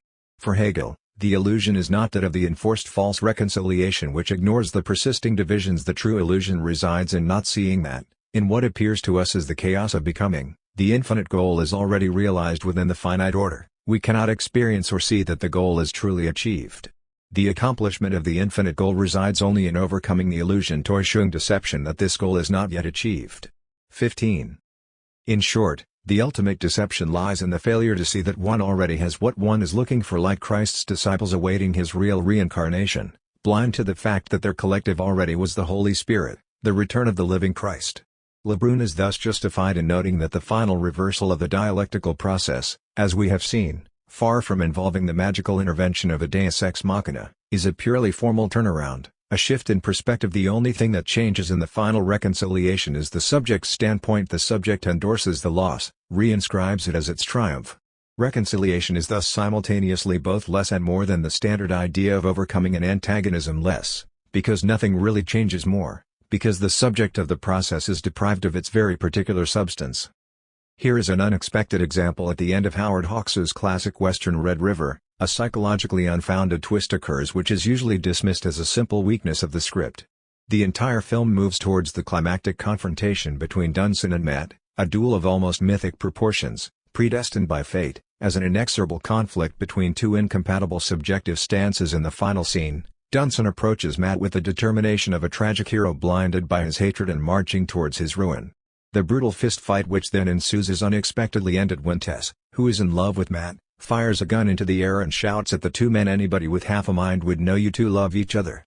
A quick reconciliation follows, with Dunson and Matt chatting like old buddies. This transition of Dunson from anger incarnate, all Achilles all the time, to sweetness and light, happily yielding to Matt, is breathtaking in its rapidity. 16 Robert Pippin is fully justified in detecting beneath this technical weakness of the script a deeper message. The struggle for power and supremacy that we have been watching, has been a kind of shadow play, a fantasy largely staged by Dunson to justify himself. There never was any great struggle, never any real threat of a fight to the death. The mythic struggle we have been watching is itself the result of a kind of self-mythologization, a fantasy narrative frame that is also demythologizing itself in front of us. 17. This is how Hegelian reconciliation works, not as a positive gesture of resolving or overcoming the conflict, but as a retroactive insight into how there never really was a serious conflict, how the two opponents were always on the same side, a little bit like the reconciliation between Figaro and Marcellina in The Marriage of Figaro, where they are brought together by the realization that they are mother and son. This retroactivity accounts also for the specific temporality of reconciliation. Recall the paradox of the process of apologizing. If I hurt someone by making an unkind remark, the proper thing for me to do is to offer a sincere apology, and the proper thing for her to do is to say something like, "Thanks, I appreciate it, but I wasn't offended, I knew you didn't mean it, so you really owe me no apology." The point, of course, is that despite this final result, one still has to go through the entire process of offering the apology. "You owe me no apology" can only be said after I have offered an apology, so that although, formally, nothing happens, and the offer of apology is proclaimed unnecessary, something is gained at the end of the process. Perhaps, even, a friendship is saved. 18. Perhaps this paradox provides a clue to understanding the twists and turns of the Hegelian dialectical process. Let us take Hegel's critique of the Jacobin revolutionary terror, understood as an exercise in the abstract negativity of absolute freedom which, unable to stabilize itself in a concrete social order, has to end in a fury of self-destruction. One should bear in mind here that, insofar as we are dealing with a historical choice between the French path of remaining within Catholicism, and thus being obliged to engage in revolutionary terror, and the German path of Reformation, this choice involves exactly the same elementary dialectical paradox as that, also from the phenomenology of spirit. Between the two readings of the spirit is a bone which Hegel illustrates by the phallic metaphor, phallus as the organ of insemination or phallus as the organ of urination. Hegel's point is not that, in contrast to the vulgar empiricist mind which sees only urination, the proper speculative attitude has to choose insemination. The paradox is that to choose insemination directly is the infallible way to miss it. It is not possible to choose directly the true meaning. In other words, one has to begin by making the wrong choice of urination. The true speculative meaning emerges only through the repeated reading, as the after effect or byproduct of the first, wrong, reading. 19. And the same goes for social life, in which the direct choice of the concrete universality of a particular ethical life world can only end in a regression to pre-modern organic society that denies the infinite right of subjectivity as the fundamental feature of modernity. Since the subject citizen of a modern state can no longer accept his immersion in some particular social role that confers on him a determinate place within the organic social whole, the only route to the rational totality of the modern state leads through revolutionary terror. One should ruthlessly tear up the constraints of pre-modern organic concrete universality and fully assert the infinite right of subjectivity in its abstract negativity. In other words, the point of Hegel's analysis of the revolutionary terror is not the rather obvious insight into how the revolutionary project involved the unilateral assertion of abstract universal reason and was as such doomed to perish in self-destructive fury, being unable to transpose its revolutionary energy into a stable social order. Hegel's point is rather to highlight the enigma of why, in spite of the fact that revolutionary terror was a historical deadlock, we have to pass through it in order to arrive at the modern rational state. Here also, then, one has to do something, offer an apology, enact a reign of terror in order to see how it is superfluous. This paradox is sustained by the distinction between the constative and the performative dimensions of speech, between the subject of the enunciated and the subject of the enunciation at the level of the enunciated content. The whole operation is meaningless. Why do it offer an apology, go through the terror when it is superfluous? However, what this common-sense insight forgets is that only the wrong superfluous gesture creates the subjective conditions which make it possible for the subject to really see why the gesture is superfluous. It only becomes possible to say that my apology is unnecessary after I have offered it, to see how the terror is superfluous and destructive after one has gone through it. The dialectical process is thus more refined than it may appear. The standard notion is that one can only arrive at the final truth along the path of error, so that the errors along the way are not simply discarded, but sublated in the final truth, preserved in it as its moments. The evolutionary notion of dialectical process tells us that the result is not just a dead body, that it does not stand alone, in abstraction from the process that engendered it. In this process, different moments first appeared in their unilateral immediate form, while the final synthesis gathers them as sublated, maintaining their rational core.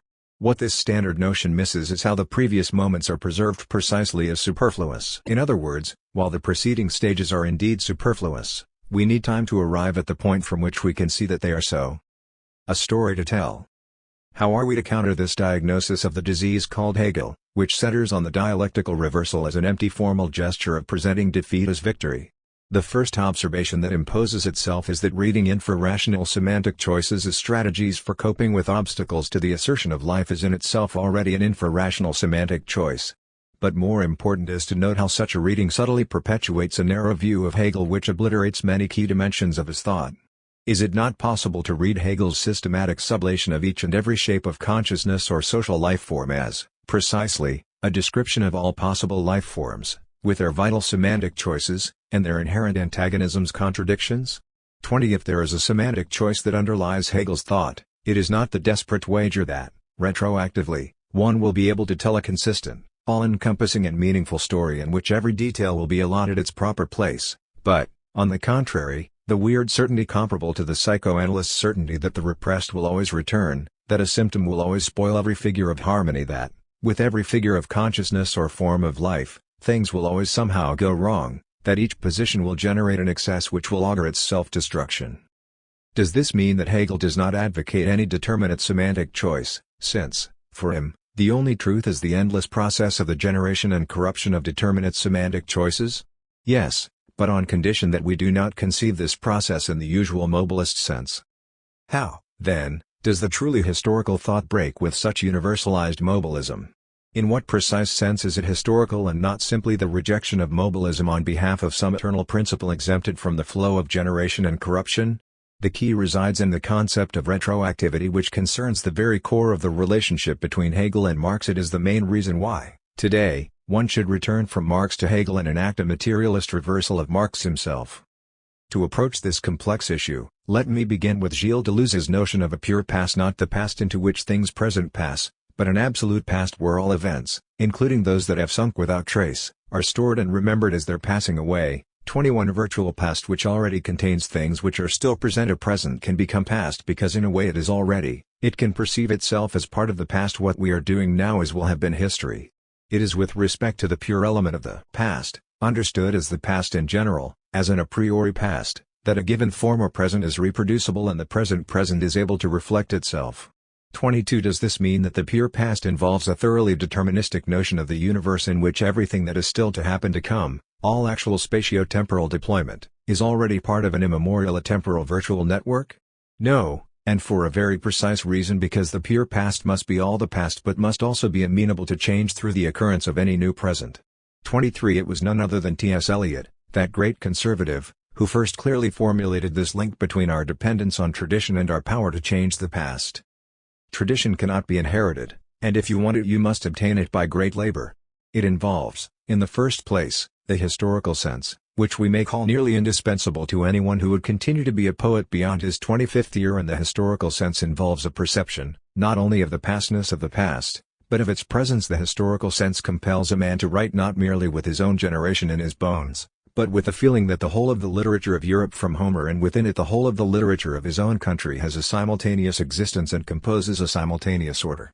This historical sense, which is a sense of the timeless as well as of the temporal and of the timeless and of the temporal together, is what makes a writer traditional. And it is at the same time what makes a writer most acutely conscious of his place in time, of his contemporaneity. No poet, no artist of any art, has his complete meaning alone. His significance, his appreciation is the appreciation of his relation to the dead poets and artists. You cannot value him alone, you must set him, for contrast and comparison, among the dead. I mean this as a principle of aesthetic, not merely historical, criticism.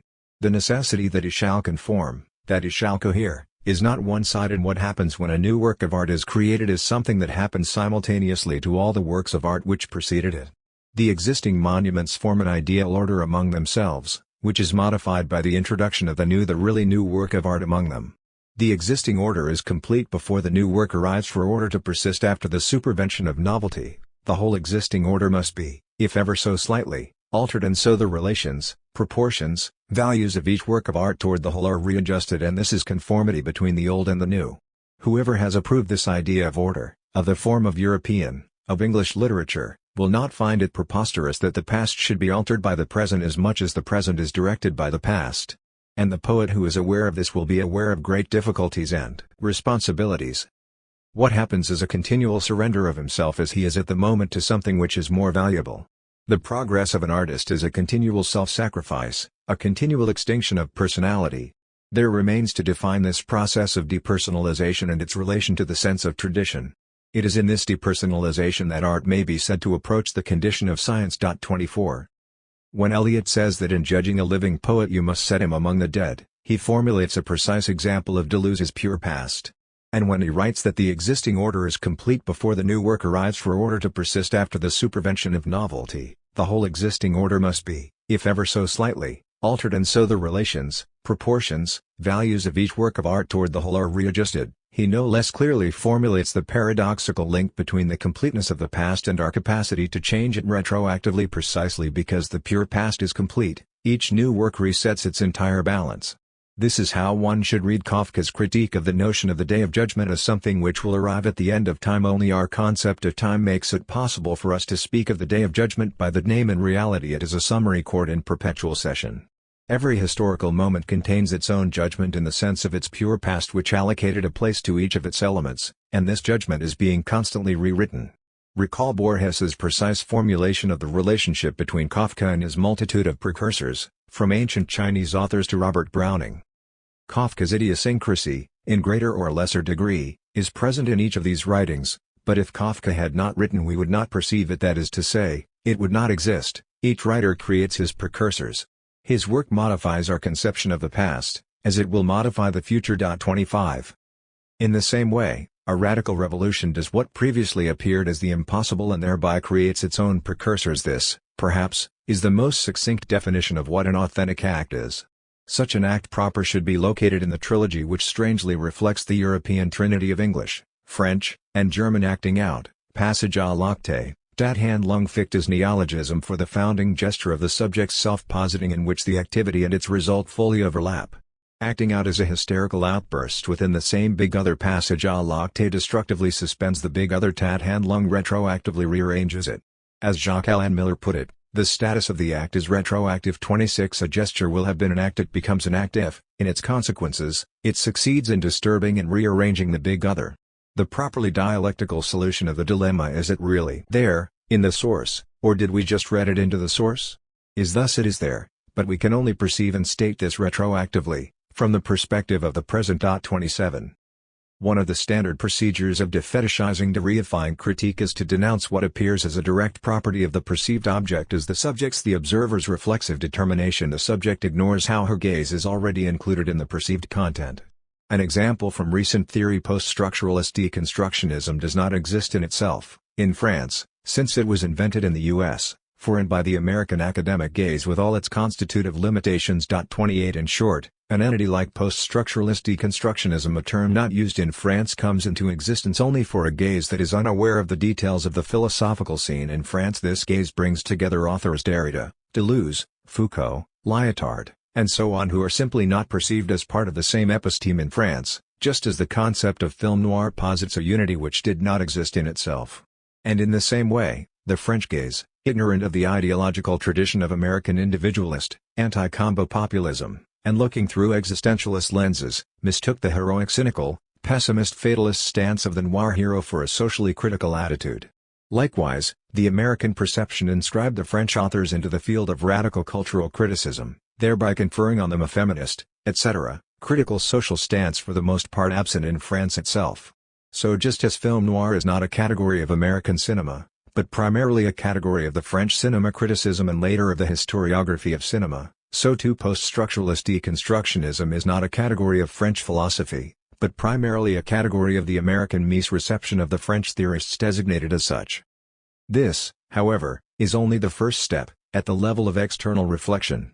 In the next and crucial step, these subjective determinations are developed precisely as not merely subjective but as simultaneously affecting the thing itself. The notion of post-structuralist deconstructionism, although resulting from a limited foreign perspective, draws out of its object potentials invisible to those directly engaged within it. Therein resides the ultimate dialectical paradox of truth and falsity. Sometimes, the aberrant view which misreads a situation from its limited perspective can, on account of this very limitation, perceive the repressed potential of the observed constellation. And, furthermore, the external misperception can sometimes have a productive influence on the misperceived original itself, forcing it to become aware of its own repressed truth. Arguably, the French notion of noir, although the result of a misperception, exerted a strong influence on later American movie-making. Is not the American reception of Derrida a supreme example of this productivity of the external misperception? Although it clearly was a misperception, did it not have a retroactive but productive influence on Derrida himself, forcing him to confront ethico-political issues more directly? Was the American reception of Derrida in this sense not a kind of pharmacon, a supplement to the original Derrida himself, a poisonous stain fake, distorting the original but at the same time keeping it alive? In short, would Derrida still be so alive today had it not been for the American misperception of his work? Here, Peter Hallward falls short in his otherwise excellent Out of This World, where he stresses only the aspect of the pure past as the virtual field in which the fate of all actual events is sealed in advance, since everything is already written in it. 29 At this point, where we view reality sub specie aeternitatis, absolute freedom coincides with absolute necessity, and its pure automatism to be free means to let oneself freely flow in with the substantial necessity. This topic reverberates even in today's cognitivist debates on the problem of free will. Compatibilists such as Daniel Dennett have an elegant solution to the incompatibilists' complaints about determinism. 30 When incompatibilists complain that our freedom cannot be combined with the fact that all our acts are part of the great chain of natural determinism, they secretly make an unwarranted ontological assumption. First, they assume that we, the self, the free agent, somehow stand outside reality. Then they go on to complain about how they feel oppressed by the notion that reality and its determinism controls them totally. This is what is wrong with the notion of us being imprisoned by the chains of natural determinism. We thereby obfuscate the fact that we are part of reality, that the possible, local conflict between our free striving and the external reality that resists it is a conflict inherent in reality itself.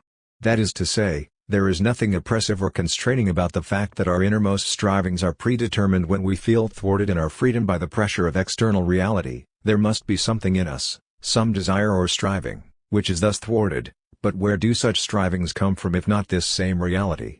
Our free will does not in some mysterious way disturb the natural course of things, it is part and parcel of this course. For us to be truly and radically free would entail that there be no positive content involved in our free act. If we want nothing external and particular or given to determine our behavior, then this would involve being free of every part of ourselves. 31 When a determinist claims that our free choice is determined, this does not mean that our free will is somehow constrained, that we are forced to act against our will. What is determined is the very thing that we want to do freely, that is, without being thwarted by external obstacles. To return to Hallward, while he is right to emphasize that, for Deleuze, freedom isn't a matter of human liberty but of liberation from the human, 32 of fully submerging oneself in the creative flux of absolute life, the political conclusion he draws from this seems too facile. The immediate political implication of such a position is clear enough, since a free motor monad is simply one that has eliminated its resistance to the sovereign will that works through it, so then it follows that the more absolute the sovereign's power, the more free are those subject to it. 33 But does Hallward not overlook here the retroactive movement on which Deleuze also insists, namely how this eternal pure past which fully determines us is itself subjected to retroactive change? We are thus simultaneously less free and more free than we think. We are thoroughly passive, determined by and dependent on the past, but we have the freedom to define the scope of this determination, to overdetermine the past which will determine us. Deleuze is here unexpectedly close to Kant, for whom I am determined by causes, but I can retroactively determine which causes will determine me. We, subjects, are passively affected by pathological objects and motivations, but, in a reflexive way, we have the minimal power to accept or reject being affected in this way, that is, we retroactively determine the causes allowed to determine us, or, at least, the mode of this linear determination. Freedom is thus inherently retroactive at its most elementary. It is not simply a free act which, out of nowhere, starts a new causal link, but a retroactive act of determining which link or sequence of necessities will determine us. Here, one should add a Hegelian twist to Spinoza. Freedom is not simply recognized known necessity, but recognized assumed necessity, the necessity constituted actualized through this recognition. So when Deleuze refers to Proust's description of Vinteuil's music that haunts Swann as if the performers not so much played the little phrase as executed the rites necessary for it to appear, he is evoking the necessary illusion generating the sense event is experienced as ritualistic evocation of a pre-existing event, as if the event was already there, waiting for our call in its virtual presence. The key philosophical implication of Hegelian retroactivity is that it undermines the reign of the principle of sufficient reason. This principle only holds in the condition of linear causality where the sum of past causes determines a future event. Retroactivity means that the set of past, given reasons is never complete and sufficient, since the past reasons are retroactively activated by what is, within the linear order, their effect. Changing the destiny. What directly resonates in this topic is, of course, the Protestant motif of predestination. Far from being a reactionary theological motif, predestination is a key element of the materialist theory of sense, on condition that we read it along the lines of the Deleuzian opposition between the virtual and the actual. That is to say, predestination does not mean that our fate is sealed in an actual text existing from eternity in the divine mind. The texture which predestines us belongs to the purely virtual eternal past which, as such, can be retroactively rewritten by our acts. In predestination, fate is substantialized into a decision that precedes the process, so that the burden of individuals' activities is not to performatively constitute their fate, but to discover or guess their pre-existing fate. What is thereby obfuscated is the dialectical reversal of contingency into necessity, that is, the way the outcome of a contingent process takes on the appearance of necessity. Things retroactively will have been necessary.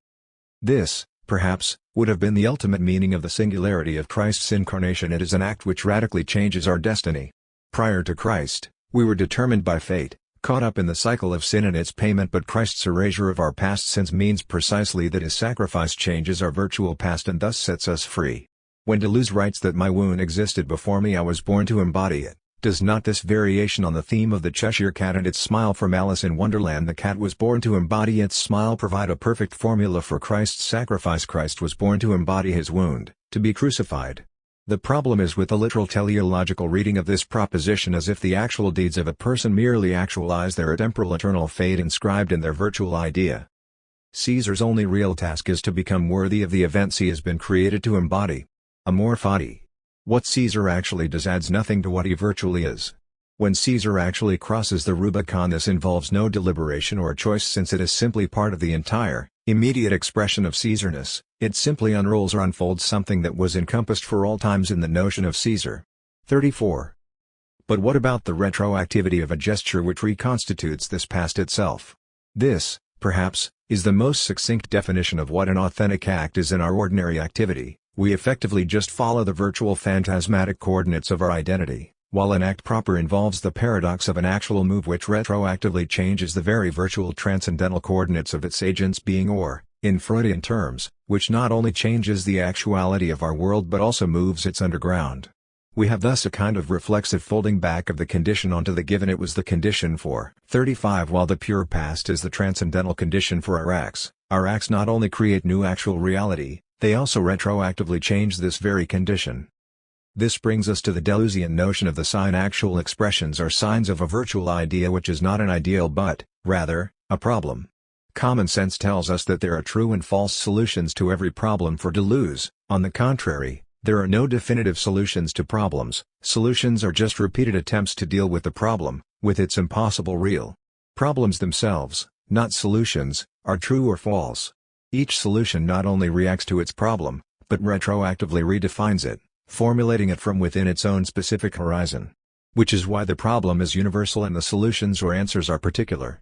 Deleuze is here unexpectedly close to Hegel. For Hegel, the idea of the state, say, is a problem, and each specific form of the state, ancient republic, feudal monarchy, modern democracy, simply proposes a solution, redefining the problem itself.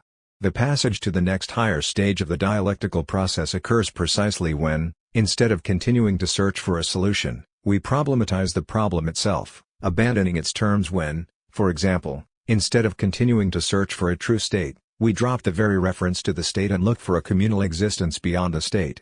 A problem is thus not only subjective, not just epistemological, a problem for the subject who tries to solve it. It is stricto sensu ontological, inscribed into the thing itself. The structure of reality is problematic. That is to say, actual reality can only be grasped as a series of answers to a virtual problem. In Deleuze's reading of biology, for instance, the development of the eye as an organ must be grasped as a solution to the problem of how to deal with light. And this brings us back to the sign. Actual reality appears as a sign when it is perceived as an answer to virtual problem. Neither the problem nor the question is a subjective determination, marking a moment of insufficiency in knowledge. Problematic structure is part of objects themselves, allowing them to be grasped as signs. 36.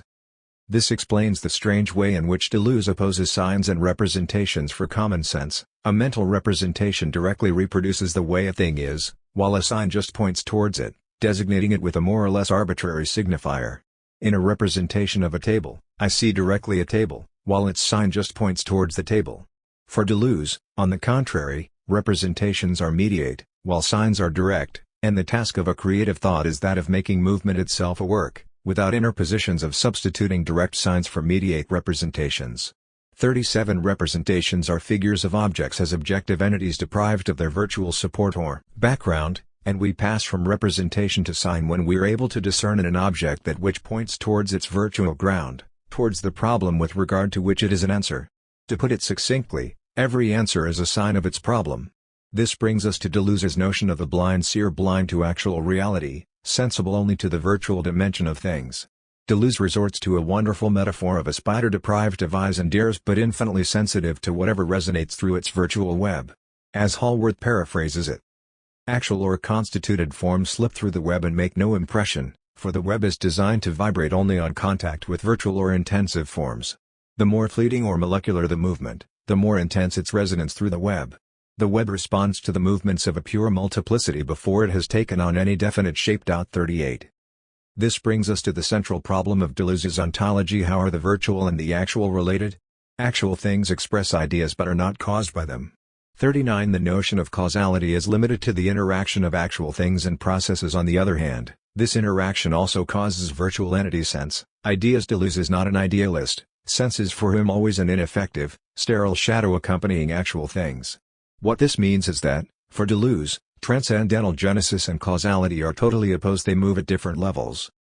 Actual things have an identity, but virtual ones do not. They are pure variations. An actual thing must change, become something different in order to express something. Whereas, the expressed virtual thing does not change, only its relation to other virtual things, other intensities and ideas changes. 40. How does this relation change? Only through the changes in actual things which express ideas. Since the entire generative power lies in actual things, ideas belong to the domain of sense, which is only a vapor which plays at the limit of things and words. As such, sense is the ineffectual, a sterile incorporeal deprived of its generative power. 41. Think of a group of dedicated individuals fighting for the idea of communism. In order to grasp their activity, we have to take into account the virtual idea. But this idea is in itself sterile, it has no proper causality. All causality lies in the individuals who express it. The lesson to be drawn from the basic paradox of Protestantism: how is it possible that a religion which taught predestination sustained capitalism? The greatest explosion of human activity and freedom in history is that freedom is neither grasped necessity, the Vulgata from Spinoza to Hegel and traditional Marxists, nor overlooked ignored necessity, the thesis of the cognitive and brain sciences. Freedom is the user's illusion of our consciousness, which is unaware of the bioneuronal processes that determine it, but a necessity which is presupposed and is unknown, unknowable. We know that everything is predetermined, but we do not know what our predetermined destiny is, and it is this uncertainty which drives our incessant activity.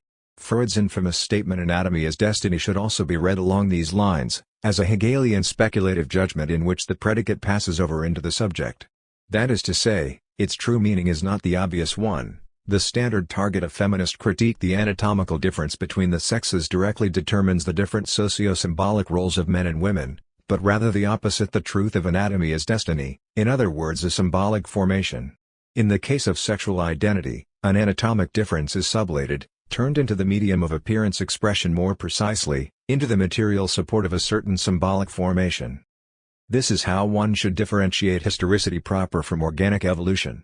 In the latter, a universal principle is slowly and gradually differentiating itself. As such, it remains the calm, underlying, all-encompassing ground that unifies the bustling activity of struggling individuals, the endless process of generation and corruption that is the cycle of life. In history proper, on the contrary, the universal principle is caught in an infinite struggle with itself, that is, the struggle is each time a struggle for the fate of the universality itself. In organic life, particular moments are in struggle with one another, and through this struggle the universal reproduces itself in spirit, the universal is in struggle with itself.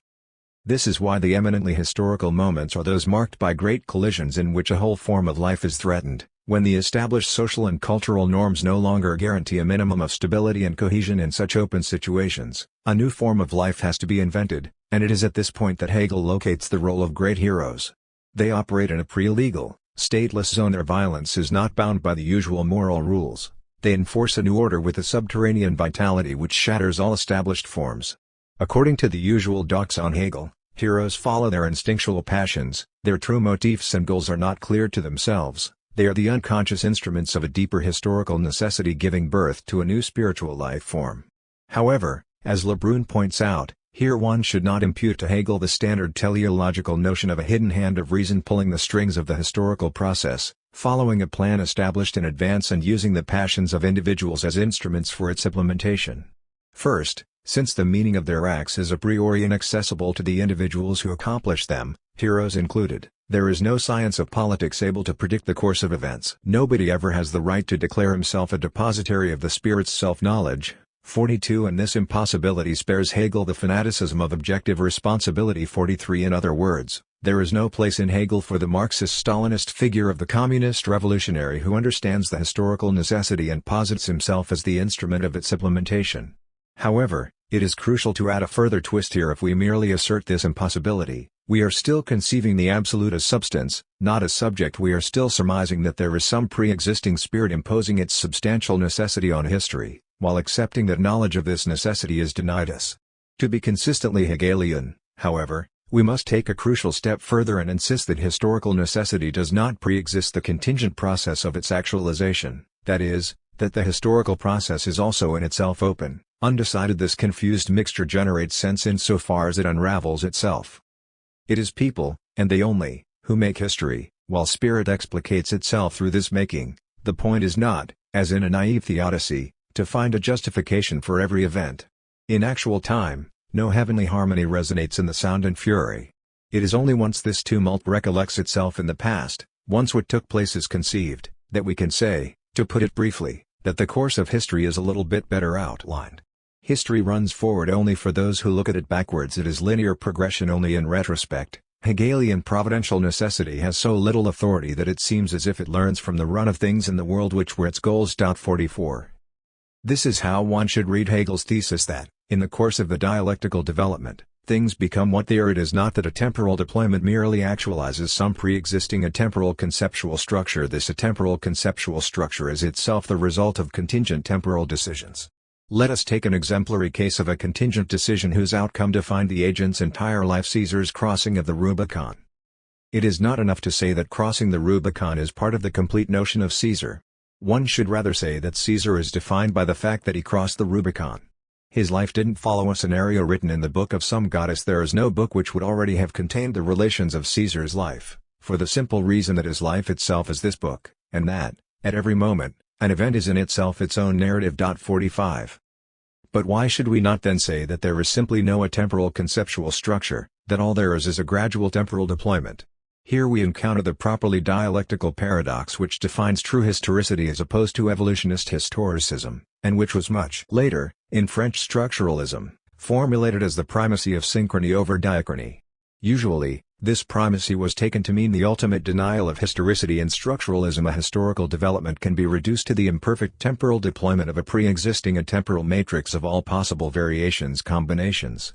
This simplistic notion of the primacy of synchrony over diachrony overlooks the properly dialectical point, made long ago by, among others, T.S. Eliot. See the long quote above with regard to how each truly new artistic phenomenon not only designates a break with the entire past, but retroactively changes this past itself.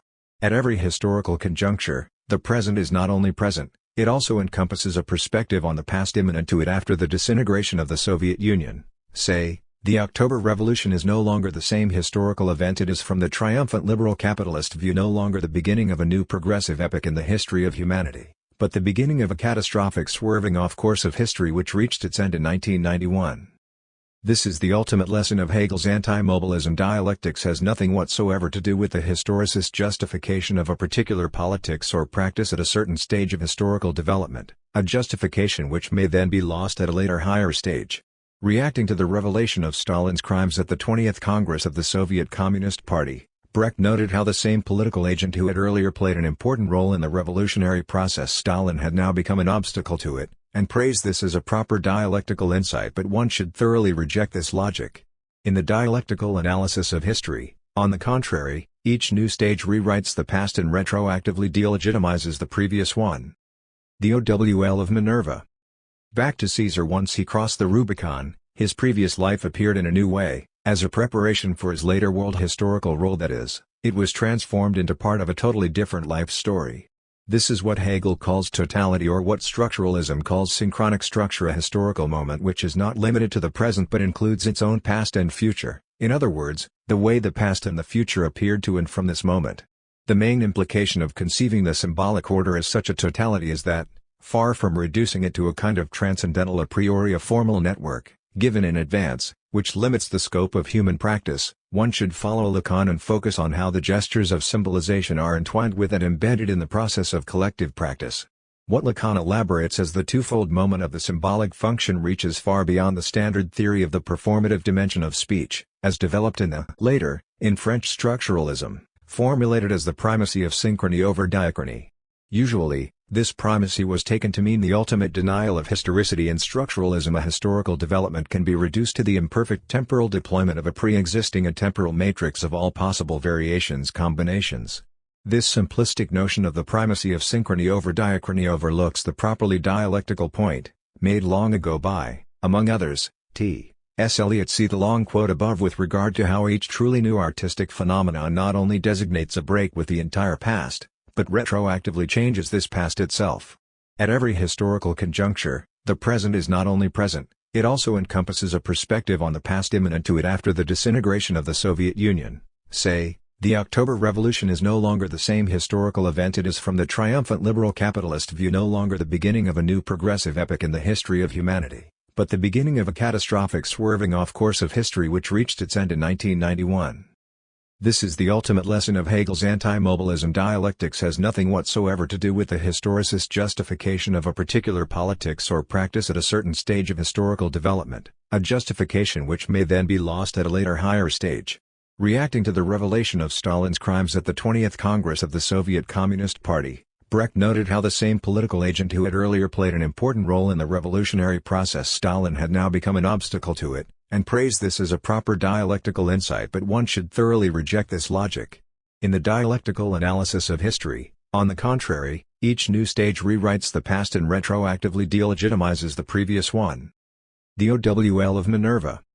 Back to Caesar. Once he crossed the Rubicon, his previous life appeared in a new way, as a preparation for his later world historical role, that is, it was transformed into part of a totally different life story. This is what Hegel calls totality, or what structuralism calls synchronic structure, a historical moment which is not limited to the present but includes its own past and future, in other words, the way the past and the future appeared to and from this moment. The main implication of conceiving the symbolic order as such a totality is that, far from reducing it to a kind of transcendental a priori, a formal network, given in advance, which limits the scope of human practice, one should follow Lacan and focus on how the gestures of symbolization are entwined with and embedded in the process of collective practice. What Lacan elaborates as the twofold moment of the symbolic function reaches far beyond the standard theory of the performative dimension of speech, as developed in the opposed to mere knowledge of an object. What is inaccessible to consciousness is the impact of the subject's act itself, its own inscription into objectivity. Of course, thought is immanent to reality and changes it, but not as fully self-transparent self-consciousness, not as an act aware of its own impact. Marx himself nonetheless comes close to this paradox of non-teleological retroactivity when, in his Grundrisse manuscripts, apropos the notion of labor, he pointed out how even the most abstract categories, despite their validity precisely because of their abstractness for all epochs, are nevertheless, in the specific character of this abstraction, themselves likewise a product of historic relations, and possess their full validity only for and within these relations. Bourgeois society is the most developed and the most complex historic organization of production. the categories which express its relations, the comprehension of its structure, thereby also allows insights into the structure and the relations of production of all the vanished social formations out of whose ruins and elements it built itself up, whose partly still unconquered remnants are carried along within it, whose mere nuances have developed explicit significance within it, etc. Human anatomy contains a key to the anatomy of the ape. The intimations of higher development among the subordinate animal species, however, can be understood only after the higher development is already known. 49. In short, to paraphrase Pierre Bayard, what Marx is saying here is that the anatomy of the ape, although it was formed earlier in time than the anatomy of man, nonetheless in a certain way plagiarizes by anticipation the anatomy of man. The question, however, remains: does Hegel's thought harbor such an openness towards the future, or does the closure of his system a priori preclude it? In spite of misleading appearances, we should answer yes, Hegel's thought is open towards the future, but precisely on account of its closure. That is to say, Hegel's opening towards the future is a negative. It is articulated in his negative limiting statements like the famous "one cannot jump ahead of one's time" from his philosophy of right.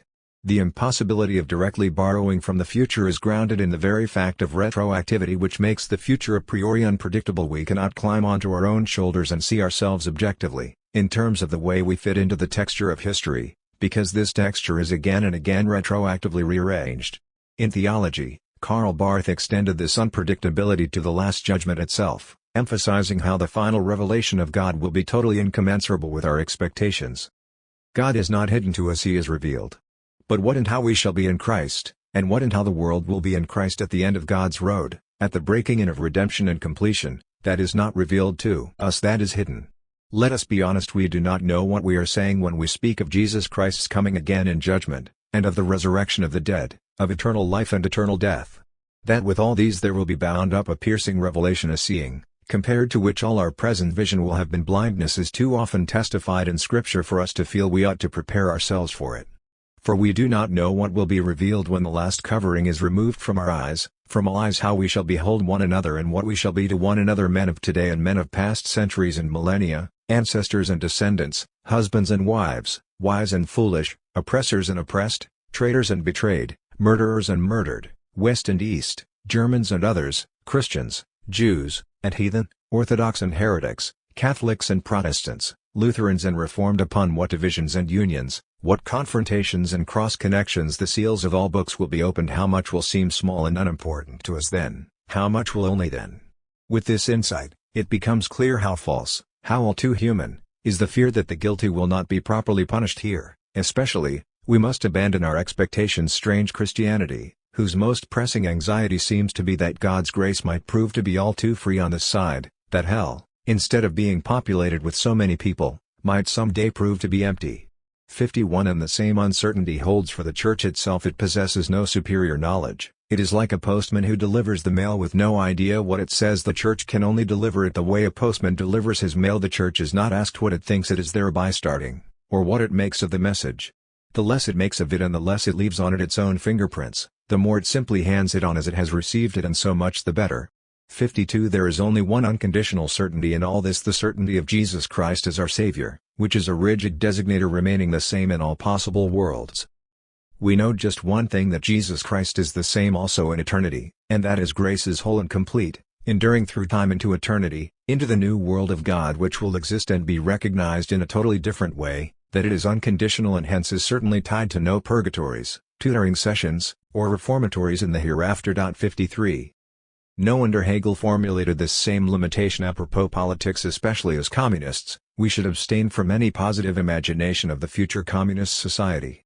We are, of course, borrowing from the future, but how we are doing so will only become readable once the future is here, so we should not put too much hope in the desperate search for the germs of communism in today's society. Is the ultimate consequence of our awareness of the retroversive effect thus a negative one? Should we limit, reject even, ambitious social actions, since they always, for structural reasons, lead to unintended and as such potentially catastrophic results? A further distinction has to be drawn here between the openness of the ongoing symbolic activity which is caught up in the retroversive effect, with the meaning of each of its elements decided retroactively, and the act in a much stronger sense of the term. In the first case, the unintended consequences of our acts are simply due to the big other, the complex symbolic network which overdetermines and thus displaces their meaning. In the second case, The unintended consequences emerge from the very failure of the big other, that is, from the way our act not only relies on the big other, but radically challenges and transforms it. The awareness that the power of a proper act is to retroactively create its own conditions of possibility should not make us afraid to embrace what, prior to the act, appears as impossible. Only in this way does our act touch the real. Replying to Judith Butler's reproach that it is not clear to what moral or political end his effort at exploring and problematizing liberal notions of freedom and justice is directed, Talal Azad offers a wonderful Hegelian answer. There can be no abstract answer to this question because it is precisely the implications of things said and done in different circumstances that one tries to understand. One should be prepared for the fact that what one aims at in one's thinking may be less significant than where one ends up. In the process of thinking, one should be open to ending up in unanticipated places, whether these produce satisfaction or desire, discomfort or horror. 54. We are free only against the background of this non-transparency. If it were possible for us to fully predict the consequences of our acts, our freedom would effectively be only known necessity in the pseudo-Hegelian way, for it would consist in freely choosing and wanting what we know to be necessary. In this sense, freedom and necessity would fully coincide. I act freely when I knowingly follow my inner necessity, the instigations that I find in myself as my true substantial nature. But if this is the case, we are stepping back from Hegel to Aristotle, for we are no longer dealing with the Hegelian subject who posits its own content, but with an agent bent on actualizing its immanent potentials, its positive essential forces, as the young Marx put it in his deeply Aristotelian critique of Hegel. What gets lost here is the dialectics of the constitutive retroactivity of sense, of the continuous retroactive retotalization of our experience. Such openness for radical contingency is difficult to maintain. Even a rationalist like Habermas was not able to do so. His late interest in religion breaks with the traditional liberal concern for the humanist, spiritual, etc. content hidden in the religious form. What interests him is this form itself in particular, among those who really fundamentally believe and are ready to put their lives at stake for their beliefs, displaying the raw energy and unconditional commitment missing from the anemic skeptical liberal stance, as if the influx of such unconditional engagement could revitalize the post-political desiccation of democracy. Habermas is reacting here to the same problem as Chantal Mouffe does with her agonistic pluralism, namely, how to reintroduce passion into politics.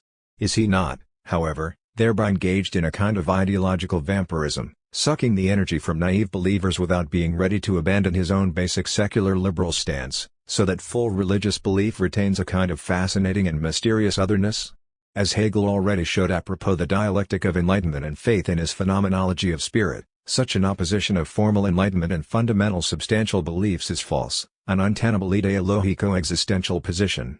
What should be done is to fully assume the identity of the two opposed moments, which is precisely what apocalyptic Christian materialism can do. It brings together the rejection of divine otherness and the unconditional commitment. It is, however, at this very point, after fully conceding Hegel's radical break with traditional metaphysical theodicy, and fully admitting Hegel's openness towards the yet to come, that Lebrun makes his critical move. Lebrun's fundamental Nietzschean strategy is, first, to admit the radical nature of Hegel's undermining of traditional metaphysics, but then, in a crucial second step, to demonstrate how this radical sacrifice of metaphysical content saves the minimal form of metaphysics.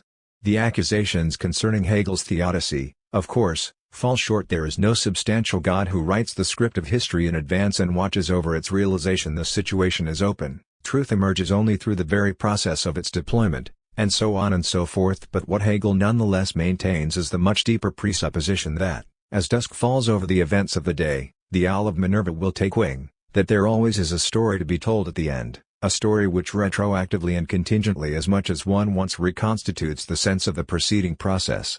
Likewise, with regard to domination, Hegel is of course against every form of despotic domination, so the critique of his thought as a divinization of the Prussian monarchy is ridiculous. However, his assertion of subjective freedom comes with a catch. It is the freedom of the subject who undergoes a violent transubstantiation from the individual stuck on his particularity to the universal subject who recognizes in the state the substance of his own being. The mere reverse of this mortification of individuality is the price to be paid for the rise of the truly free universal subject is that the state's power retains its full authority. All that changes is that this authority, as in the entire tradition from Plato onwards, loses its tyrannical contingent character and becomes a rationally justified power. The question is thus whether or not Hegel is effectively pursuing a desperate strategy of sacrificing everything, all metaphysical content, in order to save the essential, the form itself, the form of a retrospective rational reconstruction, the form of authority which imposes on the subject the sacrifice of all particular content, etc.? Or is it rather that Lebrun himself, in making this type of reproach, enacts the fetishistic strategy of je sais bien, mais quand même, I know very well that Hegel goes to the end in destroying metaphysical presuppositions, but nonetheless? The answer to this kind of reproach takes the form of a pure tautology which marks the passage from contingency to necessity. There is a story to be told if there is a story to be told. That is to say, if, due to contingency, a story emerges at the end, then this story will appear as necessary. Yes, the story is necessary, but its necessity is itself contingent. Nevertheless, is there not a grain of truth in Lebrun's critical point? Does Hegel not effectively presuppose that, contingent and open as history may be, a consistent story can always be told after the event?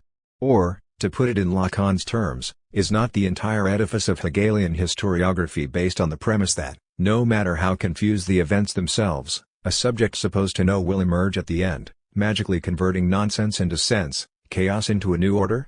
Recall simply his philosophy of history with its narrative of world history as the story of the progress of freedom, and is it not true that, if there is a lesson to be learned from the 20th century, it is that all the extreme phenomena that occurred in it can never be unified in a single encompassing philosophical narrative? One simply cannot write a phenomenology of the spirit of the 20th century, uniting technological progress, the rise of democracy, the failed communist experiment, the horrors of fascism, the gradual end of colonialism, but why not? Is this really the case? What if one can and should write precisely such a Hegelian history of the 20th century, this age of extremes Eric Hobsbawm, as a global narrative delimited by two epochal constellations, with its starting point in the relatively long peaceful period of capitalist expansion from 1848 till 1914, whose subterranean antagonisms then exploded with the First World War, and its conclusion in the ongoing global capitalist New World Order which emerged after 1990, as a return to a new all-encompassing system signaling a kind of Hegelian end of history, but whose antagonisms already announce new explosions. Are the great reversals and unexpected explosions of the topsy-turvy 20th century, its numerous coincidences of the opposites, the reversal of liberal capitalism into fascism, the even more weird reversal of the October Revolution into the Stalinist nightmare, not the very privileged stuff which seems to call for a Hegelian reading? What would Hegel have made of today's struggle of liberalism against fundamentalist faith? One thing is sure, he would not have simply taken the side of liberalism, but would have insisted on the mediation of the opposites. 55. Potentiality versus virtuality. Convincing as it may appear, Lebrun's critical diagnosis of the Hegelian wager that there is always a story to tell nonetheless once again falls short. Lebrun misses an additional twist which complicates the image of Hegel. Yes, Hegel sublates time and eternity, but this sublation itself has to appear as hinges on a contingent temporal event. Yes, Hegel sublates contingency in a universal rational order, but this order itself hinges on a contingent excess. The state as a rational totality, say, can only actualize itself through the irrational figure of the king at its head. Yes, struggle is sublated in the peace of the reconciliation, mutual annihilation of the opposites, but this reconciliation itself has to appear as its opposite, as an act of extreme violence. So Lebrun is right in emphasizing that Hegel's topic of the dialectical struggle of the opposites is as far as possible from an engaged attitude of taking sides. For Hegel, the truth of the struggle is always, with an inexorable necessity, the mutual destruction of the opposites. The truth of a phenomenon always resides in its self-annihilation, in the destruction of its immediate being. But Lebrun here nonetheless misses the paradox proper. Not only did Hegel have no problem taking sides with an often very violent partiality in the political debates of his time, his entire mode of thinking is deeply polemical, always intervening, attacking, taking sides, and, as such, a long way from the detached position of wisdom, observing the ongoing struggle from a neutral distance, aware of its nullity sub specie aeternitatis. For Hegel, the true concrete universality is accessible only from an engaged partial standpoint. The Hegelian relationship between necessity and freedom is usually read in terms of their ultimate coincidence. True freedom has nothing to do with capricious choice. It means the priority of self relating to other. In other words, an entity is free when it can deploy its immanent potential without being impeded by any external obstacle.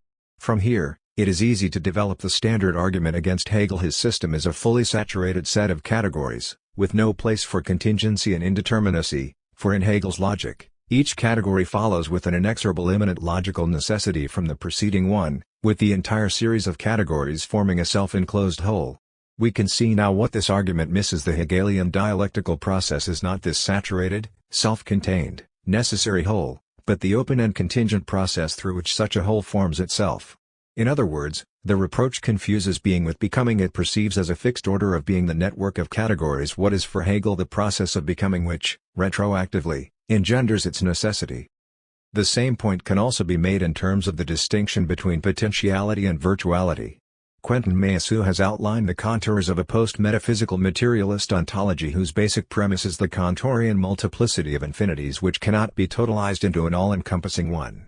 He relies here on Badiou, who also pointed out how Kantor's great materialist breakthrough concerns the status of infinite numbers, and it was precisely because this breakthrough was materialist that it caused so much psychic drama for Kantor, a devout Catholic prior to Kantor. The infinite was linked to the one, the conceptual form of God in religion and metaphysics after Kantor. The infinite enters the domain of the multiple. It implies the actual existence of infinite multiplicities, as well as an infinite number of different infinities. 56 does, then, the choice between materialism and idealism concern the most basic scheme of the relationship between multiplicity and the one in the order of the signifier?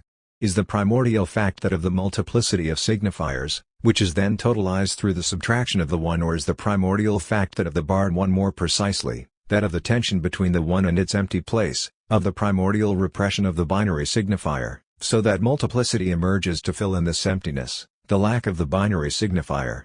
Although it may appear that the first version is materialist and the second idealist, one should resist this easy temptation from a truly materialist position. Multiplicity is only possible against the background of the void. It is only this which makes the multiplicity non-all. The Deleuzian genesis of the one out of primordial multiplicity, this prototype of materialist explanation of how the totalizing one arises, should therefore be rejected. No wonder that Deleuze is simultaneously the philosopher of the vitalist one. With regard to its most elementary formal configuration, the couple of idealism and materialism can also be rendered as the opposition between primordial lack and the self-inverted curvature of being, while, for idealism, lack, a hole or gap in the order of being, is the unsurpassable fact which can then either be accepted as such, or filled in with some imagined positive content. For materialism, lack is ultimately the result of a curvature of being, a perspectival illusion, a form of appearance of the torsion of being. Instead of reducing one to the other, instead of conceiving the curvature of being as an attempt to obfuscate the primordial lack, or the lack itself as a misapprehension of the curvature, one should insist on the irreducible parallax gap between the two. In psychoanalytical terms, this is the gap between desire and drive, and here also, one should resist the temptation to give priority to one term and reduce the other to its structural effect. That is to say, one can conceive the rotary motion of the drive as a way to avoid the deadlock of desire, the primordial lack impossibility. The fact that the object of desire is always missed, is converted into a profit when the aim of libido is no longer to reach its object, but to repeatedly turn around its satisfaction, is generated by the very repeated failure of direct satisfaction. And one can also conceive desire as a mode of avoiding the circularity of the drive. The self-enclosed rotary movement is recast as a repeated failure to reach a transcendent object which always eludes its grasp. In philosophical terms, this couple echoes not the couple of Spinoza and Hegel, but the couple of Spinoza and Kant, the Spinozan drive not grounded in a lack versus Kantian desire to reach the noumenal thing. But does Hegel really begin with contingent multiplicity? Does he not rather offer a third way, through the point of non-decision between desire and drive? Does he not actually begin with being, and then deduce the multiplicity of existence beings there, which emerges as the result of the first triad, or, rather, quadruple being, nothing becoming existent? Here, one should bear in mind the key fact that, when he writes about the passage from being to nothingness, Hegel resorts to the past tense. Being does not pass into nothingness, it has always already passed into nothingness, and so on. The first triad of the logic is not a dialectical triad, but a retroactive evocation of a kind of shadowy virtual past, of something which never passes since it has always already passed the actual beginning. The first entity which is really here, is the contingent multiplicity of beings, their existence. To put it another way, there is no tension between being and nothingness which would generate the incessant passage of one into the other in themselves. Prior to dialectics proper, being and nothingness are directly and immediately the same. They are indiscernible. The tension between form and content appears only retroactively, if one looks at them from the standpoint of dialectics proper. Such an ontology of the non-all asserts a radical contingency. Not only are there no laws which hold of necessity, every law is in itself contingent, it can be overturned at any moment. This amounts to a suspension of the principle of sufficient reason, a suspension not only epistemological, but also ontological. That is to say, it is not only that we can never get to know the entire network of causal determinations, but this chain is in itself inconclusive, opening up the space for the imminent contingency of becoming. Such a chaos of becoming, subjected to no pre-existing order, is what defines radical materialism. Along these lines, Maya superposes a precise distinction between contingency and chance, linking it to the distinction between virtuality and potentiality. Potentialities are the non-actualized cases of an indexed set of possibilities under the condition of a given law, whether aleatory or not. Chance is every actualization of a potentiality for which there is no univocal instance of determination on the basis of the initial given conditions. Therefore I will call contingency the property of an indexed set of cases, not of a case belonging to an indexed set of not itself being a case of sets of cases, and virtuality the property of every set of cases of emerging within a becoming which is not dominated by any preconstituted totality of possibles. 57. A clear case of potentiality is the throw of a die through which what was already a possible case becomes a real case. It was determined by the pre-existing order of possibilities that there is a 1 in 6 chance of number 6 turning up, so when number 6 does actually turn up, a pre-existing possible is realized. Virtuality, on the contrary, designates a situation in which one cannot totalize the set of possibles, so that something new emerges. A case is realized for which there was no place in the pre-existing set of possibles. Time creates the possible at the very moment it makes it come to pass. It brings forth the possible as it does the real. It inserts itself in the very throw of the die, to bring forth a seventh case, in principle unforeseeable, which breaks the fixity of potentialities. 58. One should note here Mayasu's precise formulation: the new arises when an X emerges which does not merely actualize a pre-existing possibility, but whose actualization opens up its own possibility. If we maintain that becoming is not only capable of bringing forth cases on the basis of a pre-given universe of cases, we must then understand that it follows that such cases erupt, properly speaking, from nothing, since no structure contains them as eternal potentialities before their emergence. We thus make eruption ex nihilo the very concept of a temporality delivered to its pure immanence. 59. In this way, we obtain a precise definition of time and its irreducibility. Time is not only the space of the future realization of possibilities, but the space of the emergence of something radically new, outside the scope of the possibilities inscribed into any atemporal matrix. This emergence of a phenomenon ex nihilo, not fully covered by the sufficient chain of reasons, is thus no longer, as in traditional metaphysics, a sign of the direct intervention of some supernatural power, God, into nature, but, on the contrary, a sign of the inexistence of God, that is, a proof that nature is not all, not covered by any transcendent order or power which regulates it. A miracle whose formal definition is the emergence of something not covered by the existing causal network is thus converted into a materialist concept. Every miracle thus becomes the manifestation of the inexistence of God, insofar as every radical rupture of the present in relation to the past becomes the manifestation of the absence of any order capable of overseeing the chaotic power of becoming. 60. On the basis of these insights, Mayasu brilliantly undermines the standard argument against the radical contingency of nature and its laws in both senses of the hold of laws and of the laws themselves, namely, if it is so radically contingent, how is it that nature is so permanent, that it mostly conforms to laws? Is this not highly improbable, the same improbability as that of the die always falling with 6 face up? This argument relies on a possible totalization of possibilities, probabilities, with regard to which the uniformity is improbable. If there is no standard, nothing is more improbable than anything else. This is also why the astonishment on which the strong anthropic principle in cosmology counts as false. We start from human life, which could have evolved only within a set of very precise preconditions, and then, moving backwards, we cannot but be astonished at how our universe was furnished with precisely the right set of characteristics for the emergence of life. Only a slightly different chemical composition, density, etc., would have made life impossible. This astonishment again relies on the probabilistic reasoning which presupposes a pre-existing totality of possibilities. This is how one should read Marx's aforementioned thesis about the anatomy of man as a key to the anatomy of ape. It is a profoundly materialist thesis in that it does not involve any teleology which would propose that man is in germ already present in ape that the ape immanently tends towards man. It is precisely because the passage from ape to man is radically contingent and unpredictable, because there is no inherent progress involved, that one can only retroactively determine or discern the conditions, not sufficient reasons for man in the ape.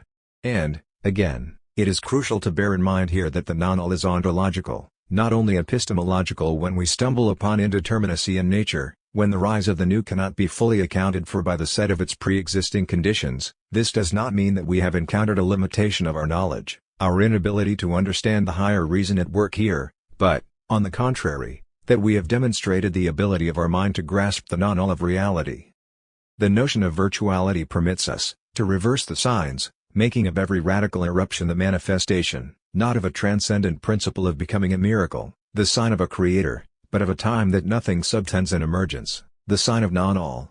We can then grasp what is signified by the impossibility of tracing a genealogy of novelties directly to a time before their emergence, not the incapacity of reason to discern hidden potentialities, but, quite on the contrary, the capacity of reason to accede to the ineffectivity of an all of potentialities which would pre-exist their emergence. In every radical novelty, time makes manifest that it does not actualize a germ of the past, but that it brings forth a virtuality which did not pre-exist in any way, in any totality inaccessible to time, its own advent. 61. For we Hegelians, the crucial question here is this: where does Hegel stand with regard to this distinction between potentiality and virtuality? On a first approach, there is massive evidence that Hegel as the philosopher of potentiality is not the whole point of the dialectical process as the development from in itself to for itself. That, in the process of becoming, things merely become what they already are or were from all eternity? Is not the dialectical process the temporal deployment of an eternal set of potentialities, which is why the Hegelian system is a self-enclosed set of necessary passages?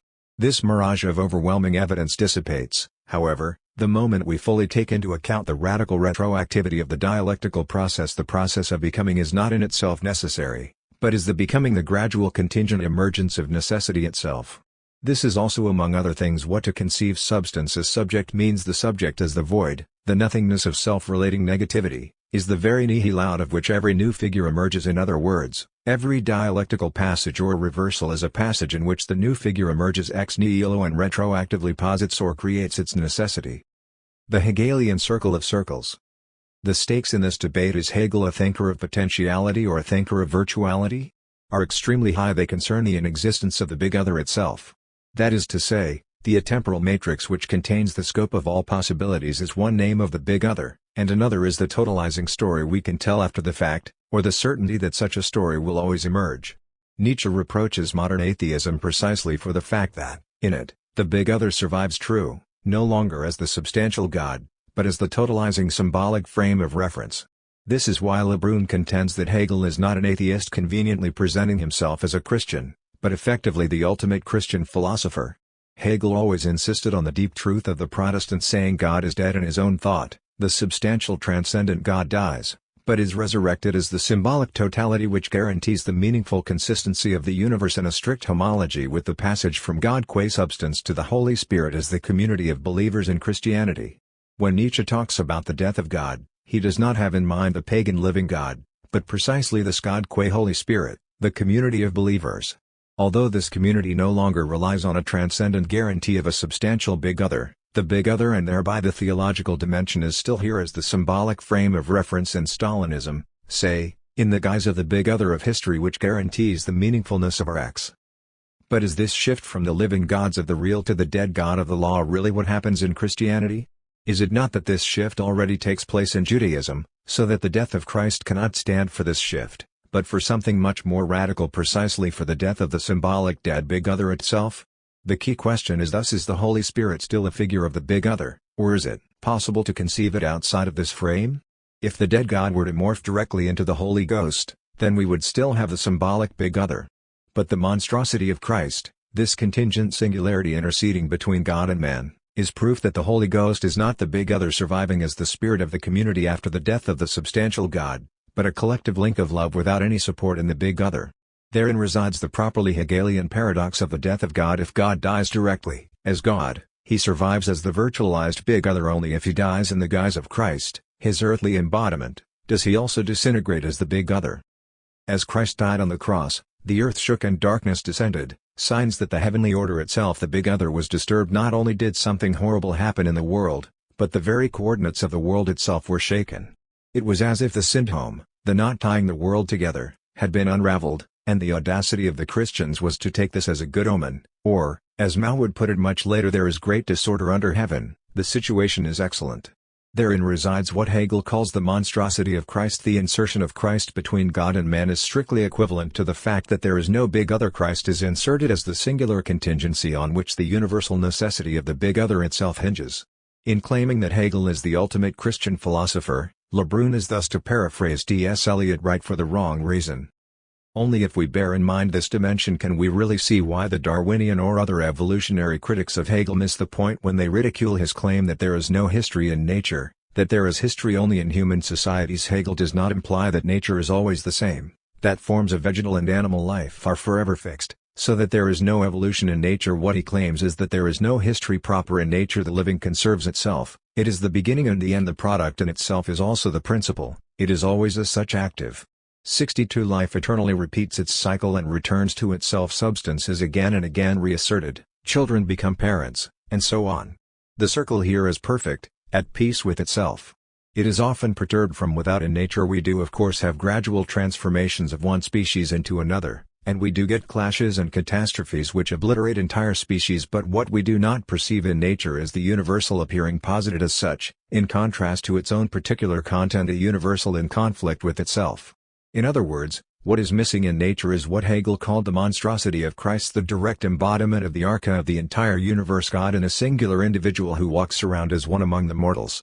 It is in this precise sense that, in order to distinguish natural from spiritual movement, Hegel uses the strange term insertion. In an organic process, nothing can insert itself between the notion and its realization, between the nature of the genus determined in itself and the existence which is conformed to this nature in the domain of the spirit. Things are wholly different.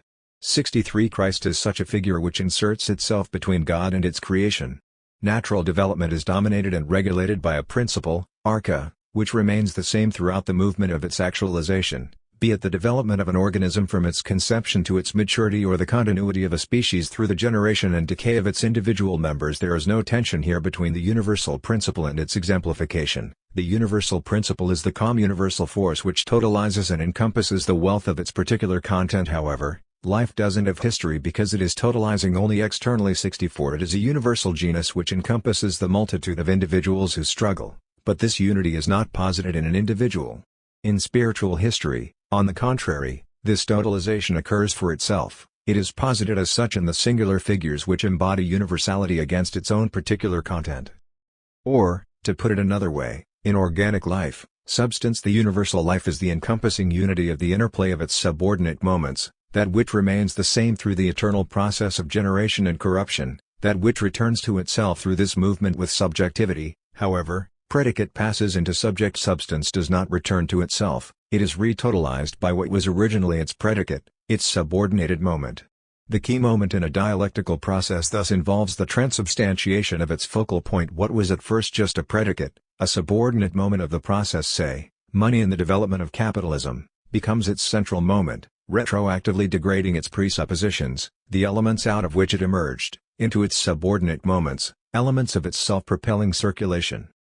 Robert Pippin exemplifies in what sense the Hegelian spirit is its own result with reference to the finale of Proust's À la recherche. How does Marcel finally become what he is?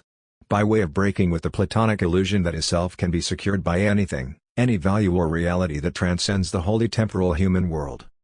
It was, by failing to become what a writer is, to realize his inner writerly essence, as if that role must be some transcendentally important or even a definite, substantial role, that Marcel realizes that such a becoming is important by not being secured by the transcendent, by being wholly temporal and finite, always and everywhere in suspense, and yet nonetheless capable of some illumination. If Marcel has become who he is, and this somehow continuous within, a product of the experience of his own past, it is unlikely that we will be able to understand that by appeal to a substantial or underlying self, now discovered, or even by appeal to successor substantial selves, each one linked to the future and past by some sort of self-regard. 65. It is thus only by way of fully accepting this abyssal circularity, in which the search itself creates what it is looking for, that the spirit finds itself. This is why the verb failing, as used by Pippin, is to be given full weight. The failure to achieve the immediate goal is absolutely crucial to, constitutive of, this process, or, as Lacan put it, la vérité surgit de la méprise. If, then, it is only as a result of itself that it is spirit. 66. This means that the standard talk about the Hegelian spirit, which alienates itself to itself, then recognizes itself in its otherness and thus reappropriates its content, is deeply misleading. The self to which spirit returns is produced in the very movement of this return, or, that to which the process of return is returning is produced by the very process of returning. In a subjective process, there is no absolute subject, no permanent central agent playing with itself the game of alienation and disalienation, losing or dispersing itself and then reappropriating its alienated content after a substantial totality is dispersed. It is another agent previously its subordinated moment which retotalizes it. It is this shifting of the center of the process from one moment to another which distinguishes a dialectical process from the circular movement of alienation and its overcoming. It is because of this shift that the return to itself coincides with accomplished alienation. When a subject retotalizes the process, its substantial unity is fully lost.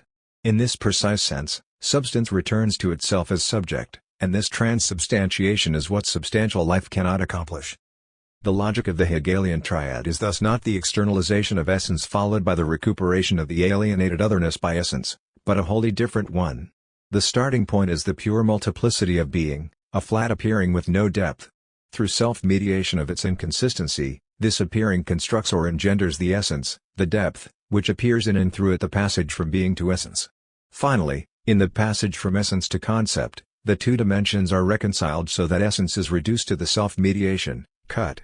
Within appearing itself essence appears as essence within appearing. This is its entire consistency, its truth. Consequently, when Hegel talks about how the idea externalizes and THIRD itself in contingent appearances, and then reappropriates its externality, he applies one of his many misnomers. What he is actually describing is the very opposite process, that of internalization, the process whereby the contingent surface of being is posited as such, as contingent external, as mere appearance, by way of generating, in a self-reflective movement, the appearance of its own essential depth. In other words, the process in which essence externalizes itself is simultaneously the process which generates this very essence. Externalization is strictly the same as the formation of the essence which externalizes itself. The essence retroactively constitutes itself through its process of externalization, through its loss. This is how one should understand the much-quoted statement of Hegel that the essence is only as deep as it is wide. This is why the pseudo-Hegelian topic of the subject which first externalizes itself and then reappropriates its alienated substantial otherness is to be rejected. First, there is no pre-existing subject which alienates itself by way of positing its otherness. The subject stricto sensu emerges through this process of alienation in the other. This is why the second move Lacan calls it separation, in which the subject's alienation in the other is posited as correlative to the separation of the other itself from its extimate core. This overlapping of two lacks has nothing to do with the subject integrating or internalizing its otherness.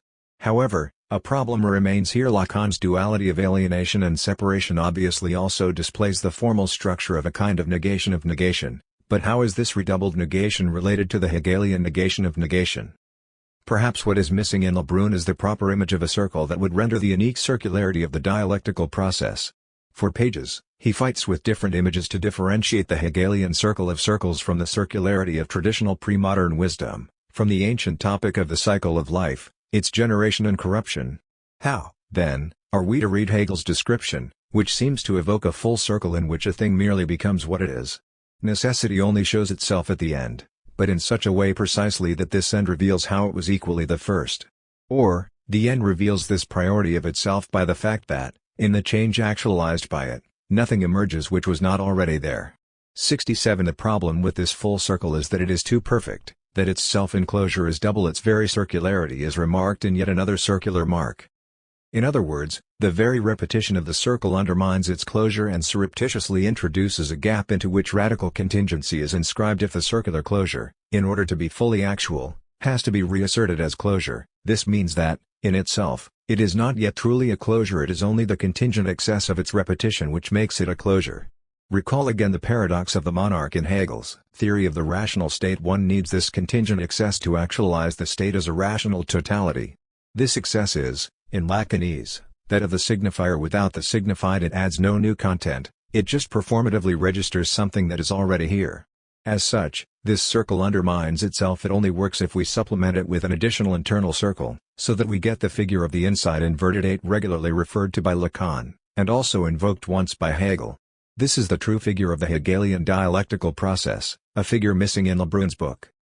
This brings us finally to Hegel's absolutely unique position in the history of philosophy. The ultimate anti-Hegelian argument invokes the very fact of the post-Hegelian break. What even the most fanatical partisan of Hegel cannot deny is that something changed after Hegel, that a new era of thought began which can no longer be accounted for in Hegelian terms of absolute conceptual mediation. This rupture occurs in different guises. From Schelling's assertion of the abyss of pre-logical will vulgarized later by Schopenhauer and Kierkegaard's insistence on the uniqueness of faith and subjectivity, through Marx's assertion of the actual socio-economic life process, and the full autonomization of the mathematicized natural sciences, up to Freud's motif of the death drive as a repetition that insists beyond all dialectical mediation.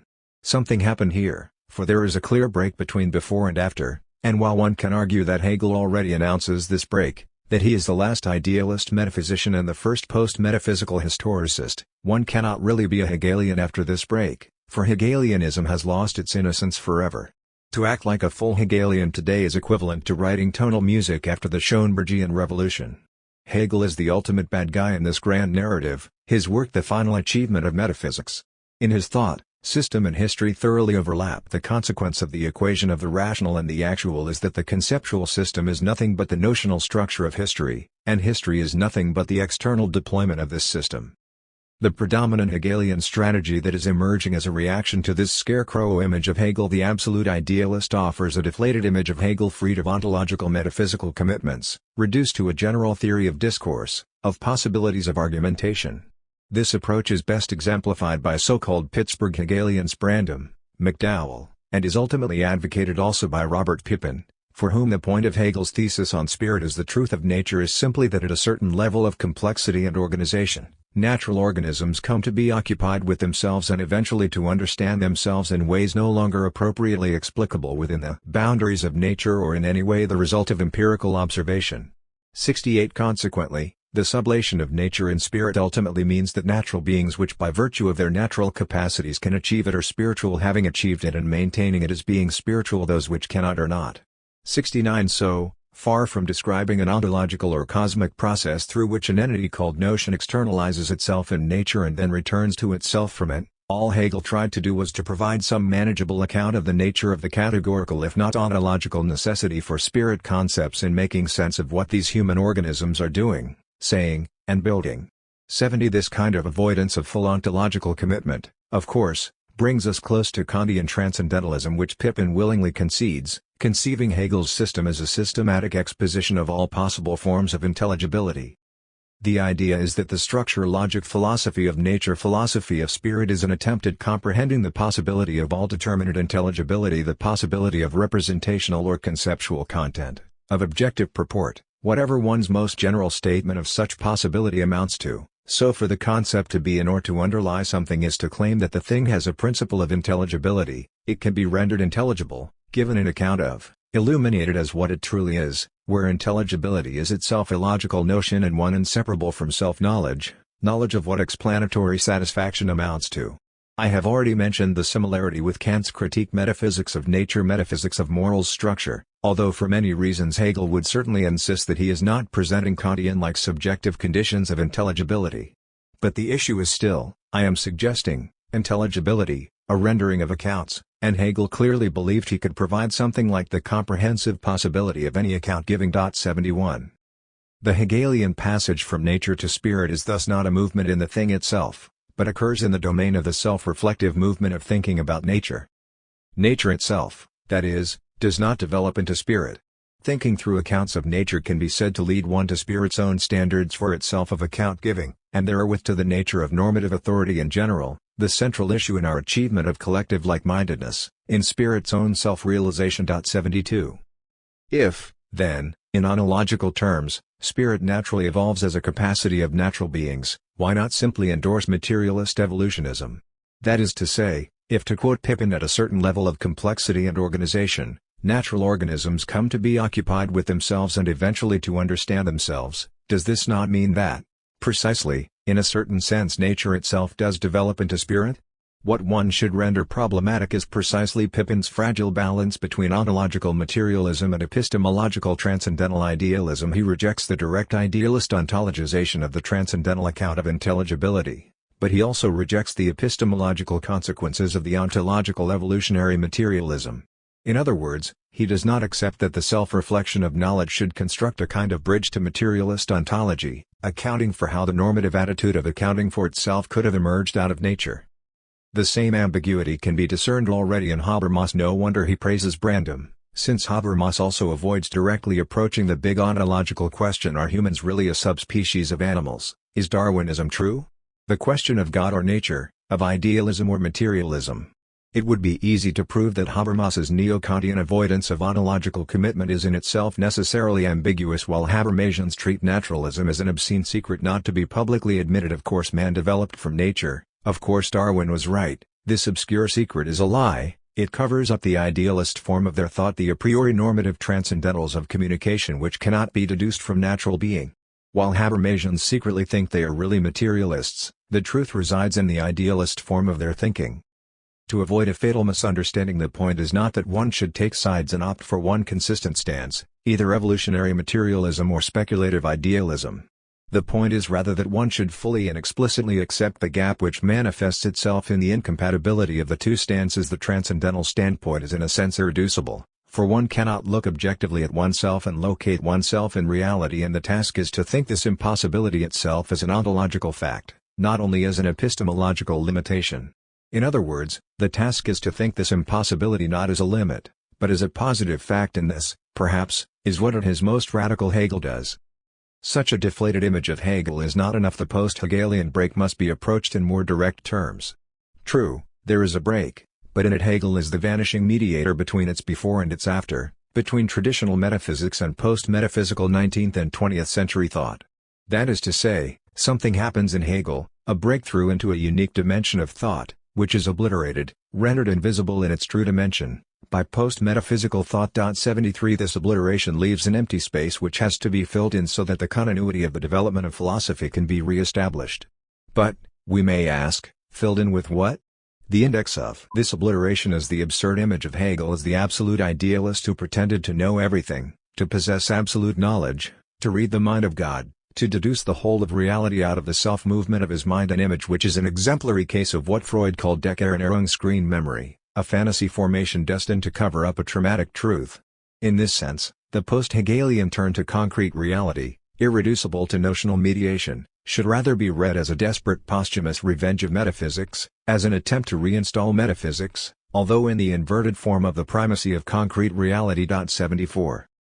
Perhaps, however, we encounter here also the limit of Hegel, although not in the Nietzschean sense deployed by Le Brun. If life is a substantial universality, is not then what inserts itself in the gap between its notion and the notion's actualization, and what thereby breaks the substantial circularity of life, death? To put it bluntly, if substance is life, is the subject not death? Insofar as, for Hegel, the basic feature of presubjective life is the spurious infinity of the eternal reproduction of the life substance through the incessant movement of the generation and corruption of its elements, that is, the spurious infinity of a repetition without progress. The ultimate irony we encounter here is that Freud, who called this excess of death over life the death drive, conceived it precisely as repetition, as a compulsion to repeat. Can Hegel think this weird repetition which is not progress, but also not the natural repetition through which substantial life reproduces itself? A repetition which, by its excessive insistence, breaks precisely with the cycle of natural repetition? Interlude 1. Marx as a reader of Hegel, Hegel as a reader of Marx. The big political shift in Hegel's development occurred when he abandoned his early fascination with the romantic vision of the non-alienated society of ancient Greece as a beautiful organic community of love, as opposed to the modern society of the understanding, with its mechanical interaction between autonomous egotistical individuals. With this shift, Hegel began to appreciate the very thing that had previously repelled him: the prosaic, non-heroic character of modern societies with their complex division of professional and administrative labor, in which no one simply could be heroically responsible for much of anything and so could not be beautiful in action. Hegel's full endorsement of the prose of modern life, his ruthless dismissal of all longing for the heroic old times, is the often neglected historical root of his thesis about the end of art. Art is no longer an adequate medium for expressing such a prosaic, disenchanted reality, reality deprived of all mystery and transcendence. 2. The young Hegel, especially in his system Der Sittlichkeit, was still fascinated by the Greek polis as the organic unity of individual and society. Here, social substance does not yet stand opposed to individuals as a cold, abstract, objective legality imposed from outside, but appears as the living unity of customs, of a collective ethical life in which individuals are at home, recognizing it as their own substance. From this perspective, cold universal legality is a regression from the organic unity of customs, the regression from Greece to the Roman Empire. Although Hegel soon accepted that the subjective freedom of modernity has to be accepted, that the organic unity of the polis was forever lost, he nonetheless insisted on the need for some kind of return to a renewed unity, to a new polis that would offer individuals a deeper sense of social solidarity and organic unity beyond the mechanistic interaction and individualist competition of civil society. Hegel's crucial step towards maturity occurs when he really abandons the paradigm of the polis by reconceptualizing the role of civil society. First, civil society is for Hegel the state of understanding, the state reduced to the police apparatus regulating the chaotic interaction of individuals, each of whom pursues his egotistic interests. This individualistic atomistic notion of freedom and the notion of a legal order imposed on individuals as an external limitation of that freedom are strictly correlative. The need thus arises to pass from this state of understanding to the true state of reason, in which individuals' subjective dispositions are harmonized with the social whole, in which individuals recognize the social substance as their own. The key move occurs when Hegel fully develops the mediating role of civil society, the system of multilateral dependence whose ultimate modern form is the market economy, in which particular and universal are separated and opposed, in which every individual pursues only his private goals, in which organic social unity decomposes into external mechanical interaction is in itself already the reconciliation of the particular and the universal in the guise of the famous invisible hand of the market, on account of which, by pursuing his private interests at the expense of others, every individual contributes to the welfare of all. It is thus not simply that one has to overcome the mechanical or external interaction of civil society in a higher organic unity. Civil society and its disintegration plays a crucial mediating role, so that the true reconciliation which does not abolish modern subjective freedom has to recognize how this disintegration is in itself already its opposite, a force of integration. Reconciliation is thus radically imminent. It implies a shift of perspective with regard to what first appeared as disintegration.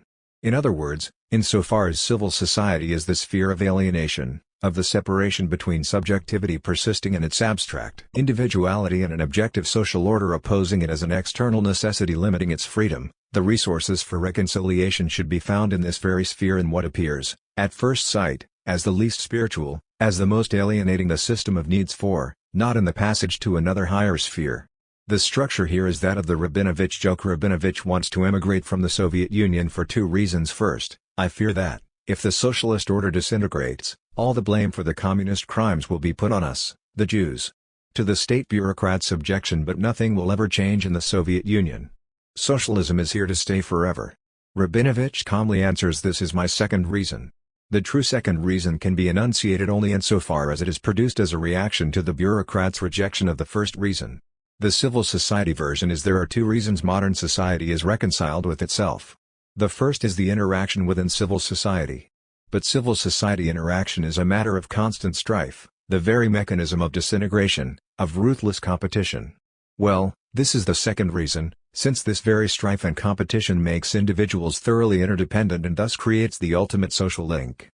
The whole perspective thus changes. It is no longer that the organic Sittlichkeit of the polis disintegrates under the corrosive influence of modern abstract individuality and its multiple modes, the market economy, Protestantism, etc., and that this unity should somehow be restored at a higher level. The point of Hegel's analyses of antiquity, best exemplified by his repeated readings of Antigone, is that the Greek polis itself was already marked, cut through, by fatal immanent antagonisms, public-private, masculine-feminine, human-divine, free men-slaves, etc., which belie its organic unity. Abstract universal individualism, Christianity, far from causing the disintegration of the Greek organic unity, was, on the contrary, the necessary first step towards true reconciliation. Likewise the market, far from being simply a corrosive force, provides the mediating process which forms the basis of a true reconciliation between the universal and the singular.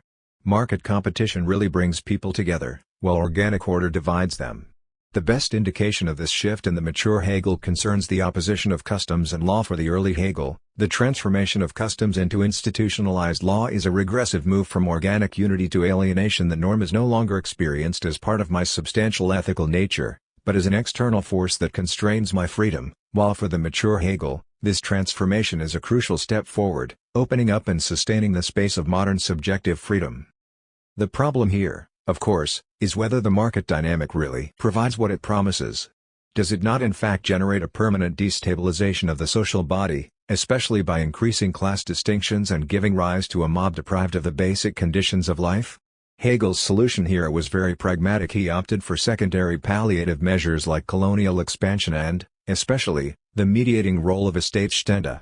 And his dilemma is still ours today, 200 years later.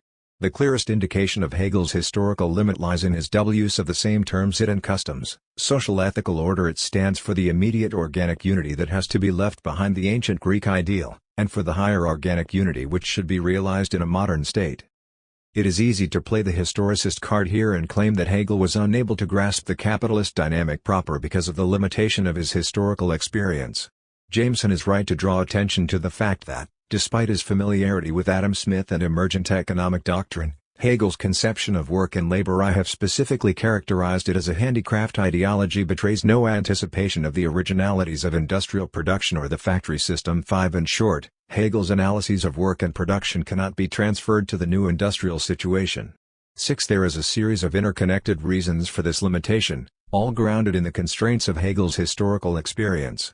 First, his notion of the Industrial Revolution involved only Adam Smith-type manufacturing, where the work process was still that of a group of individuals using tools, not yet that of the factory in which the machinery sets the rhythm and individual workers are de facto reduced to organs serving the machinery, to its appendices.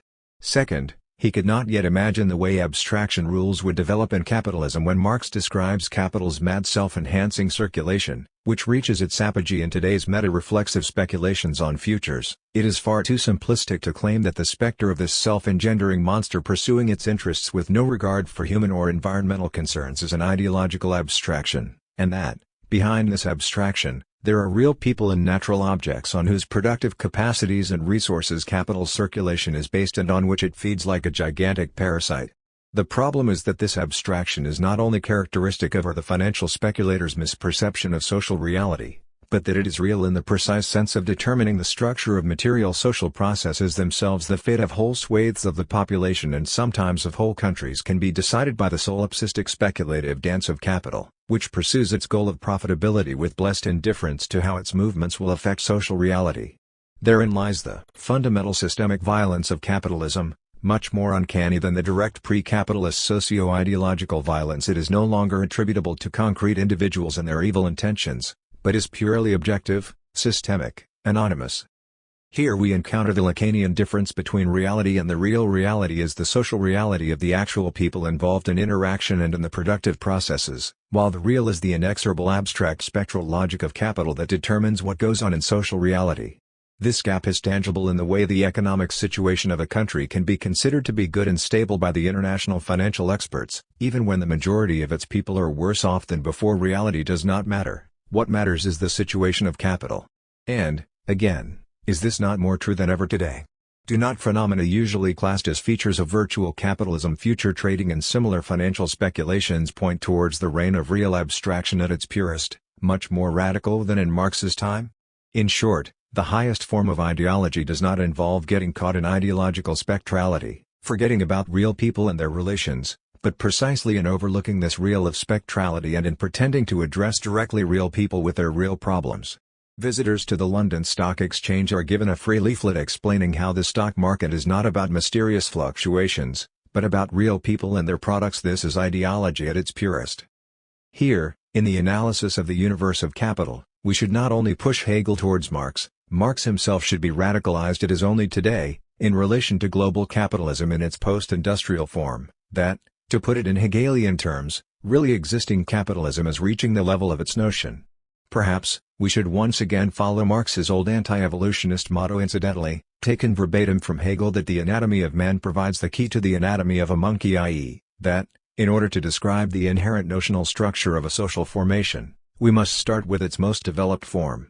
Marx located the elementary capitalist antagonism in the opposition between use value and exchange value in capitalism. The potential of this opposition is fully realized, the domain of exchange value acquires autonomy, is transformed into the specter of self-propelling speculative capital which uses the productive capacities and needs of actual people only as its temporary disposable embodiment. Marx derived his notion of economic crisis from this very gap. A crisis occurs when reality catches up with the illusory self-generating mirage of money begetting more money. This speculative madness cannot go on indefinitely, it has to explode in ever more serious crises.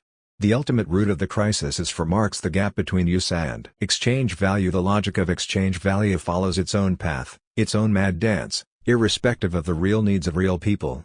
It may appear that this analysis is highly relevant today, when the tension between the virtual universe and the real is reaching almost unbearable proportions. On the one hand, we have crazy solipsistic speculations about futures, mergers, etc., following their own inherent logic. On the other hand, reality is catching up in the guise of ecological catastrophes, poverty, the collapse of social life in the Third World, and the spread of new diseases.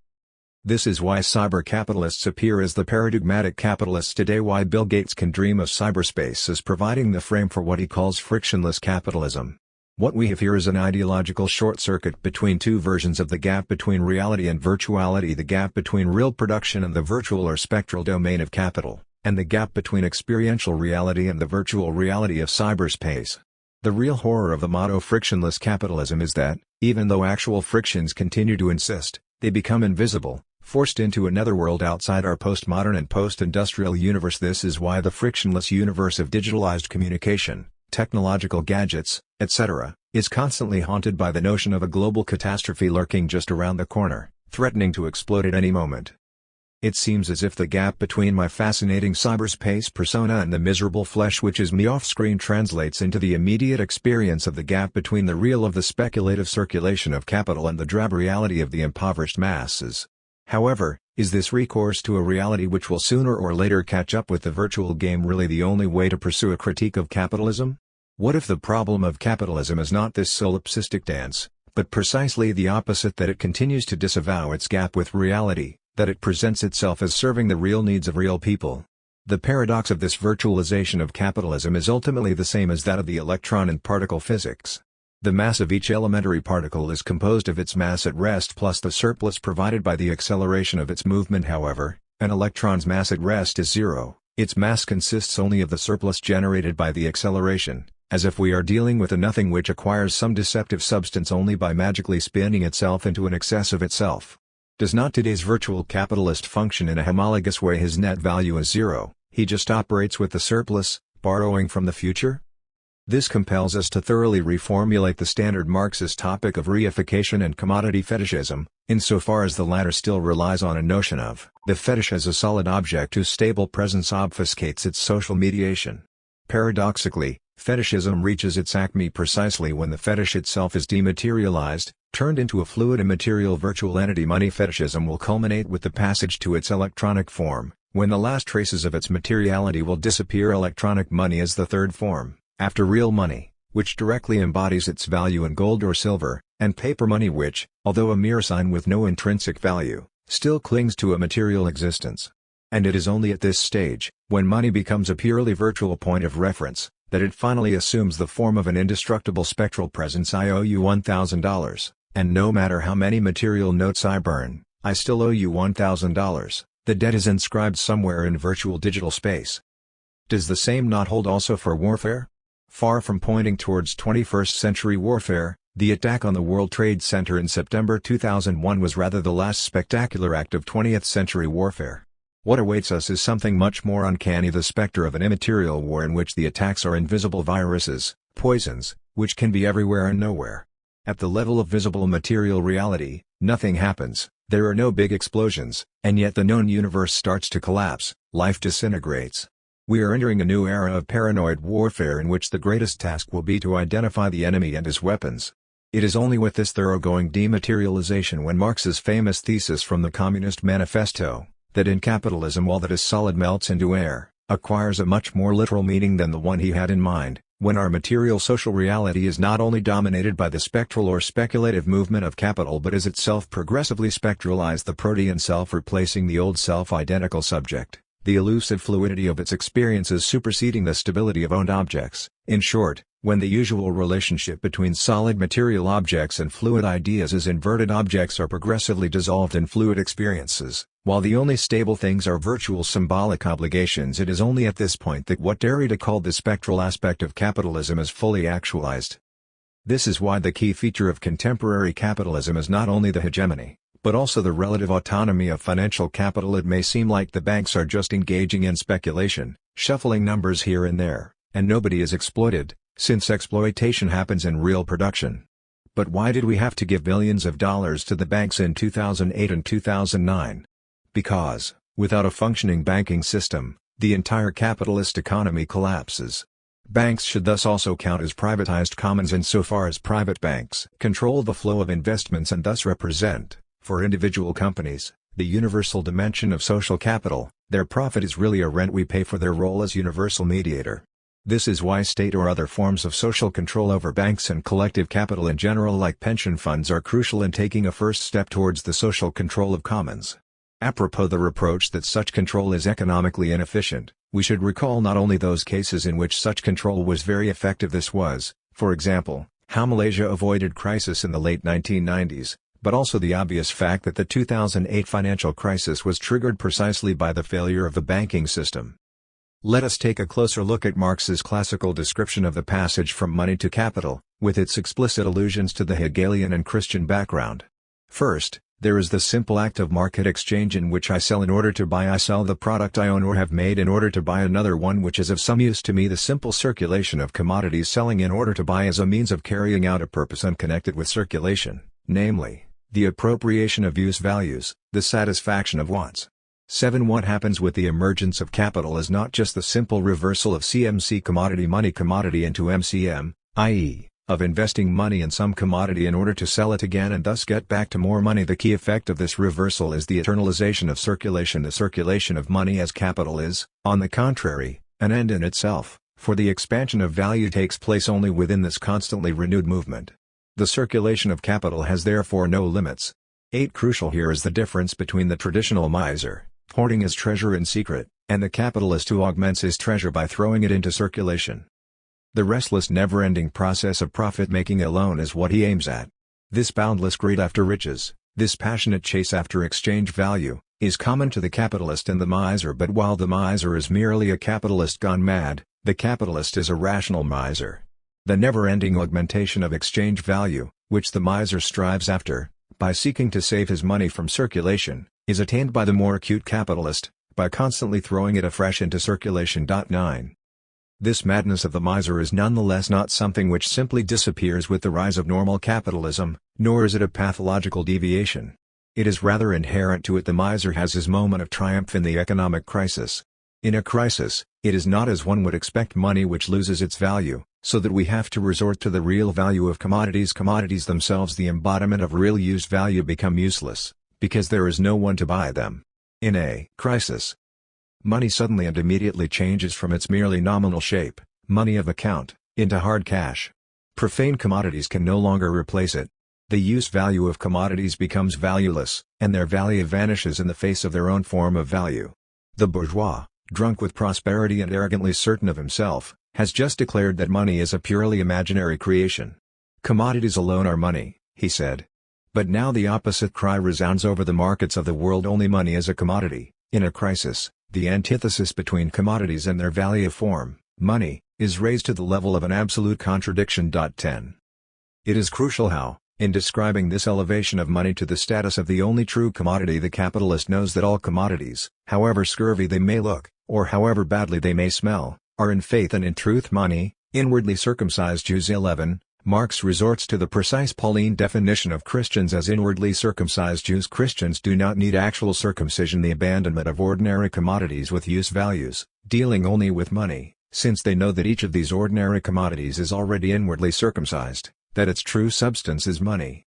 In a certain sense, this self-engendering speculative movement of capital can also be said to indicate a limit of the Hegelian dialectical process, and one that eludes Hegel's grasp.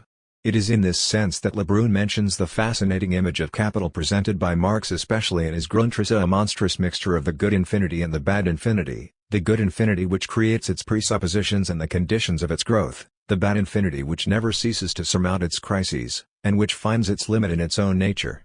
12. Actually, it is in capital itself that we find this Hegelian description of the circulation of capital. In the circulation MCM, both the money and the commodity represent only different modes of existence of value itself, the money its general mode, and the commodity its particular, or, so to say, disguised mode. It is constantly changing from one form to the other without thereby becoming lost, and thus assumes an automatically active character. If now we take in turn each of the two different forms which self-expanding value successively assumes in the course of its life, we then arrive at these two propositions: capital is money, capital is commodities. In truth, however, value is here the active factor in a process, in which, while constantly assuming the form in turn of money and commodities, it at the same time changes in magnitude, differentiates itself by throwing off surplus value from itself, the original value, in other words, expands spontaneously. For the movement, in the course of which it adds surplus value, is its own movement. Its expansion, therefore, is automatic expansion. Because it is value, it has acquired the occult quality of being able to add value to itself. It brings forth living offspring, or, at the least, lays golden eggs. Value, therefore, being the active factor in such a process, and assuming at one time the form of money, at another that of commodities, but through all these changes preserving itself and expanding, it requires some independent form, by means of which its identity may at any time be established. And this form it possesses only in the shape of money. It is under the form of money that value begins and ends, and begins again, every act of its own spontaneous generation. 13. Note how Hegelian references abound here with capitalism. Value is not a mere abstract mute universality, a substantial link between the multiplicity of commodities from the passive medium of exchange. It turns into the active factor of the entire process. Instead of just passively assuming the two different forms of its actual existence, money-commodity, it appears as the subject endowed with a motion of its own, passing through a life process of its own. It differentiates itself from itself, positing its otherness, and then again overcomes this difference. The entire movement is its own movement. In this precise sense, instead of simply representing the relations of commodities, it enters into private relations with itself. The truth of its relating to its otherness is its self-relating. In its self-movement, capital retroactively sublates its own material conditions, changing them into subordinate moments of its own spontaneous expansion. In pure Hegelese, it posits its own presuppositions. Crucial in the quoted passage is the expression in automatically active character, an inadequate translation of the German words used by Marx to characterize capital as automatische subject, an automatic subject, an oxymoron uniting living subjectivity and dead automatism. This is what capital is: a subject, but an automatic one, not a living one. And, again, can Hegel think this monstrous mixture, a process of subjective self-mediation and retroactive positing of presuppositions which, as it were, gets caught up in a substantial spurious infinity, a subject which itself becomes an alienated substance? This is perhaps also the reason why Marx's reference to Hegel's dialectics in his critique of political economy is ambiguous, oscillating between taking it as a mystified expression of the logic of capital and taking it as a model for the revolutionary process of emancipation. First, there is the dialectic as the logic of capital. The development of the commodity form and the passage from money to capital are clearly formulated in Hegelian terms: capital as money substance turning into the self-mediating process of its own reproduction, etc. Then, there is the Hegelian notion of the proletariat as substance-less subjectivity, the grandiose Hegelian scheme of the historical process moving from pre-class society to capitalism in a gradual separation of the subject from its subjective conditions, so that the overcoming of capitalism means that the collective subject reappropriates its alienated substance. Perhaps this oscillation between the two is conditioned by a third term: the precise status of the social antagonism, class struggle. The problem here is whether Hegel can think the class struggle, or whether Kant gets closer to it with his antinomies, which just have to be ontologized, conceived as a paradoxical feature of reality itself. But does not such an ontologization contradict Marx's notion of class struggle as historically limited, as an antagonism to be overcome with the disappearance of capitalism? In response, one can argue that neither Marx nor Freud are really able to think antagonism ultimately. They both reduce it to a feature of social or psychic reality, unable to articulate it as constitutive of reality itself, as the impossibility around which reality is constructed. The only thought able to do this comes later, originating in the differential logic of structuralism. Marx's reading of Hegel's dialectic as an idealist formulation of the logic of capitalist domination fails to go all the way. What the Hegelian dialectical process deploys is the mystified expression of the mystification immanent to the circulation of capital, or, in Lacanian terms, of its subjectively social fantasy. To put it in somewhat naive terms, for Marx, capital is not really a subject substance which reproduces itself by way of positing its own presuppositions and so on. What this Hegelian fantasy of capital's self-generating reproduction obliterates is workers' exploitation, that is, how the circle of capital's self-reproduction draws its energy from the external or, rather, ex-time its source of value, how it has to parasitize workers. So why not pass directly to a description of workers' exploitation? Why bother with fantasies which sustain the functioning of capital? It is crucial for Marx to include in his description of capital this intermediary level of objective fantasy, which is neither the way capitalism is actually experienced by its subjects, they are good empirical nominalists unaware of the theological niceties, nor the real state of things, workers exploited by capital. But the problem is how to think together the Hegelian circulation of capital and its decentered cause, the labor force, that is, how to think the causality of a productive subject external to the circulation of capital without resorting to the Aristotelian positivity of workers' productive potential. For Marx, the starting point is precisely such a positivity, the productive force of human labor, and he accepts this starting point as unsurpassable, rejecting the logic of the dialectical process which, as Hegel put it, progresses from nothing through nothing to nothing. In short, capital is money which is no longer a mere substance of wealth, its universal embodiment, but value which, through its circulation, generates more value, value which mediates or posits itself, retroactively positing its own presuppositions. First, money appears as a mere means for the exchange of commodities instead of endless bartering. We first exchange our product for the universal equivalent of all commodities, which can then be exchanged for any commodity we may need. Then, once the circulation of capital is set in motion, the relationship is inverted, the means turns into an end in itself. The very passage through the material domain of use values the production of commodities which satisfy individuals' particular needs is posited as a moment of what is substantially the self-movement of capital itself.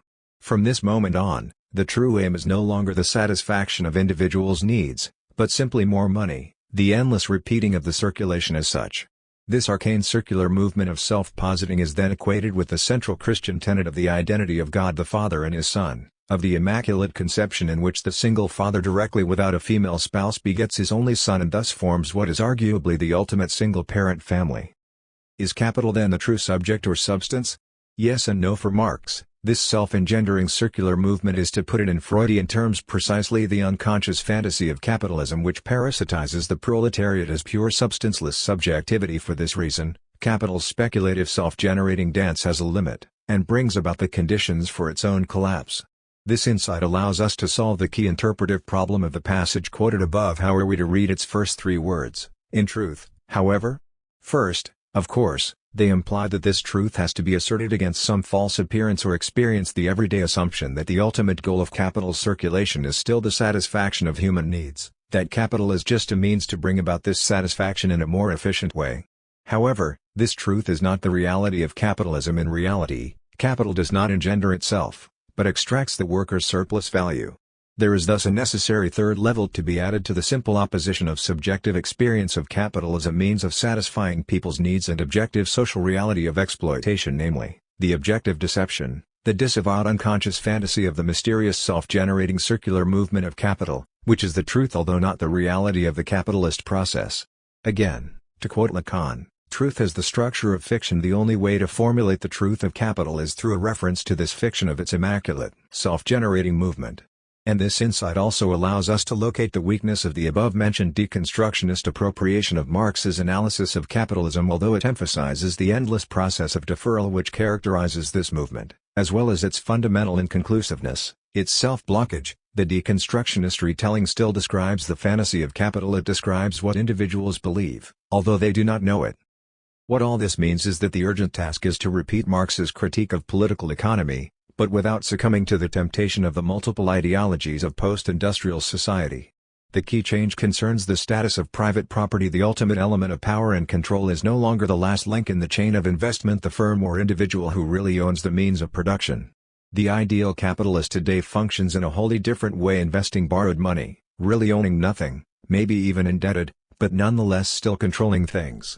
A corporation is owned by another corporation, which again borrows money from banks, which may ultimately manipulate money owned by ordinary people like ourselves.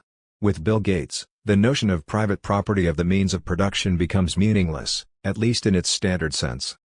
It is easy to miss the irony here. The fact that Marx needed Hegel to formulate the logic of capital. The crucial breakthrough in Marx's work occurred in the mid-1850s, when, after the failure of the 1848 revolutions, he started to read Hegel's logic again. Means that what Hegel was not able to see was not some post-Hegelian reality but rather the properly Hegelian aspect of the capitalist economy.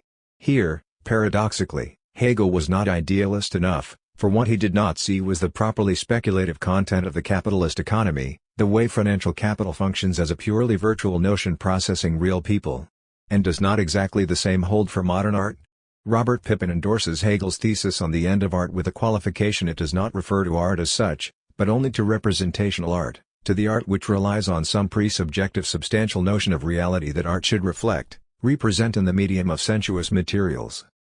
Representational art cannot adequately express the full subjectivity of experience, the wholly self-legislating, self-authorizing status of the norms that constitute such subjectivity, or, thus, cannot adequately express who we now are.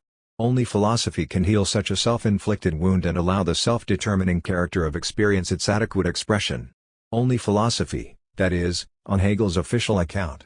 I am trying to suggest here that there is no reason a form of art, like abstraction, could not make such a point in a non-discursive way. 14. This is how Pippin reads in a consciously anachronistic way, with the benefit of the hindsight of those who lived 2 centuries after Hegel's prophecy, in his lectures on aesthetics, that post-romantic art will enact the self-transcendence of art but within its own sphere and in the form of art itself. 15. Art transcends itself as representational art, it overcomes its limitation to the representational sphere. What Hegel could not grasp insofar as his thought was, as every thought is, his time conceived in thought was the notional possibility of an art that would overcome in itself, as art, the medium of representation, and thus function as an art adequate to the total reflexivization subjective mediation of life conceptualized in his absolute idealism. 16. The interest of Pippin's gesture resides in the fact that he rejects the standard story which goes something like this: with Hegel, Western metaphysics reached its apogee in the figure of absolute knowing, the actual infinity of the total conceptual mediation of all reality. Nothing can any longer resist the power of notional conceiving. God himself is, as Hegel put it with an implicit but all the more unsurpassable acerbic irony, an interesting representation, meaning a mere representation, Vorstellung, whose truth is its notional content. However, post-Hegelian philosophy, in all its versions, is a reaction against this totality of absolute notional self-mediation, against this all-powerful spirit which swallows everything up. Finitude, either human finitude as such, man's separatedness from God, or the finitude of man's sensual life and material production is fully reasserted, meaning, among other things, that art regains its rights against philosophy. The first step in this direction was already taken by Schelling in his system of transcendental idealism, where he places art above philosophy as the highest synthesis of spirit and nature, of subject and object, of thought and senses. Philosophy is limited to the thinking subject opposed to nature, to sensuous reality. The harmonious balance of the two sides is achieved only in a work of art. When, however, Pippin envisages a new possibility for art after Hegel, he does not ground it in any limitation of reason, of reflexive mediation. For him, the modernist break abstract art has nothing to do with the reassertion of the unsurpassable horizon of finitude. Pippin remains faithful to Hegel. There is no transcendent truth from which we, as finite humans, remain forever cut off, either in the form of an infinite reality which art cannot properly represent, or in the form of a divinity too sublime to be grasped by our finite mind. In other words, the point of Pippin's rehabilitation of art is not that the absolute cannot be directly conceptually grasped, that it can only be hinted at, evoked as an unfathomable X. In artistic metaphors, his rehabilitation of art has nothing to do with the assertion of an irrational spirituality. In a consciously anachronistic way, with the benefit of the hindsight of those who lived 2 centuries after Hegel's prophecy, in his lectures on aesthetics, that post-romantic art will enact the self-transcendence of art but within its own sphere and in the form of art itself. 15. Art transcends itself as representational art, it overcomes its limitation to the representational sphere. What Hegel could not grasp insofar as his thought was, as every thought is, his time conceived in thought was the notional possibility of an art that would overcome in itself, as art, the medium of representation, and thus function as an art adequate to the total reflexivization subjective mediation of life conceptualized in his absolute idealism. 16. The interest of Pippin's gesture resides in the fact that he rejects the standard story which goes something like this: with Hegel, Western metaphysics reached its apogee in the figure of absolute knowing, the actual infinity of the total conceptual mediation of all reality. Nothing can any longer resist the power of notional conceiving. God himself is, as Hegel put it with an implicit but all the more unsurpassable acerbic irony, an interesting representation, meaning a mere representation, Vorstellung, whose truth is its notional content. However, post-Hegelian philosophy, in all its versions, is a reaction against this totality of absolute notional self-mediation, against this all-powerful spirit which swallows everything up. Finitude, either human finitude as such, man's separatedness from God, or the finitude of man's sensual life and material production is fully reasserted, meaning, among other things, that art regains its rights against philosophy. The first step in this direction was already taken by Schelling in his system of transcendental idealism, where he places art above philosophy as the highest synthesis of spirit and nature, of subject and object, of thought and sense, as philosophy is limited to the thinking subject opposed to nature. To sensuous reality, the harmonious balance of the two sides is achieved only in a work of art. When, however, Pippin envisages a new possibility for art after Hegel, he does not ground it in any limitation of reason, of reflexive mediation. For him, the modernist break abstract art has nothing to do with the reassertion of the unsurpassable horizon of finitude.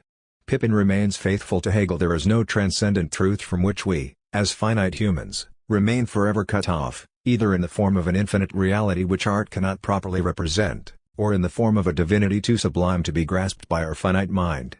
In other words, the point of Pippin's rehabilitation of art is not that the absolute cannot be directly conceptually grasped, that it can only be hinted at, evoked as an unfathomable X. In artistic metaphors, his rehabilitation of art has nothing to do with the assertion of an irrational spirituality, expressionism.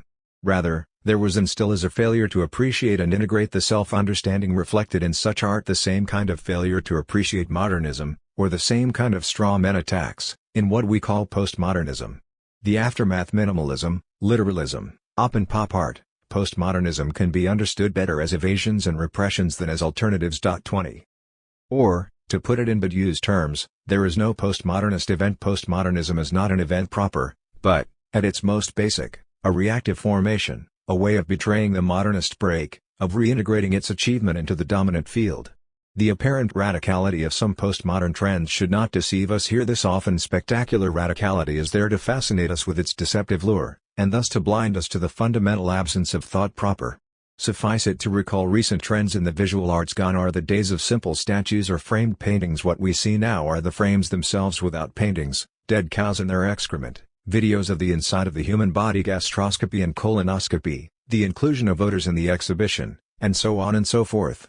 Here, again, as in the domain of sexuality, perversion is no longer subversive. The shocking excesses are part of the system itself, what the system feeds on in order to reproduce itself. Perhaps this gives us one possible definition of postmodern art as opposed to modernist art. In postmodernism, the transgressive excess loses its shock value and is fully integrated into the established art market. This weird postmodern space where excesses lose their subversive edge brings us to a further critical point which concerns the properly modern capitalist class struggle and its difference from traditional caste and feudal hierarchies. Since Hegel's notion of domination was limited to the traditional struggle between master and servant, what he could not envisage was the kind of relationship of domination which persists in a post-revolutionary situation, referring here to the bourgeois revolution doing away with traditional privileges, where all individuals recognize each other as autonomous free subjects. This prodigious social leveling of a modern democracy certainly does not exclude the emergence of wealth and of profound distinctions between rich and poor, even in the socialist countries. Nor is it in any way to be understood as the end of classes in their economic sense. There are still workers and managers in these societies, there is still profit and exploitation, reserve armies of the unemployed, and so on and so forth. But the new cultural equality is infused with a powerful hatred of hierarchy and special privileges, and with a passionate resentment of caste distinctions and inherited cultural superiority. It is permitted to be wealthy, so long as the rich man is as vulgar as everyone. A situation which, one might add, opens up the unexpected possibility of a genuinely proletarian reappropriation of high culture.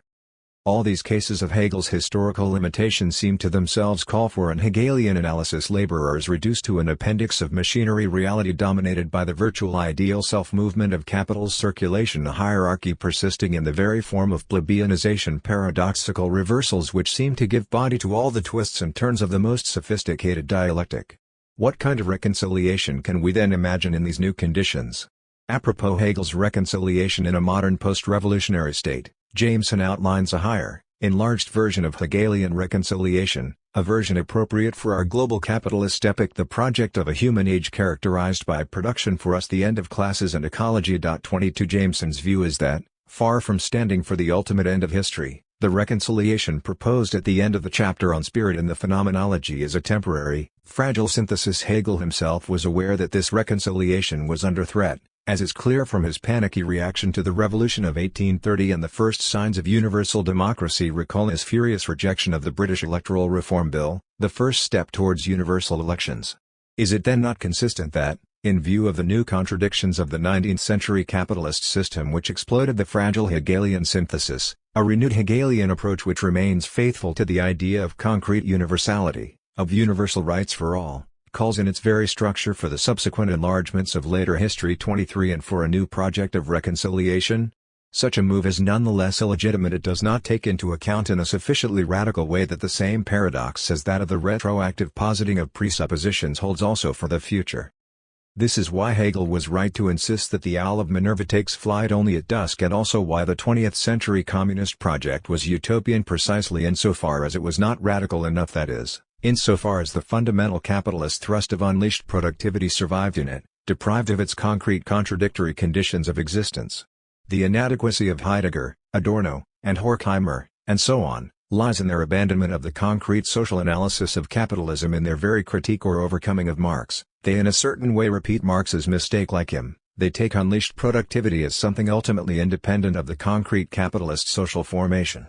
Capitalism and communism are not two different historical realizations, two species, of instrumental reason. Instrumental reason as such is capitalist, grounded in capitalist relations, and really existing socialism failed because it was ultimately a subspecies of capitalism, an ideological attempt to have one's cake and eat it, to break out of capitalism while retaining its key ingredient.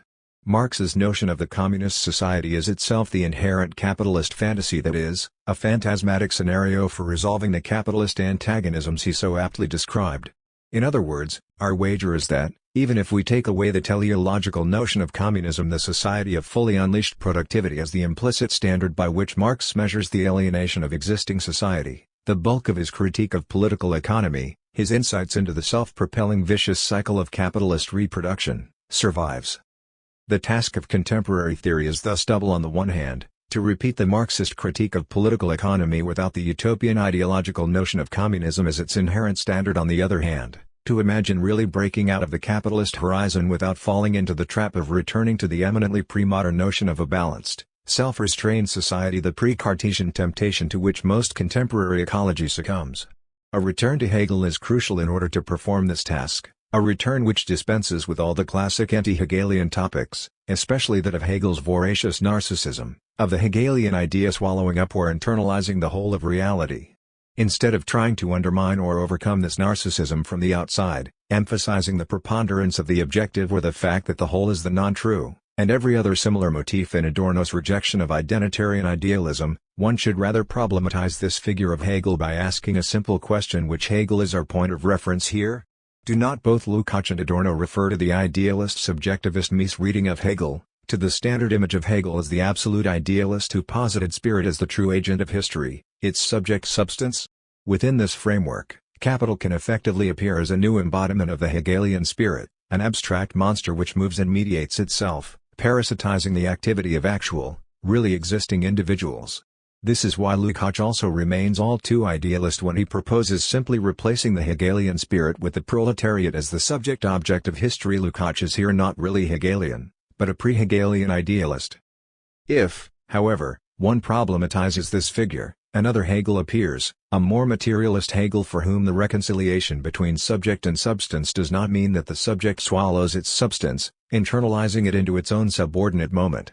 Reconciliation rather amounts to a much more modest overlapping or redoubling of the two separations. The subject has to recognize in its alienation from substance the separation of substance from itself. This overlapping is what is missed in the Feuerbachian Marxian logic of disalienation, in which the subject overcomes its alienation by recognizing itself as the active agent which has itself posited what appears to it as its substantial presupposition. In the Hegelian reconciliation between subject and substance, there is no absolute subject which, in total self-transparency, appropriates or internalizes all objective substantial content. But reconciliation also does not mean, as it does in the line of German idealism from Hölderlin to Schelling, that the subject should renounce the hubris of perceiving itself as the axis of the world and accept its constitutive decentering, its dependency on some primordial, abyssal absolute beyond or beneath the subject-object divide, and, as such, also beyond the subject's conceptual grasp.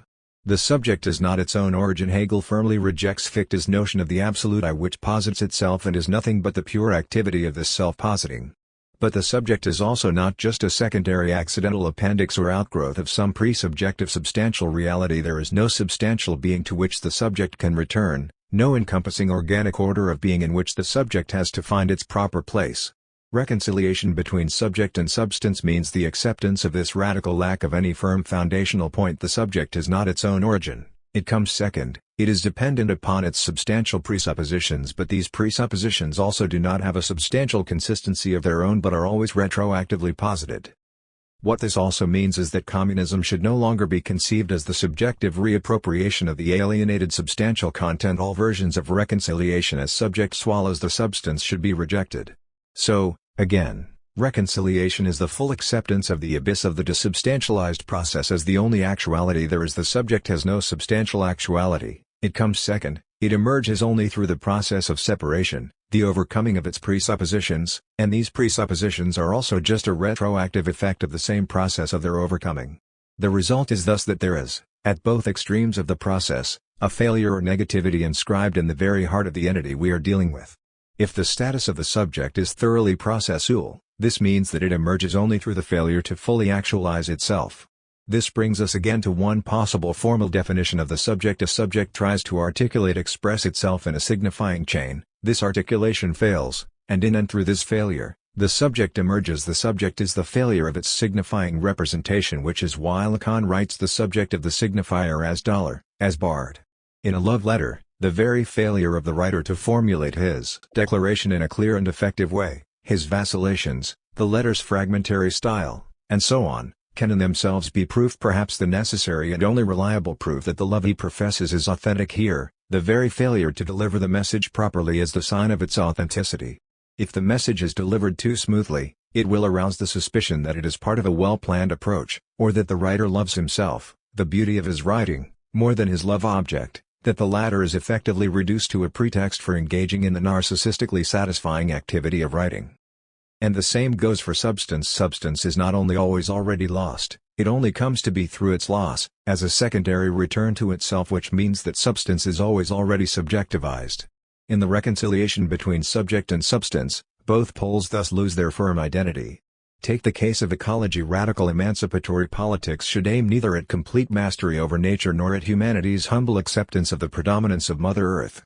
Rather, nature should be exposed in all its catastrophic contingency and indeterminacy, and the unpredictable consequences of human agency fully assumed. Viewed from this perspective of the other Hegel, the revolutionary act no longer involves the Lucasian substance subject as its agent, as the agent who knows what it is doing while acting. Hegel is, of course, fully aware of the fact that our thinking wants to jump ahead of its time and project a future. His point is that such thinking is always and by definition ideological, mistaken. Its intervention into being generates something unexpected, totally different from what was projected. Therein resides the lesson of the French Revolution. The pure thought of universal equality and freedom, imposing itself onto social being, generated the terror. Marx's counter-argument here is that his revolutionary theory is not a utopian projection into the future, it merely extrapolates tendencies and possibilities from the antagonisms of the present. Hegel is wrong in his basic presupposition that one can rationally grasp the present as a totality. It cannot be done because our historical present is in itself split, traversed by antagonisms, incomplete. The only way to concretely grasp it as a rational totality is from the standpoint of the revolutionary agent which will resolve those antagonisms. Present antagonisms are not readable on their own terms. They are like the Benjaminian traces which are readable only from the future. What Hegel rejects is precisely such a totalization from the future. The only totality accessible to us is the flawed totality of the present, and the task of thought is to recognize the heart and the cross of the present, to grasp how the totality of the present is complete in its very incompleteness, how this totality is sustained by those very features which appear as its obstacles or fatal flaws. The task here is to leave behind the standard subjectivist reading of Hegelian reconciliation, whose clearest instance is Lukács's History and Class Consciousness, but which also underlies Marx's reference to Hegel. 24 According to this reading, in reconciliation, the subject recognizes itself in the alienated substance substantial content, that is, it recognizes in it the reified product of its own work, and thereby reappropriates it, transforms it into a transparent medium of its self-expression. The key feature here is that the subject, the agent of reappropriation, is in the singular even if it is conceived as a collective subject. What thereby disappears is the dimension of what Lacan calls the big other, the minimally objectivized symbolic order, the minimal self-transcendence which alone sustains the dimension of intersubjectivity. Intersubjectivity can never be dissolved into the direct interaction of individuals. This is why one should reject not only the infamously stupid dialectical materialist substitution of idea with matter as the absolute so that dialectics becomes a set of dialectical laws of matter's movement, but also Lukács's more refined materialist reversal of Hegel, his substitution of Hegel's idealist subject-object, the absolute idea with the proletariat as the actual historical subject-object. Lukács's reversal also implies a formalist and non-Hegelian separation of the dialectical method from the material to which it is applied. Hegel was right to describe the process of the subject's alienation and reappropriation of the fetishized or reified substantial content. He just did not see that what he described as the idea's self-movement is actually an historical development which culminates in the emergence of the substanceless subjectivity of the proletariat and its reappropriation of the alienated substance through a revolutionary act. The reason we should reject this materialist reversal is that it remains all too idealist, locating Hegel's idealism in the subject of the process, the absolute idea. It fails to see the subjectivist idealism inherent in the very matrix of the dialectical process, the self-alienated subject which reappropriates its reified substantial content, positing itself as the absolute subject-object. There are two ways to break out of this idealism. Either one rejects Hegel's dialectics as such, dismissing the notion of the subjective mediation of all substantial content as irreducibly idealist, proposing to replace it with a radically different matrix Althusser structural overdetermination Deleuze difference and repetition Derrida difference Adorno negative dialectics with its preponderance of the objective. Or one rejects such a reading of Hegel focused on the idea of reconciliation as the subjective appropriation of the alienated substantial content as idealist, as a misreading which remains blind to the true subversive core of Hegel's dialectic. This is our position. The Hegel of the absolute subject swallowing up all objective content is a retroactive fantasy of his critics, starting with late Schelling's turn to positive philosophy. This positivity is found also in the young Marx, in the guise of the Aristotelian reassertion of positive forces or potentials of being pre-existing logical or notional mediation. One should thus question the very image of Hegel, the absolute idealist presupposed by his critics. They attack the wrong Hegel, a straw man. What are they unable to think? The pure processuality of the subject which emerges as its own result. This is why talk about the subject's self-alienation is deceptive, as if the subject somehow precedes its alienation. What this misses is the way the subject emerges through the self-alienation of the substance, not of itself. We should therefore reject the young Marx's celebration of the subject's productive powers or potentials, of its essential nature. Marx is here secretly Aristotelian, presupposing a substantial subject which pre-exists the deployment of these potentials in history. That is, his critical move represents a kind of regression to an Aristotelian or naturalist essentialism, one which borrows a teleological logic of such natures that abandons rather than completes the Hegelian project. The key and very controversial point to be defended is Hegel's self-making model is not derived from the Aristotelian notions of natural growth and maturation into some flourishing state. 25. One standard criticism addressed by some late partisans of dialectical materialism against the subjectivist Marxism of the young Lukács is that there is at least one key advantage of dialectical materialism, since it locates human history in the general frame of an all-encompassing dialectics of nature. It is much more appropriate for grasping the ecological problematic. But is this really so? Is it not, on the contrary, that the dialectical materialist vision with its subjective laws of nature justifies a ruthless technological domination over and exploitation of nature? While the philosophically much more refined Adornian view of nature as the encompassing other of humanity, out of which humanity emerged and to which it forever remains indebted from dialectic of enlightenment, clearly sees this, it does not offer much more than the well-known clichés of the critique of instrumental reason. It fails to provide a clear way to think nature philosophically, in its priority to humanity. We can see now why Adorno's project of negative dialectics, which sees itself as the overcoming of Hegel's positive dialectics, misses the point.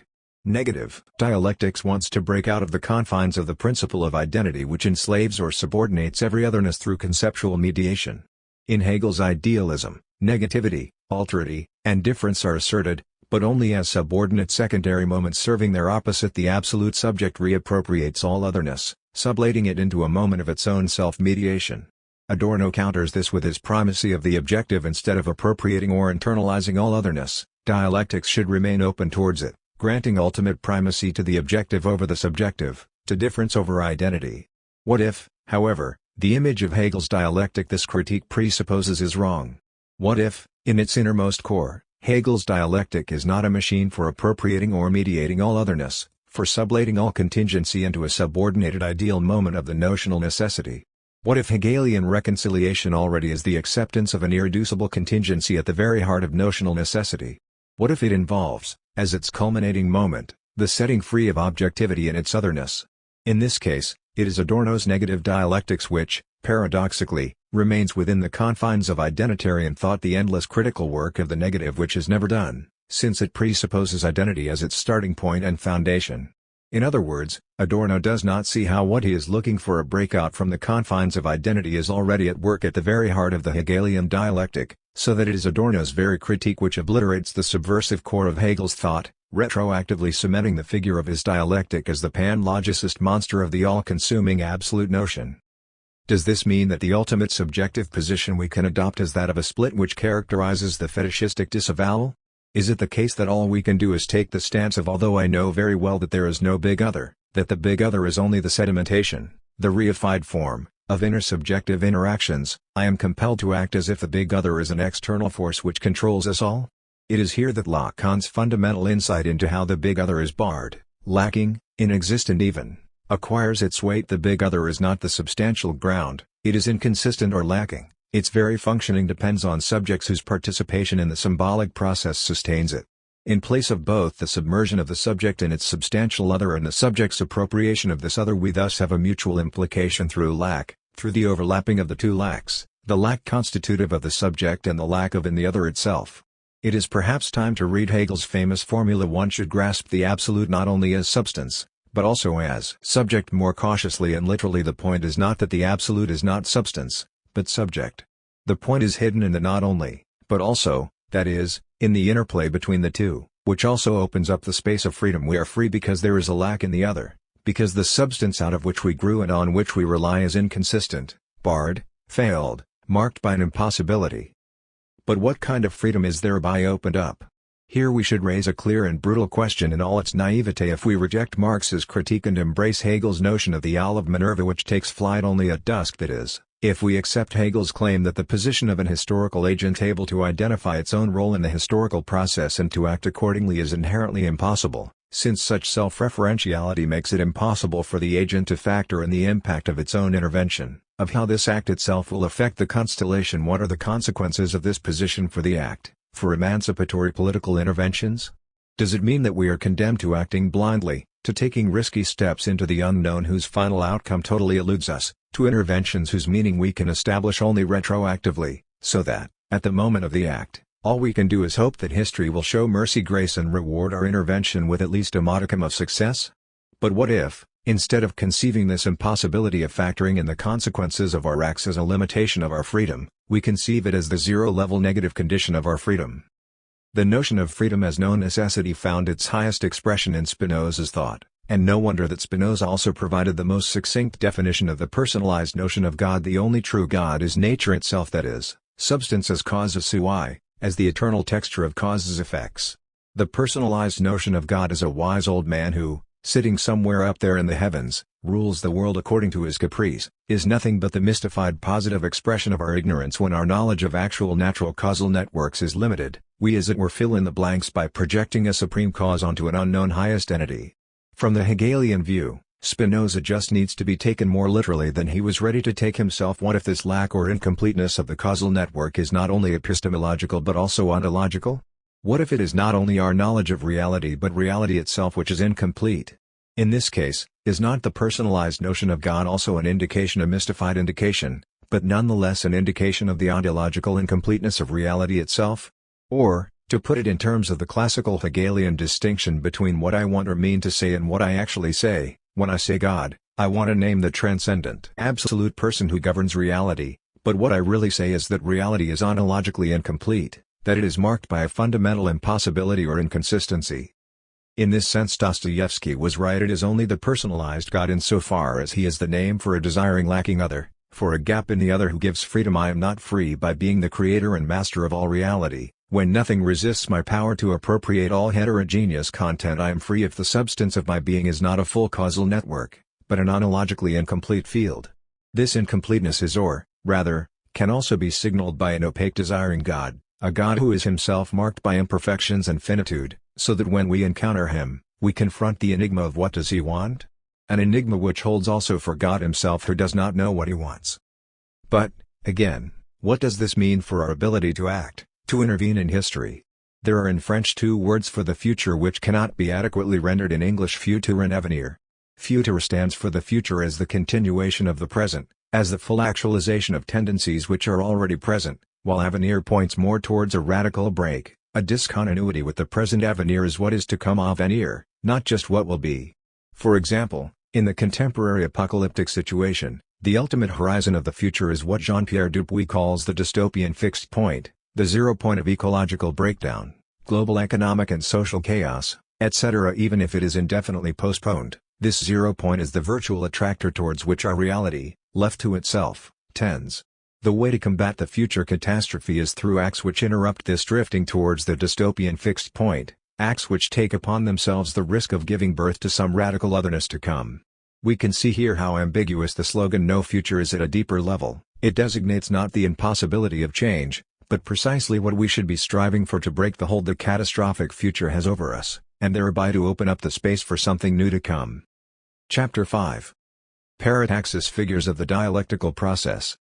The widespread use of the notion of intellectual intuition in post-Kantian German idealism is not the sign of a regression to pre-critical metaphysics as orthodox Kantians claim. For post-Kantian idealists, intellectual intuition is not a passive intuitive reception or a vision of noumenal reality. On the contrary, it always designates an active, productive, spontaneous faculty, and, as such, it remains firmly rooted in the Kantian topic of the active synthesis of transcendental imagination, which is why those who rehabilitate this notion enthusiastically refer to sections 76 and 77 of Kant's Critique of Judgment. Point 1. So why did Kant reject this notion? What threshold did he refuse to cross? In 1804, towards the end of his life, Kant wrote that the two hinges on which his entire thought turns are the ideality of space and time and the reality of the concept of freedom. 2. Kant's opposition to the common-sense attitude is clear here. For common-sense naturalism, space and time are real objects and processes are in space and time. Space and time are not merely the transcendental horizon of our experience of reality, while freedom is ideal, a form of the self-perception of our conscious self with, perhaps, no foundation in basic reality where only matter really exists.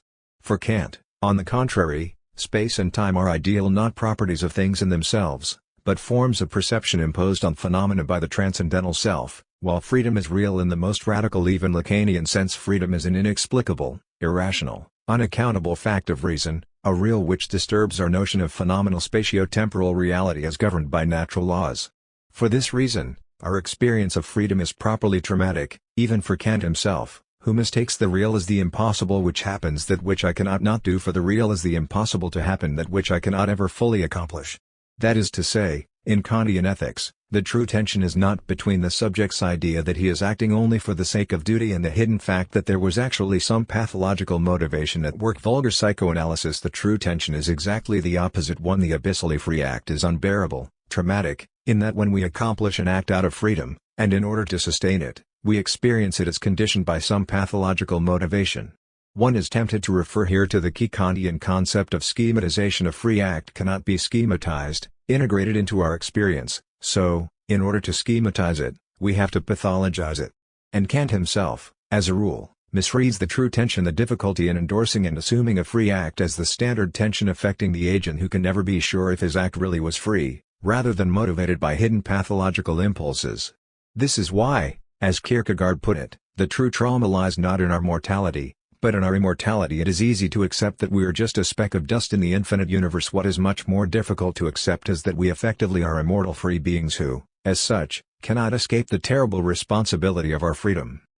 The root of this trouble lies with the deadlock at the heart of the Kantian edifice, as noted by Heinrich Kant. Starts with our cognitive capacity, the self with its three features: unity, synthetic activity, emptiness is affected by noumenal things, and, through its active synthesis, organizes impressions into phenomenal reality. However, once he arrives at the ontological result of his critique of knowledge, the distinction between phenomenal reality and the noumenal world of things in themselves, there can be no return to the self. There is no plausible interpretation of the self as a member of one of the two worlds. 3. This is where practical reason comes in. The only way to return from ontology to the self is via freedom. Freedom unites the two worlds, and provides for the unity or coherence of the self. This is why Kant repeated again and again the motto subordinate everything to freedom.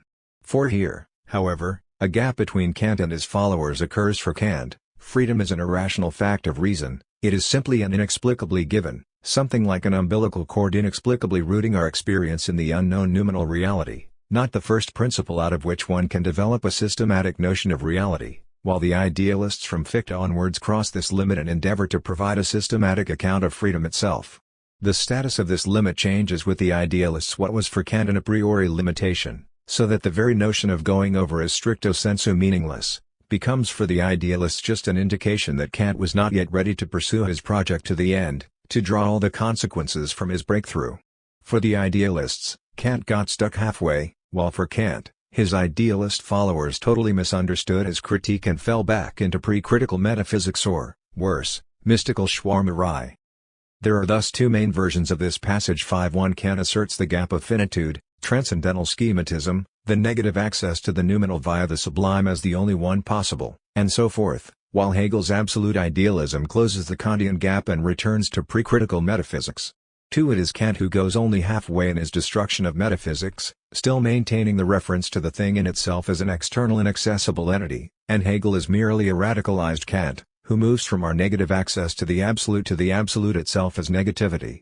Or, to put it in terms of the Hegelian shift from epistemological obstacle to positive ontological condition, our incomplete knowledge of the thing becomes a positive feature of the thing which is in itself incomplete, inconsistent. It is not that Hegel ontologizes Kant. On the contrary, it is Kant who, insofar as he conceives the gap as merely epistemological, continues to presuppose a fully constituted noumenal realm existing out there, and it is Hegel who deontologizes Kant, introducing a gap into the very texture of reality.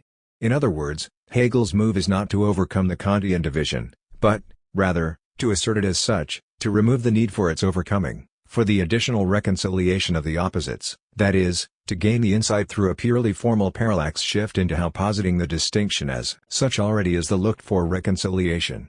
Kant's limitation lies not in his remaining within the confines of finite oppositions, in his inability to reach the infinite, but, on the contrary, in his very search for a transcendent domain beyond the realm of finite oppositions. Kant is not unable to reach the infinite. What he is unable to see is how he already has what he is looking for. Gérard Lebrun has clarified this crucial point in his analysis of Hegel's critique of Kant's antinomies. 6. The commonplace among defenders of Kant is that Hegel's critique, although apparently more audacious, Hegel sees contradictions everywhere, only domesticates or blunts the Kantian antinomies.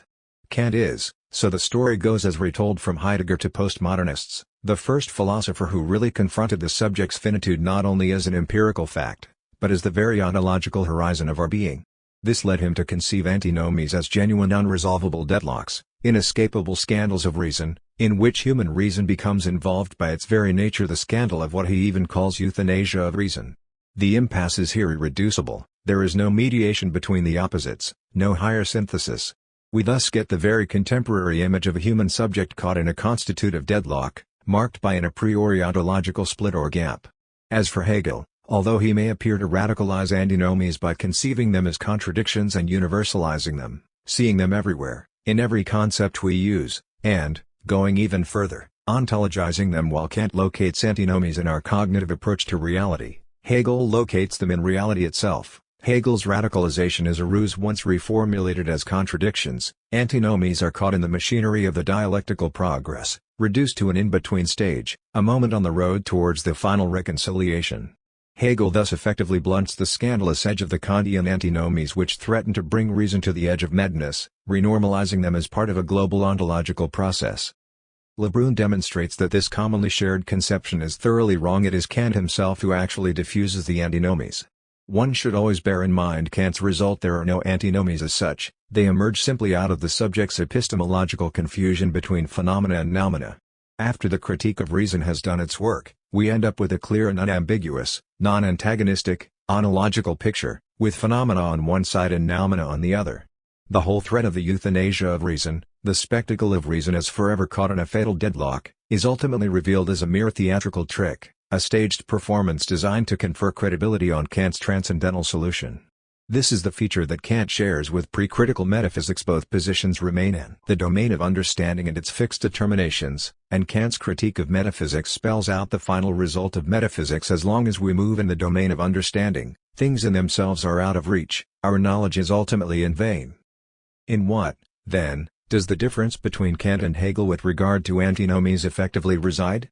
Hegel changes the entire terrain. His basic reproach concerns not what Kant says, but Kant's unsaid, Kant's unknown knowns. To use Donald Rumsfeld's newspeak, Kant cheats. His analysis of antinomies is not too poor, but rather too rich, for he smuggles into it a whole series of additional presuppositions and implications.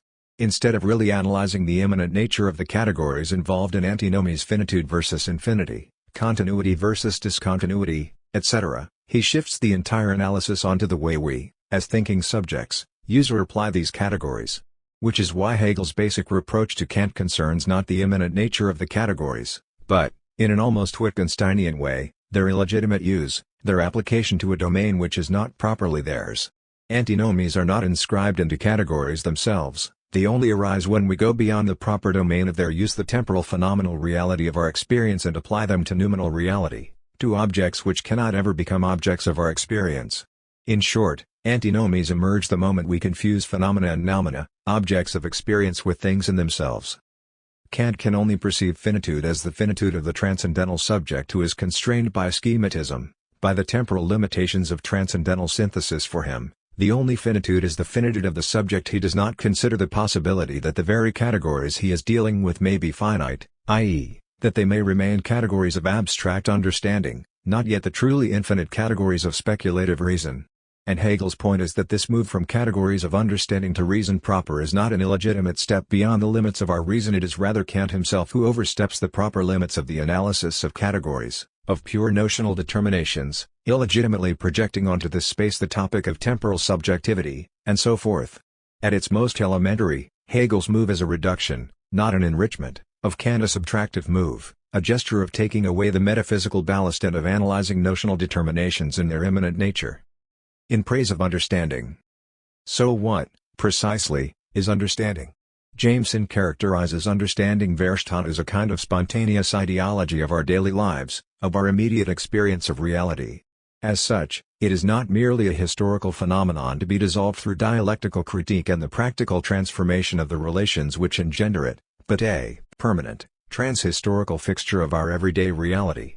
True, reason Vernunft has the task of transforming the necessary errors of Verstand into new and dialectical kinds of truths. 7. But this transformation leaves intact the everyday efficacy of understanding, its formative role in our ordinary experience. All reason can achieve as a kind of Kantian critical delimitation of the proper sphere of understanding. In other words, it can only make us aware of how, in our daily lives, we are victims of necessary transcendental illusions.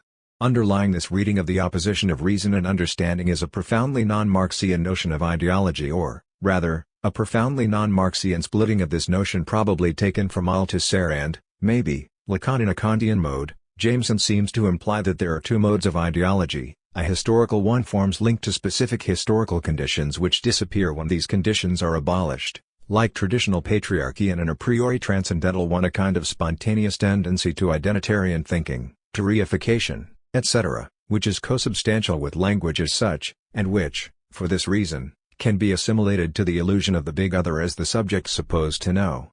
Closely linked to this notion of ideology is Jameson's rarely noticed, but all the more persistent motif of the unsayable, of things better left unsaid. For example, in his review of My Parallax View in the London Review of Books, his argument against the notion of parallax is that, as the name for the most elementary split diffraction, it endeavors to name something which is better left unnamed. In a similar way, Jameson subscribes to the Kantian tendency of some of today's brain scientists to insist on the a priori structural unknowability of consciousness. What Hegel's contemporaries call the not I is that which consciousness is conscious of as its other, and not any absence of consciousness itself, something inconceivable except as a kind of science-fictional picture thinking, a kind of thought of otherness. But it is hard to understand how we could know something without knowing what its absence entails, and it may well be, as Colin McGinn argues, that consciousness is one of those philosophical problems which human beings are structurally unfit to solve, and that in that sense Kant's was the right position to take, that, although its existence is as certain as the Cartesian cogito, consciousness must also remain perpetually unknowable as a thing in itself. 8. The least one can say about these lines is that they are profoundly non-Hegelian, even taking into account Jameson's unexpected dialectical points, since an element can be properly grasped only through its difference to its opposite, and since the I is opposite the not I is inaccessible to the I as it is in itself, the consequence of the unknowability of the not I as it is in itself, independently of the I, is the unknowability of consciousness the I itself as it is in itself. The standard solipsist empiricist claim that the subject can only know itself, its sensations, is thus proven wrong if the not I is unknowable, the I itself suffers the same lot. The question to be raised here is whether this circle is inescapable. Are we caught in it right to the end, so that every speculation about the outside is always already a retroactive fantasy from the standpoint of the inside? Or, as Hegel would have put it, is every presupposition already posited? Jameson develops this impossibility of breaking out in his perspicuous reading of the concept of positing as the key to what Hegel means by idealism. His first move is to dialectically mediate the very opposition of positing and presupposing. The core of positing is not the direct production of objects, since such a production remains abstractly opposed to what is simply given I as a finite subject find in front of me material objects and then proceed to positing by working on them. The core of positing concerns these presuppositions themselves, that is, what are primordially posited are presuppositions themselves. Recall Heidegger's notion of the essence of modern technology as Gestalt. In order for the subject to technologically manipulate and exploit reality, this reality has to be posited, presupposed, or, as Heidegger puts it, disclosed in advance as an object of possible technological exploitation, as a reserve of raw materials and energies, and so on. It is in this sense that one should conceive what is posited in terms of presuppositions, for positing somehow always takes place in advance of other kinds of thinking and other kinds of acts and events. 9. Or, even more pointedly, in terms of theatrical settings or profilmic arrangements, in which, ahead of time, a certain number of things are placed on stage, certain depths are calculated, and an optical center also carefully provided, the laws of perspective invoked in order to strengthen the illusion to be achieved. 10. Kant's theory phenomenon and noumenon looks somewhat different if it is grasped as a specific way of positing the world. It is no longer a question of belief, of taking the existence of objective reality, of the noumenon, of a world independent of human perceptions, on faith. But it is also not a question of following in Fichte's footsteps and affirming that objective reality, the noumenon, which has now become the not I, is summoned into being by the primal act of the I, which posits it, now using the term in a metaphysical sense. Rather, that beyond as which the noumenon is characterized now becomes something like a category of thinking. It is the mind that posits noumena in the sense in which its experience of each phenomenon includes a beyond along with it. The noumenon is not something separate from the phenomenon, but part and parcel of its essence, and it is within the mind that realities outside or beyond the mind are posited. 11. We should introduce here a precise distinction between the presupposed or shadowy part of what appear as ontic objects and the ontological horizon of their appearing. On the one hand, as was brilliantly developed by Husserl in his phenomenological analysis of perception, every perception of even an ordinary object involves a series of assumptions about its unseen backside, as well as about its background. On the other hand, an object always appears within a certain horizon of hermeneutic prejudices which provide an a priori frame within which we locate the object, and which thus make it intelligible. To observe reality without prejudices means to understand nothing. This same dialectic of positing the presuppositions plays a crucial role in our understanding of history, just as we always posit the anteriority of a nameless object along with the name or idea we have just articulated. So also in the matter of historical temporality we always posit the pre-existence of a formless object which is the raw material of our emergent social or historical articulation. 12. This formlessness should also be understood as a violent erasure of previous forms whenever a certain act is posited as a founding one, as a historical cut or the beginning of a new era. The previous social reality is as a rule reduced to a chaotic ahistorical conundrum. Say, when the Western colonialists discovered Black Africa, this discovery was read as the first contact of prehistorical primitives with civilized history proper, and their previous history basically blurred into a formless matter.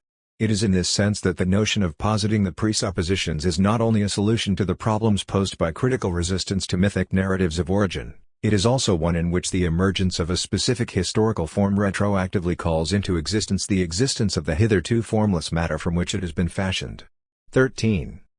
This last claim should be qualified, or, rather, corrected. What is retroactively called into existence is not the hitherto formless matter but, precisely, matter which was well articulated before the rise of the new, and whose contours were only blurred, or became invisible, from the horizon of the new historical form with the rise of the new form. The previous form is misperceived as hitherto formless matter, That is, the formlessness itself is a retroactive effect, a violent erasure of the previous form. 14 If one misses the retroactivity of such positing of presuppositions, one finds oneself in the ideological universe of evolutionary teleology. An ideological narrative thus emerges in which previous epochs are conceived as progressive stages or steps towards the present civilized epoch.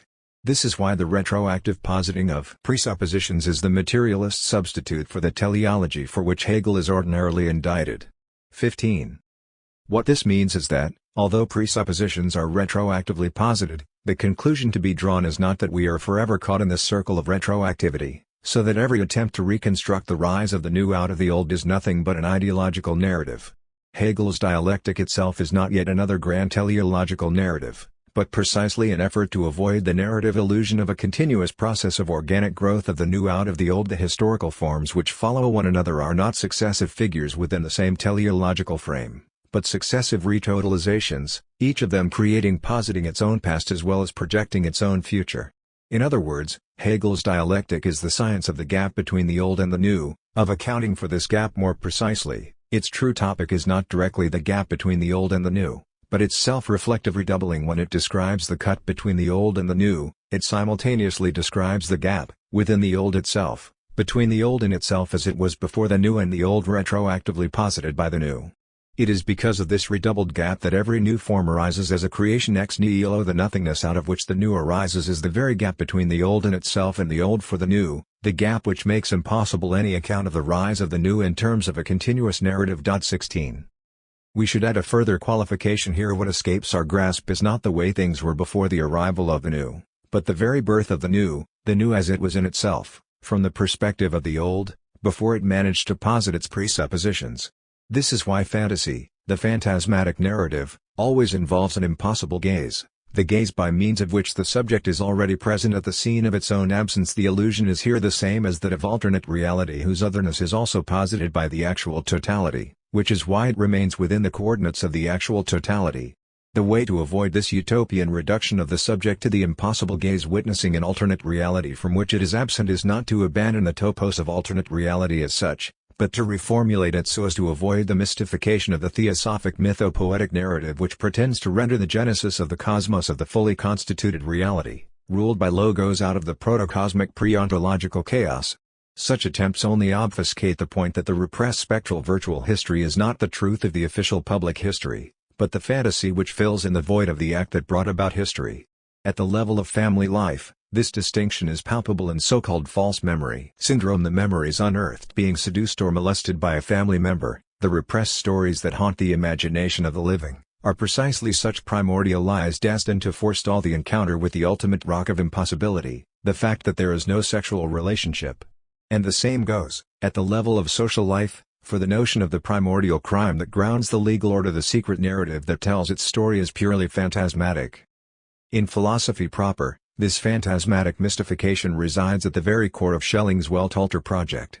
What Schelling endeavored to accomplish in Weltalter is precisely such a mythopoetic phantasmatic narrative that would account for the emergence of logos itself out of the pre-logical protocosmic real. However, at the very end of each of the three successive drafts of Weltalter, that is to say, at the very point at which the passage from mythos to logos, from the real to the symbolic, should have been deployed, Schelling was compelled to posit an uncanny act of Entscheidung, decision or separation, an act in a way more primordial than the real of the eternal past itself.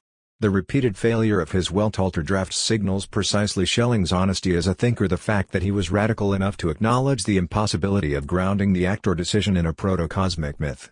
The line of separation between materialism and obscurantist idealism in Schelling thus concerns precisely the relationship between the act and the protocosmos. Idealist obscurantism deduces or generates the act from the protocosmos, while materialism asserts the primacy of the act and denounces the phantasmatic character of the protocosmic narrative.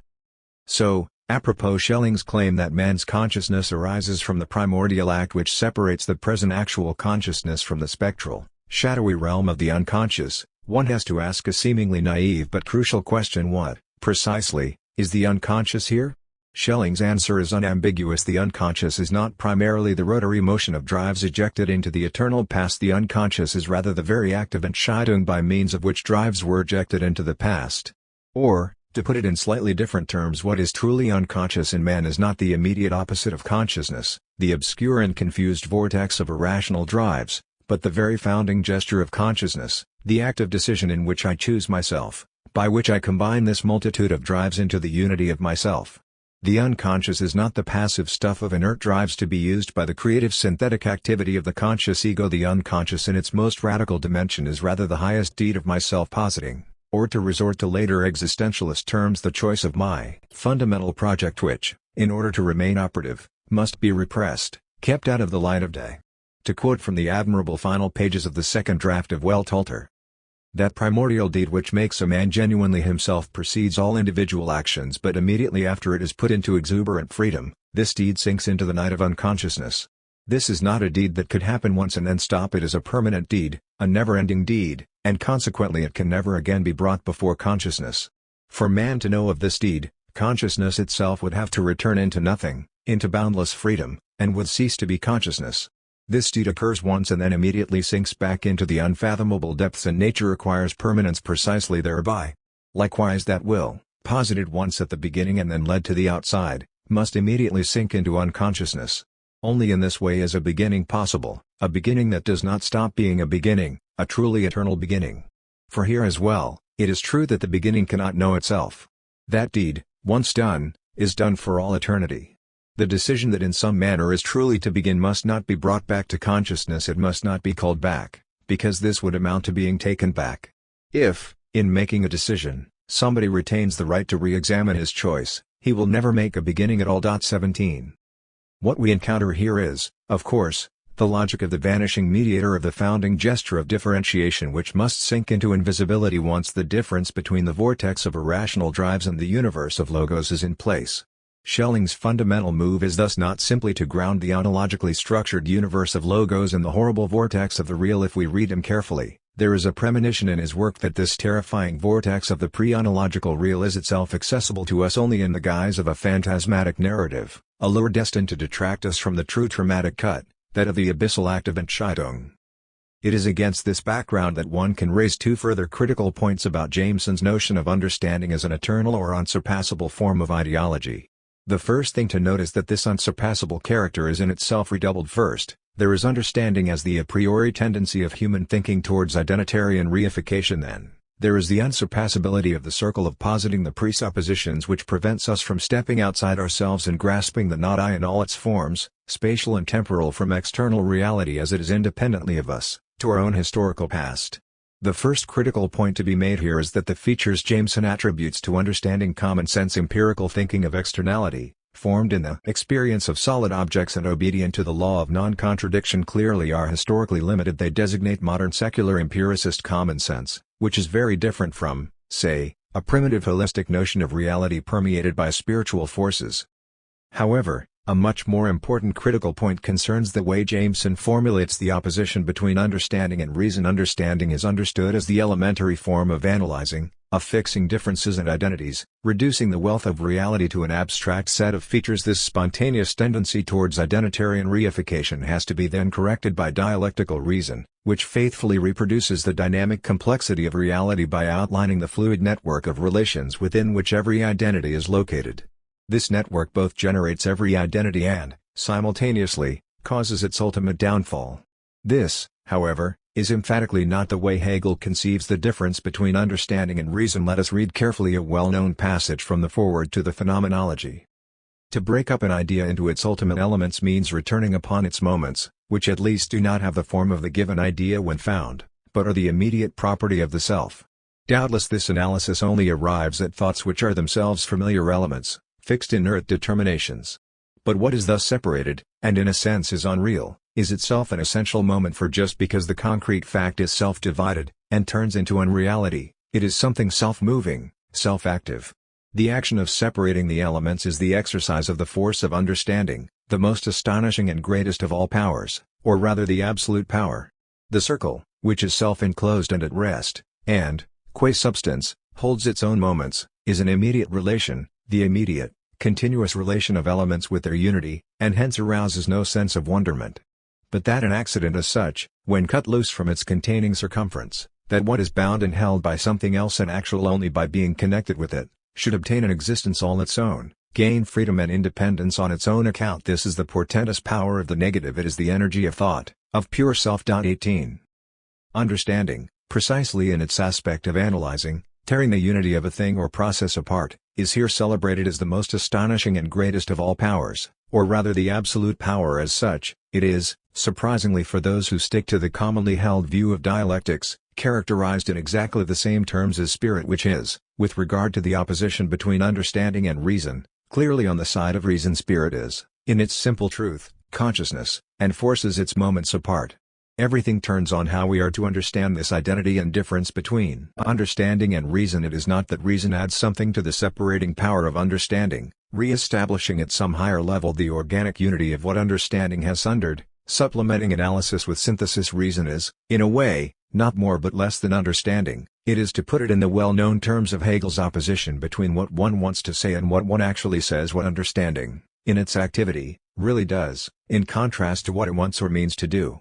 Reason is therefore not another faculty supplementing understanding's one-sidedness. The very idea that there is something, the core of the substantial content of the analyzed thing, which eludes understanding, a trans-rational beyond, out of its reach, is the fundamental illusion of understanding.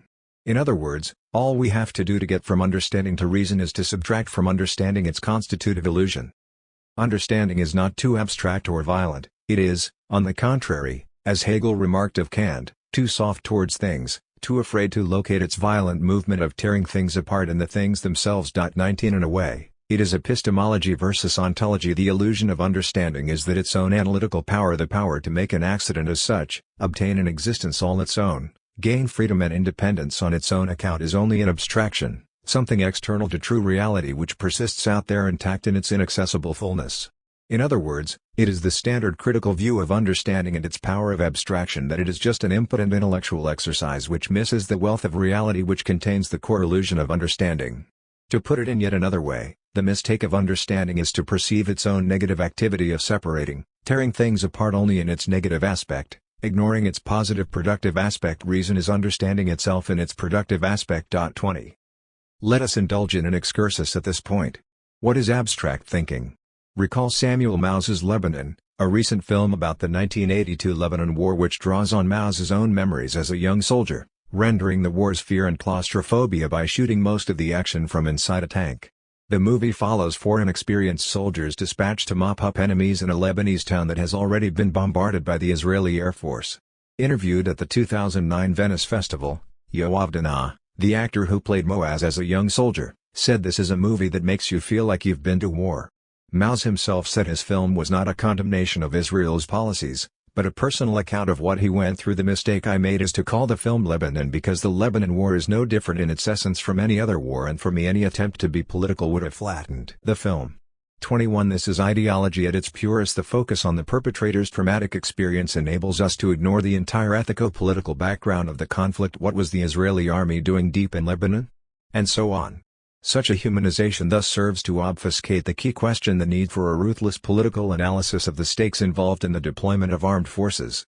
Here one immediately encounters the ideological moron's riposte, but why shouldn't the depiction of the horror and perplexity of combat be a legitimate topic for art? Is not such personal experience also part of war? Why should artistic depictions of war be limited to the great political divisions which determine such conflicts? Is not war a multifaceted totality? In an abstract way, all this is of course true. However, what gets lost is that the true global meaning of a war and one's personal experience of it cannot coexist within the same space. An individual's experience of war, no matter how authentic, inevitably narrows its scope and as such is in itself a violent abstraction from the totality. Like it or not, refusing to fight is not the same for a Nazi murdering Jews in the ghetto as for a partisan resisting the Nazis. Likewise, in the Lebanon War of 1982, the trauma of the Israeli soldier in the tank is not the same as the trauma of the Palestinian civilian he is shelling. Focusing on the former only serves to obfuscate what was at stake in the Israeli invasion. Frederick Jameson has argued that St. Augustine's most celebrated achievement, his invention of the psychological depth of the believer, with all the complexity constituted by inner doubt and despair, is strictly correlative to, or is the other side of, his legitimization of Christianity as a state religion, as fully compatible with the obliteration of the last remnants of radical politics from the Christian edifice. 22. The same holds for, among others, the anti-communist renegades of the Cold War era. As a rule, Their turn against communism went hand in hand with a turn towards a certain Freudianism, with their discovery of the psychological complexity of individual lives. But does this mean that the only truthful account is a subjectivized one, with no place for subjective experience? It is here that the key Lacanian distinction between the subject dollar, the barred non-psychological agent and the person has to be mobilized. What lies behind the screen of the wealth of a person's inner life is not objective reality but the subject itself, the political subject, in our case. The act of abstraction, of tearing apart, can also be understood as an act of self-imposed blindness, of refusing to see it all. In his Blindness and Insight, Paul de Man developed a refined reading of Derrida's deconstruction of Rousseau and on grammatology. 23 De Man's thesis is that, in presenting Rousseau as a logocentrist caught in the metaphysics of presence, Derrida overlooks how the motifs and theoretical moves involved in deconstructing that metaphysics are already operative in Rousseau's text. Often, the deconstructive point Derrida is making about Rousseau has already been articulated by Rousseau himself. Furthermore, this oversight is not an accident, but a structural necessity. Derrida can only see what he sees. Deploy his deconstructive reading through such blindness. And it would be easy to demonstrate the same paradoxical overlapping of blindness and insight in other great Derridian readings, say, for his detailed reading of Hegel in Glass. Here also, the price for the complex theoretical move of demonstrating how Hegel fails to see that a condition of impossibility is a condition of possibility, how he produces something whose status he has to disavow in order to maintain the consistency of his edifice, and so forth, is a violent simplification of the underlying frame of Hegel's thought.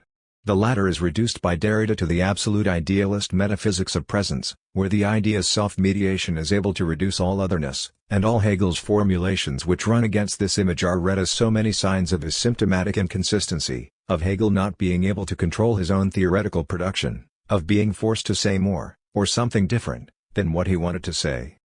But how, exactly, are we to read this codependence of insight and blindness?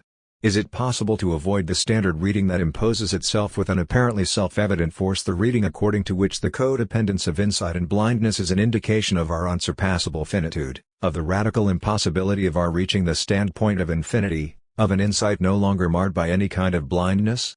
It is our wager that Hegel offers another way here, or what he calls negativity can also be couched in terms of insight and blindness, as the positive power of blindness, of ignoring parts of reality.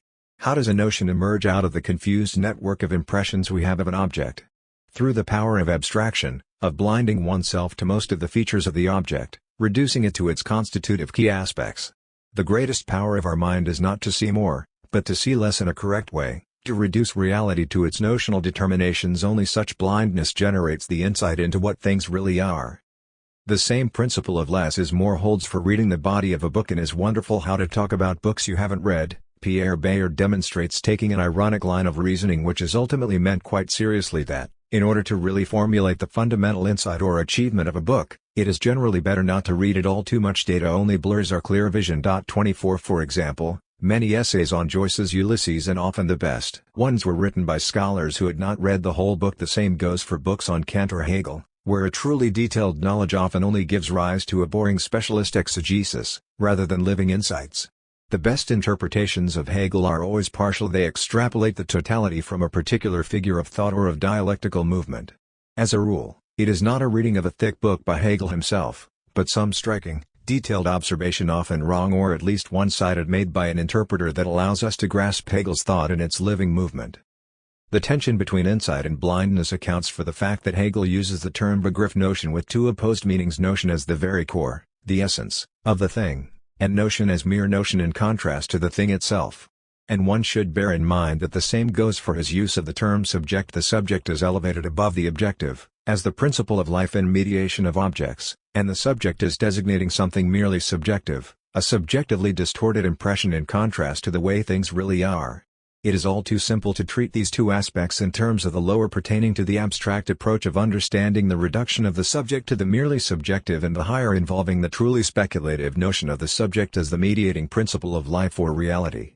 The point is, rather, that the lower aspect is the key constituent of the higher one, overcomes the merely subjective precisely by fully endorsing it. Recall again the passage from the preface to the Phenomenology celebrating the disjunctive power of abstract understanding. Hegel does not overcome the abstract character of understanding by substantially changing it, replacing abstraction with synthesis, etc., but by perceiving in a new light this same power of abstraction what at first appears as the weakness of understanding, its inability to grasp reality in all its complexity, its tearing apart of reality's living texture, is in fact its greatest power. Phenomena, noumena, and the limit. Although Kant makes it clear that antinomies result from the misapplication of categories, and that they disappear the moment we clarify this confusion and respect the gap that separates noumena from phenomena, he nonetheless has to insist that this misapplication is not a contingent mistake, but a kind of necessary illusion inscribed into the very functioning of our reason. One thus needs to be very precise in describing the true contours of the passage from Kant to Hegel. With his philosophical revolution, Kant made a break through the radicality of which he was himself unaware, so, in a second move, he withdraws from this radicality and desperately tries to navigate into the safe waters of a more traditional ontology. Consequently, in order to pass from Kant to Hegel, we have to move not forward but backward, back from the deceptive envelope, to identify the true radicality of Kant's breakthrough. In this sense, Hegel was literally more Kantian than Kant himself. One of the points where we see this clearly is in the distinction between phenomena and noumena. Kant's explicit justification of why we need to introduce noumena remains well within the confines of traditional ontology, with its distinction between appearance and true reality. Appearances cannot stand on their own, there must be something behind them which sustains them. The cause of our not being satisfied with the substrate of sensibility, and of our therefore adding to the phenomena noumena which only the pure understanding can think, is simply as follows. The sensibility and its field, that of the appearances, is itself limited by the understanding in such fashion that it does not have to do with things in themselves but only with the mode in which, owing to our subjective constitution, they appear.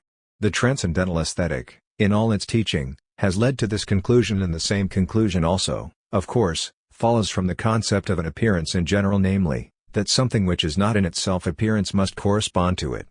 For appearance can be nothing by itself, outside our mode of representation. Unless, therefore, we are to move constantly in a circle, the word appearance must be recognized as already indicating a relation to something, the immediate representation of which is, indeed, sensible, but which, even apart from the constitution of our sensibility upon which the form of our intuition is grounded, must be something in itself, that is, an object independent of sensibility. 25. There is, however, an implicit clash between this account, in which phenomena and noumena are distinguished as two type spheres of positively existing objects, and Kant's key thesis that, since noumena are radically transcendent, never given as objects of our experience, the concept of a noumenon is a merely limiting concept, the function of which is to curb the pretensions of sensibility, and it is therefore only of negative employment. 26. The division of objects into phenomena and noumena, and the world into a world of the senses and a world of the understanding, is therefore quite inadmissible in the positive sense, although the distinction of concepts as sensible and intellectual is certainly legitimate. For no object can be determined for the latter concepts, and consequently they cannot be asserted to be objectively valid. What our understanding acquires through this concept of a noumenon, is a negative extension, that is to say, understanding is not limited through sensibility. On the contrary, it itself limits sensibility by applying the term noumena to things in themselves, things not regarded as appearances. But in so doing it at the same time sets limits to itself, recognizing that it cannot know these noumena through any of the categories, and that it must therefore think them only under the title of an unknown something. 27. True, we can read these lines as simply restating the standard division of all objects into phenomena and noumena. The negative employment of noumenon merely reasserts the radical transcendence of the in itself, its inaccessibility to our experience. There is an endless field of positive things out there, which can never become objects of our experience, so we can refer to them only in a negative way, well aware that they are in themselves fully positive, the proper cause and foundation of phenomena. But is there not another, much more radical notion lurking behind the concept of a noumenon, that of the pure negativity, that is, the self-limitation, of phenomena as such, as opposed to their limitation by another positive transcendent domain? In this case, negativity is not a mirror-like effect of transcendent positivity, so that we can only grasp the transcendent in itself in a negative way. On the contrary, every positive figure of the in itself is a positivization of negativity, a phantasmatic formation we construct in order to fill in the gap of negativity. As Hegel put it with unsurpassable clarity in his Phenomenology, behind the curtain of phenomena, there is only what we put there.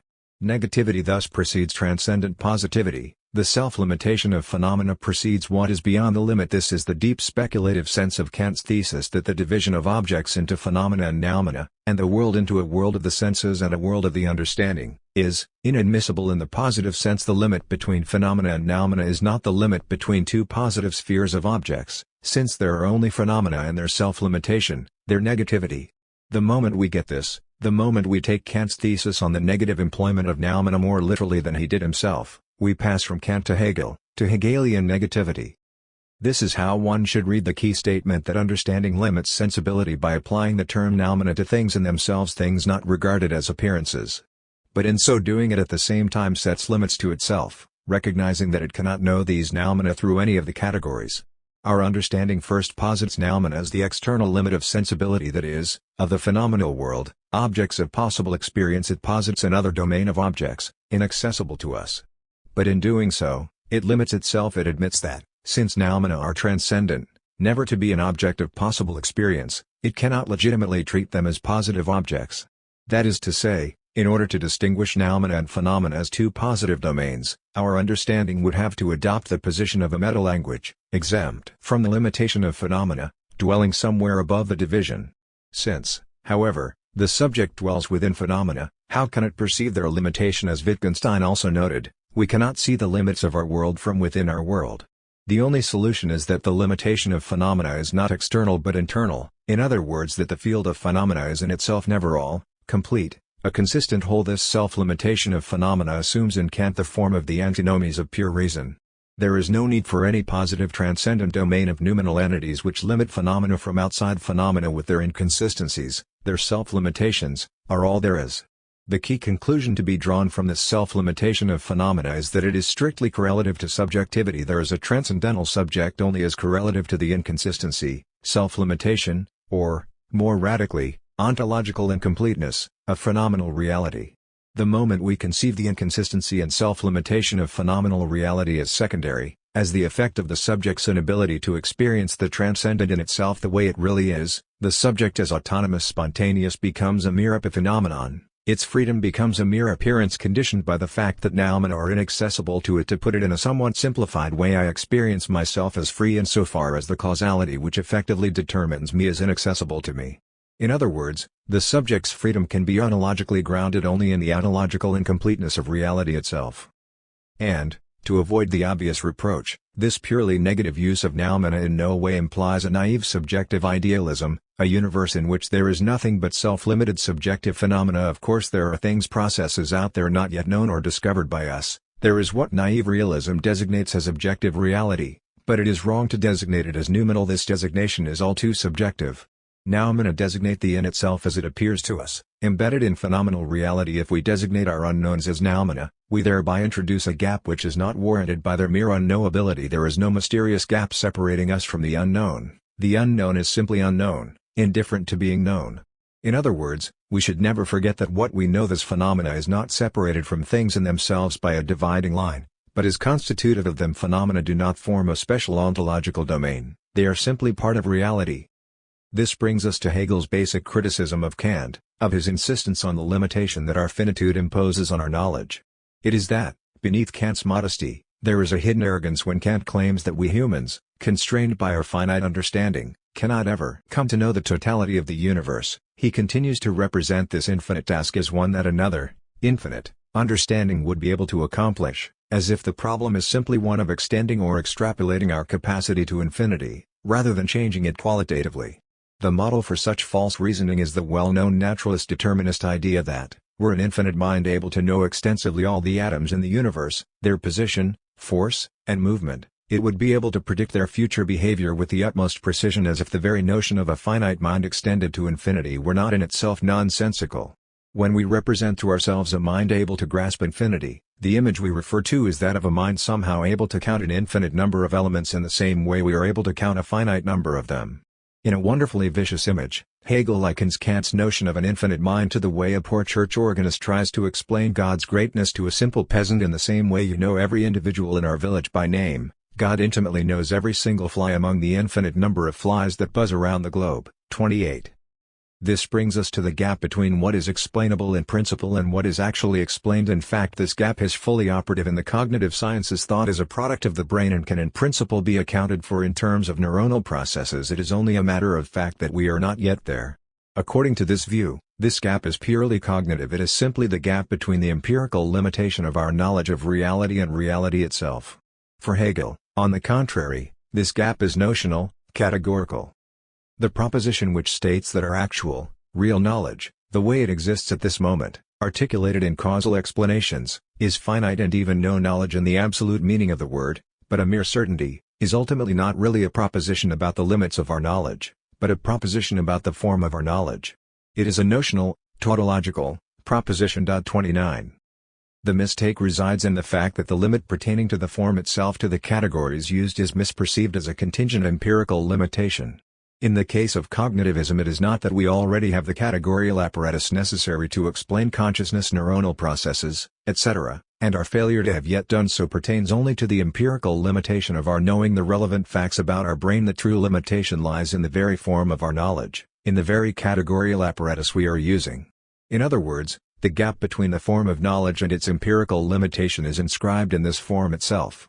It is because Kant locates the limitation in the finitude of our temporal empirical experience that he is inconsistent in his dealing with the antinomies of pure reason. Here, then, possibility is narrowed down. What appears as possible in principle, rendered impossible only on account of our empirical limitations, is revealed to be impossible also in principle, in its very notional formal determinations. However, the obverse of this narrowing down of the field of the possible is its extension. The Hegelian totality is not merely the totality of the actual content, it includes the imminent possibilities of the existing constellation. To grasp a totality, one should include its possibilities. To grasp the truth of what there is, one should include its failure, what might have happened but was missed. But why should this be the case? Because the Hegelian totality is an engaged totality, a totality disclosed to a partial partisan view, not a neutral overview transcending engaged positions as Georg Lukács recognized. Such a totality is accessible only from a practical standpoint that considers the possibility of changing it. Hegel has thus a lot to teach us about the topic of possibility versus actuality.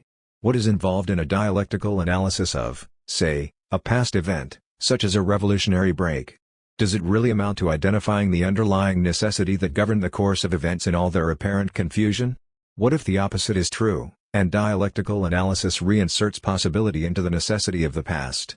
There is something of an unpredictable miraculous emergence in every passage from negation to negation of negation, in every rise of a new order out of the chaos of disintegration, which is why for Hegel dialectical analysis is always the analysis of past events. 30 No deduction will bring us from chaos to order, and to locate this moment of the magical turn, this unpredictable reversal of chaos and order, is the true aim of dialectical analysis. For example, the aim of the analysis of the French Revolution is not to unearth the historical necessity of the passage from 1789 to the Jacobin Terror and then to Thermidor and Empire, but rather to reconstruct this succession in terms of a series of, to use this anachronistic term, existential decisions made by agents who, caught up in a whirlwind of action, had to invent a way out of the deadlock, in the same way that Lacan reconceptualizes the succession of oral, anal, and phallic stages as a series of dialectical reversals. As a rule, Hegel's famous suggestion that one should conceive the absolute not only as substance but also as subject conjures up the discredited notion of some kind of absolute subject, a mega-subject creating the universe and keeping watch over our destiny.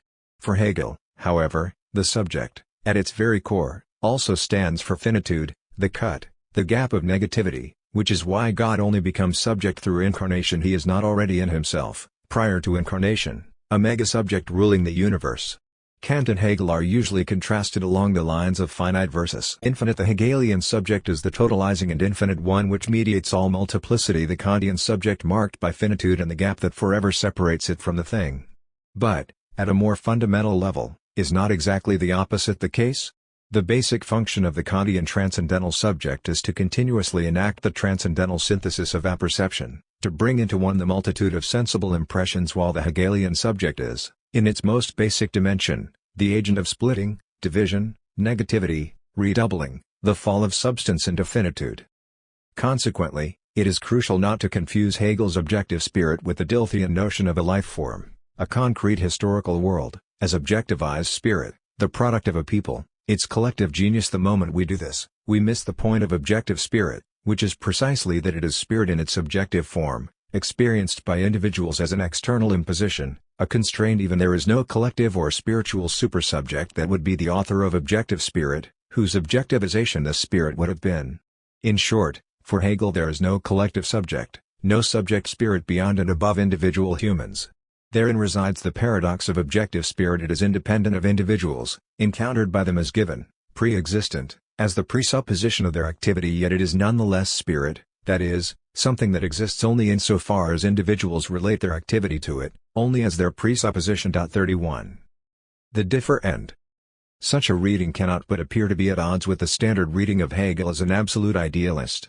There is a nice exercise in the genre of Žižek bashing which perfectly illustrates this gap that separates me from the common-sense notion of Hegel. The author takes as his starting point a passage from my preface to the new edition of For They Know Not What They Do, which allegedly demonstrates how badly Žižek mishandles Hegel. I originally wrote, Hegel has nothing to do with such a pseudo-Hegelian vision espoused by some conservative Hegelians like Bradley and McTaggart of society as an organic harmonious whole, within which each member asserts his or her equality with others through performing his or her particular duty, occupying his or her particular place, and thus contributing to the harmony of the whole. For Hegel, on the contrary, the transcendent world of formlessness, in short the absolute, is at war with itself. This means that self-destructive formlessness, absolute, self-relating negativity, must appear as such in the realm of finite reality. The point of Hegel's notion of the revolutionary terror in the phenomenology is precisely that it is a necessary moment in the deployment of freedom. 32. From this, my critic generates his scathing commentary. We correct Bradley and that the British idealists generally were not bad readers of Hegel when it came to political philosophy. Hegel was very much concerned, from his student days up through his mature system, with the possibility of life in a society as a harmonious existence, of being reconciled to the world and to one's life in it. Early on, this takes the form of a romantic idolization of Greek life as a sort of natürliche harmony. By the point of his Jena writings, Hegel had already become critical of this tendency in the thought of his contemporaries.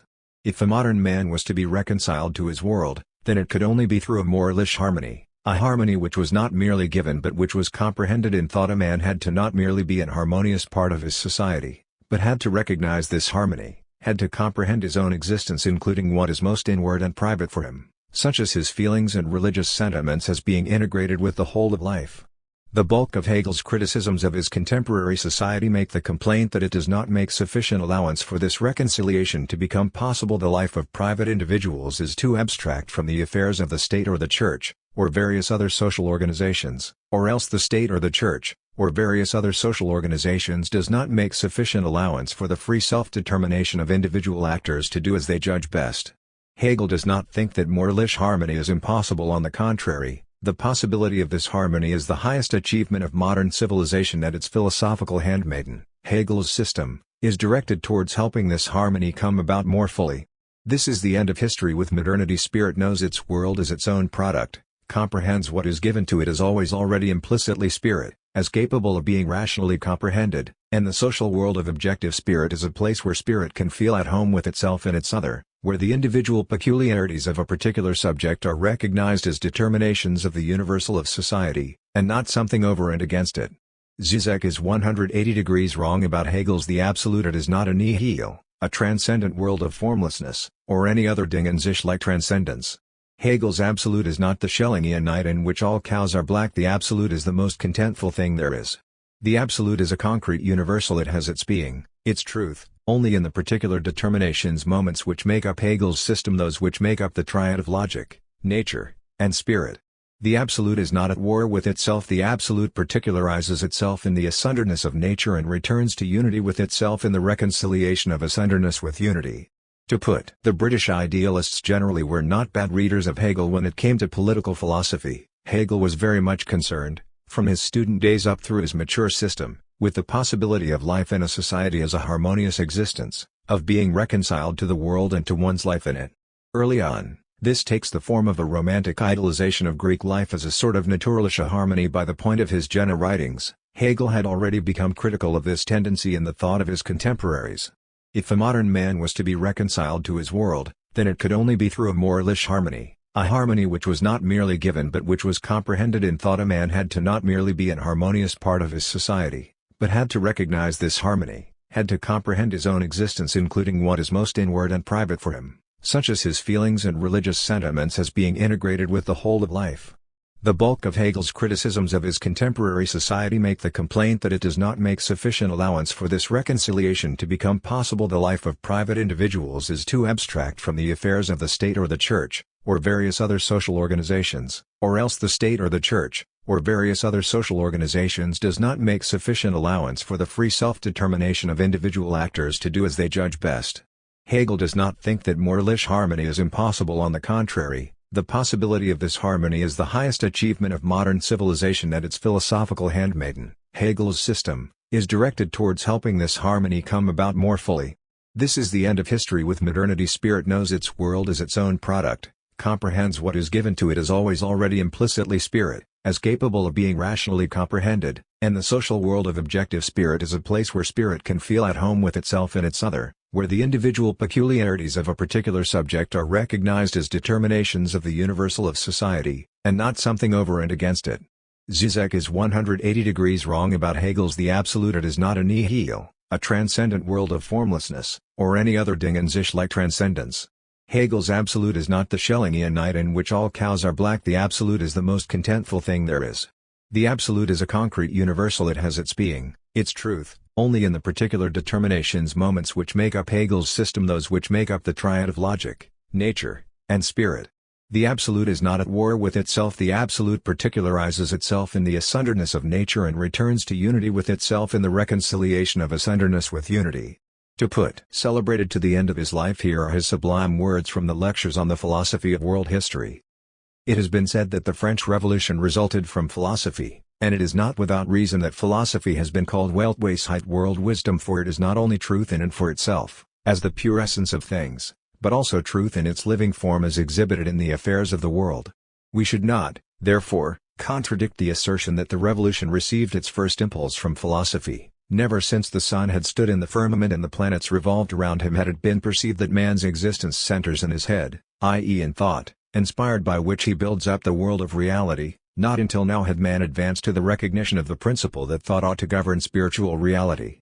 This was accordingly a glorious mental dawn. All thinking being shared in the jubilation of this epoch. Emotions of a lofty character stirred men's minds at that time. A spiritual enthusiasm thrilled through the world, as if the reconciliation between the divine and the secular was now first accomplished. 34. This, of course, did not prevent Hegel from coldly analyzing the inner necessity of this explosion of abstract freedom turning into its opposite, the self-destructive revolutionary terror. However, one should never forget that Hegel's critique is imminent, accepting the basic principle of the French Revolution and its key supplement, the Haitian Revolution. One should be very clear here: Hegel in no way subscribes to the standard liberal critique of the French Revolution which locates the wrong turn in 1792-3, whose ideal is 1789 without 1793, the liberal phase without the Jacobin radicalization. For him 1793-4 is a necessary imminent consequence of 1789 by 1792. There was no possibility of taking a more moderate path without undoing the revolution itself. Only the abstract terror of the French Revolution creates the conditions for post-revolutionary concrete freedom. If one wants to put it in terms of choice, then Hegel here follows a paradoxical axiom which concerns logical temporality. The first choice has to be the wrong choice. Only the wrong choice creates the conditions for the right choice. Therein resides the temporality of a dialectical process. There is a choice, but in two stages. The first choice is between the good old organic order and the violent rupture with that order, and here, one should take the risk of opting for the worse. This first choice clears the way for the new beginning and creates the condition for its own overcoming, for only after the radical negativity, the terror, of abstract universality has done its work can one choose between this abstract universality and concrete universality. There is no way to obliterate the temporal gap and present the choice as threefold, as the choice between the old organic substantial order, its abstract negation, and a new concrete universality. It is this paradoxical priority of the wrong choice that provides the key to the Hegelian reconciliation. It is not the organicist harmony of a whole within which every moment sticks to its particular place, as opposed to a field torn apart, in which every moment strives to assert its one-sided autonomy. Every particular moment does fully assert itself in its one-sided autonomy, but this assertion leads to its ruin, to its self-destruction, and this is the Hegelian reconciliation, not a direct reconciliation in mutual recognition, but a reconciliation in and through the struggle itself. The harmony Hegel depicts is the strange harmony of extremes themselves, the mad violent dance of every extreme turning into its opposite. Within this mad dance, the absolute is not the all-encompassing container, the space or field within which particular moments are at war with each other. It is itself caught up in the struggle. Here, again, my critic misreads my claim that the transcendent world,